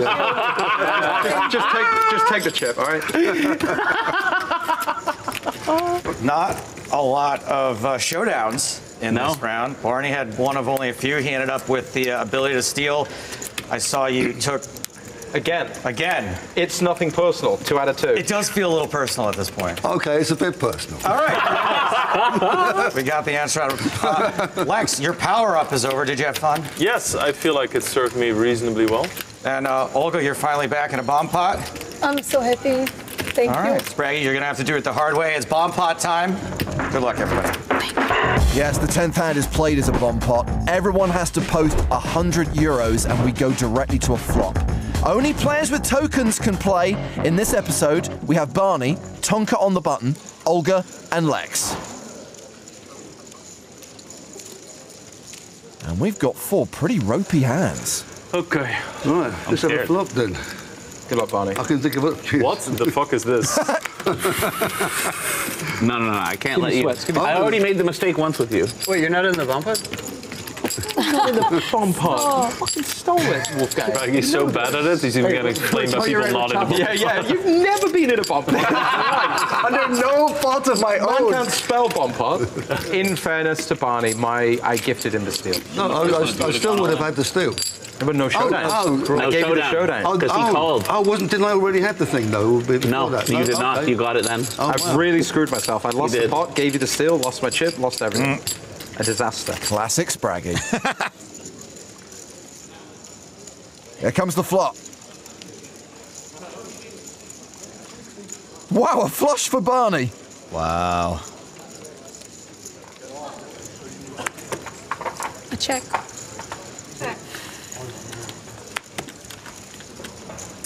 Money, money, money. What the fuck is that? It's money. Must be funny in the rich man's world. Look at him playing with my money. In the rich man's world as he grabs Spraggy's chips. Yes. God damn it, dude. It's so unfair. I'll never win a bomb pot. Lex's bet has been raised by Barney. At least I tried. You tried, Olga. You tried. So defeated. So much money. Well, he definitely can't change any of these cards, can he? No. Right, okay, cool. Why? Episode 3 of the Barney Boatman Show again. Says something when I'm ruined for Lex. It really says something. Oh my god. Lex is drawing dead, by the way. Well, that ace pairs the board.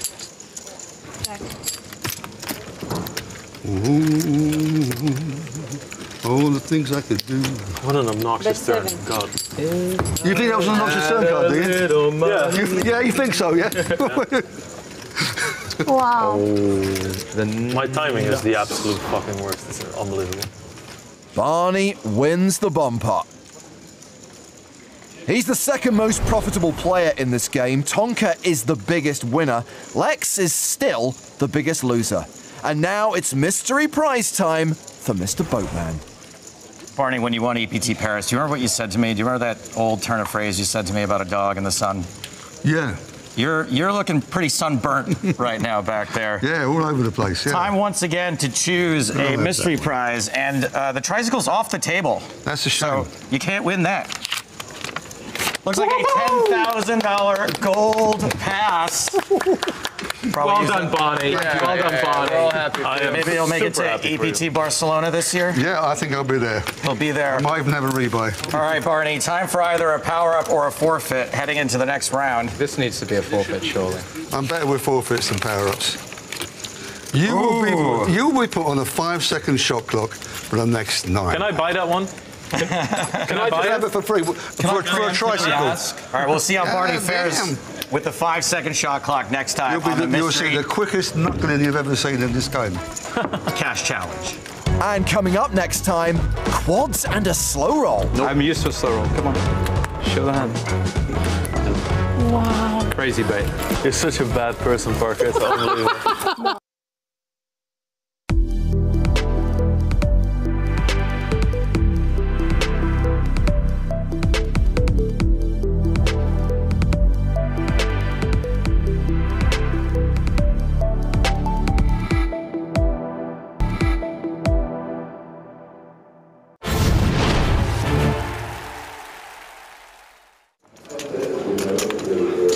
$25 minutes left in this level with 95 players remaining. 96, pardon me. Still a little while to the next pay jump. Fade into Marta. Marta is out. Dan Jackson. Deuces. Dan Jackson flexing, lets him go. D2 Roy says no thank you. Hugo Delmare sizes. 5 right, 12,000. That's a yes. To 12,000. The minimum raise. Giorgio's taking pause here on 20 big blinds, but he's going to fold. Did you say? Maybe forget. Maybe forget. Queen 7 Should suited. be, yeah, a clean complete here from the big blind. Both sharing the 7. Delmare going to be dominating Mustafov, but live suits for both. Ooh. 9-8-6, both players with a straight draw. Just one spade for Mustafov. No backdoor flush draws for Delmare. Yeah, a board that will favor the big blind calling range in Mustafov here. So that's why he elects to come out with a lead. You know, were he up against something like Ace-Jack, going to be very difficult for Delmare to continue. In this case, of course, Delmare has the dominating King 7. And we'll be seeing a turn card quite happily.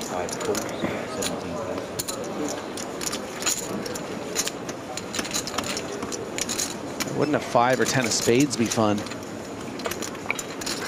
It's the 3 of hearts instead. Aww. 30.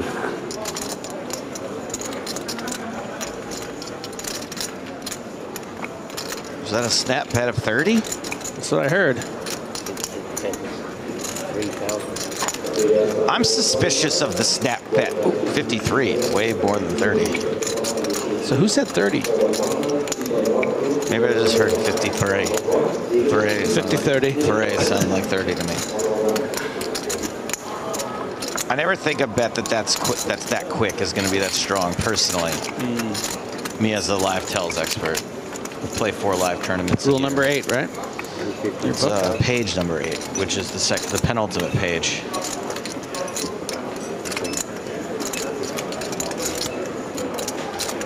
There's only one rule per page, though, so I guess it is also kind of rule number 8. River is 7, so it's always coming 7. And both players with a pair of 7, but Mustafov is out-kicked. But a lot to think about here for Mustafov. Okay, now I've made my 7. But if I think my opponent has something like Ace-9, maybe something like Ace-8 or King-8 suited, I'm going to lose at showdown here. How many 10s do I think my opponent has? Pocket 10s, maybe. Ace-10 probably folds some of the time on the turn to the very big bet. Do I need to turn this 7 into a bluff? Do I think my opponent has enough 10x's? Certainly if it's 10x of hearts, we would have seen a call on the flop and then a call on the turn. You know, something like a Jack 10 of hearts, Queen 10 of hearts, Ace 10 of hearts. So there are a lot of 10s, and you know what? He is going to turn this 7 into a bluff. Because he could have been leading a lot of 10s. What about the 9 10s and the 8 10s? I mean, I don't think that Delmare is going to raise a lot of 8 10s from the cutoff into the 2 chip leaders, right? 8 10 of hearts? Might be, but...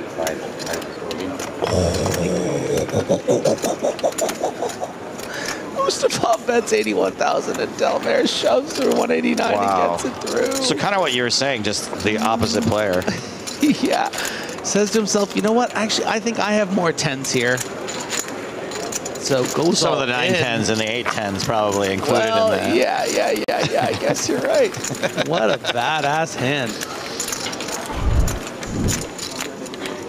16. And we'll see a flat from Delmare with Ace-Jack. Round to mallets on the button. Ace-Queen suited. 56. Yeah, this is squeeze territory, James. 7 raise to 56,000. Chip leader has folded. Martin McCall folds the big blind, so action back on the original raiser. UTG +2 versus button. This is tricky. Honestly, I don't know where 9-10 suited falls in terms of 3-bet defense, but then also, of course, we have a player to act behind as well, James. So that makes it a little bit tricky. I think I might just default to a fold, but we might be deep enough where we just want to call in. The cool thing about calling here, James, is the player behind you, the last player to act here on your left, is probably unlikely to put in another raise. So you're going to see a flop, and they're often priced in, so you get additional dead money in the pot anyway. So there's kind of like, it's kind of like a moment where you kind of know you're going to see the flop. You're not going to get pushed out too often. Okay, Delmare responds by moving all in. Never mind. Now, does this just look bad to me because I can see that he's dominated by Malitz's ace-queen? Is this actually a good move against an unknown hand squeezing from the button? Yeah, I don't know, James. This feels somewhat dissimilar to the spot where the ace-queen suited's back raised into the aces that we saw earlier today. I think it's probably fine if you think Malitz is capable of squeezing here on the lighter side, which of course we know he is. I think Malitz is probably pretty happy just to shove over the top now, I suppose. 322K, it's still a lot of big blinds though, James. Also looks pretty strong. You flat the open and then you re-jam against the 3-bet. Yeah. Beautiful. Yeah, the Grafton has to be folded there, but I was not expecting the shove from the ace-jack. So this is domination situation, and Delmare is going to need to get lucky against Sebastian Malitz. Good at the elevators. I mean, I'm really bad because I have to run here, but I made it. Yeah, Malitz did make it back for the hand, just. It's like 9 to 10 flip. He's going to move above the million mark if ace-queen holds here. But now it's more important to win. Yeah, this is a big moment. I have less chance. A decent chunk of change. Is he going to get spraggied? Is he going to get done dirty by ace-jack? Good start. Queen high flop. Delmare gaining 2% equity by standing up. Does he have a jacket? Does he have a bag? Can he get any additional percentage points? You save so much chips here. Wait a second. Oh no. He is drawing dead on the turn. And 9 on the river. Good luck. Nice playing with you. Unbelievable. Delmare KO'd, and Malitz up to 1.12 million. I think he's just taken the tournament chip lead now. Yeah, I mean, guys, that was a lot of big blinds at this stage in the tournament. As you said, James, what were we saying, 40 big blind average, something like that? I told him, he's almost yes. I'm going to write down what they called ace-9 on the original big game, because I still don't know if it's a swear word or not, if it's something I can say. Okay. They called it this. Whoa, whoa, whoa, whoa, whoa, whoa, whoa, He's just drawn a picture, ladies and gentlemen, of a giant... No. Can't say that? No, don't say that, because it's...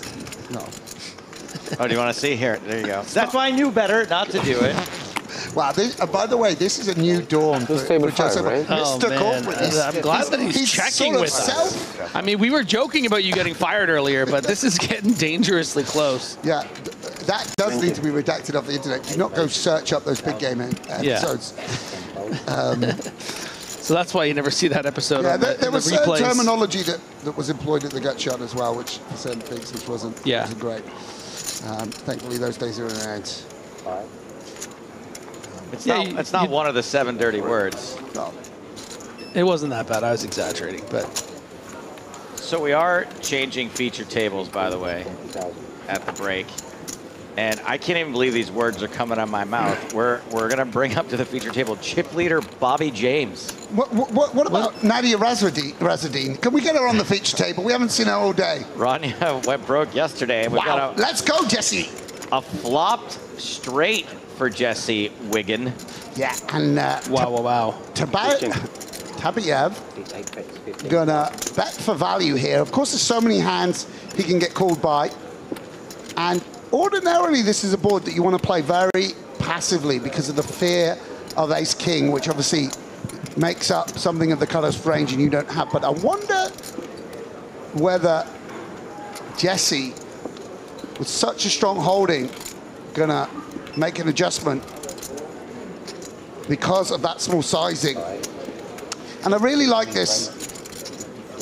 Not gonna let his opponent get away with setting their own price to go to the turn. Yeah, position just so important, right? I mean, if you do decide to just call this 15, maybe you see some checkbacks on the turn, suddenly you're getting to the river and the pot is, what, 70K or something?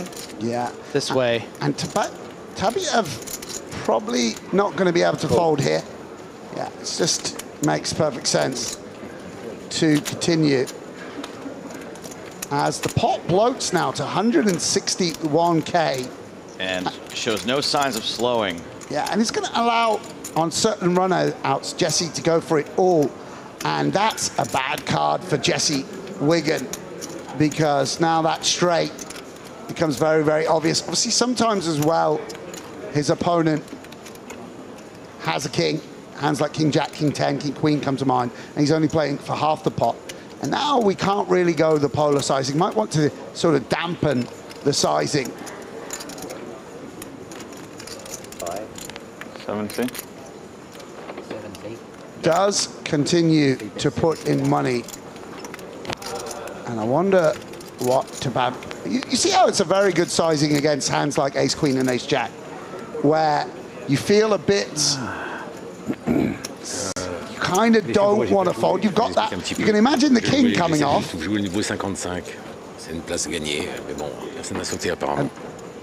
duper sizing here. Yeah, and what do we want to do? Yeah. Tabiev calls. Got a couple of people heading to dinner. Wow. And no flush draws out there.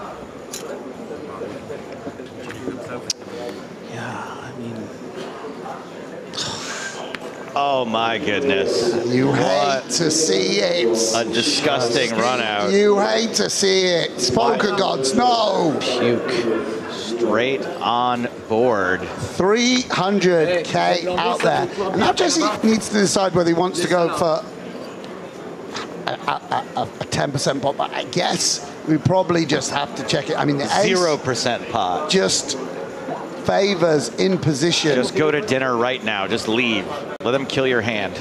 Checks over to his opponent, and what a delightful river card for the Kazakh. I would say he should. I'm getting that flag right. I hope I am. He should check it back for the memes, but he doesn't Yeah, want to get a penalty. a lick of the lips. Jesse impassive. And those larger than average hands going to go to work. What's the sizing?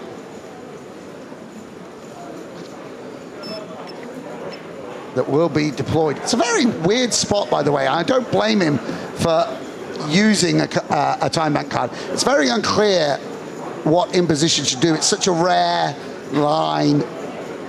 I mean, very reasonable for Tabiev to have something like a set here, right? And now maybe think, okay, well, maybe I should be turning this into a bluff now that I have all the aces. 200. I like it. Yeah, and for Jesse Wigan, a terrible run out. And from a theory point of view, of course, you do have to pull some calls out here.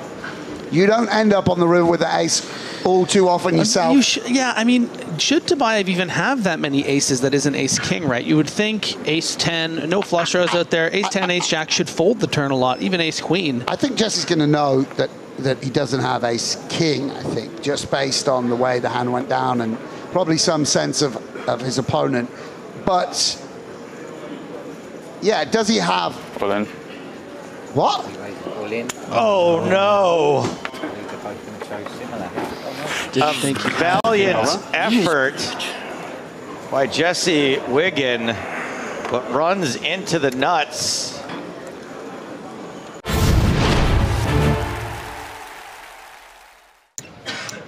Jack deuce of diamonds for Barney.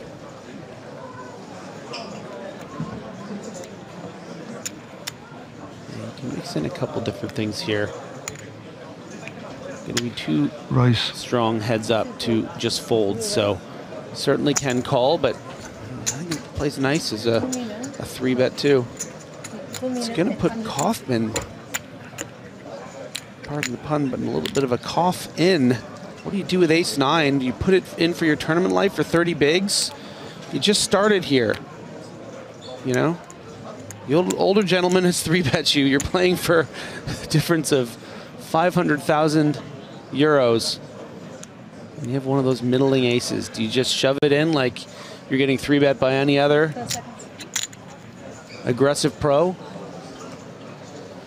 And Kaufman going to play it a little cautiously. Okay, makes the call. Will have the advantage of position.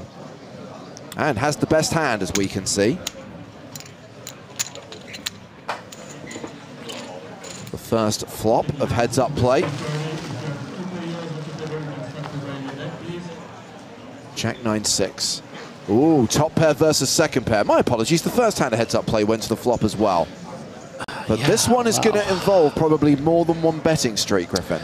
Yeah, I mean, I guess it depends, of course, how the board shakes out. There could be some scare cards on the turn that shut the two of them down, but Bowman with top pair is going to be playing it pretty confidently. And if we get some bricks, Kaufman might just call this all the way down.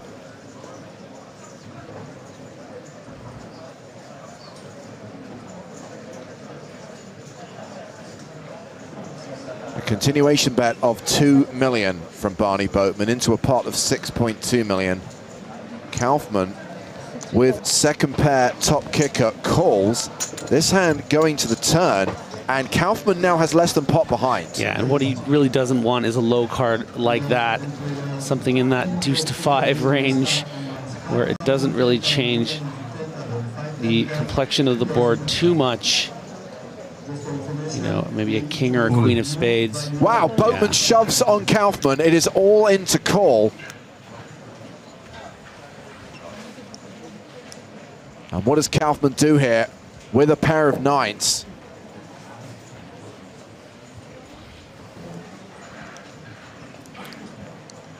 Am I allowed to ask for a count? Even if it covers me? Asks for a count, which I guess buys him more time without having to play a time bank card, but really?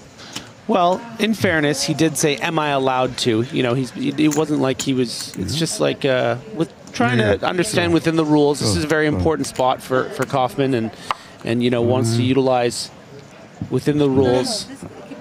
Yeah. Yeah, but you know, it's a little. I agree with you, James. But you know, it's like it was polite. I don't know how exact he wants to be.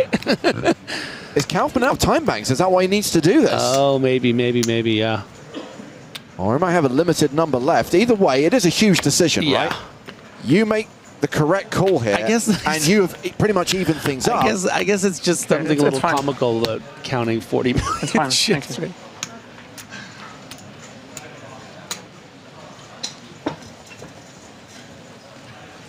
I call. Makes the call, and this could be it. The chips go in, and Barney Boatman is near enough a 9-1 favorite. David Kaufman needs an ace or a 9 on the river, or this is over.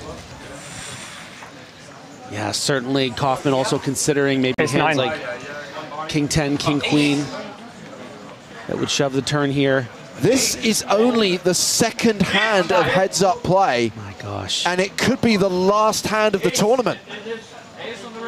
And that is a confident smile of a man that I think believes it is his time. Is it Barney Boatman's time? An ace or a 9 required for Kaufman to continue.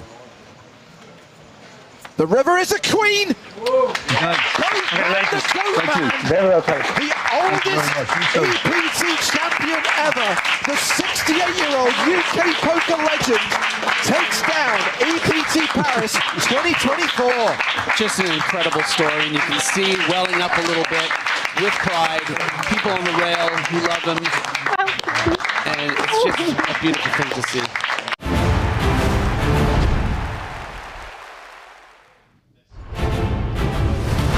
Right now we are in Cyprus with the PokerStars European Poker Tour, and it's day 4 of the main event. It's the day we play down to the final 2 tables. Right now we're at 3 tables with 21 players returning from the dinner break. That means 5 more eliminations needed today, and it sounds like it's a hard target. They want to get to 16, so we may play through all of this level and maybe into a 6th level to get the job done. These are the big stacks right now. Martin Mikkel is chip leader with 3.37 million, followed by Anton Vig and Oliver Weiss. Former team pro Mikhail Shalamov also inside the top 5. The start of day chip leader, Bobby James, is actually one of the shortest stacks right now with 25 big blinds at the new blind level. It's James Hartigan alongside Joe Stapleton. Hello, my babies. This entire time there's been a guy named Eleftherios Sinos, and I'm just hearing about it now. We did see him in a big hand earlier, a double KO. He was the beneficiary of the chips, and he is the biggest stack at our new feature table with 2.8 million, 70 big blinds. Average stack right now, 1.8 million. So we've got 3 Brits, Philip Joyce, Ariane Hassan Kashani, and the aforementioned Bobby James. Yisha Shen is also at the table, along with Andrei Lubovetsky and one of last year's finalists, Halil Tasirak, made the final table in Cyprus last year, as did Andrea Dato, last year's runner-up. Both those guys still in the field. Pretty cool. As we get the action restarted with the blinds at 20,000, 40,000 and a 40K big blind ante. It's level 25 of the main event. And just to highlight, 7 minutes left to enter today's EPT live stream free roll. Registration opened while we were on break. We've been revealing the information in the live chat on Twitch and YouTube in case you missed it. Merit is the password. We are at the Merit Resort right now. Merit, M-E-R-I-T, uppercase characters, Merit is the password you need to play today's free roll with $2,000 in Power Path tickets in the prize pool. Only available in selected markets, specifically shared liquidity licenses excluding Belgium, Germany and Sweden. Nice. Just in time. Just in time to catch the virtual all-in. 950,000. 3 passes. 5 passes. Sinos opened in early position. Joyce flatted. Chen has re-raised. Both players fold. Get out of my pot. Thank you. Yeah, how you doing? Some dessert. Important to discuss what was on offer at dinner. And another prime opportunity for me to selfishly promote my vlog, showcasing my journey to Cyprus and my first few days here ahead of the first stream we did. At the end of the video, I do showcase some of the dishes available for you to consume at the EPT Cyprus buffet. Life is like the EPT Cyprus buffet. You never know what you're going to get. It is true. Many of those dishes, by the way, unlabeled. The contents, unclear. Not important. I mean, if you have a food allergy or in any way are gluten intolerant or a vegetarian, it would be nice to know. That's how we call the weak. 6 raises. If you can't handle giant dish of baby melted meat and cheese and who knows what else, then you don't deserve to breathe the same air as us. 3 passes. Russian roulette with food. I love it. 4 passes. Was this a Gibbons? Did we get a Gibbons from Sinos here? This is weird. Eleftherios? I thought we were playing 10-20, so I thought I've been min raising. I did wonder what you were doing. Oh, unintentional Gibbons. I thought we were playing 10-20, 10-20, so I thought... I thought he was min-raising, and actually 5 calls. he was limping. Okay. Welcome to the game. Yep. Well, Joe, So the good blinds go news up. is Yeah, we yeah. don't have to do this level alone. Joining us 'Cause on the other live table, you didn't do via that once, and I was satellite like, wow, he's really good. is Fancy Maria shit. Ho. Good evening, Maria. Good evening. Hi, Maria. He just changed his playing style completely. Oh, hello there. Oh, jeez. If you could, I mean, it's daggers right off you the know bat. why. You know why. Wow, what? Well, it's a double whammy. First of all, you insult Nando's, and I believe you also insulted Maria as well. What are you guys talking about? Right.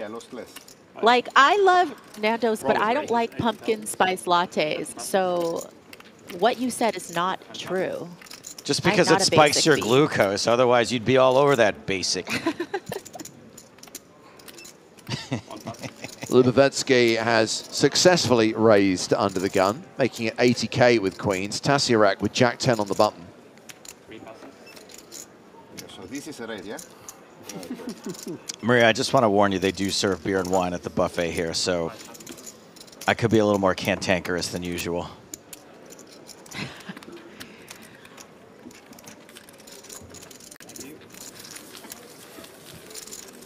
Maria, I know you've only just joined us, but I'm assuming you were watching from the top of the level and would have seen that there is another Maria who's currently top of the leaderboard in the catbird seat. I saw, and that is amazing. I don't feel like I've ever seen her or played with her, but I'm really interested to see, how she maneuvers this deep run with the big stack. It's actually a martyr, not a Maria. We've got enough Marias in poker. This one's a martyr. Close enough. Thanks, Marie.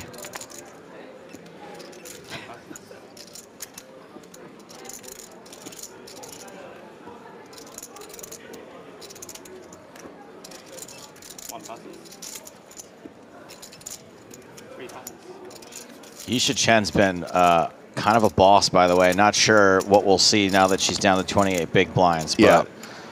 Certainly has not been afraid to move chips. Maria is so smart and funny. Oh, well, I hate a kiss ass. You're banned. I don't want to get too ahead of ourselves, but historically, has 2 women ever made the final 6 of an EPT? Ooh, that's an excellent question. I don't think it's ever happened. I'm going to say no. I'm definitely going to say no. Okay, we've got something to root for. Absolutely. History in the making, potentially. As JZ famously said, history in the making, part 2. Is that 2 rap references from James in 1 week? I have eclectic music taste, Joe. You know that. Yeah, right. Eclectic. It's called having a teenage daughter. By the way, while we're on the subject of music, can we please spare a thought for the dealer who is currently listening to Walk of Life for the 18th time today?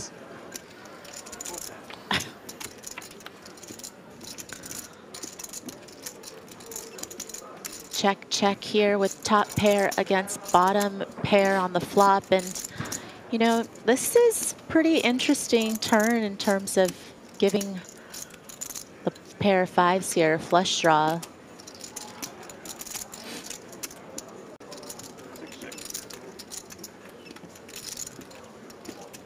I got to warm up a little bit for these last names. I'm coming in cold.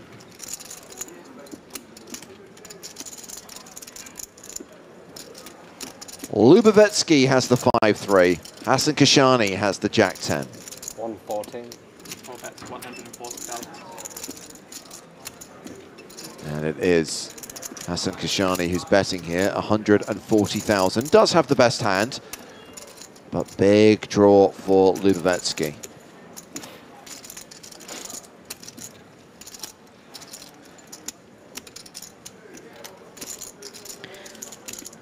Certainly feels like a spot where you're just happy to realize your equity with the call. Does indeed make the call, and these two will go to the river.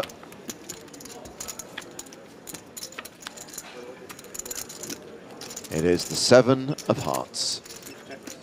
So Lubavetsky left with just a pair of 5s. Yeah, it does have just the slightest bit of showdown. Well, at least gets to show it down for free.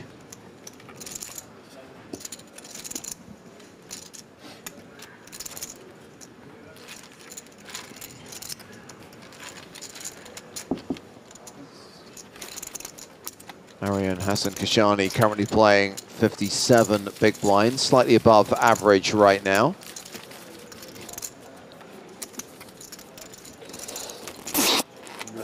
Bless you. Thank you.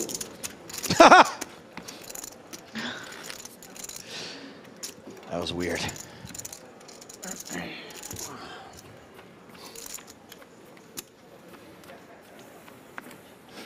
Must be allergic to missing value on the river. Maria, have you changed your icon, your avatar on the YouTube? No, it's always. Oh, maybe. Oh, I have 2 YouTube accounts. Wow.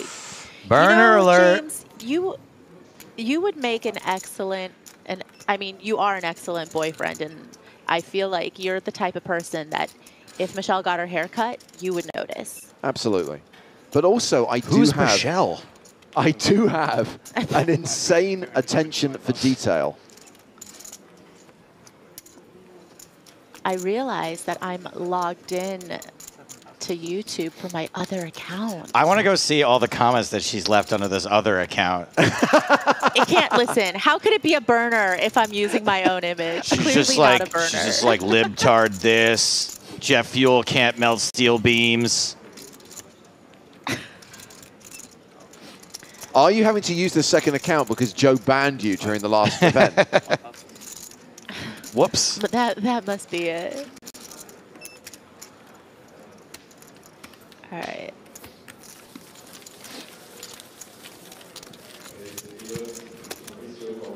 Oh, Lobster667 says, I was in Wiston's chat one day, and I was the only one who noticed he'd had a haircut. He was so happy that someone had noticed. That is very sweet.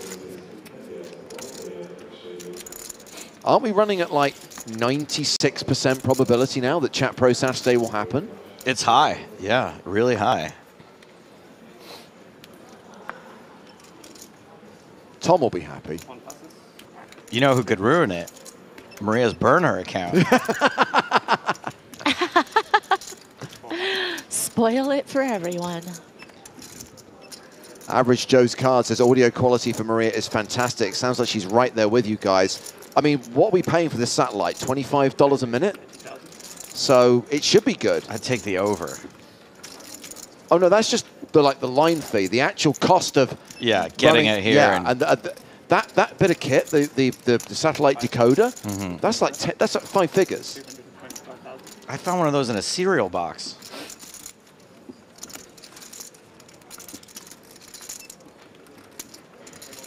Oh my goodness, look at you getting just a little bit out of line with the ace-9 on the button and running into the biggest of slicks. Timing is everything in poker. And a great spot for Bobby James, who is now the shortest stack at this table. Yeah, James had a heck of a day yesterday, but today, maybe this is where he's going to get himself back into the chip lead spot that he was able to hold yesterday. We got brutalized by Marta on at least 2 occasions. Exactly. I'd say that today has been a game of 2 halves, Brian. It was a great start, and he was running pure. But yes, during the second half of the day, it's not gone his way. I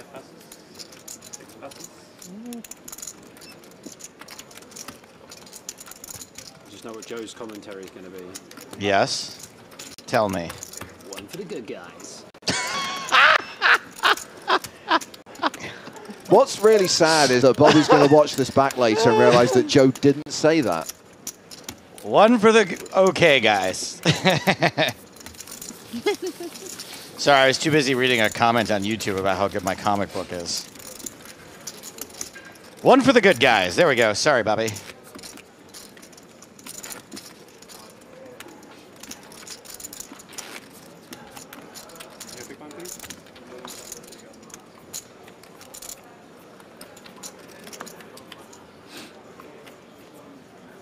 I'll tell you this. Bobby would make for a terrible poker hand because he is one of a kind.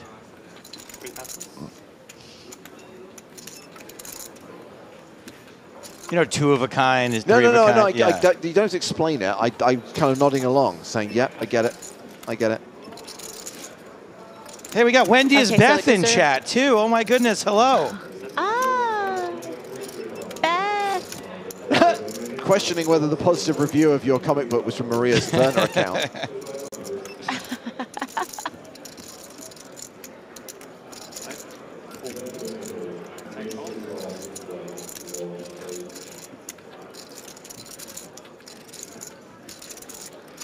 Jacob wants to know what's the book about. It's about 150 pages. Thank you for your question.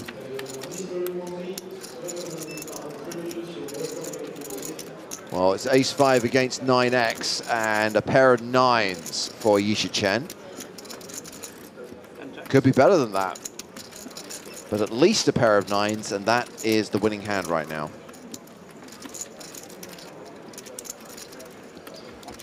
Yeah, blind versus blind here.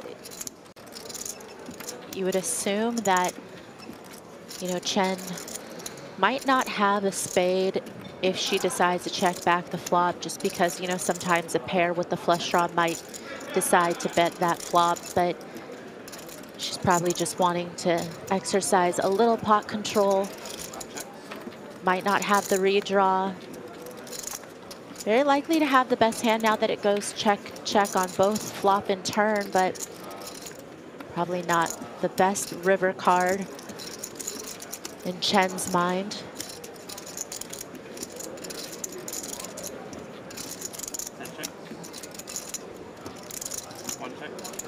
Nice and easy.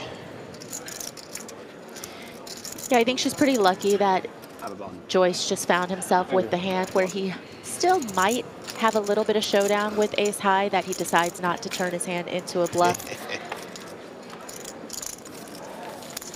Flush still pays the bonus, even if it's just a deuce.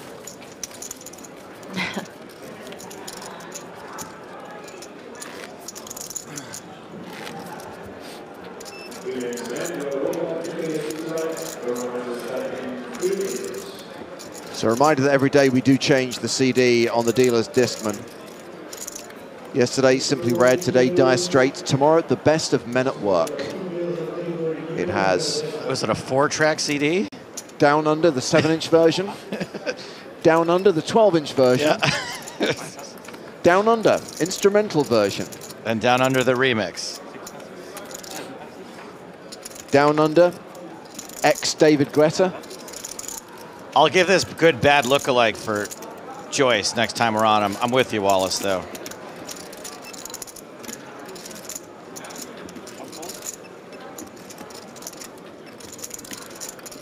Yes! Tazarek. You better check yourself before you Tazarek yourself. 121. Is Chen's reader broken, or does she just have the deuce of spades again, and maybe that chip isn't working? It's entirely possible.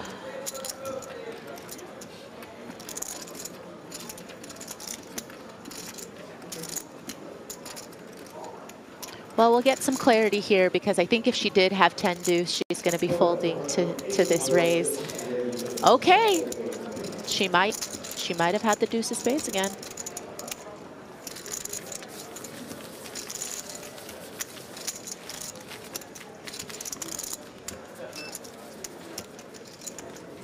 Santosh just busted. Oh. Spoiler. Bobby referencing that Santosh just busted. That'll be Santosh Sivana. End of day at 16. Oh yeah, I was going to say, which Santosh? Are we able to give them a 1-round penalty if they spoil it from the table and not in chat? You don't want to be asking me questions like that, Maria. I'd be handing out penalties left, right, and centre for all manner of minor violations and grievances.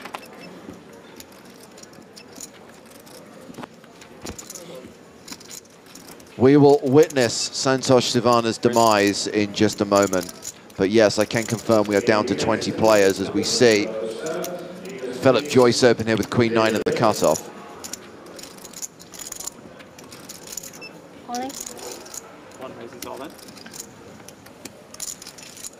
Chen, 26 big blinds, just gonna shove. Sorry. Discount.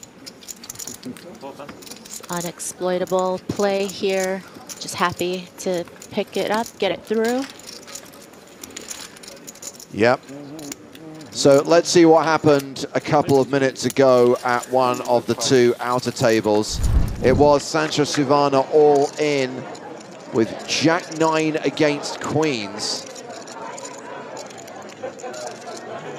It was an uphill task, and Jack-9 did not get there. And that was the moment Santos Shivana was eliminated in 21st place. So he cashes for $31,940, and we are at 20 players now as we continue to play down to 16 on day 4 here at EPT Cyprus. Maria, do you think Man's so rich, he was trying to leave without his payout. Yeah. Sorry, if it's 5 figures, I don't care. 7 raises, 85,000.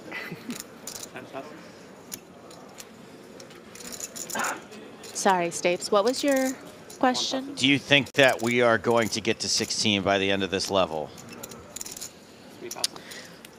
Well, I feel like these bold predictions are really only meant to be made by the widget. But, I mean, certainly chip distribution has a little bit to do with it. How many shorties we got out in the field? Not Nobody that at many. this feature table, so... The shortest stack I of the think feature it table might is 26 big, so...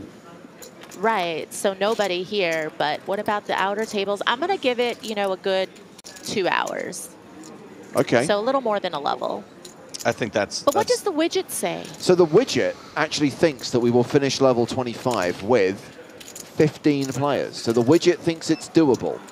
This is my time to beat the widget finally. I'm with Maria. I think we will play into level 26.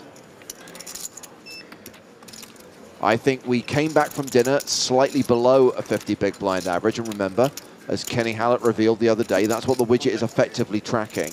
So because of that, I think we're going to probably get to 17. And then hopefully during the first 30 to 45 minutes of level 26, that's when we're likely to get down to 16. But stranger things have happened at sea. Yeah, it's not just chip distribution. It's also, you know, the player types that we have left in the fields.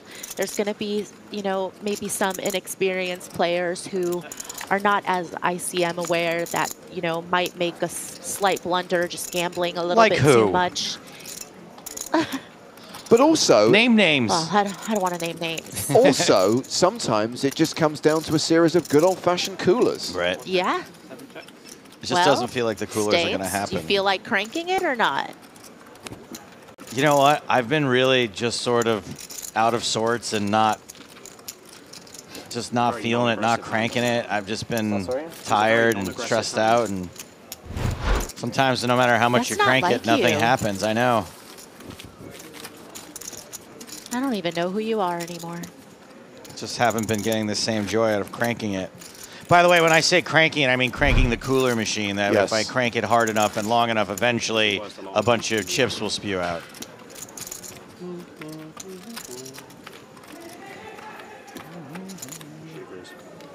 Well, that's an image that's not going to leave my head anytime soon.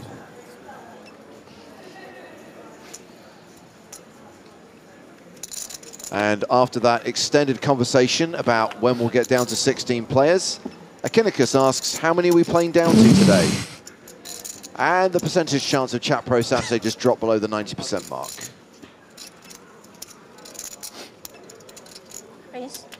I love Yisha Chen.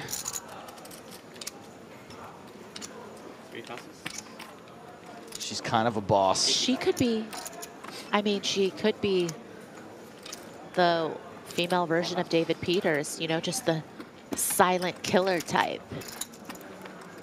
I mean, look at this. Opening 8-7 suited on a 30 big blind stack. Fearless. Is totally going to steal this pot from Sinos unless he flops a set. No, even if he flopped. Oh, wow, she's even, still gonna get him off of it. She's still going to get him off of it. And Lubavetsky calling as well out of the big blind, so three-way to this flop.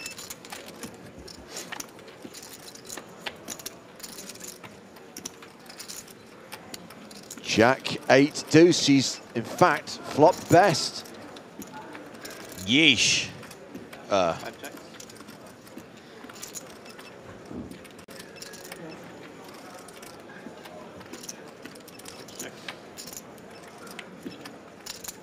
Check it to the hijack. Time to take control of this plane. Yeah, multi-way.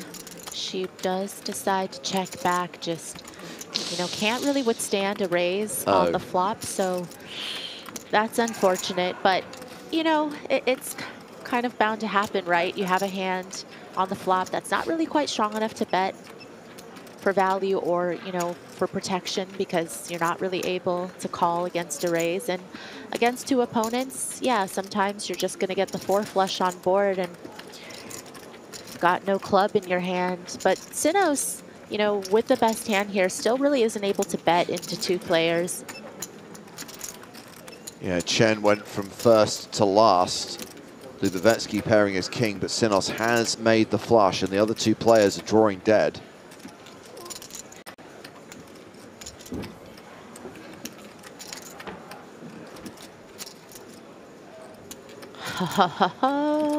She's going to find a way to win herself this pot, I think.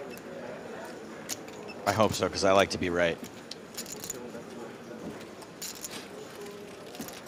It's a little bit more for Sinos to call here because he does have the big blind behind him, and things will get really murky if he calls and he faces a raise, or if he calls and then there's an overcall, because on the river there's just not much he can do. I think he's planning to call once, but he's gonna very likely fold to a second barrel. Okay, 1 person down. She just needs to be able to fire the river.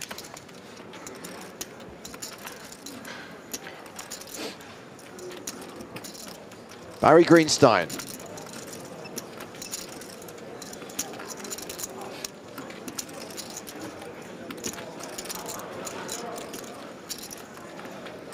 Chen can certainly have, you know, a lot of offsuit combos here, opening from the hijack. You know, range is going to be a little bit wider. You know, this wasn't a 3-bet pot pre, it's just a single race pot. So again, just a lot of those offsuit kind of 1 spade type hands can certainly be in her range. I'd love to see this. Okay, so we're looking at a pot of 580,000. And Yisha Chen has just bet 350K. And Sinos with this 6-high flush. And what a great sizing too, right? Because I think that it's not polarizing. It feels like she can very easily take this line without, you know, the nut flush. She could have the queen of spades here. You know, I don't know how often she goes for it with maybe like the 10 of spades, because Sinos did call from the small blind. So he can have some offsuit combos as well, but, you know, certainly doesn't look like, you know, she just has to have the nut flush here. And the more hands you could have in your value range, you know, the less likely the 6 of spades is going to be good. Yes. Oh yeah, let's get it. Well, you called it pre-flop, Joe. She found a way to get Sinos to fold a better hand, and Yisha Chen is now playing 1.57 million, just shy of 40 big blinds. She's terrifying. Roll up those sleeves, girl. Yeah. That was some hard work. That was hard work. What a hand.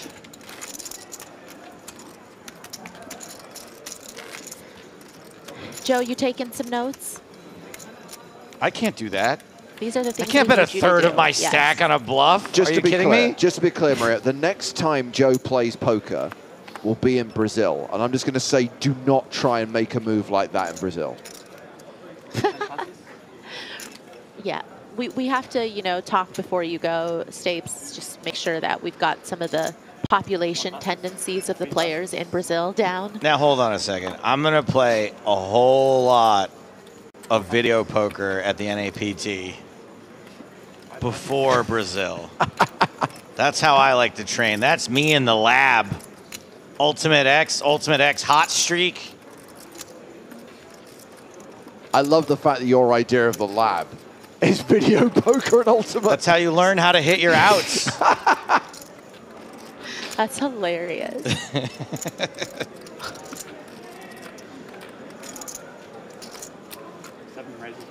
And if you get it right, you get a treat, which is a Miller Lite. So Lubavetsky in the small blind completes. Bobby James with aces raises to 100K. BB for Bobby. Finally, one for the good guys. Lubavetsky makes the call.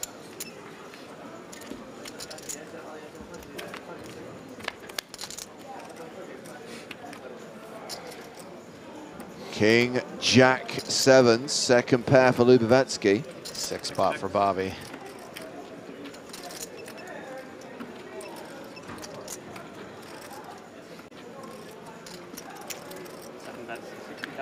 Yeah, I just don't really imagine, first of all, blind versus blind, for there to be these types of hands just so strong. You know, you're just really hoping that your opponent has something to call with, and luckily he does.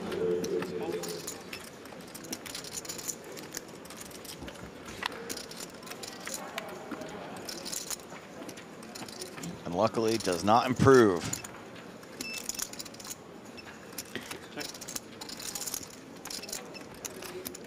I kind of feel there's a few more we can add to your training, to your work in the lab. I kind of feel that Mystery of the Lamp helps you deal with disappointment and negative variance. You know what? I can't do Mystery of the Lamp anymore. It's one of the ones that I've completely sworn off because my last like really bad degen session where I could have left a winner and I left with nothing was playing Mystery Lamp. And so I don't do it. I'm out. No. This was at Thunder Valley. Are you telling me that your wishes did not bring riches? No, and you know how easy it is to hit a feature in that game. Like, I bricked super hard. I probably shouldn't have been playing $45 a spin. That probably has a lot to do with it. You do see that the sizing James chooses on the turn sets this up for an SPR of about 1 on the river.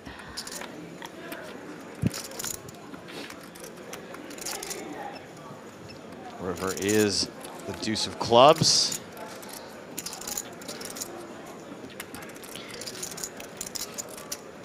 Pretty fun to have the ace of clubs here.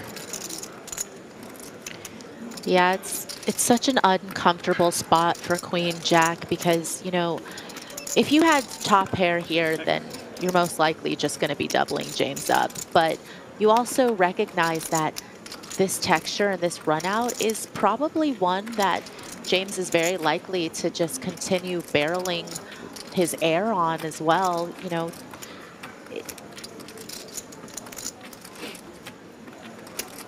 $840,000 in the middle. James with 795 behind. 7 bets. Doesn't shove. Interesting. I mean, I think a little bit has to do with the fact that the flush gets there on the river, so maybe just a few less hands that might look him up if he were to go for essentially a pot-sized shove. I think he's really trying to keep, you know, the King X and the Jack X curious. I feel like if the flush doesn't come in, then it's a pretty clear all in on the river. But you wonder if this sizing is going to make the Queen Jack more likely to fold.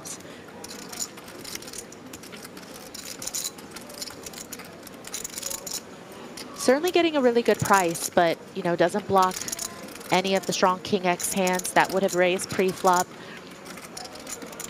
The fact that James is willing to bet again when the flush comes in is also, you know, a little bit of a cause for concern, although you do have the Queen of Clubs in your hand. People haven't really liked folding all that much. We've seen a bunch of hero calls in spots where... Joe, it's because folding's boring. I know, but like I know that I'm way too exploitable. But there's just so many of these spots. I'm like, yeah, no, I don't have it here. I have second pair. I gotta go. Sorry, you win. Yep. Single chip call and a huge pot. A much needed pot for Bobby James as he starts to turn things around now. Back up to nearly 50 bigs, 1.9 million. He's just hoping Marta doesn't get moved to this table. Yeah, right? He's safe as long as Marta's not here. Another one for the good guys.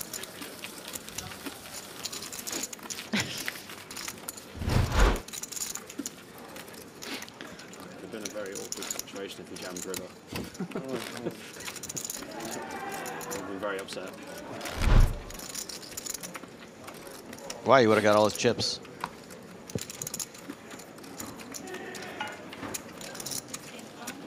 Teşekkürler.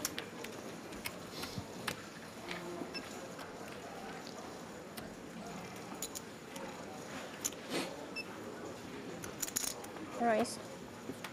One raises 80,000. Chen opening under the gun with pocket nines. 3 passes. Folded to Hassan Kashani. King 4 passes. Sinos with queens.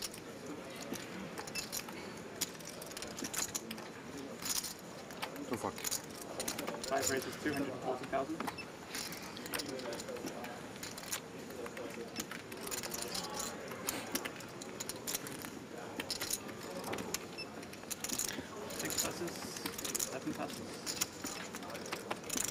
There's going to be quite a bit of respect given to this 3-bet, considering Sinos 3-bet and under the gun open. But, you know, 37 big blinds. You wonder if she's going to think about maybe calling here and seeing a flop. Certainly the deeper you are, of course, the more profitable it is to try to set mine. Here, of course, it can get kind of awkward on certain flops. You know, you're not really able to continue on a lot of flops, and you're just going to have to check folds. And then it's also dangerous to have a low flop in this particular situation when you're up against another overpair. Hello, nurse. Or you can just flop top set. This Have counts. Not a care in the world. This counts as domination rotation. And Chen now near enough a 9-1 favorite. Checks the action to Sinos. Can you imagine? We'll continue with an overpair, and yep, loading up. But this is just all poker butterfly effect. You know, if she didn't get away with that bluff on the river against Sinos, she would not, or if she didn't go for it, basically, she would not have flopped this set. I am a firm believer in this. Wait, what? I agreed too early with that statement, I think. I'm just saying that aggression is rewarded, and going for it is rewarded. Wait, flopping this set is because of her aggression and not getting paid on the set? What? Are you saying that she flopped the set because she's aggressive on the last hand, or she's going to get paid on the set because she was aggressive on the last hand? I mean, both. I mean, she's going to get paid because Sinos has queens, because Sinos has an overpair. But I'm saying that because she got away with a well-timed bluff earlier, the poker gods are giving her this set as another reward. Are you into like crystals or something now?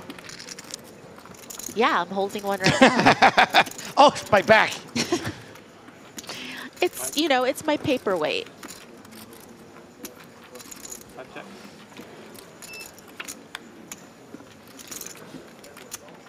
All right, Maria, I'll sign up for your Amway account.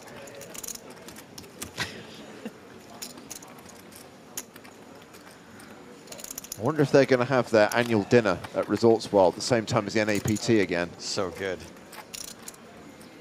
Justin Hammer had that great joke where he's like, I'm surprised they didn't do it at Luxor.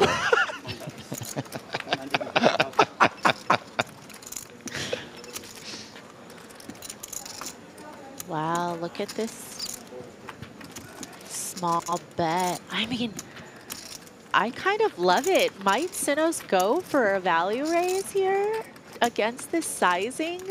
Just thinking that she's weak. Okay, like Chen has some serious chops.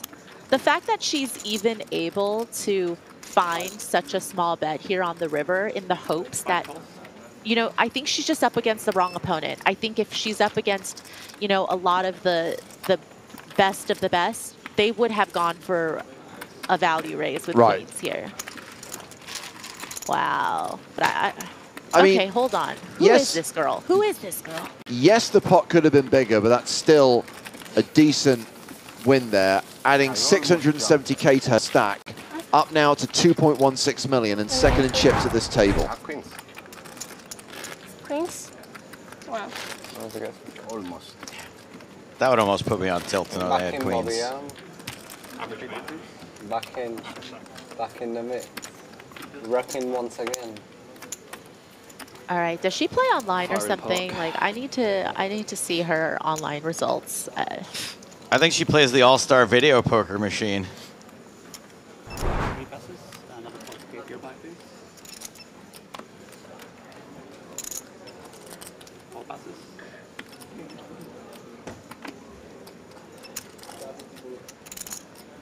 Part of me wants to see the numbers. Part of me wants to get a reconciliation from Thunder Valley to see exactly how much Joe did on Mystery of the Lamp on that trip.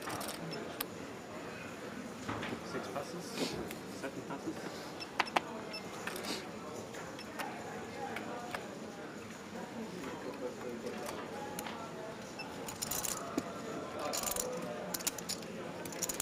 Wow. Maria going hard at the chat with a hard disagree. Do you know what, Maria? Because of that, percentage chance of Chat Pro Saturdays has dropped below 80%. Guys, got to salvage this. Don't ruin it now. It's so close, so close.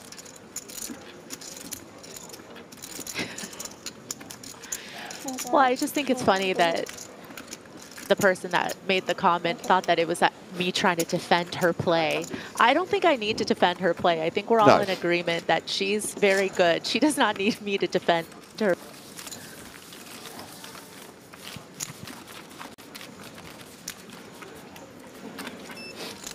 According to Zeddy, Patrick Leonard picked her to win the whole tourney a few days ago. Can understand why. I mean, if that's not an endorsement, I don't know what is. Python says Chen is only doing this tourney to make up for how much she lost in Mystery of the Lamp. Not everyone loses at that machine. 4 passes, 5 passes. 6 passes. 85. 7 raises, 85,000. Well, we've moved on to the next hand, and we have an open from Bobby James with Queen, Jack of clubs.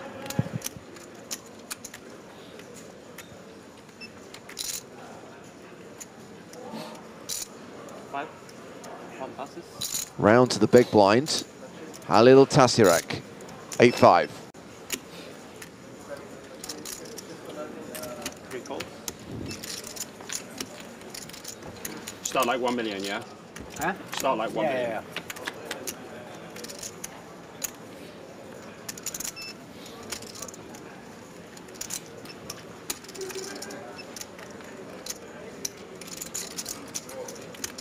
Really interesting flop here. Open ender against 2 overs and a flush draw. I do like this check back though from James.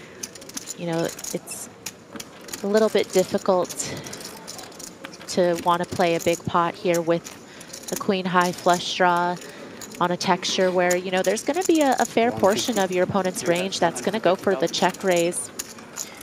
You know, here, depending on the sizing, you know, which is, you know, very reasonable from 8s and 6s, James can still easily make this call and see a river with that draw.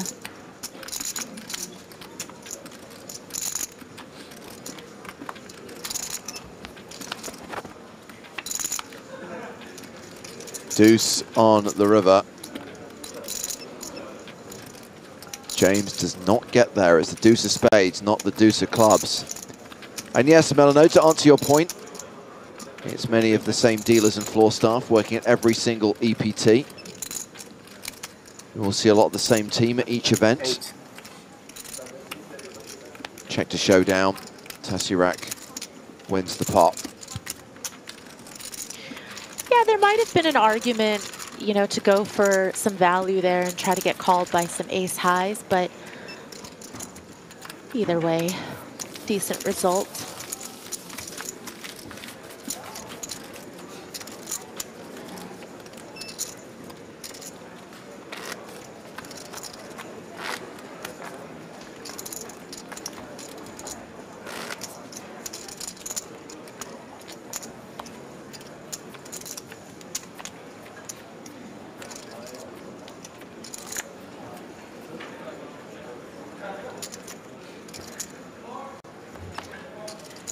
So halfway through the level now, and still just that one elimination.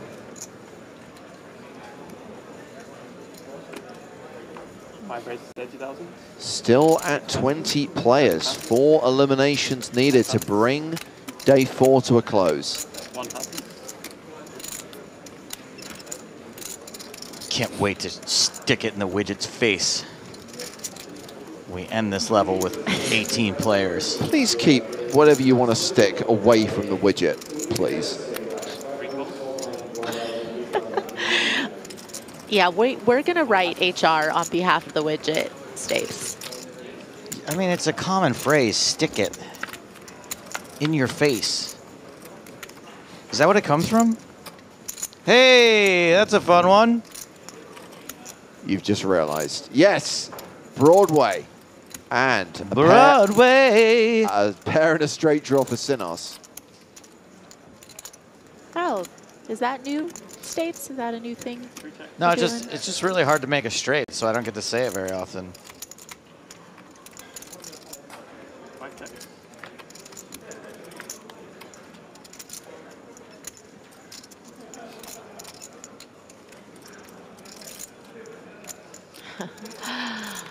Could be a little bloody if the heart comes on the river. Yeah, I can't believe it went check on the flop, to be honest, but Tasirak has a complete lock on this hand, has the nut straight, has the nut flush draw, bets 80,000.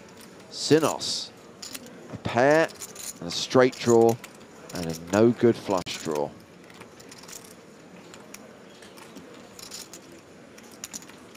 Yeah, certainly some cause for concern considering the small blinds range is going to be very strong when they call and under the gun.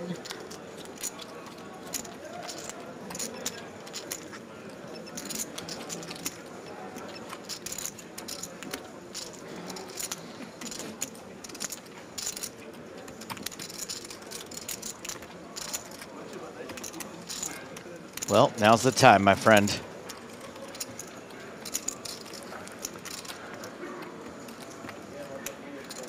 $100, $200, $300. 300,000. 3/4 pot.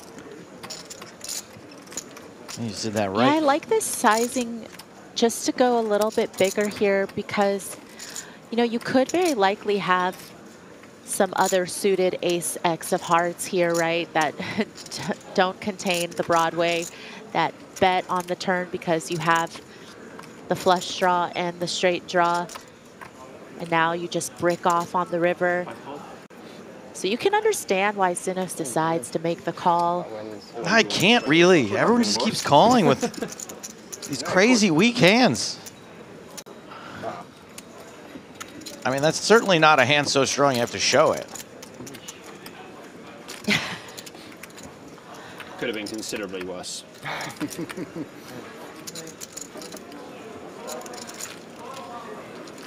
The TV table ran good.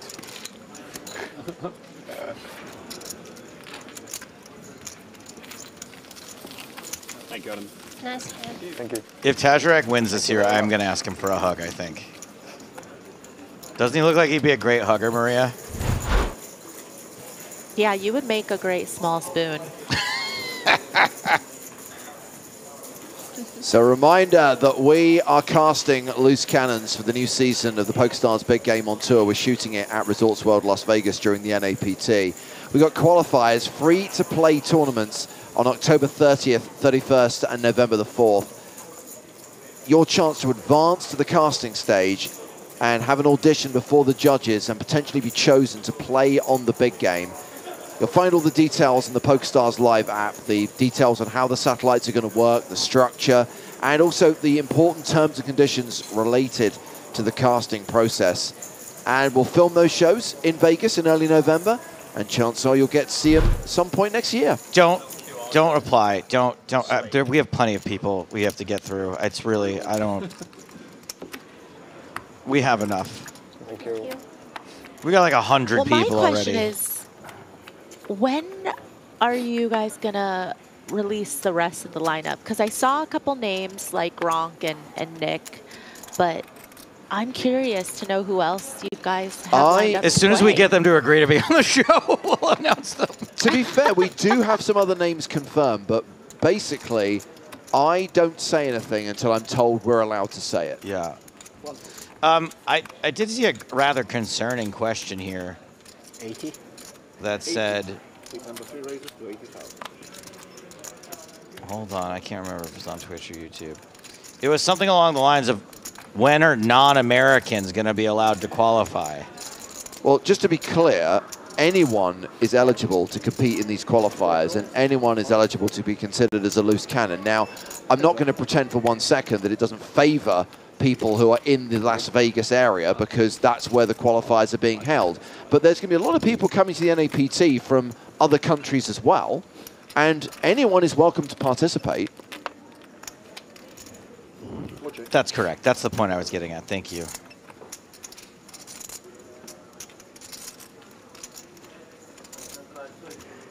I mean, I'm sorry that you have to go to the wonderful, amazing city of Las Vegas to participate in a free qualifier at the beautiful Resorts World, hanging out with the charming and attractive James Hardigan.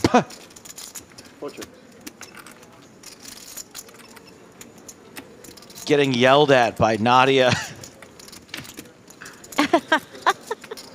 I wonder what KGB. questions she's going to have to try to stump the contestants this year.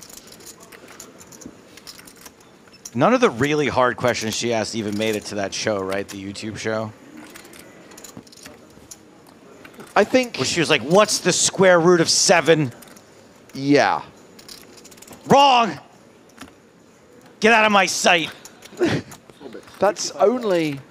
No, that's not even an exaggeration. That's actually a pretty accurate impersonation. I mean, this whole time I thought James was going to be the Simon Cowell.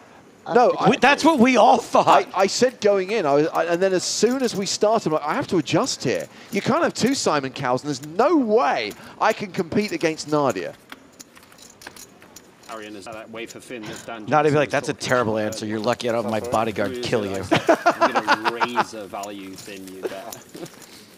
No comment, mate, no comment.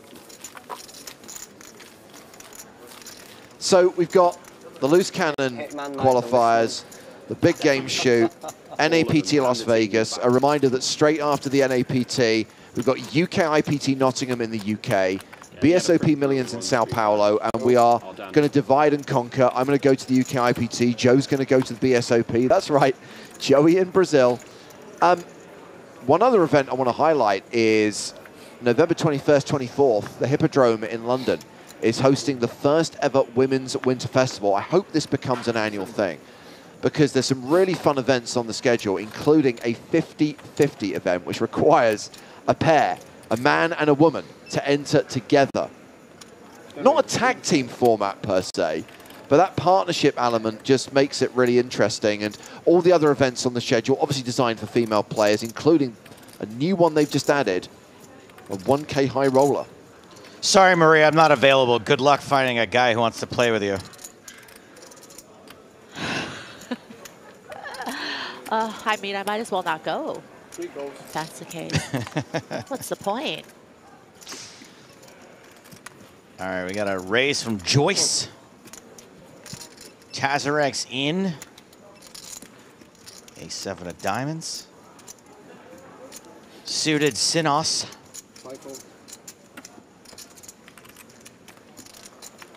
So the good lookalike for the good bad lookalike for Joyce from Wallace was Ezra Miller, the Flash. I am aware of who Ezra Miller is. Does he still get discussed in polite society, or still a good actor? Yeah. You have 3 green stacks, yeah? Yeah. So from this slide, it's the perfect angle for me to not be Just able to 3. All he did was 3 green, 1 follow a couple home to their hotel room and threaten to kill them.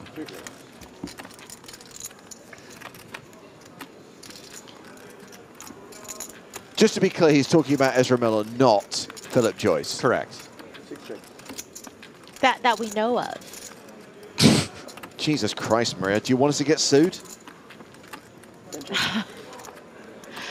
I just, you know, I feel like I didn't make a definitive statement, but I also didn't, you know, leave it. I left it up No, to... let's close. Let's be definitive. Philip Joyce doesn't stalk people. There we go. Jane Windsor wants to know, Maria, if you might come to the Women's Winter Festival in London. You know, I know about it. It's you know, one of those things where I'm going to have to see if I can make the trip out. But if my schedule will allow, it sounds like a great event. Cool. And I've never played at the Hippodrome before, so. Oh, well, I mean, there's so many incentives, so many incentives. Look. And Nando's. There is, of course. Right? Nando's in Covent Garden, not that far away.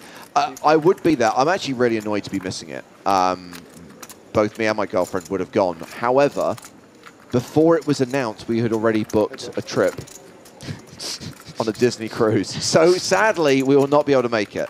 He's got to get Chip and Dale's Rescue Rangers autographs in his book before he can come back. I want to meet Elsa, Joe. Wait. My sister is going to be on a Disney cruise in November. I wonder if you guys are on the same one. Oh, this would be so sick. Please tell me Dr. Judy Ho is going to be on the boat. Yeah, with her toddler, by the way, which is the only reason you should be going on a Disney cruise. There are children involved. There is an extended family going on this trip. All right, good. Because there's nothing weirder than Disney adults. I resemble that remark.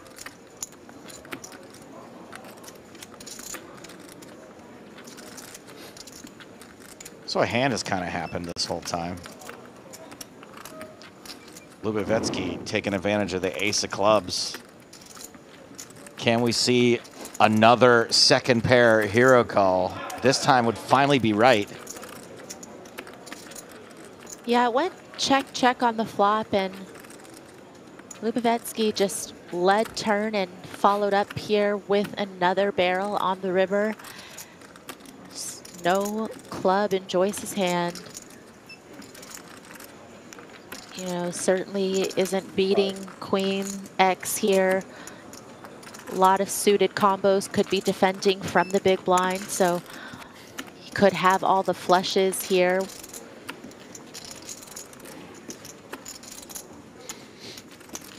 And then you have to think a little bit about, you know, these types of calls are opponent dependent. Do you perceive your opponent as someone who is capable here of having bluffs, of being able to fire 2 barrels without it? The last one, right? All of these considerations just running through Joyce's mind in the time bank.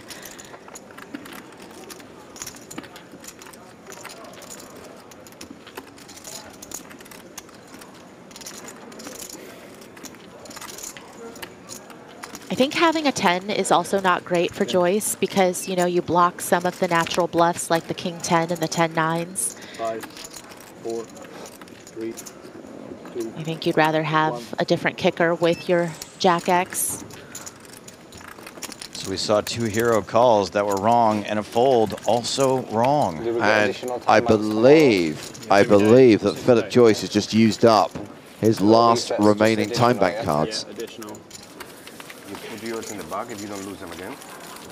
You have to bag them, yes. You put the bag and you say, oh, I had 8 very bags funny. and now it's 6. Very funny, thank you for that. That was such a bad needle. It's okay, I forgive you. I thought you'd like it.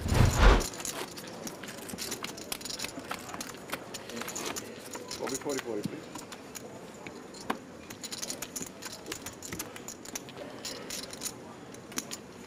You won. Go on, lad. What do you win? Something. I don't know what. Something. Maybe the mystery, or maybe the 1K.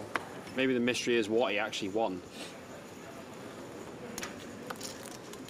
10-4. Arian is confused. Are they talking about Mystery of the Lamp? I was just thinking about Jamie's bracelet for a second then. 1-4. I thought they were talking about Poirot. I was dreaming about it for a second. Funniest thing ever. Maybe one day, you know. Mate, his video is the funniest thing ever. He's like, just what a bracelet. Best thing ever. Bless him. Cute. 3 folds.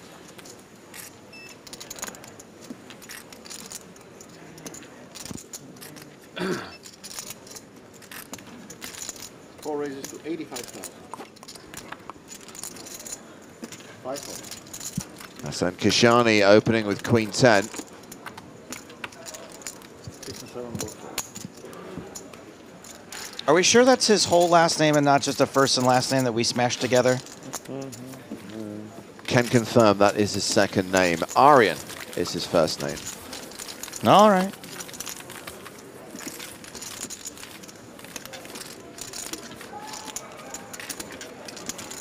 What do you think of this from Crazy Carl? The mystery is thus signed autograph of Crazy Carl.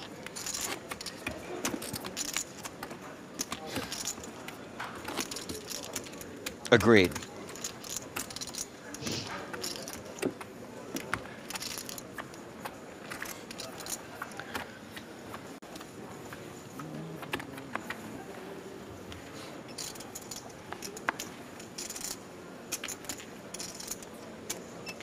One fold. 3 fold. 30 minutes left on this level, and still 20 players. At this point, it looks like we will definitely be coming back for level 26 at a stack that is significantly below average. By the way, I'm going to unplug the widget if it's wrong here. It's time. It's getting a little too self-aware. 7 raises to 125. It's an Excel algorithm, Joe. With all of the stuff going on in the world of technology, I really don't think you have anything to worry about with the widget. I don't know, I think it's getting a little uppity.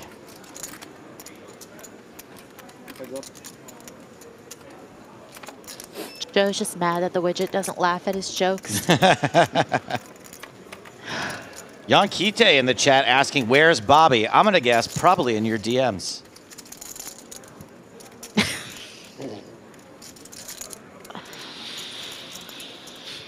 I thought he was only DMing me, but it turns out he DMs a lot of people in poker.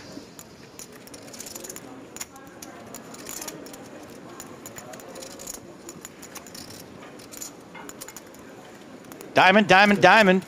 9 of diamonds, that's a pretty good one. Yeah, James raised this pre-flop and Joyce called.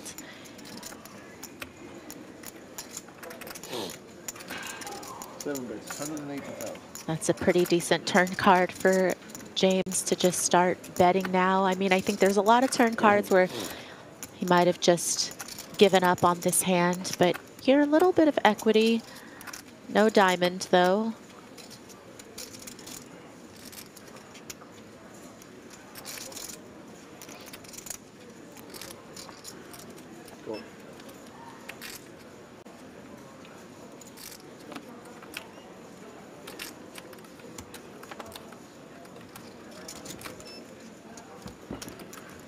Oh, but I just noticed that. Good spot, MU. We've got James Joyce at the table.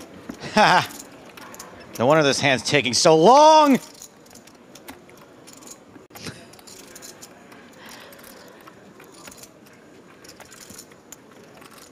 Yeah, that's a big old brick, and James just showing up here with the bottom of his range feels like it's kind of a mandatory bluff spot to try to win the pot. That's a big chunk of his stack.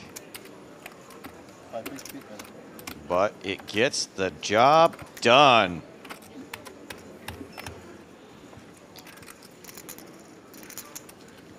Yeah, luckily for him, Joyce just didn't really have much to think about there. Would have been interesting if Joyce had a hand like King X.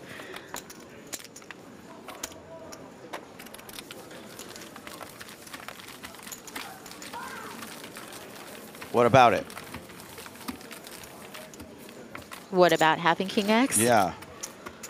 Well, you don't have top pair, but all the flush draws miss, and you have the pre-flop aggressor checking the flop, which is, you know, kind of interesting on a really coordinated texture that they would be checking some good top pairs, right? So that one could have been a really great hero call potential had he had more than just, you know, a busted flush draw and 10 high. It's nice though. The thing is, the walk in every day is a bit long because it's like 25, 30 degrees or whatever. But it's nice to get moving, get the body flowing, you know. Glitch Coaching says the EPT chips always look so nice to handle. I can confirm that those chips are nice. They have some good weight to it, which makes it, you know, easy to shuffle and stack. 5 raises, 8,000. 6 and 7 fold. Gonna have a chip with some weight. 10 fold. Not like the I ones like that the feature slippery in chips. 70 to 80% of poker movies. They're like really cheap plastic ones that clearly someone like went to ones, the. yeah. That was like my first note on Card Counter. I just sent them pictures and I was like, do not buy these chips. Yeah, you got to go clay. I believe the chips we're talking about were definitely used in both the movie Blackbird and the TV show The Good Ship Murder. For sure. Well, obviously, like part of it is that chips are expensive, right? And you need a lot of them. Yeah. And so one of the funny things about the Card Counter is they can only afford a certain number of them. So I was constantly moving them from tables that were not in shot to tables that were in shot. Because we only had like 2 or 3 tables worth of chips. 5 raises, all in. Sinos. Chen decided to 3-bet with Yeah. 6s from the big blind, and that's going to make it a very easy shove spot for Ace-King with about 30 bigs, and that's unfortunate for Chen. It's I feel like unfortunate. 6s might have been a little bit, I feel like 6s might have just been a little bit too good to not just call from the big blind, see a flop.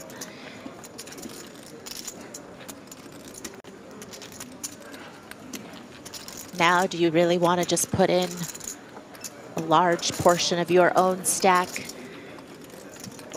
You know, best case scenario, hoping for a flip. You know, very unlikely that Sinos is ever going to be doing this with a pocket pair worse than 6s, so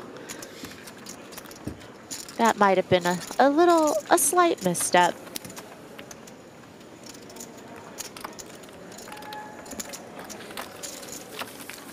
Did you have the 4 of diamonds?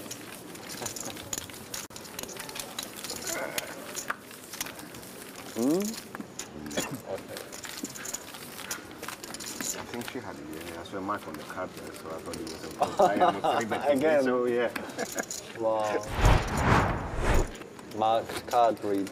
So right now, Good read, mate. Good Hassan read. Kashani is the table chip leader with 65 big blinds. Andrei Lubovetsky, the shortest stack with 20 bigs. So no short stacks per se at this table.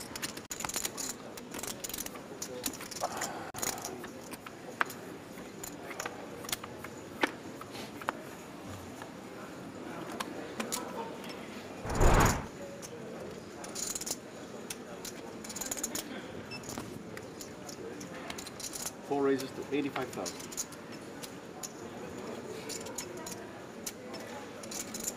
5 fold. 6 fold. 7 fold. Umar on YouTube says, I requested Maria to give me an autograph. She didn't respond to my request. That's because her lawyer doesn't work Fridays.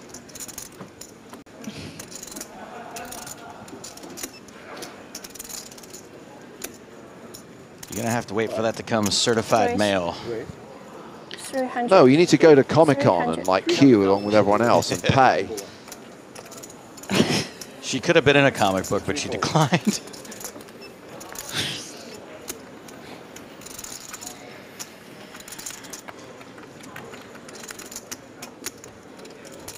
Is this a real hand? Chen, right. Yeah, or is this Yisha Yeah, Chen I mean- bossing it? She's right back in there, trying to recoup some of those chips she lost in the hand before.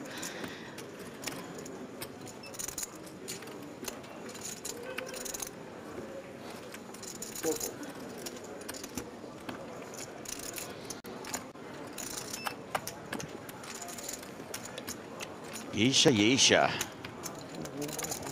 Yeah, up to over 2 million now. It's weird because no one's really sure. No.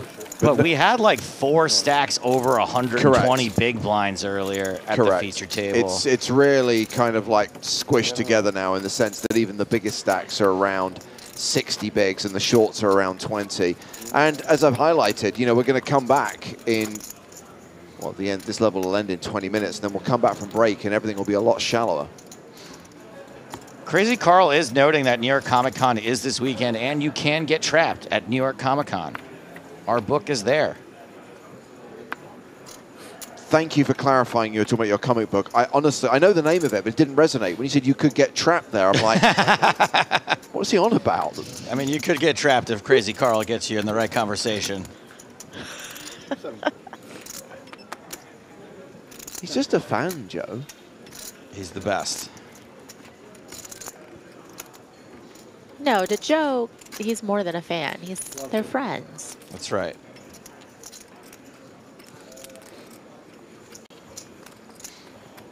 Two calls. Option. Blind v blind. Tasiarak completes in the small. Hassan Kashani in the big. 135. 135 raised total. Shoot number 4. Shoot number 4. Raising with 7 deuce. Cheeky.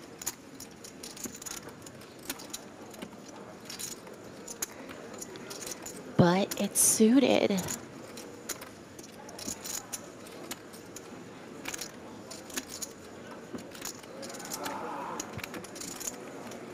Same could be said for Tasiarak's hand, of course, because, you know, with these suited combos, if you decide to limp and the price is fair, you definitely want to try to come along.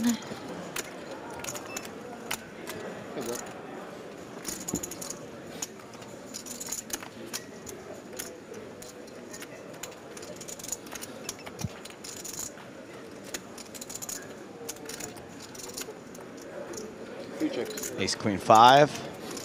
Big whiffs for everybody.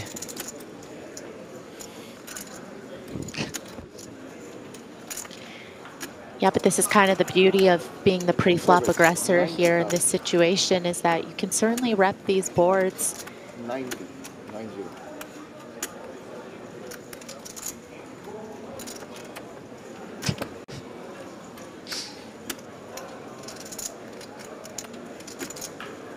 90,000.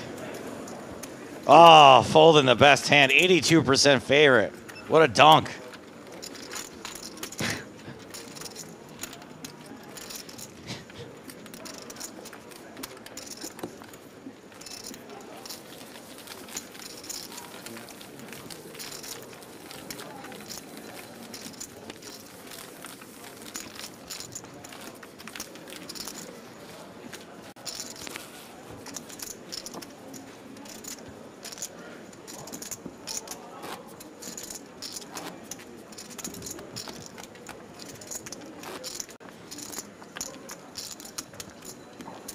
Got him. We got him. Just under 20 minutes left on the level. Almost certainly we'll be headed into the 6th level of the day.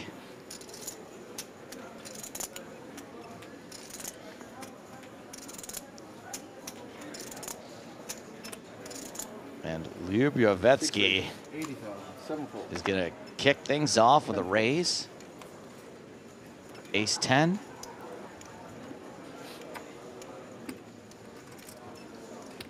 Pocket 4s for Yesha. 5. 1 fold. No.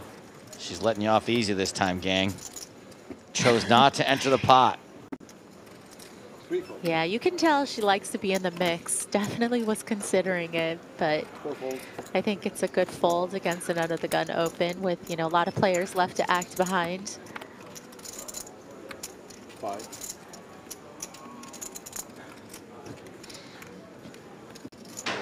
So I was gonna get a little bit of, give a little bit of action to Lyubovyetsky here. James has completely lost it in the booth. That's why I'm laughing, guys. It's contagious. Jack 3-3, 1 club.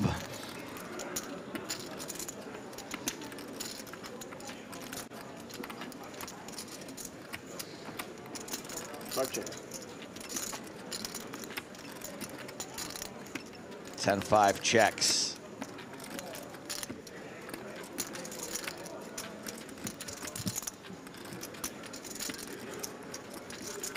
And Lyubovyetsky C-bets, and that's it. The day's over? 20s, please. No. That's just the hand. Running in 15 seconds. That's true. Yeah, but I know, yeah, if you ask me, I know. Yeah, we are still You're right.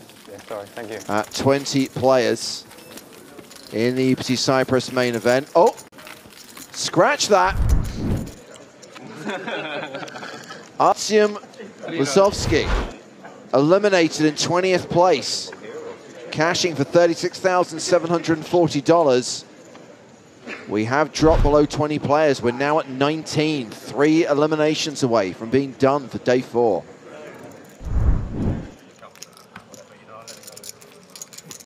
He did not look happy. No, I was looking at his body language, and I was like, that's exactly what I would look like, probably. It's a very wistful walk. More like plotting revenge. 85 raise, seat number 7. 10 folds. 85.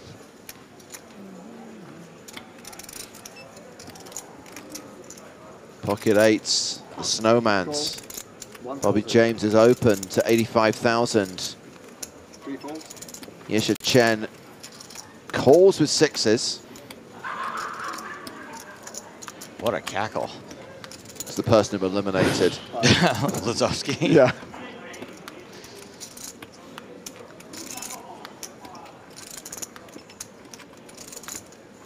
Hassan Kashani has Jack 9 of diamonds on the button.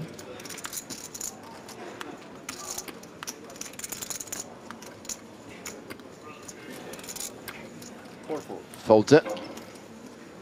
Sinos in the small blind, 8-4.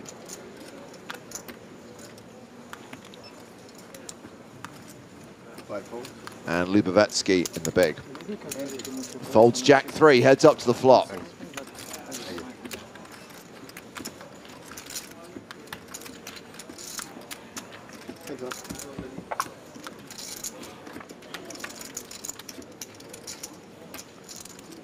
The flop is Queen 7-5. 8 still good. You do have to give Chen credit for having a pretty strong range to flat the under the gun open. You know, decent flop for 8s here. You know, Chen could certainly have some Queen X here with, you know, the suited Broadway's a pretty likely combo to enter the pot pre, but, you know, also going to have some of these types of smaller pairs that 8s are still doing really well against, and Chen just not going to put another chip in there.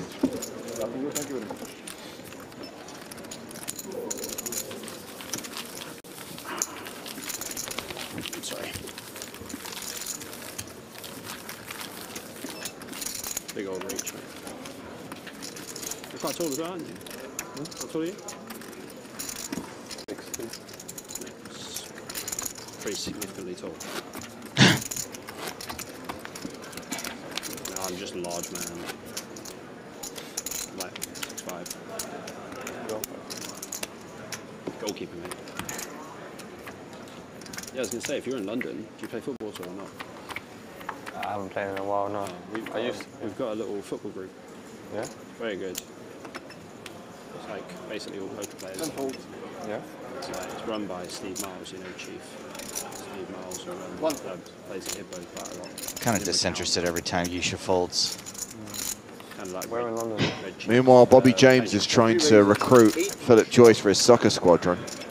Power League on South Africa Road. It's pretty good. It's pretty intense for like semi-older fat guys. Bobby, intense? We just lost the player, by the way. Nah. I know you can't see the screen, so. 6 folds. What's it? 80.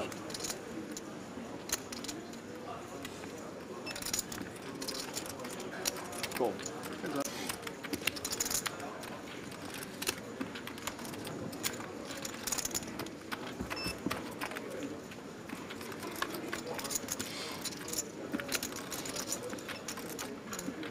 Seven check. There are deuces against an open-ended straight draw.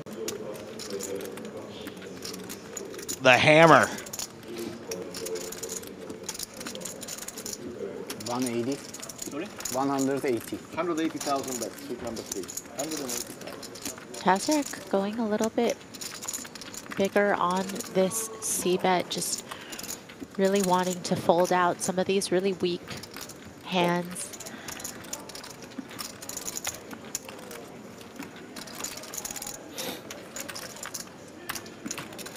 James calls the 180k. Turn card is a 6. That's the straight for Tazarek. Somebody made a straight. That's crazy. You know what this means? 4 on the river.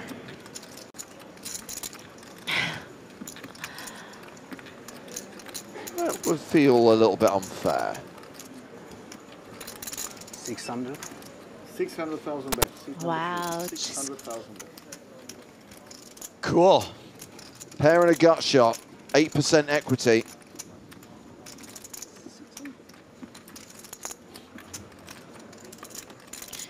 This would be me here. Okay, fine. I fold. Fine. Yeah, it's an overbet, Sure, right? There was yeah. 580 in the middle. Cool bet. Yeah, I think James is just wondering, you know, with the two-tone out there, you know, could Tazarek have some type of combo draw, you know, maybe. Me neither. That was a fucking weird hand, that was. Jeez. I'll have to stop and buy some popcorn on the way home. Mate, like, I think I'm still winning as well, and I'm like, There's what not much you was can that? do about it, mate, you know? There's not much, you're correct, mate, and absolutely what I can do about it. I was like, Wow, oh, yeah. I can't wait to see that one. I'm really excited, you know. Arian, I was just like, oh yeah, he's probably just got like ace jack or something, with like the ace of diamonds or the ace of spades or whatever, and then all of a sudden it's like 600. I was like, excuse me, sir, did you just say 600? He's like, I'm going to get this guy to fold a deuce. Yeah, well played. 600? Mate, that was excessive. That's tax. Recession over here, mate. 600. And I laugh. By over here, does he mean that side of the table? I had to take 2, Phil. I was like, did he say 600?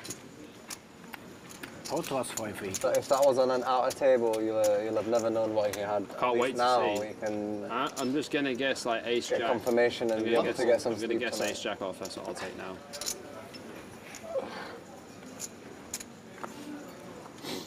That was bizarre. 3-fold. Baffled me. You've baffled me.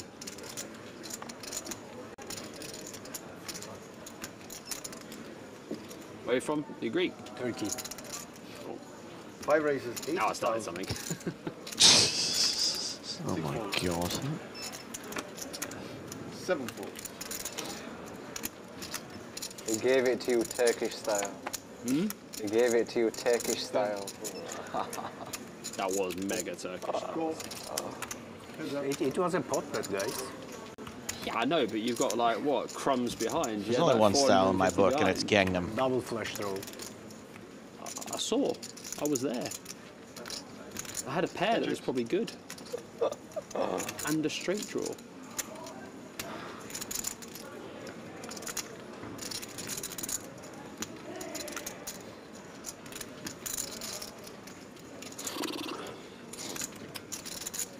Check into the razor, check into the best hand, check into ace I high. just can't name one hand I think you have, not one.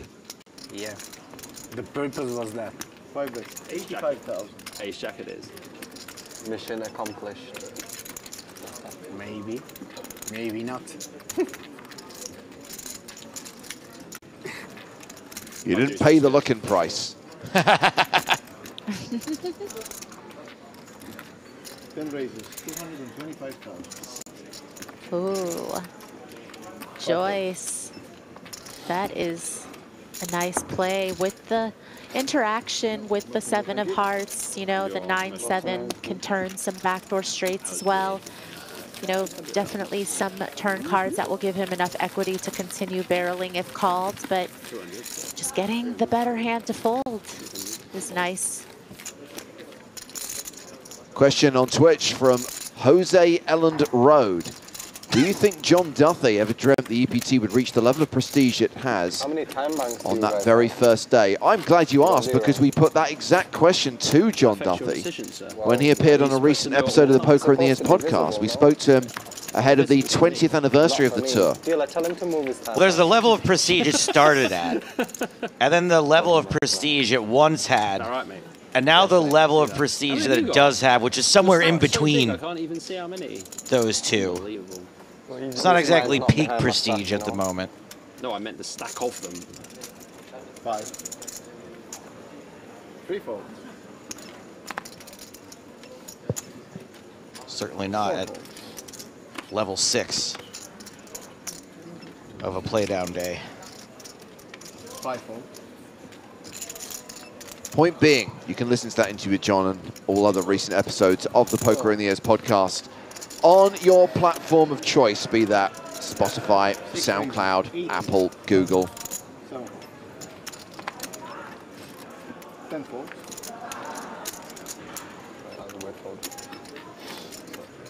Forcing his dad says, talk about AA. Well, it seems to help a lot of people, as many 12-step programs do. A lot of folks are looking for an answer, a way out of addiction, and it's not my cup of tea, but it seems to be, you know, it's a lot. It seems to me sometimes like replacing one addiction for another, but, you know, if it helps people stop drinking, I'm all for it. Thank you for your comment.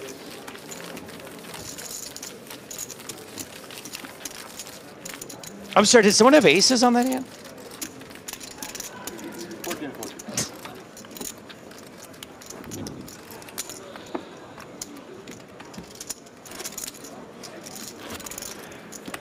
No, we're not starting a new stream. It's going to end in the next 4 minutes. I got a feeling we're staying on it, by the way. For another hour. Damn it! 3 minutes till break? 3.5, yeah.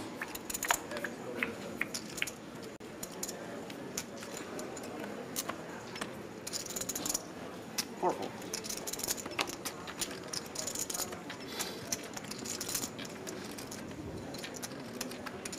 Sevens for Sinos. 5 raises, 80,000.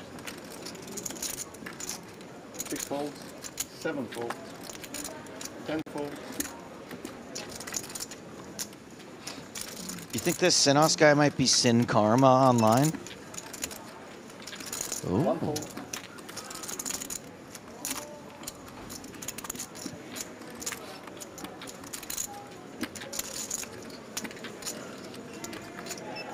Queen 5, probably not a defend against an early position opener, does go into the muck.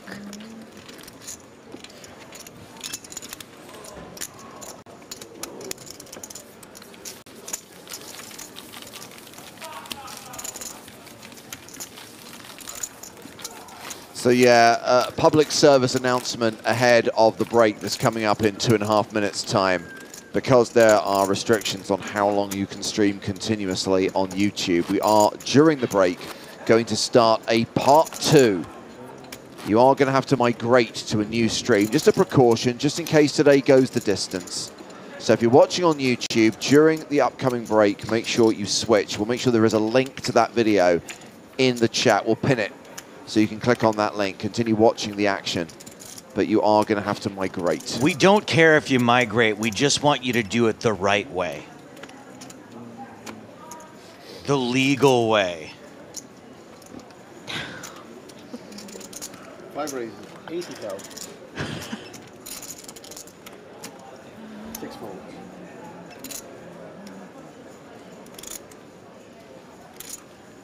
7 folds. 10 folds.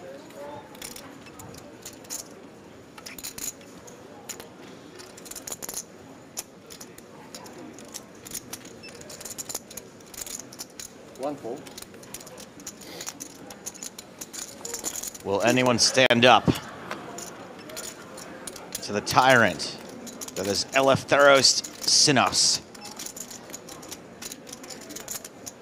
There's a name that can compete.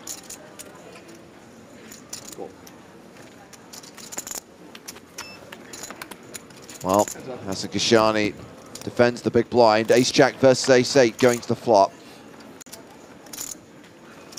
Queen 10-5. 4 checks. Range advantage for Sinos. Just gonna have all of the nutted hands here, the overpairs, sets, you know, and some of these Broadway gutters gonna be in the mix with the ace king and the ace jack.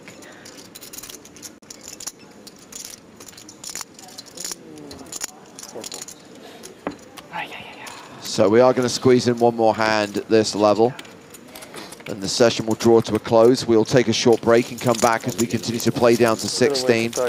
During the break, we will post a link on YouTube to the second half of today's stream. One last hander.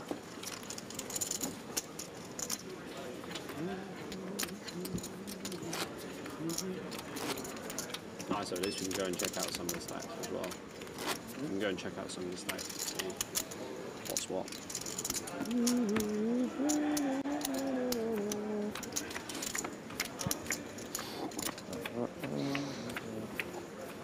All right, make it a good one.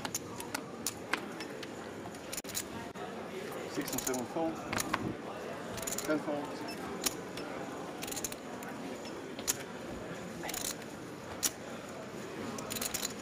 One fold. It's break time. Yes.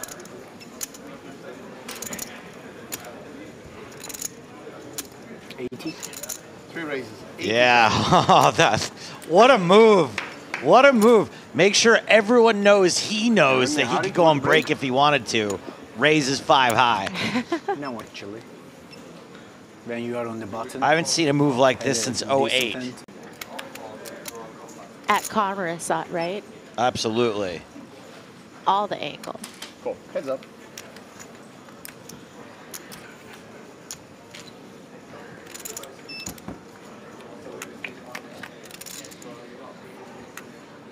Just one spade. And a pair of 10s for Sinos. 5 checks.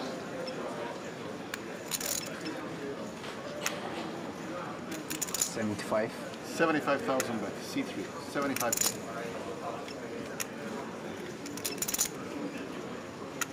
You know, Tazarek just hoping that Sinos has the part of his range that is going to get some immediate folds from this C-bet. But, you know, Sinos, with that backdoor flush potential, okay, or 2-pair, you know, another reason to continue. I think that there's obviously some turn cards that would have made it a little harder for Sinos to come along. But, you know, here, just going to be beating, you know, any of the 1-pair King X, Queen X hands. Obviously, some ace X going to be in there betting the gutter on the flop. Tazarek not willing to give up here. And, you know, it's just that recognition from him that the big blind is going to have a lot of the weak 1-pair hands that you're really trying to get to fold with this second barrel. And I really think that it would have worked if Sinos didn't turn 2-pair.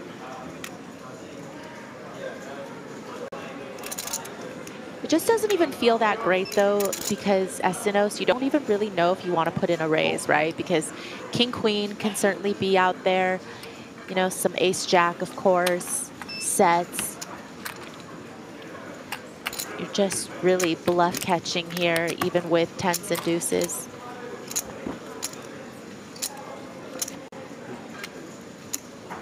Oh, please don't bet into this full house.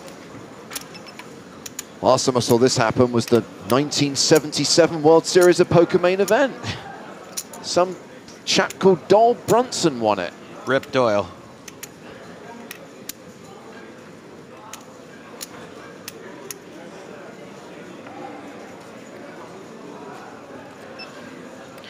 Okay, maybe this lead will save Tazarek some chips.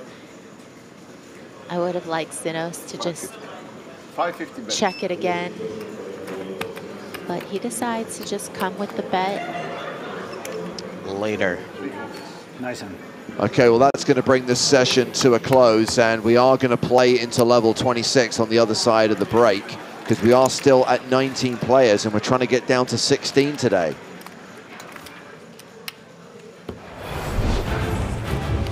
sticking with this lineup at the feature table. Blinds are going to be going up to 25.50. Not enough. That means the table chip leader, Arian Hassan Kashani, will have 50 bigs. The table short stack, Andrei Lubovetsky, will have 18 bigs. Everyone else bunched up in between, and it is now starting to get shallow. It's the first time in the tournament we've seen the average stack significantly below 50 big blinds. So we'll be back in around 18 minutes time. And a reminder, if you are watching on YouTube, we're deploying a new stream. You'll need to switch. We'll post the link, we'll pin the link. You can switch and continue to enjoy the action when we come back here in Cyprus.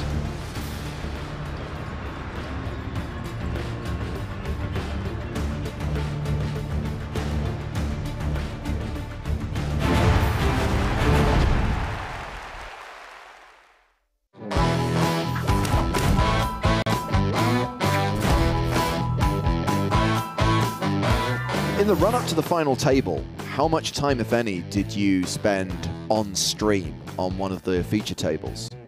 I think day 4 or day 5 was the first time I made it to stream. I was at a side table with Chris Moneymaker, actually. Right. Chris and I don't know each other super well. We've probably played, 10 hours of poker lifetime, but I've definitely kind of held over on him. I've just had the best hand a lot, and he kind of made a reference to it on stream. When I sat down, he was like, "Oh, great, I'm not going to win another pot." And I think I had like a fairly good showing on stream, picked up some chips. And then it really wasn't until I think day 7 or 8, when we were down to the final 27, that I was kind of front and center on stream the whole time. So speaking of playing on stream, I remember not so much your final table, but especially the year beforehand, people really picking apart the play, really having a debate over, strategy and... Oh, don't worry, Joe. There's a hand from this final table we're going to come to in a moment, which we are going to pick over, but carry on. Okay, good. But how do you feel about that yourself, your play being talked about, being analyzed, being picked apart? Are you able to, do you avoid it? Do you read it and agree or disagree? How did you feel about all that? Yeah, I didn't follow it too much. I know in the past few years, and I've always enjoyed watching the final table. I'm never one to like pick people apart. I know it's people playing for life-changing sums of money. The pay jump from 9th to 8th is usually bigger than everybody's biggest score. So it's hard to just, throw all the money out the window and say, I can't believe this guy, bet 3 big blinds in this spot instead of 4. What an idiot. And you have guys, Chris Krupp, great player. He's famous for going on and just bashing all of these guys. And Scott Sieber has done the same thing. And, they're unbelievable poker players. But at the end of the day, I guess I'm kind of going against what I said earlier, that amateurs don't really have a chance to make it to the final table, but you don't always end up with the best of the best at this final table. So it's a lot of guys who are kind of in my position or even a little bit worse that are, good to great poker players. But as soon as you throw this amount of money in there, kind of all strategy kind of goes out the window a little bit. I mean, when I see those sorts of opinions flying around and that sort of scrutiny, not that I really have a choice in the matter, but my fantasies of making the WSOP main event final table definitely get dampened a little bit, because I'm like, I'm not remotely as good as any of these people who are really getting trashed. Like, I don't know that I want to put myself through that. I almost like it almost kind of kills the dream of it a little bit. Yeah, I hear you. I think I've always been someone, and in my entire life, not just poker, I really don't care what people think about. Hell yeah. Especially, when I played online poker, I was far and away the tightest player. Everyone made fun of, oh, Daniel's so tight. How does he play no hands?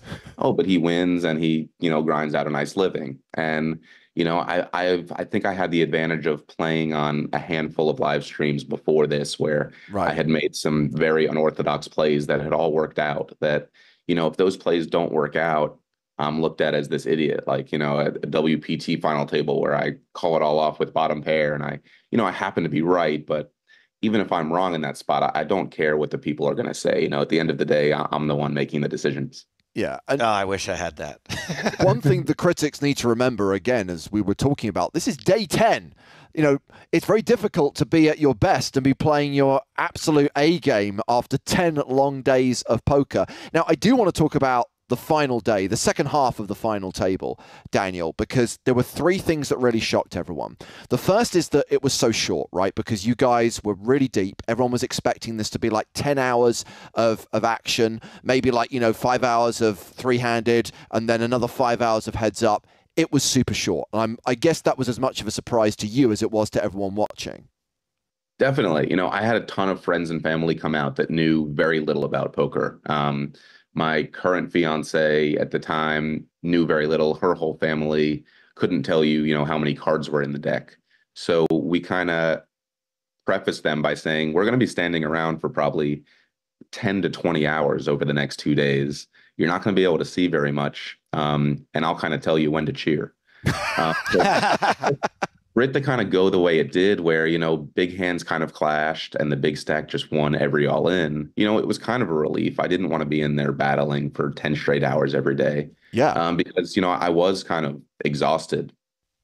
Of course. I'm sure you were very grateful it went the way it did, not just the timing, but the actual result as well. So the second thing that shocked everyone, and this is, I guess, the controversial hand of the final table, it's Adam Walton's shove with eights, 80 big blinds pre-flop.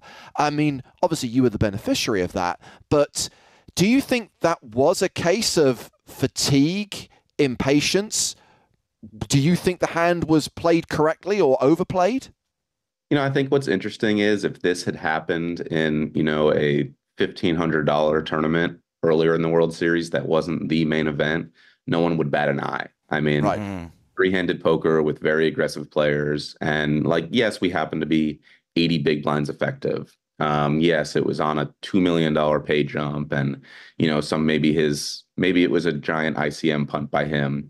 I think I listened to another podcast where some people a lot smarter than me broke down the hand and they said, it's totally justifiable what he did. So at the end of the day, I don't think he made a giant mistake. I think the only mistake he might have made is thinking that, maybe I was a little crazier than I was. I played very straightforward the entire tournament. I'm sure most of my rail when I put in the 3-bet was pretty sure I had a big hand. And if you watch it back, I just kind of never got out of line. He should have known you're the tightest player online. Come on. Very true. The final shock to everyone, and I know that the World Series of Poker does not officially endorse or negotiate deals for players, but we know that deals get done behind the scenes. When the payout structure for this tournament was published, everyone derided it, and the jumps in prize money were ludicrous when you consider the variance, especially when you get short-handed. Everyone was 100% sure that there were going to be negotiations, 100% sure there was going to be a deal, but you played for it all. You got the 12.1, right? Mm-hmm. Yeah. So when we got down to three-handed, I've been in some positions at World Series events before where I wanted to chop, and because they don't facilitate, it makes it very difficult. Right. I've had some lawyers draft up quick documents that a few people signed, and we chopped an event kind of on the fly. But when you're talking about this amount of money and when you don't have Americans involved, it starts to become kind of difficult. So there was never even a thought of a chop until we got three-handed. After the first day of the final table finished, the three of us kind of got together. We said, let's enjoy this for the night, and we're going to have 3 hours in the morning to figure out if we want to do anything. So that was kind of the plan. I was open to making a deal. I think it's very silly to play for that amount of money unless you are already stupidly wealthy. So waking up in the morning, Stephen Jones and I were actually, kind of ready to go. And Adam was AWOL. Stephen and I were both kind of chatting, we want to potentially get a deal done. I think I had asked for a little bit extra over ICM because I felt like I had an edge. I think both of them felt like I had a bit of an edge. And Adam just was kind of late to the discussion. And by the time he got in, we couldn't really come to an agreement. Wow. So it kind of just, anything that could have happened kind of fell apart. I had a couple other outside investors reach out to me and offer to buy a piece. And, I did end up hedging a little bit just because I still felt like it was way too much money to play for. But, it is kind of crazy that this biggest tournament of all time didn't get chopped.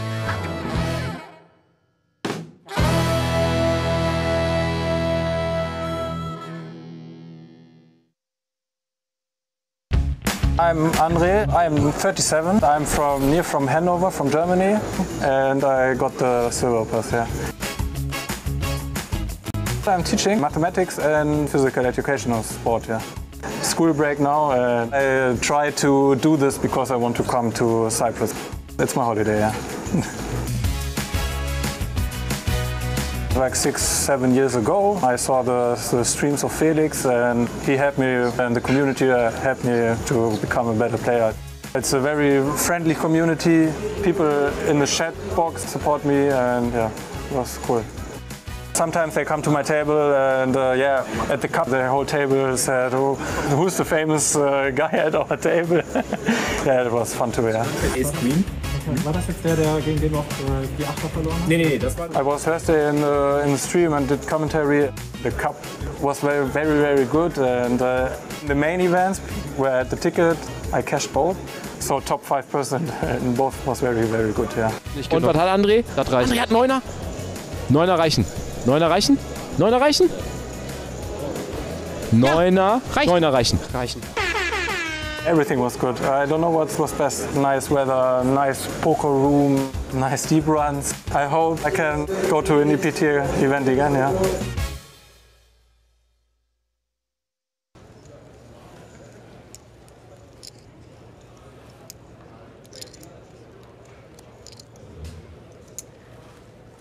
The Grafton, 10-9 suited. Mike raises from the button, from the small blind. 650,000, which seems to be the standard open at this level. 4-3 off for Leonard.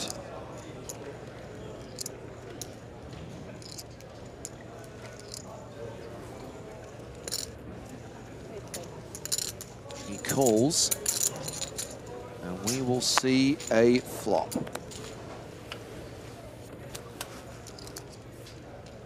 10-7-5. Top pair for Mike. Action's been checked to him.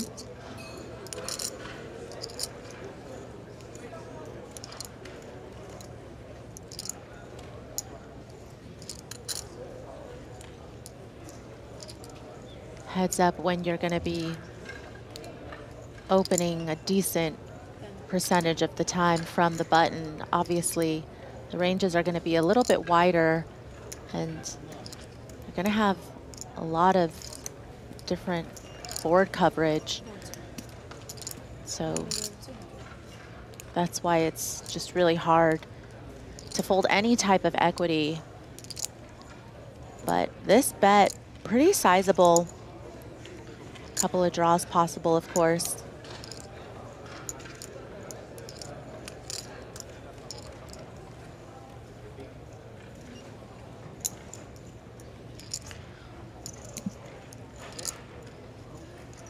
Definitely puts this gut shot straight draw in a tough spot.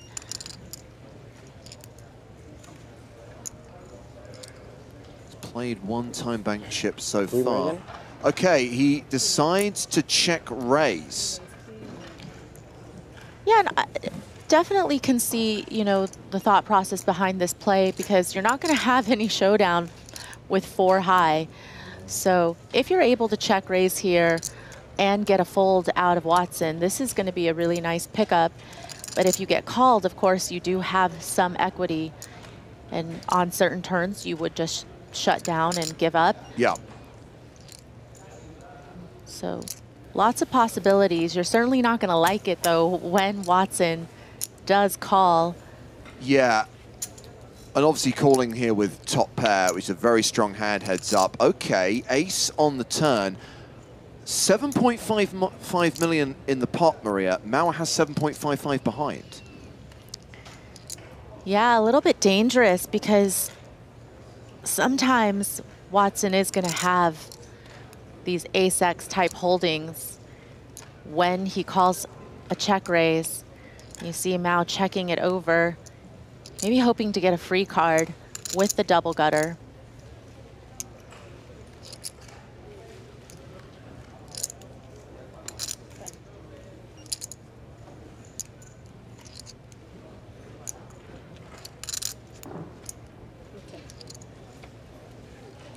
Mike Watson checks behind, and it's the 7 of spades on the river, pairing the board. So Mauer does not get there. He is left with 4 high. Nope, he's playing the board. Mike Watson, 10s and 7s with an ace kicker. And as we highlighted on the turn, Mauer has pot behind.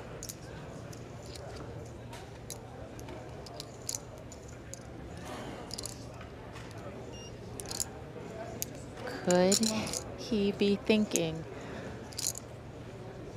about trying to bluff in this situation after Mike Watson checks back that turn? Might he see an opening? He does. He bluff shoves the river for 7.5 million. It is a pot-sized bet. And Mike Watson wants a count. Okay, there was that ace on the turn, but Mike's hand is still pretty strong. It is, and you know, from out, he feels like if Watson had an ace, he's gonna most likely be betting the turn because there are so many draws from the flop that you want to protect, get some value against. But for Watson, he's just wondering, would Mao check raise the flop with middle pair? Would a 7x type hand want to be check raising the flop? And again, so many draws that have missed from the flop. And Watson doesn't really block any of them. I mean, he blocks 9-8. Yeah. But he doesn't block the hearts. He doesn't block the exact type of, you know, gutters or, you know, the 8-6 combinations, the 6-4 combinations. I'm not saying for 1 second this is in any way an easy call. And if you call and you're wrong, momentum shifts again, and suddenly the advantage is with Leonard Mauer. Equally, if he can find the call here, it is over, and he has won his 2nd EPT title. He's played 2 time bank chips so far. Yeah, and still have plenty of time bank chips to spare. Certainly worth mulling over this decision. It's really just about, you know, what type of hands would be willing to check raise the flop and then check the turn and now shove the river. It feels like it's very obviously polarized to trips here, you know, perhaps some boats, not 10s though, because I think he would have heard from 10s pre-flop, you know, so more like 5s full potentially. But again, so many missed draws from the flop.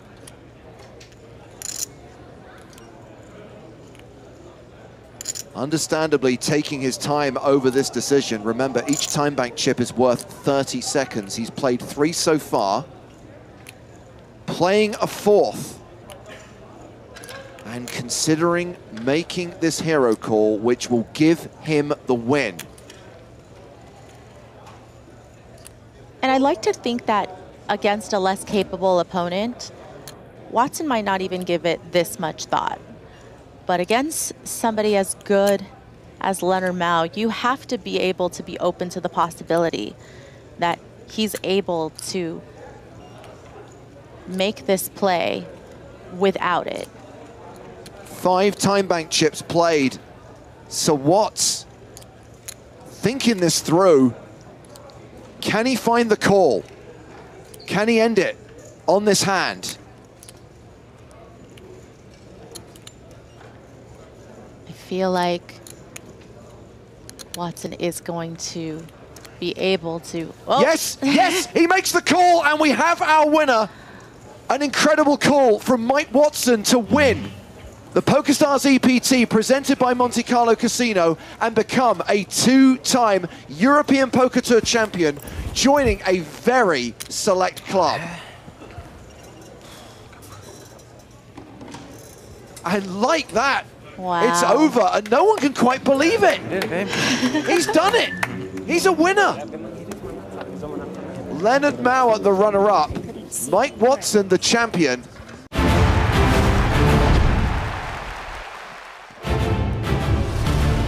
Well, this is the 2024 season of the PokerStars European Poker Tour, and we are in Cyprus, where it's day 4 of the main event at the Merit Royal Diamond Hotel, Casino and Spa.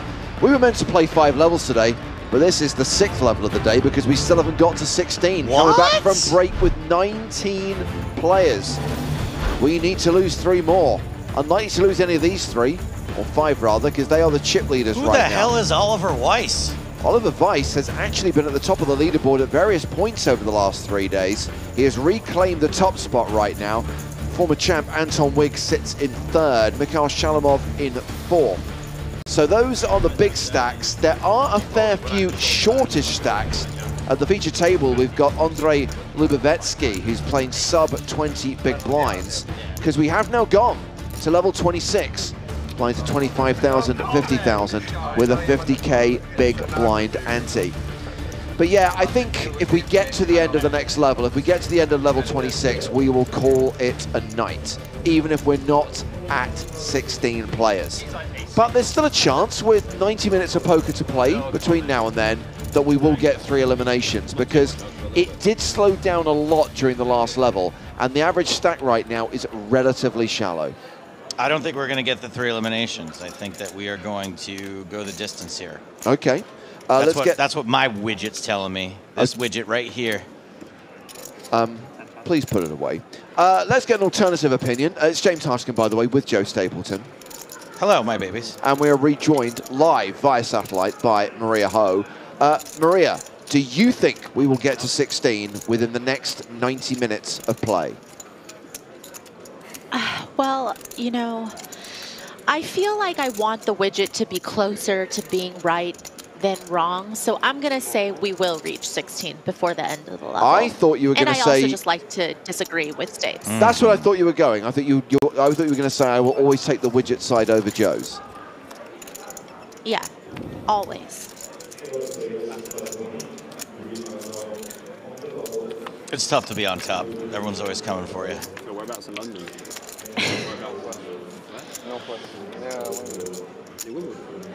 So currently playing a 40 big blind average in the main event. Domination rotation. Yeah, Watford's north. Very north. I've only lived there 2 years. You like Cricklewood area then? You're near Cricklewood. Ebinator asks, is this Chen from Triton Cash Game? That would make sense. Wood Green. Given the level of bossing we've seen come from her. Ooh. Oh. Domination restoration with that ace on the turn.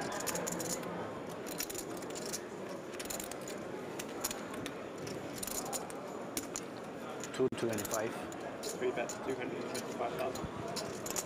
Now, we see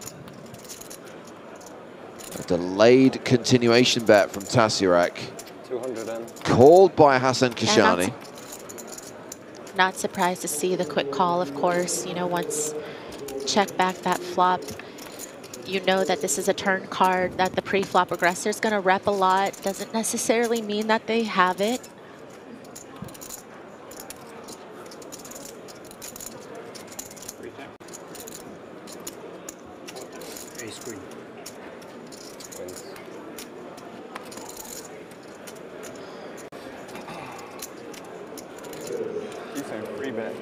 I know, it's so funny, isn't it? Yeah. 3 bets, and I'm being a 3 bet player. Yeah, but when he's like 4-fold, I'm like accumulator or.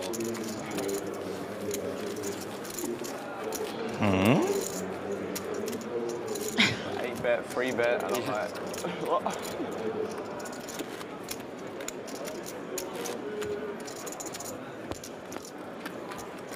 I got used to it. English, French, Spanish, Norwegian rail sounds sick. What are you in? The United Nations. Any good? I should have swapped a piece for it. You didn't even offer it.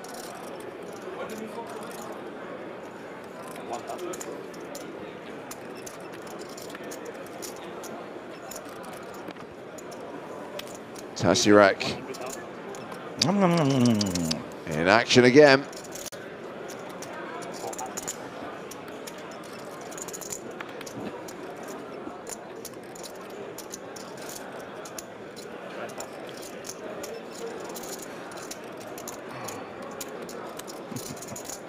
Lipovetsky Round folds 2. the small blind.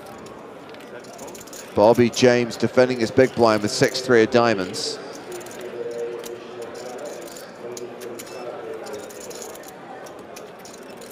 It's an 8-7-5 flop, all spades.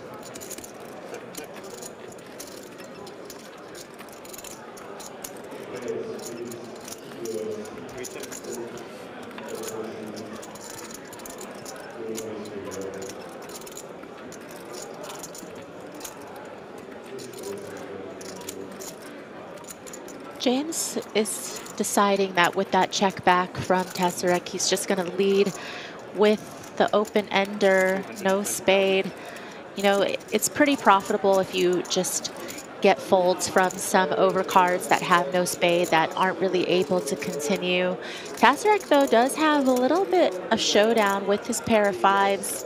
You know, going to have to fade a whole lot on the river, and that's definitely consideration in calling here, because you don't know if the chips you put in are going to come back, and you're going to have to fold on a lot of rivers.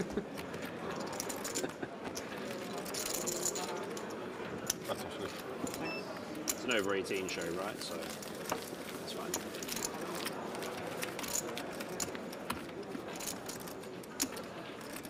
Bobby James now the second biggest stack at the table.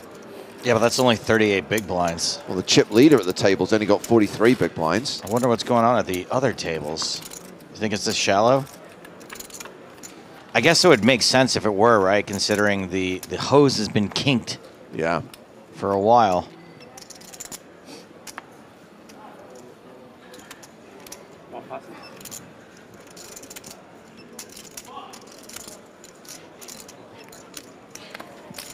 Three raises, 100,000. 4 passes.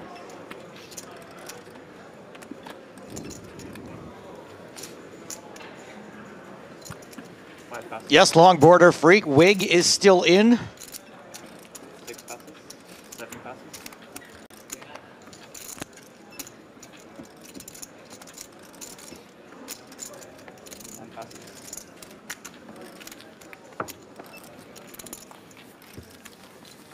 Tessarek hovering around the 30 big blind mark now, has managed to pick up a couple of pots this session.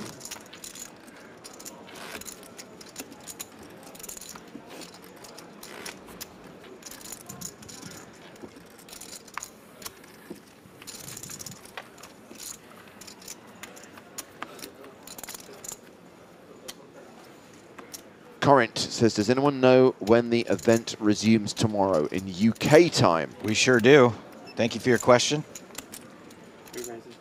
Lobster 667 replies, but unhelpfully in the wrong time zone.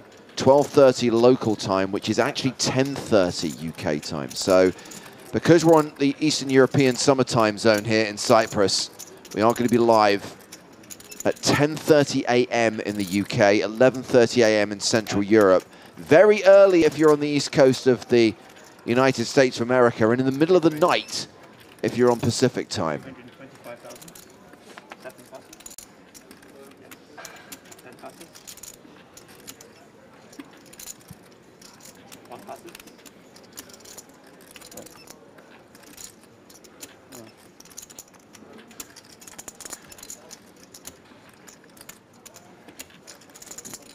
You can't fold this. Recall. No, definitely not the suited variety, that's for sure.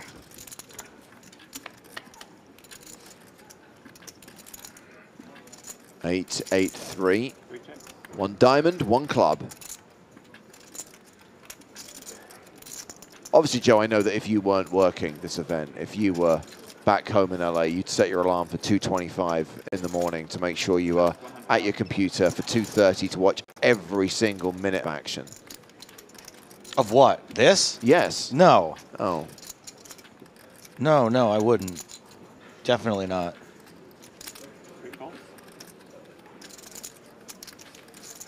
I thought you were going to say, like, buy Oasis tickets or something, which it may be, but certainly not this. Hey, look at that. It's a pair. And a club draw for Tessarek.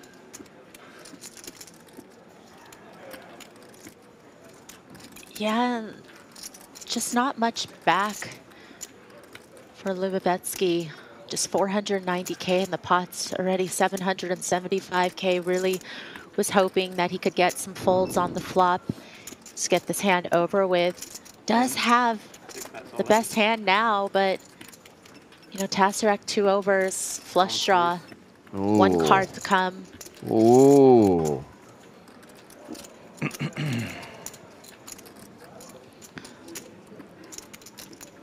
This was a 3-bet pot pre though, and so, you know, you do have to wonder as Tassarek how often, you know, even just your ace high is good in this spot. If you give Lubavetsky his value range when he 3-bet pre, then, you know, you're really just looking for a club and perhaps an ace, but you're not even sure if you hit the jack, if it's good. Just a matter of, you know, counting your live outs here, seeing if you have the correct odds. He doesn't feel like he does. And in this case, his feeling is correct.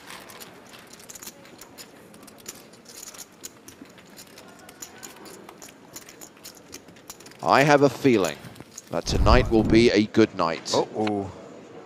To the outer tables we go. All in and a call. Shakib Miri at risk with jacks against Anton Wiggs ace-jack. Not today. And that is a straight on the river, and that is a double up for Shakib Miri. Through Anton, huh?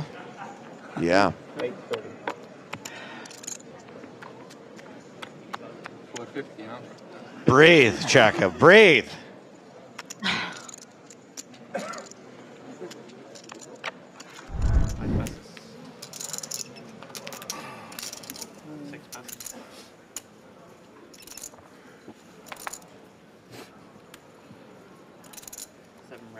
Bobby James, ace-10 offsuit. 105,000, not 100. Did he go to raise? Can you fly, Bobby? Where's the referee at? We'll pretend that didn't happen. What happened? I'm sure you want to raise, mate. Bobby. Raise. I think he's okay. Nobby. Close. No, I was joking. It was like, it was the typical, you know. Phil, did you not see what happened the hand before? He opened to 100, I was like, 240k, I'm going to make it, yeah? And I didn't even notice this guy was still counting out a bet. And I counted out the 240, yeah? And then I saw him put chips in and I was like, do-do-do-do-do. I was like this, I didn't even see you a bet. It did, I know, 7 rate. It did the typical, you know, when you reach out and then you go like this. Yeah, literally, mate, it was so weird. And then I saw the flop and I was like, I could have worked with that flop. And then I saw the turn, I was like, we save money. I do like how earnest Bobby is. Count the raise as well. He's just having fun out there. The other day, you're like, Bobby, it's on you. And I had to click raise. I got ripped for that. It's the player's responsibility to be following the action at all times. I got ripped for that. It's going to be a huge thrill for such a big fan of mine. They're like, oh, you're playing a 5K and making mistakes like that. I was like, 100,000. 3 passes.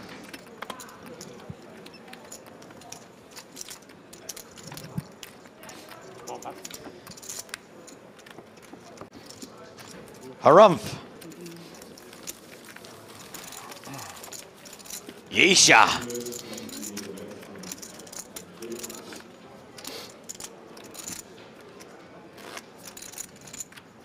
I need to know more about Yisha Chen.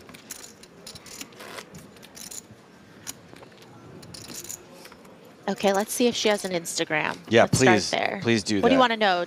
If she has a boyfriend? What do you look? What kind of info? I mean, I don't want it to devolve into that, but yes, obviously. But I would settle for just knowing more about her as a poker player because I am somewhat enamored, even on a poker level.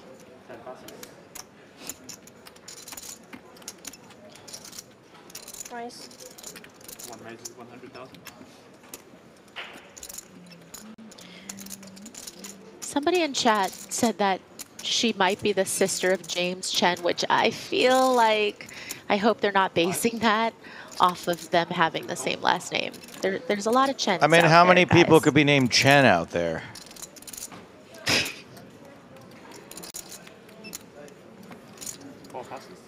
I mean, look at this open with King 6 suited. Good show that was. Yeah, look, she knows her her GTO opening ranges, that's for sure. Tazarek, you are toast. Yisha Chen, 249K in total live earnings. Yeah, and the dealer threw the all-in thing, yeah, and it just landed like that, and it was on film. I was like, wow. She was in Barcelona After he was like, can you send that last year. Who was it? Leslie. Played a lot of events in Macau and in Manila. Not Leslie Chow. The dealer. Flush draw checks. Original razor checks. Absolute position. Oh, baby. Wow. This is cheeky. He is a cheeky chappy, is our Halil.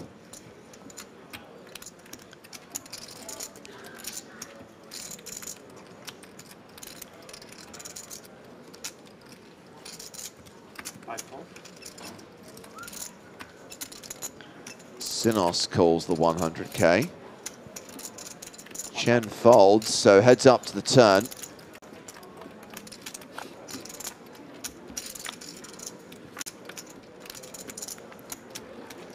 Pair of threes now for Sinos to go with that flush draw.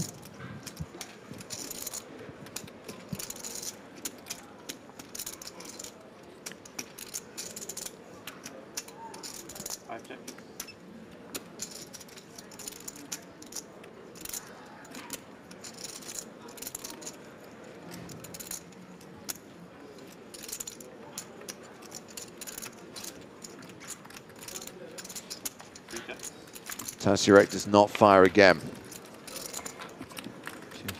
Yeah, it does feel a little bit like one and done. This is kind of interesting. You know, does Tazarek ever have, you know, any ace X here flatting the open from the button that he doesn't 3-bet? You know, maybe could he have perhaps made a wheel on the end? But it looks like it's Sinos who is going to lead here, which is effectively turning his pair into a bluff.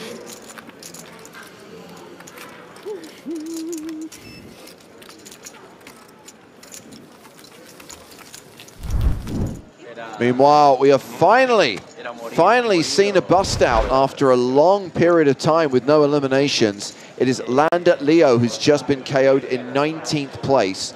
So he cashes for $36,740. And we're now 2 away from being done for the day. Crash Lander. Nice one.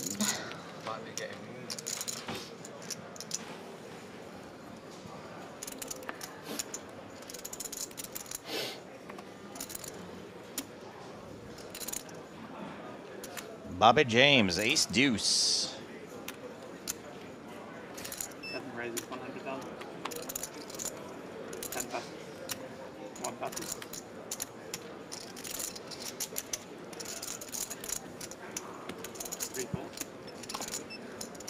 Tazarek's in with King 10 suited.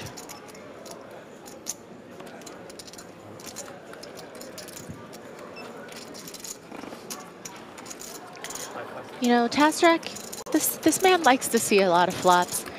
He has a decent playable hand. He's going to try to get to the flop.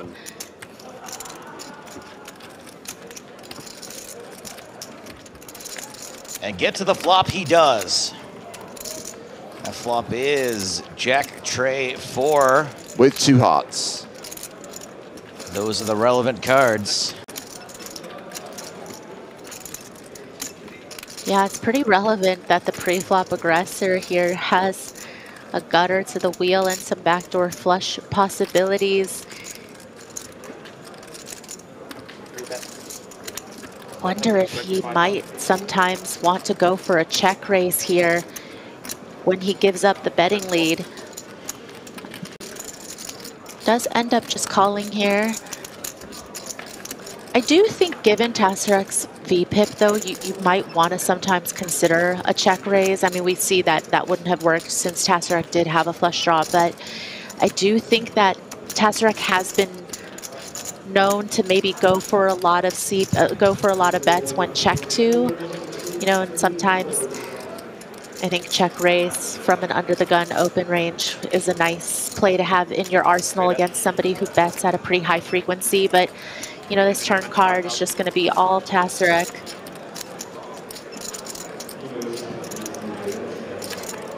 $325,000 into a pot of 575,000.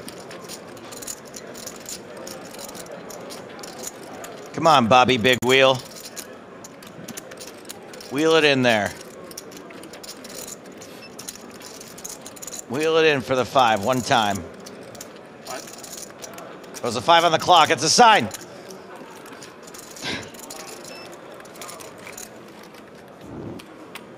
Moving Bobby, I think. Wait, what? Yeah, with the elimination of Lando Leo, we need to balance the tables, and that means Bobby, who was due to post the big blind next, is being moved. Tried to nick a pot before I left, you know what I mean?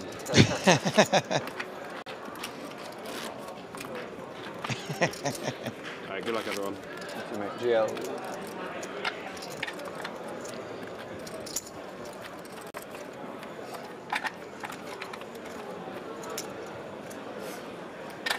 Bobby, do you think it's coming home? Fuck yeah.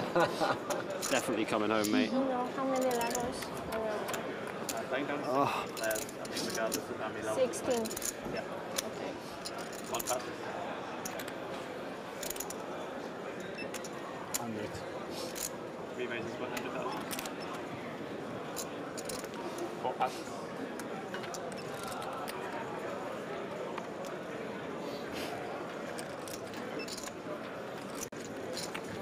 5 passes. 6 passes. Tassarek has been pretty active this level. Very much. And you don't really expect, you know, players to be that active right now. When you look at the chip distribution at this table, you know, everyone's kind of bunched up, and even a quote-unquote bigger stack doesn't actually have that many big blinds in play in their stack.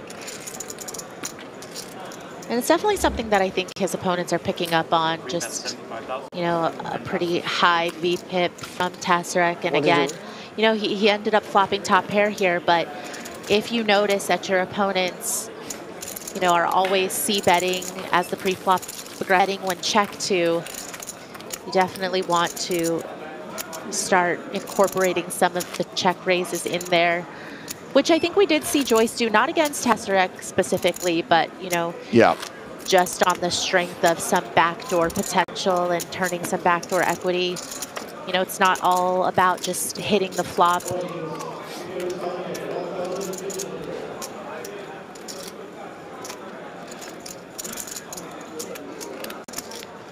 Tassarek with King, Jack of strawberries. 3 raises 100,000. In action again, opens under the gun to 100K. 5 passes. 6 passes. 10 passes. Midlife Mark, watching on YouTube, says, to be honest, there's a lot of poker played in pubs in the UK, and the table is usually full of chatter. I'm like Bobby, have a chat. I don't like a quiet table.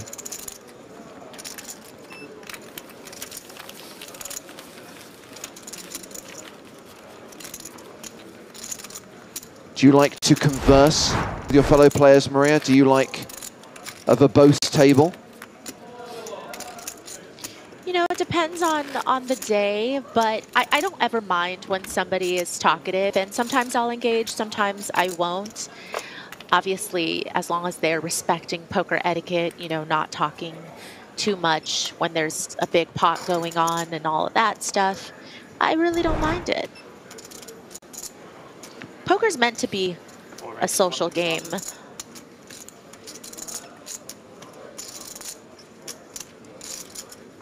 That's right, Ed. Nothing wrong with the natter.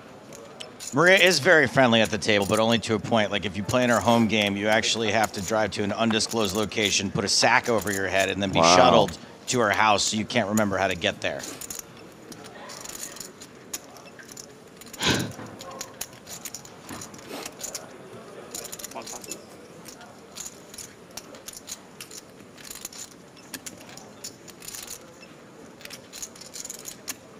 Obviously, I've heard stories from this home game. I've just never experienced it myself. Yeah, well, now that you're frequenting LA a lot, there might just be the opportunity. It doesn't happen very often, but you know, a couple times a year. Only when the big fish are in town. Well, we just established I'm around a lot.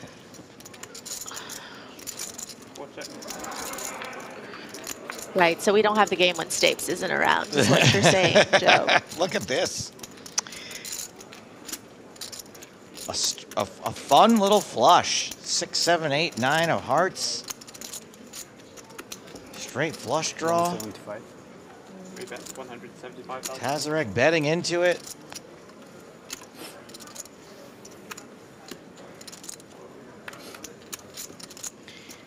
Because if there's one thing Tazarek likes to do, it's bet.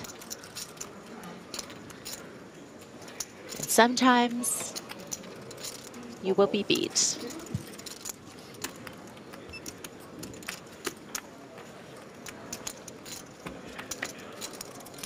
Don't undo all that hard work, Tazarek.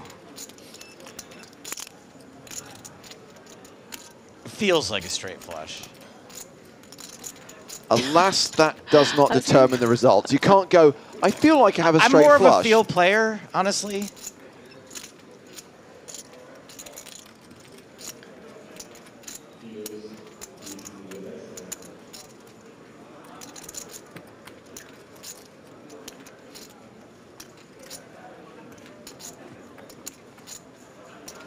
Well, that's 250,000.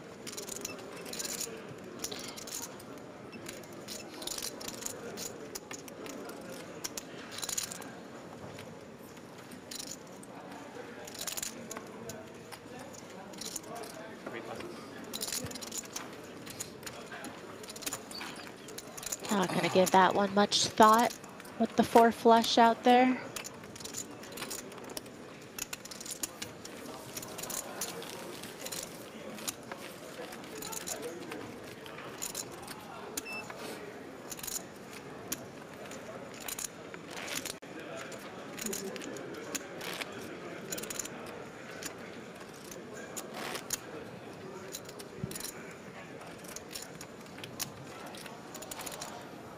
At least Tazarek didn't get hurt too bad there, but he is down to 26 big blinds. Shortest stack at the table is 22.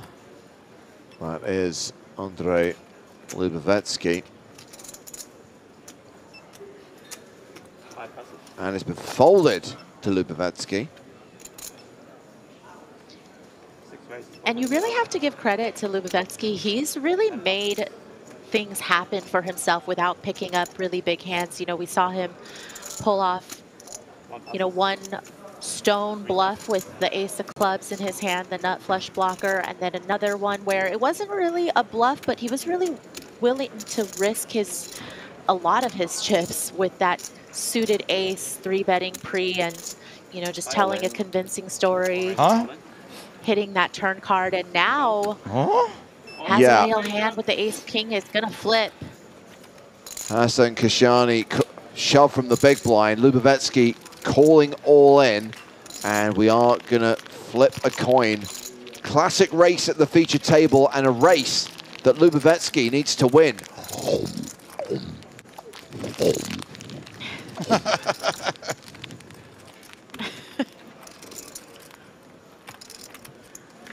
Timing, Halil, seriously. 10, 9, 8 on the flop. 6 is holding.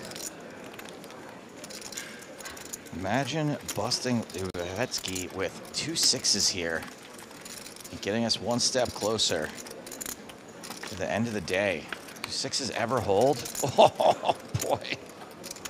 10 outs now for Lubavetsky. Aces, kings, and queens working for him. Needs to hit one of those 10 cards or we are down to 17. Some chop cards as well. Good point.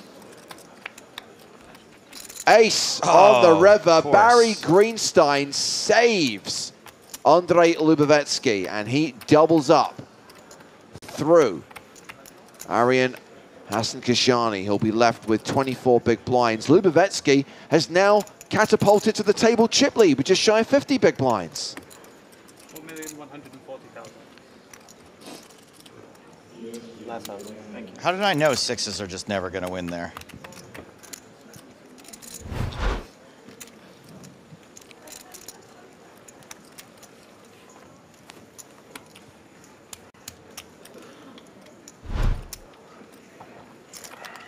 And that just speaks to how shallow and also how bunched up everyone is right now. The shortest stack at the table just doubled up. One of the biggest stacks at the table, and they literally switched places. And the fact that Lubavetsky now has the table chip lead shows you that no one is actually that deep. Grinding Nemo wants to know, is that the correct shove with sixes against 21 big blinds? I mean, I certainly feel like you're going to have somebody raise folding off of that stack with hands that they're not going to be able to call off with. I think sixes are definitely close. I mean, again, you know, just considering that there's pay jumps involved and, you know, ICM considerations.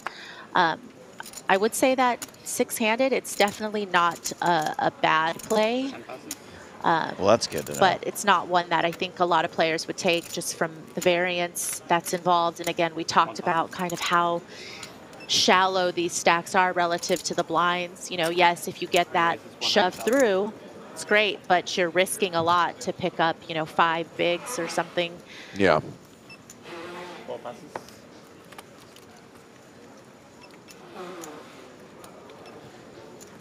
Tasirek back in action, raising the button. Sinos with sixes in the big blind. And he's ramming jamming with the sixes as well. Tasirek not going to call with queen 7 of hearts.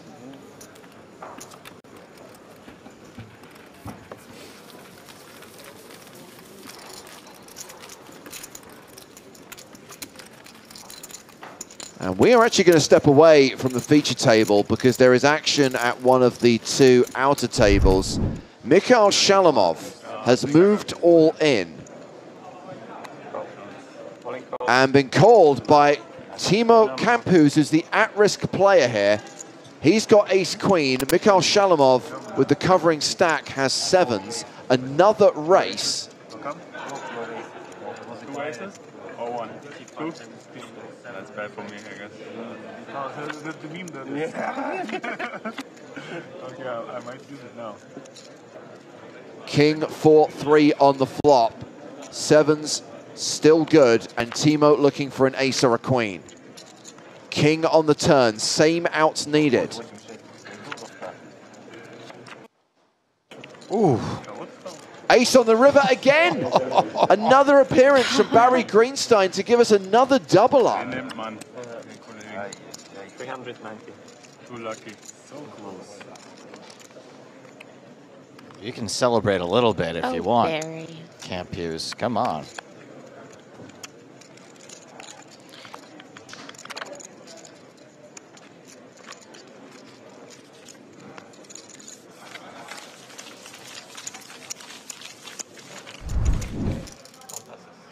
So still at 18 players. Still at 3 tables right now. And for those of you asking why are we still at 3 tables, because the EPT plays 8 max until we get to a final table.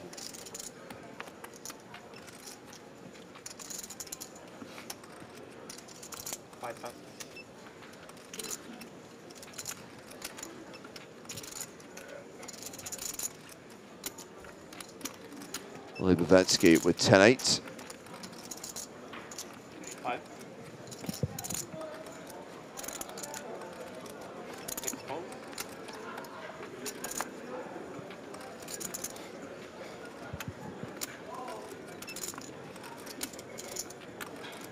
175. 10 raises 100. Oh, look at this move. Yeah, well, Joyce just decides to attack this limp. You know, 10-8 just is one of those hands where, you know, these middling cards, obviously if it's suited, it would be a different story.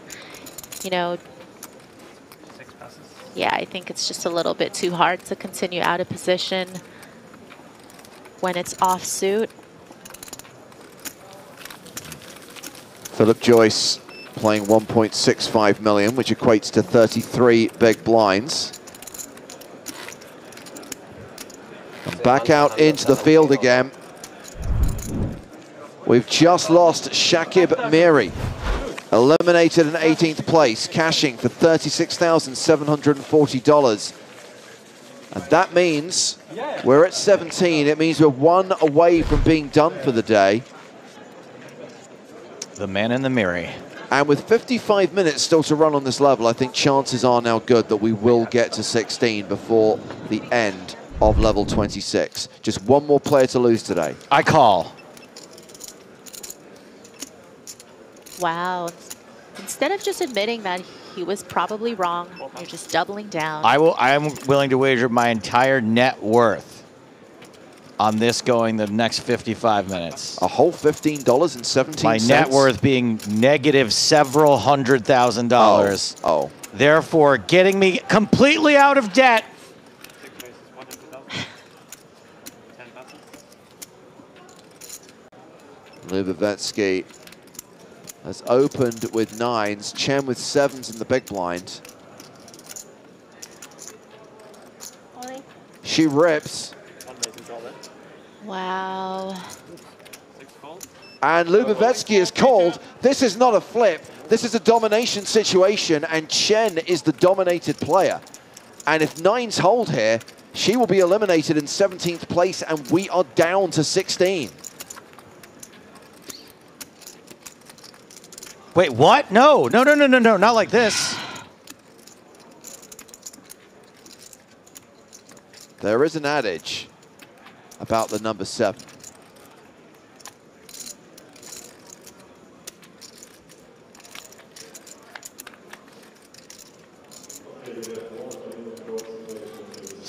Oh.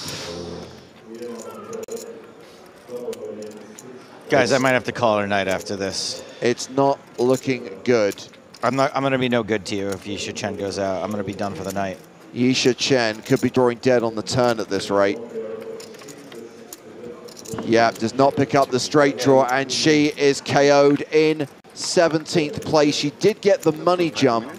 Cashes for $42,280, but that is going to take us down to 16, and it is going to bring an end to day 4 of the EPT Cyprus main event. Thank you. What did you add again? We got to call it a night after this, I think. Ace 4. Really? What did you have? Ace Jack. She was a pleasure to watch, but And had a flush you know, draw. that one somewhat unavoidable. Still, you know, a lot of big blinds went in pre. Also BBB, we just, you know, got to chalk it up to a bit of a cooler. So players concluded at the feature table. There are still hands in progress at the other 2 tables. So over here, we've got Georgios Soloftas involved in a hand against Andrea Dato. They've gone to the flop, which is 5-5-3. 325. Oh. Well, you heard the man. He is the announcer. And he just verbally declared a bet of 325,000. Wish they were all like him.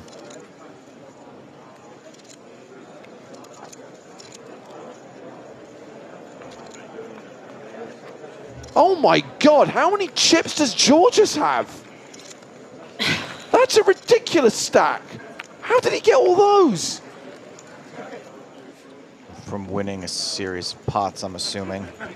Well, he folded that one, but he's going to be bagging tons. There's no way he can't be chip leader right now.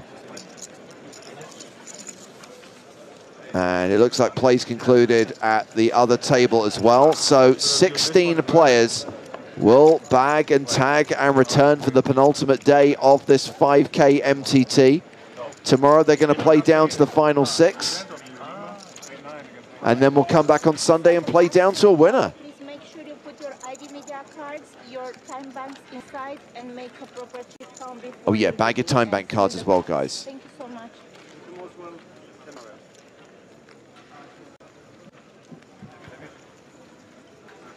So Georgios Saloftis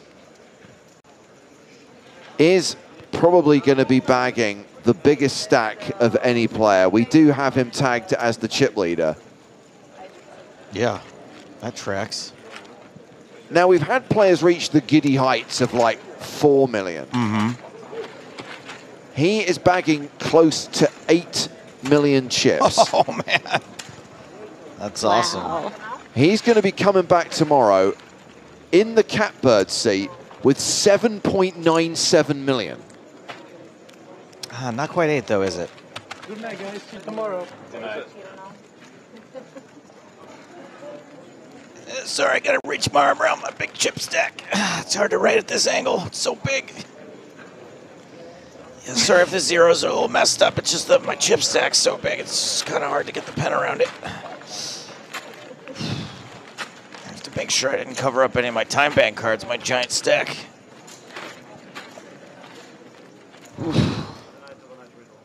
Now he's got the challenge of spelling his name.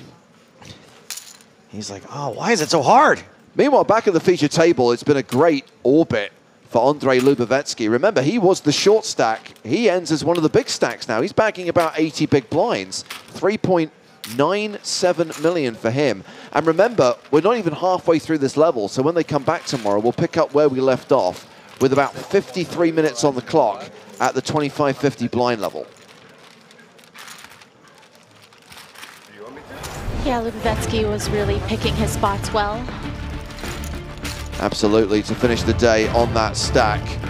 We see Halil Tesserac finishing around 24 big blinds, Arian Hassan Kashani 23 bigs, and yeah, the blinds will remain the same tomorrow, at least for 55 minutes. But yeah, we are going to play down to 6. Maria, thank you very much for this evening. Thank you for putting in the extra 40 or so minutes. We will talk to you again tomorrow evening. My pleasure. Speak tomorrow. And we are going to hit these payouts tomorrow. We are going to start hitting the 6-figure scores, and then on Sunday we'll pay out the top 6 places, including that winner's prize of more than $1 million. That means 2 days of Cards Up coverage still to come here in Cyprus. A long one today. That might mean we get to the final table a little bit quicker tomorrow, but I wouldn't bet on it. No, never bet on that. So reminder, live updates on Poker News, and as was the case today, they will be observing the 30-minute delay so you can follow along in real time. And of course, check out the work of Howard and Jack on the PokerStars blog. Updates and stories from the entire festival here in Cyprus. And we continue our live coverage on the PokerStars Twitch and YouTube channels at 12:30 local time, which is 11:30 Central European Summer Time. Day 5, the penultimate day of the main event. Thanks for watching today. From Joe Stapleton, Nick Walsh, Griffin Benja, Maria Ho, and me, James Hartigan, it is good night from Cyprus.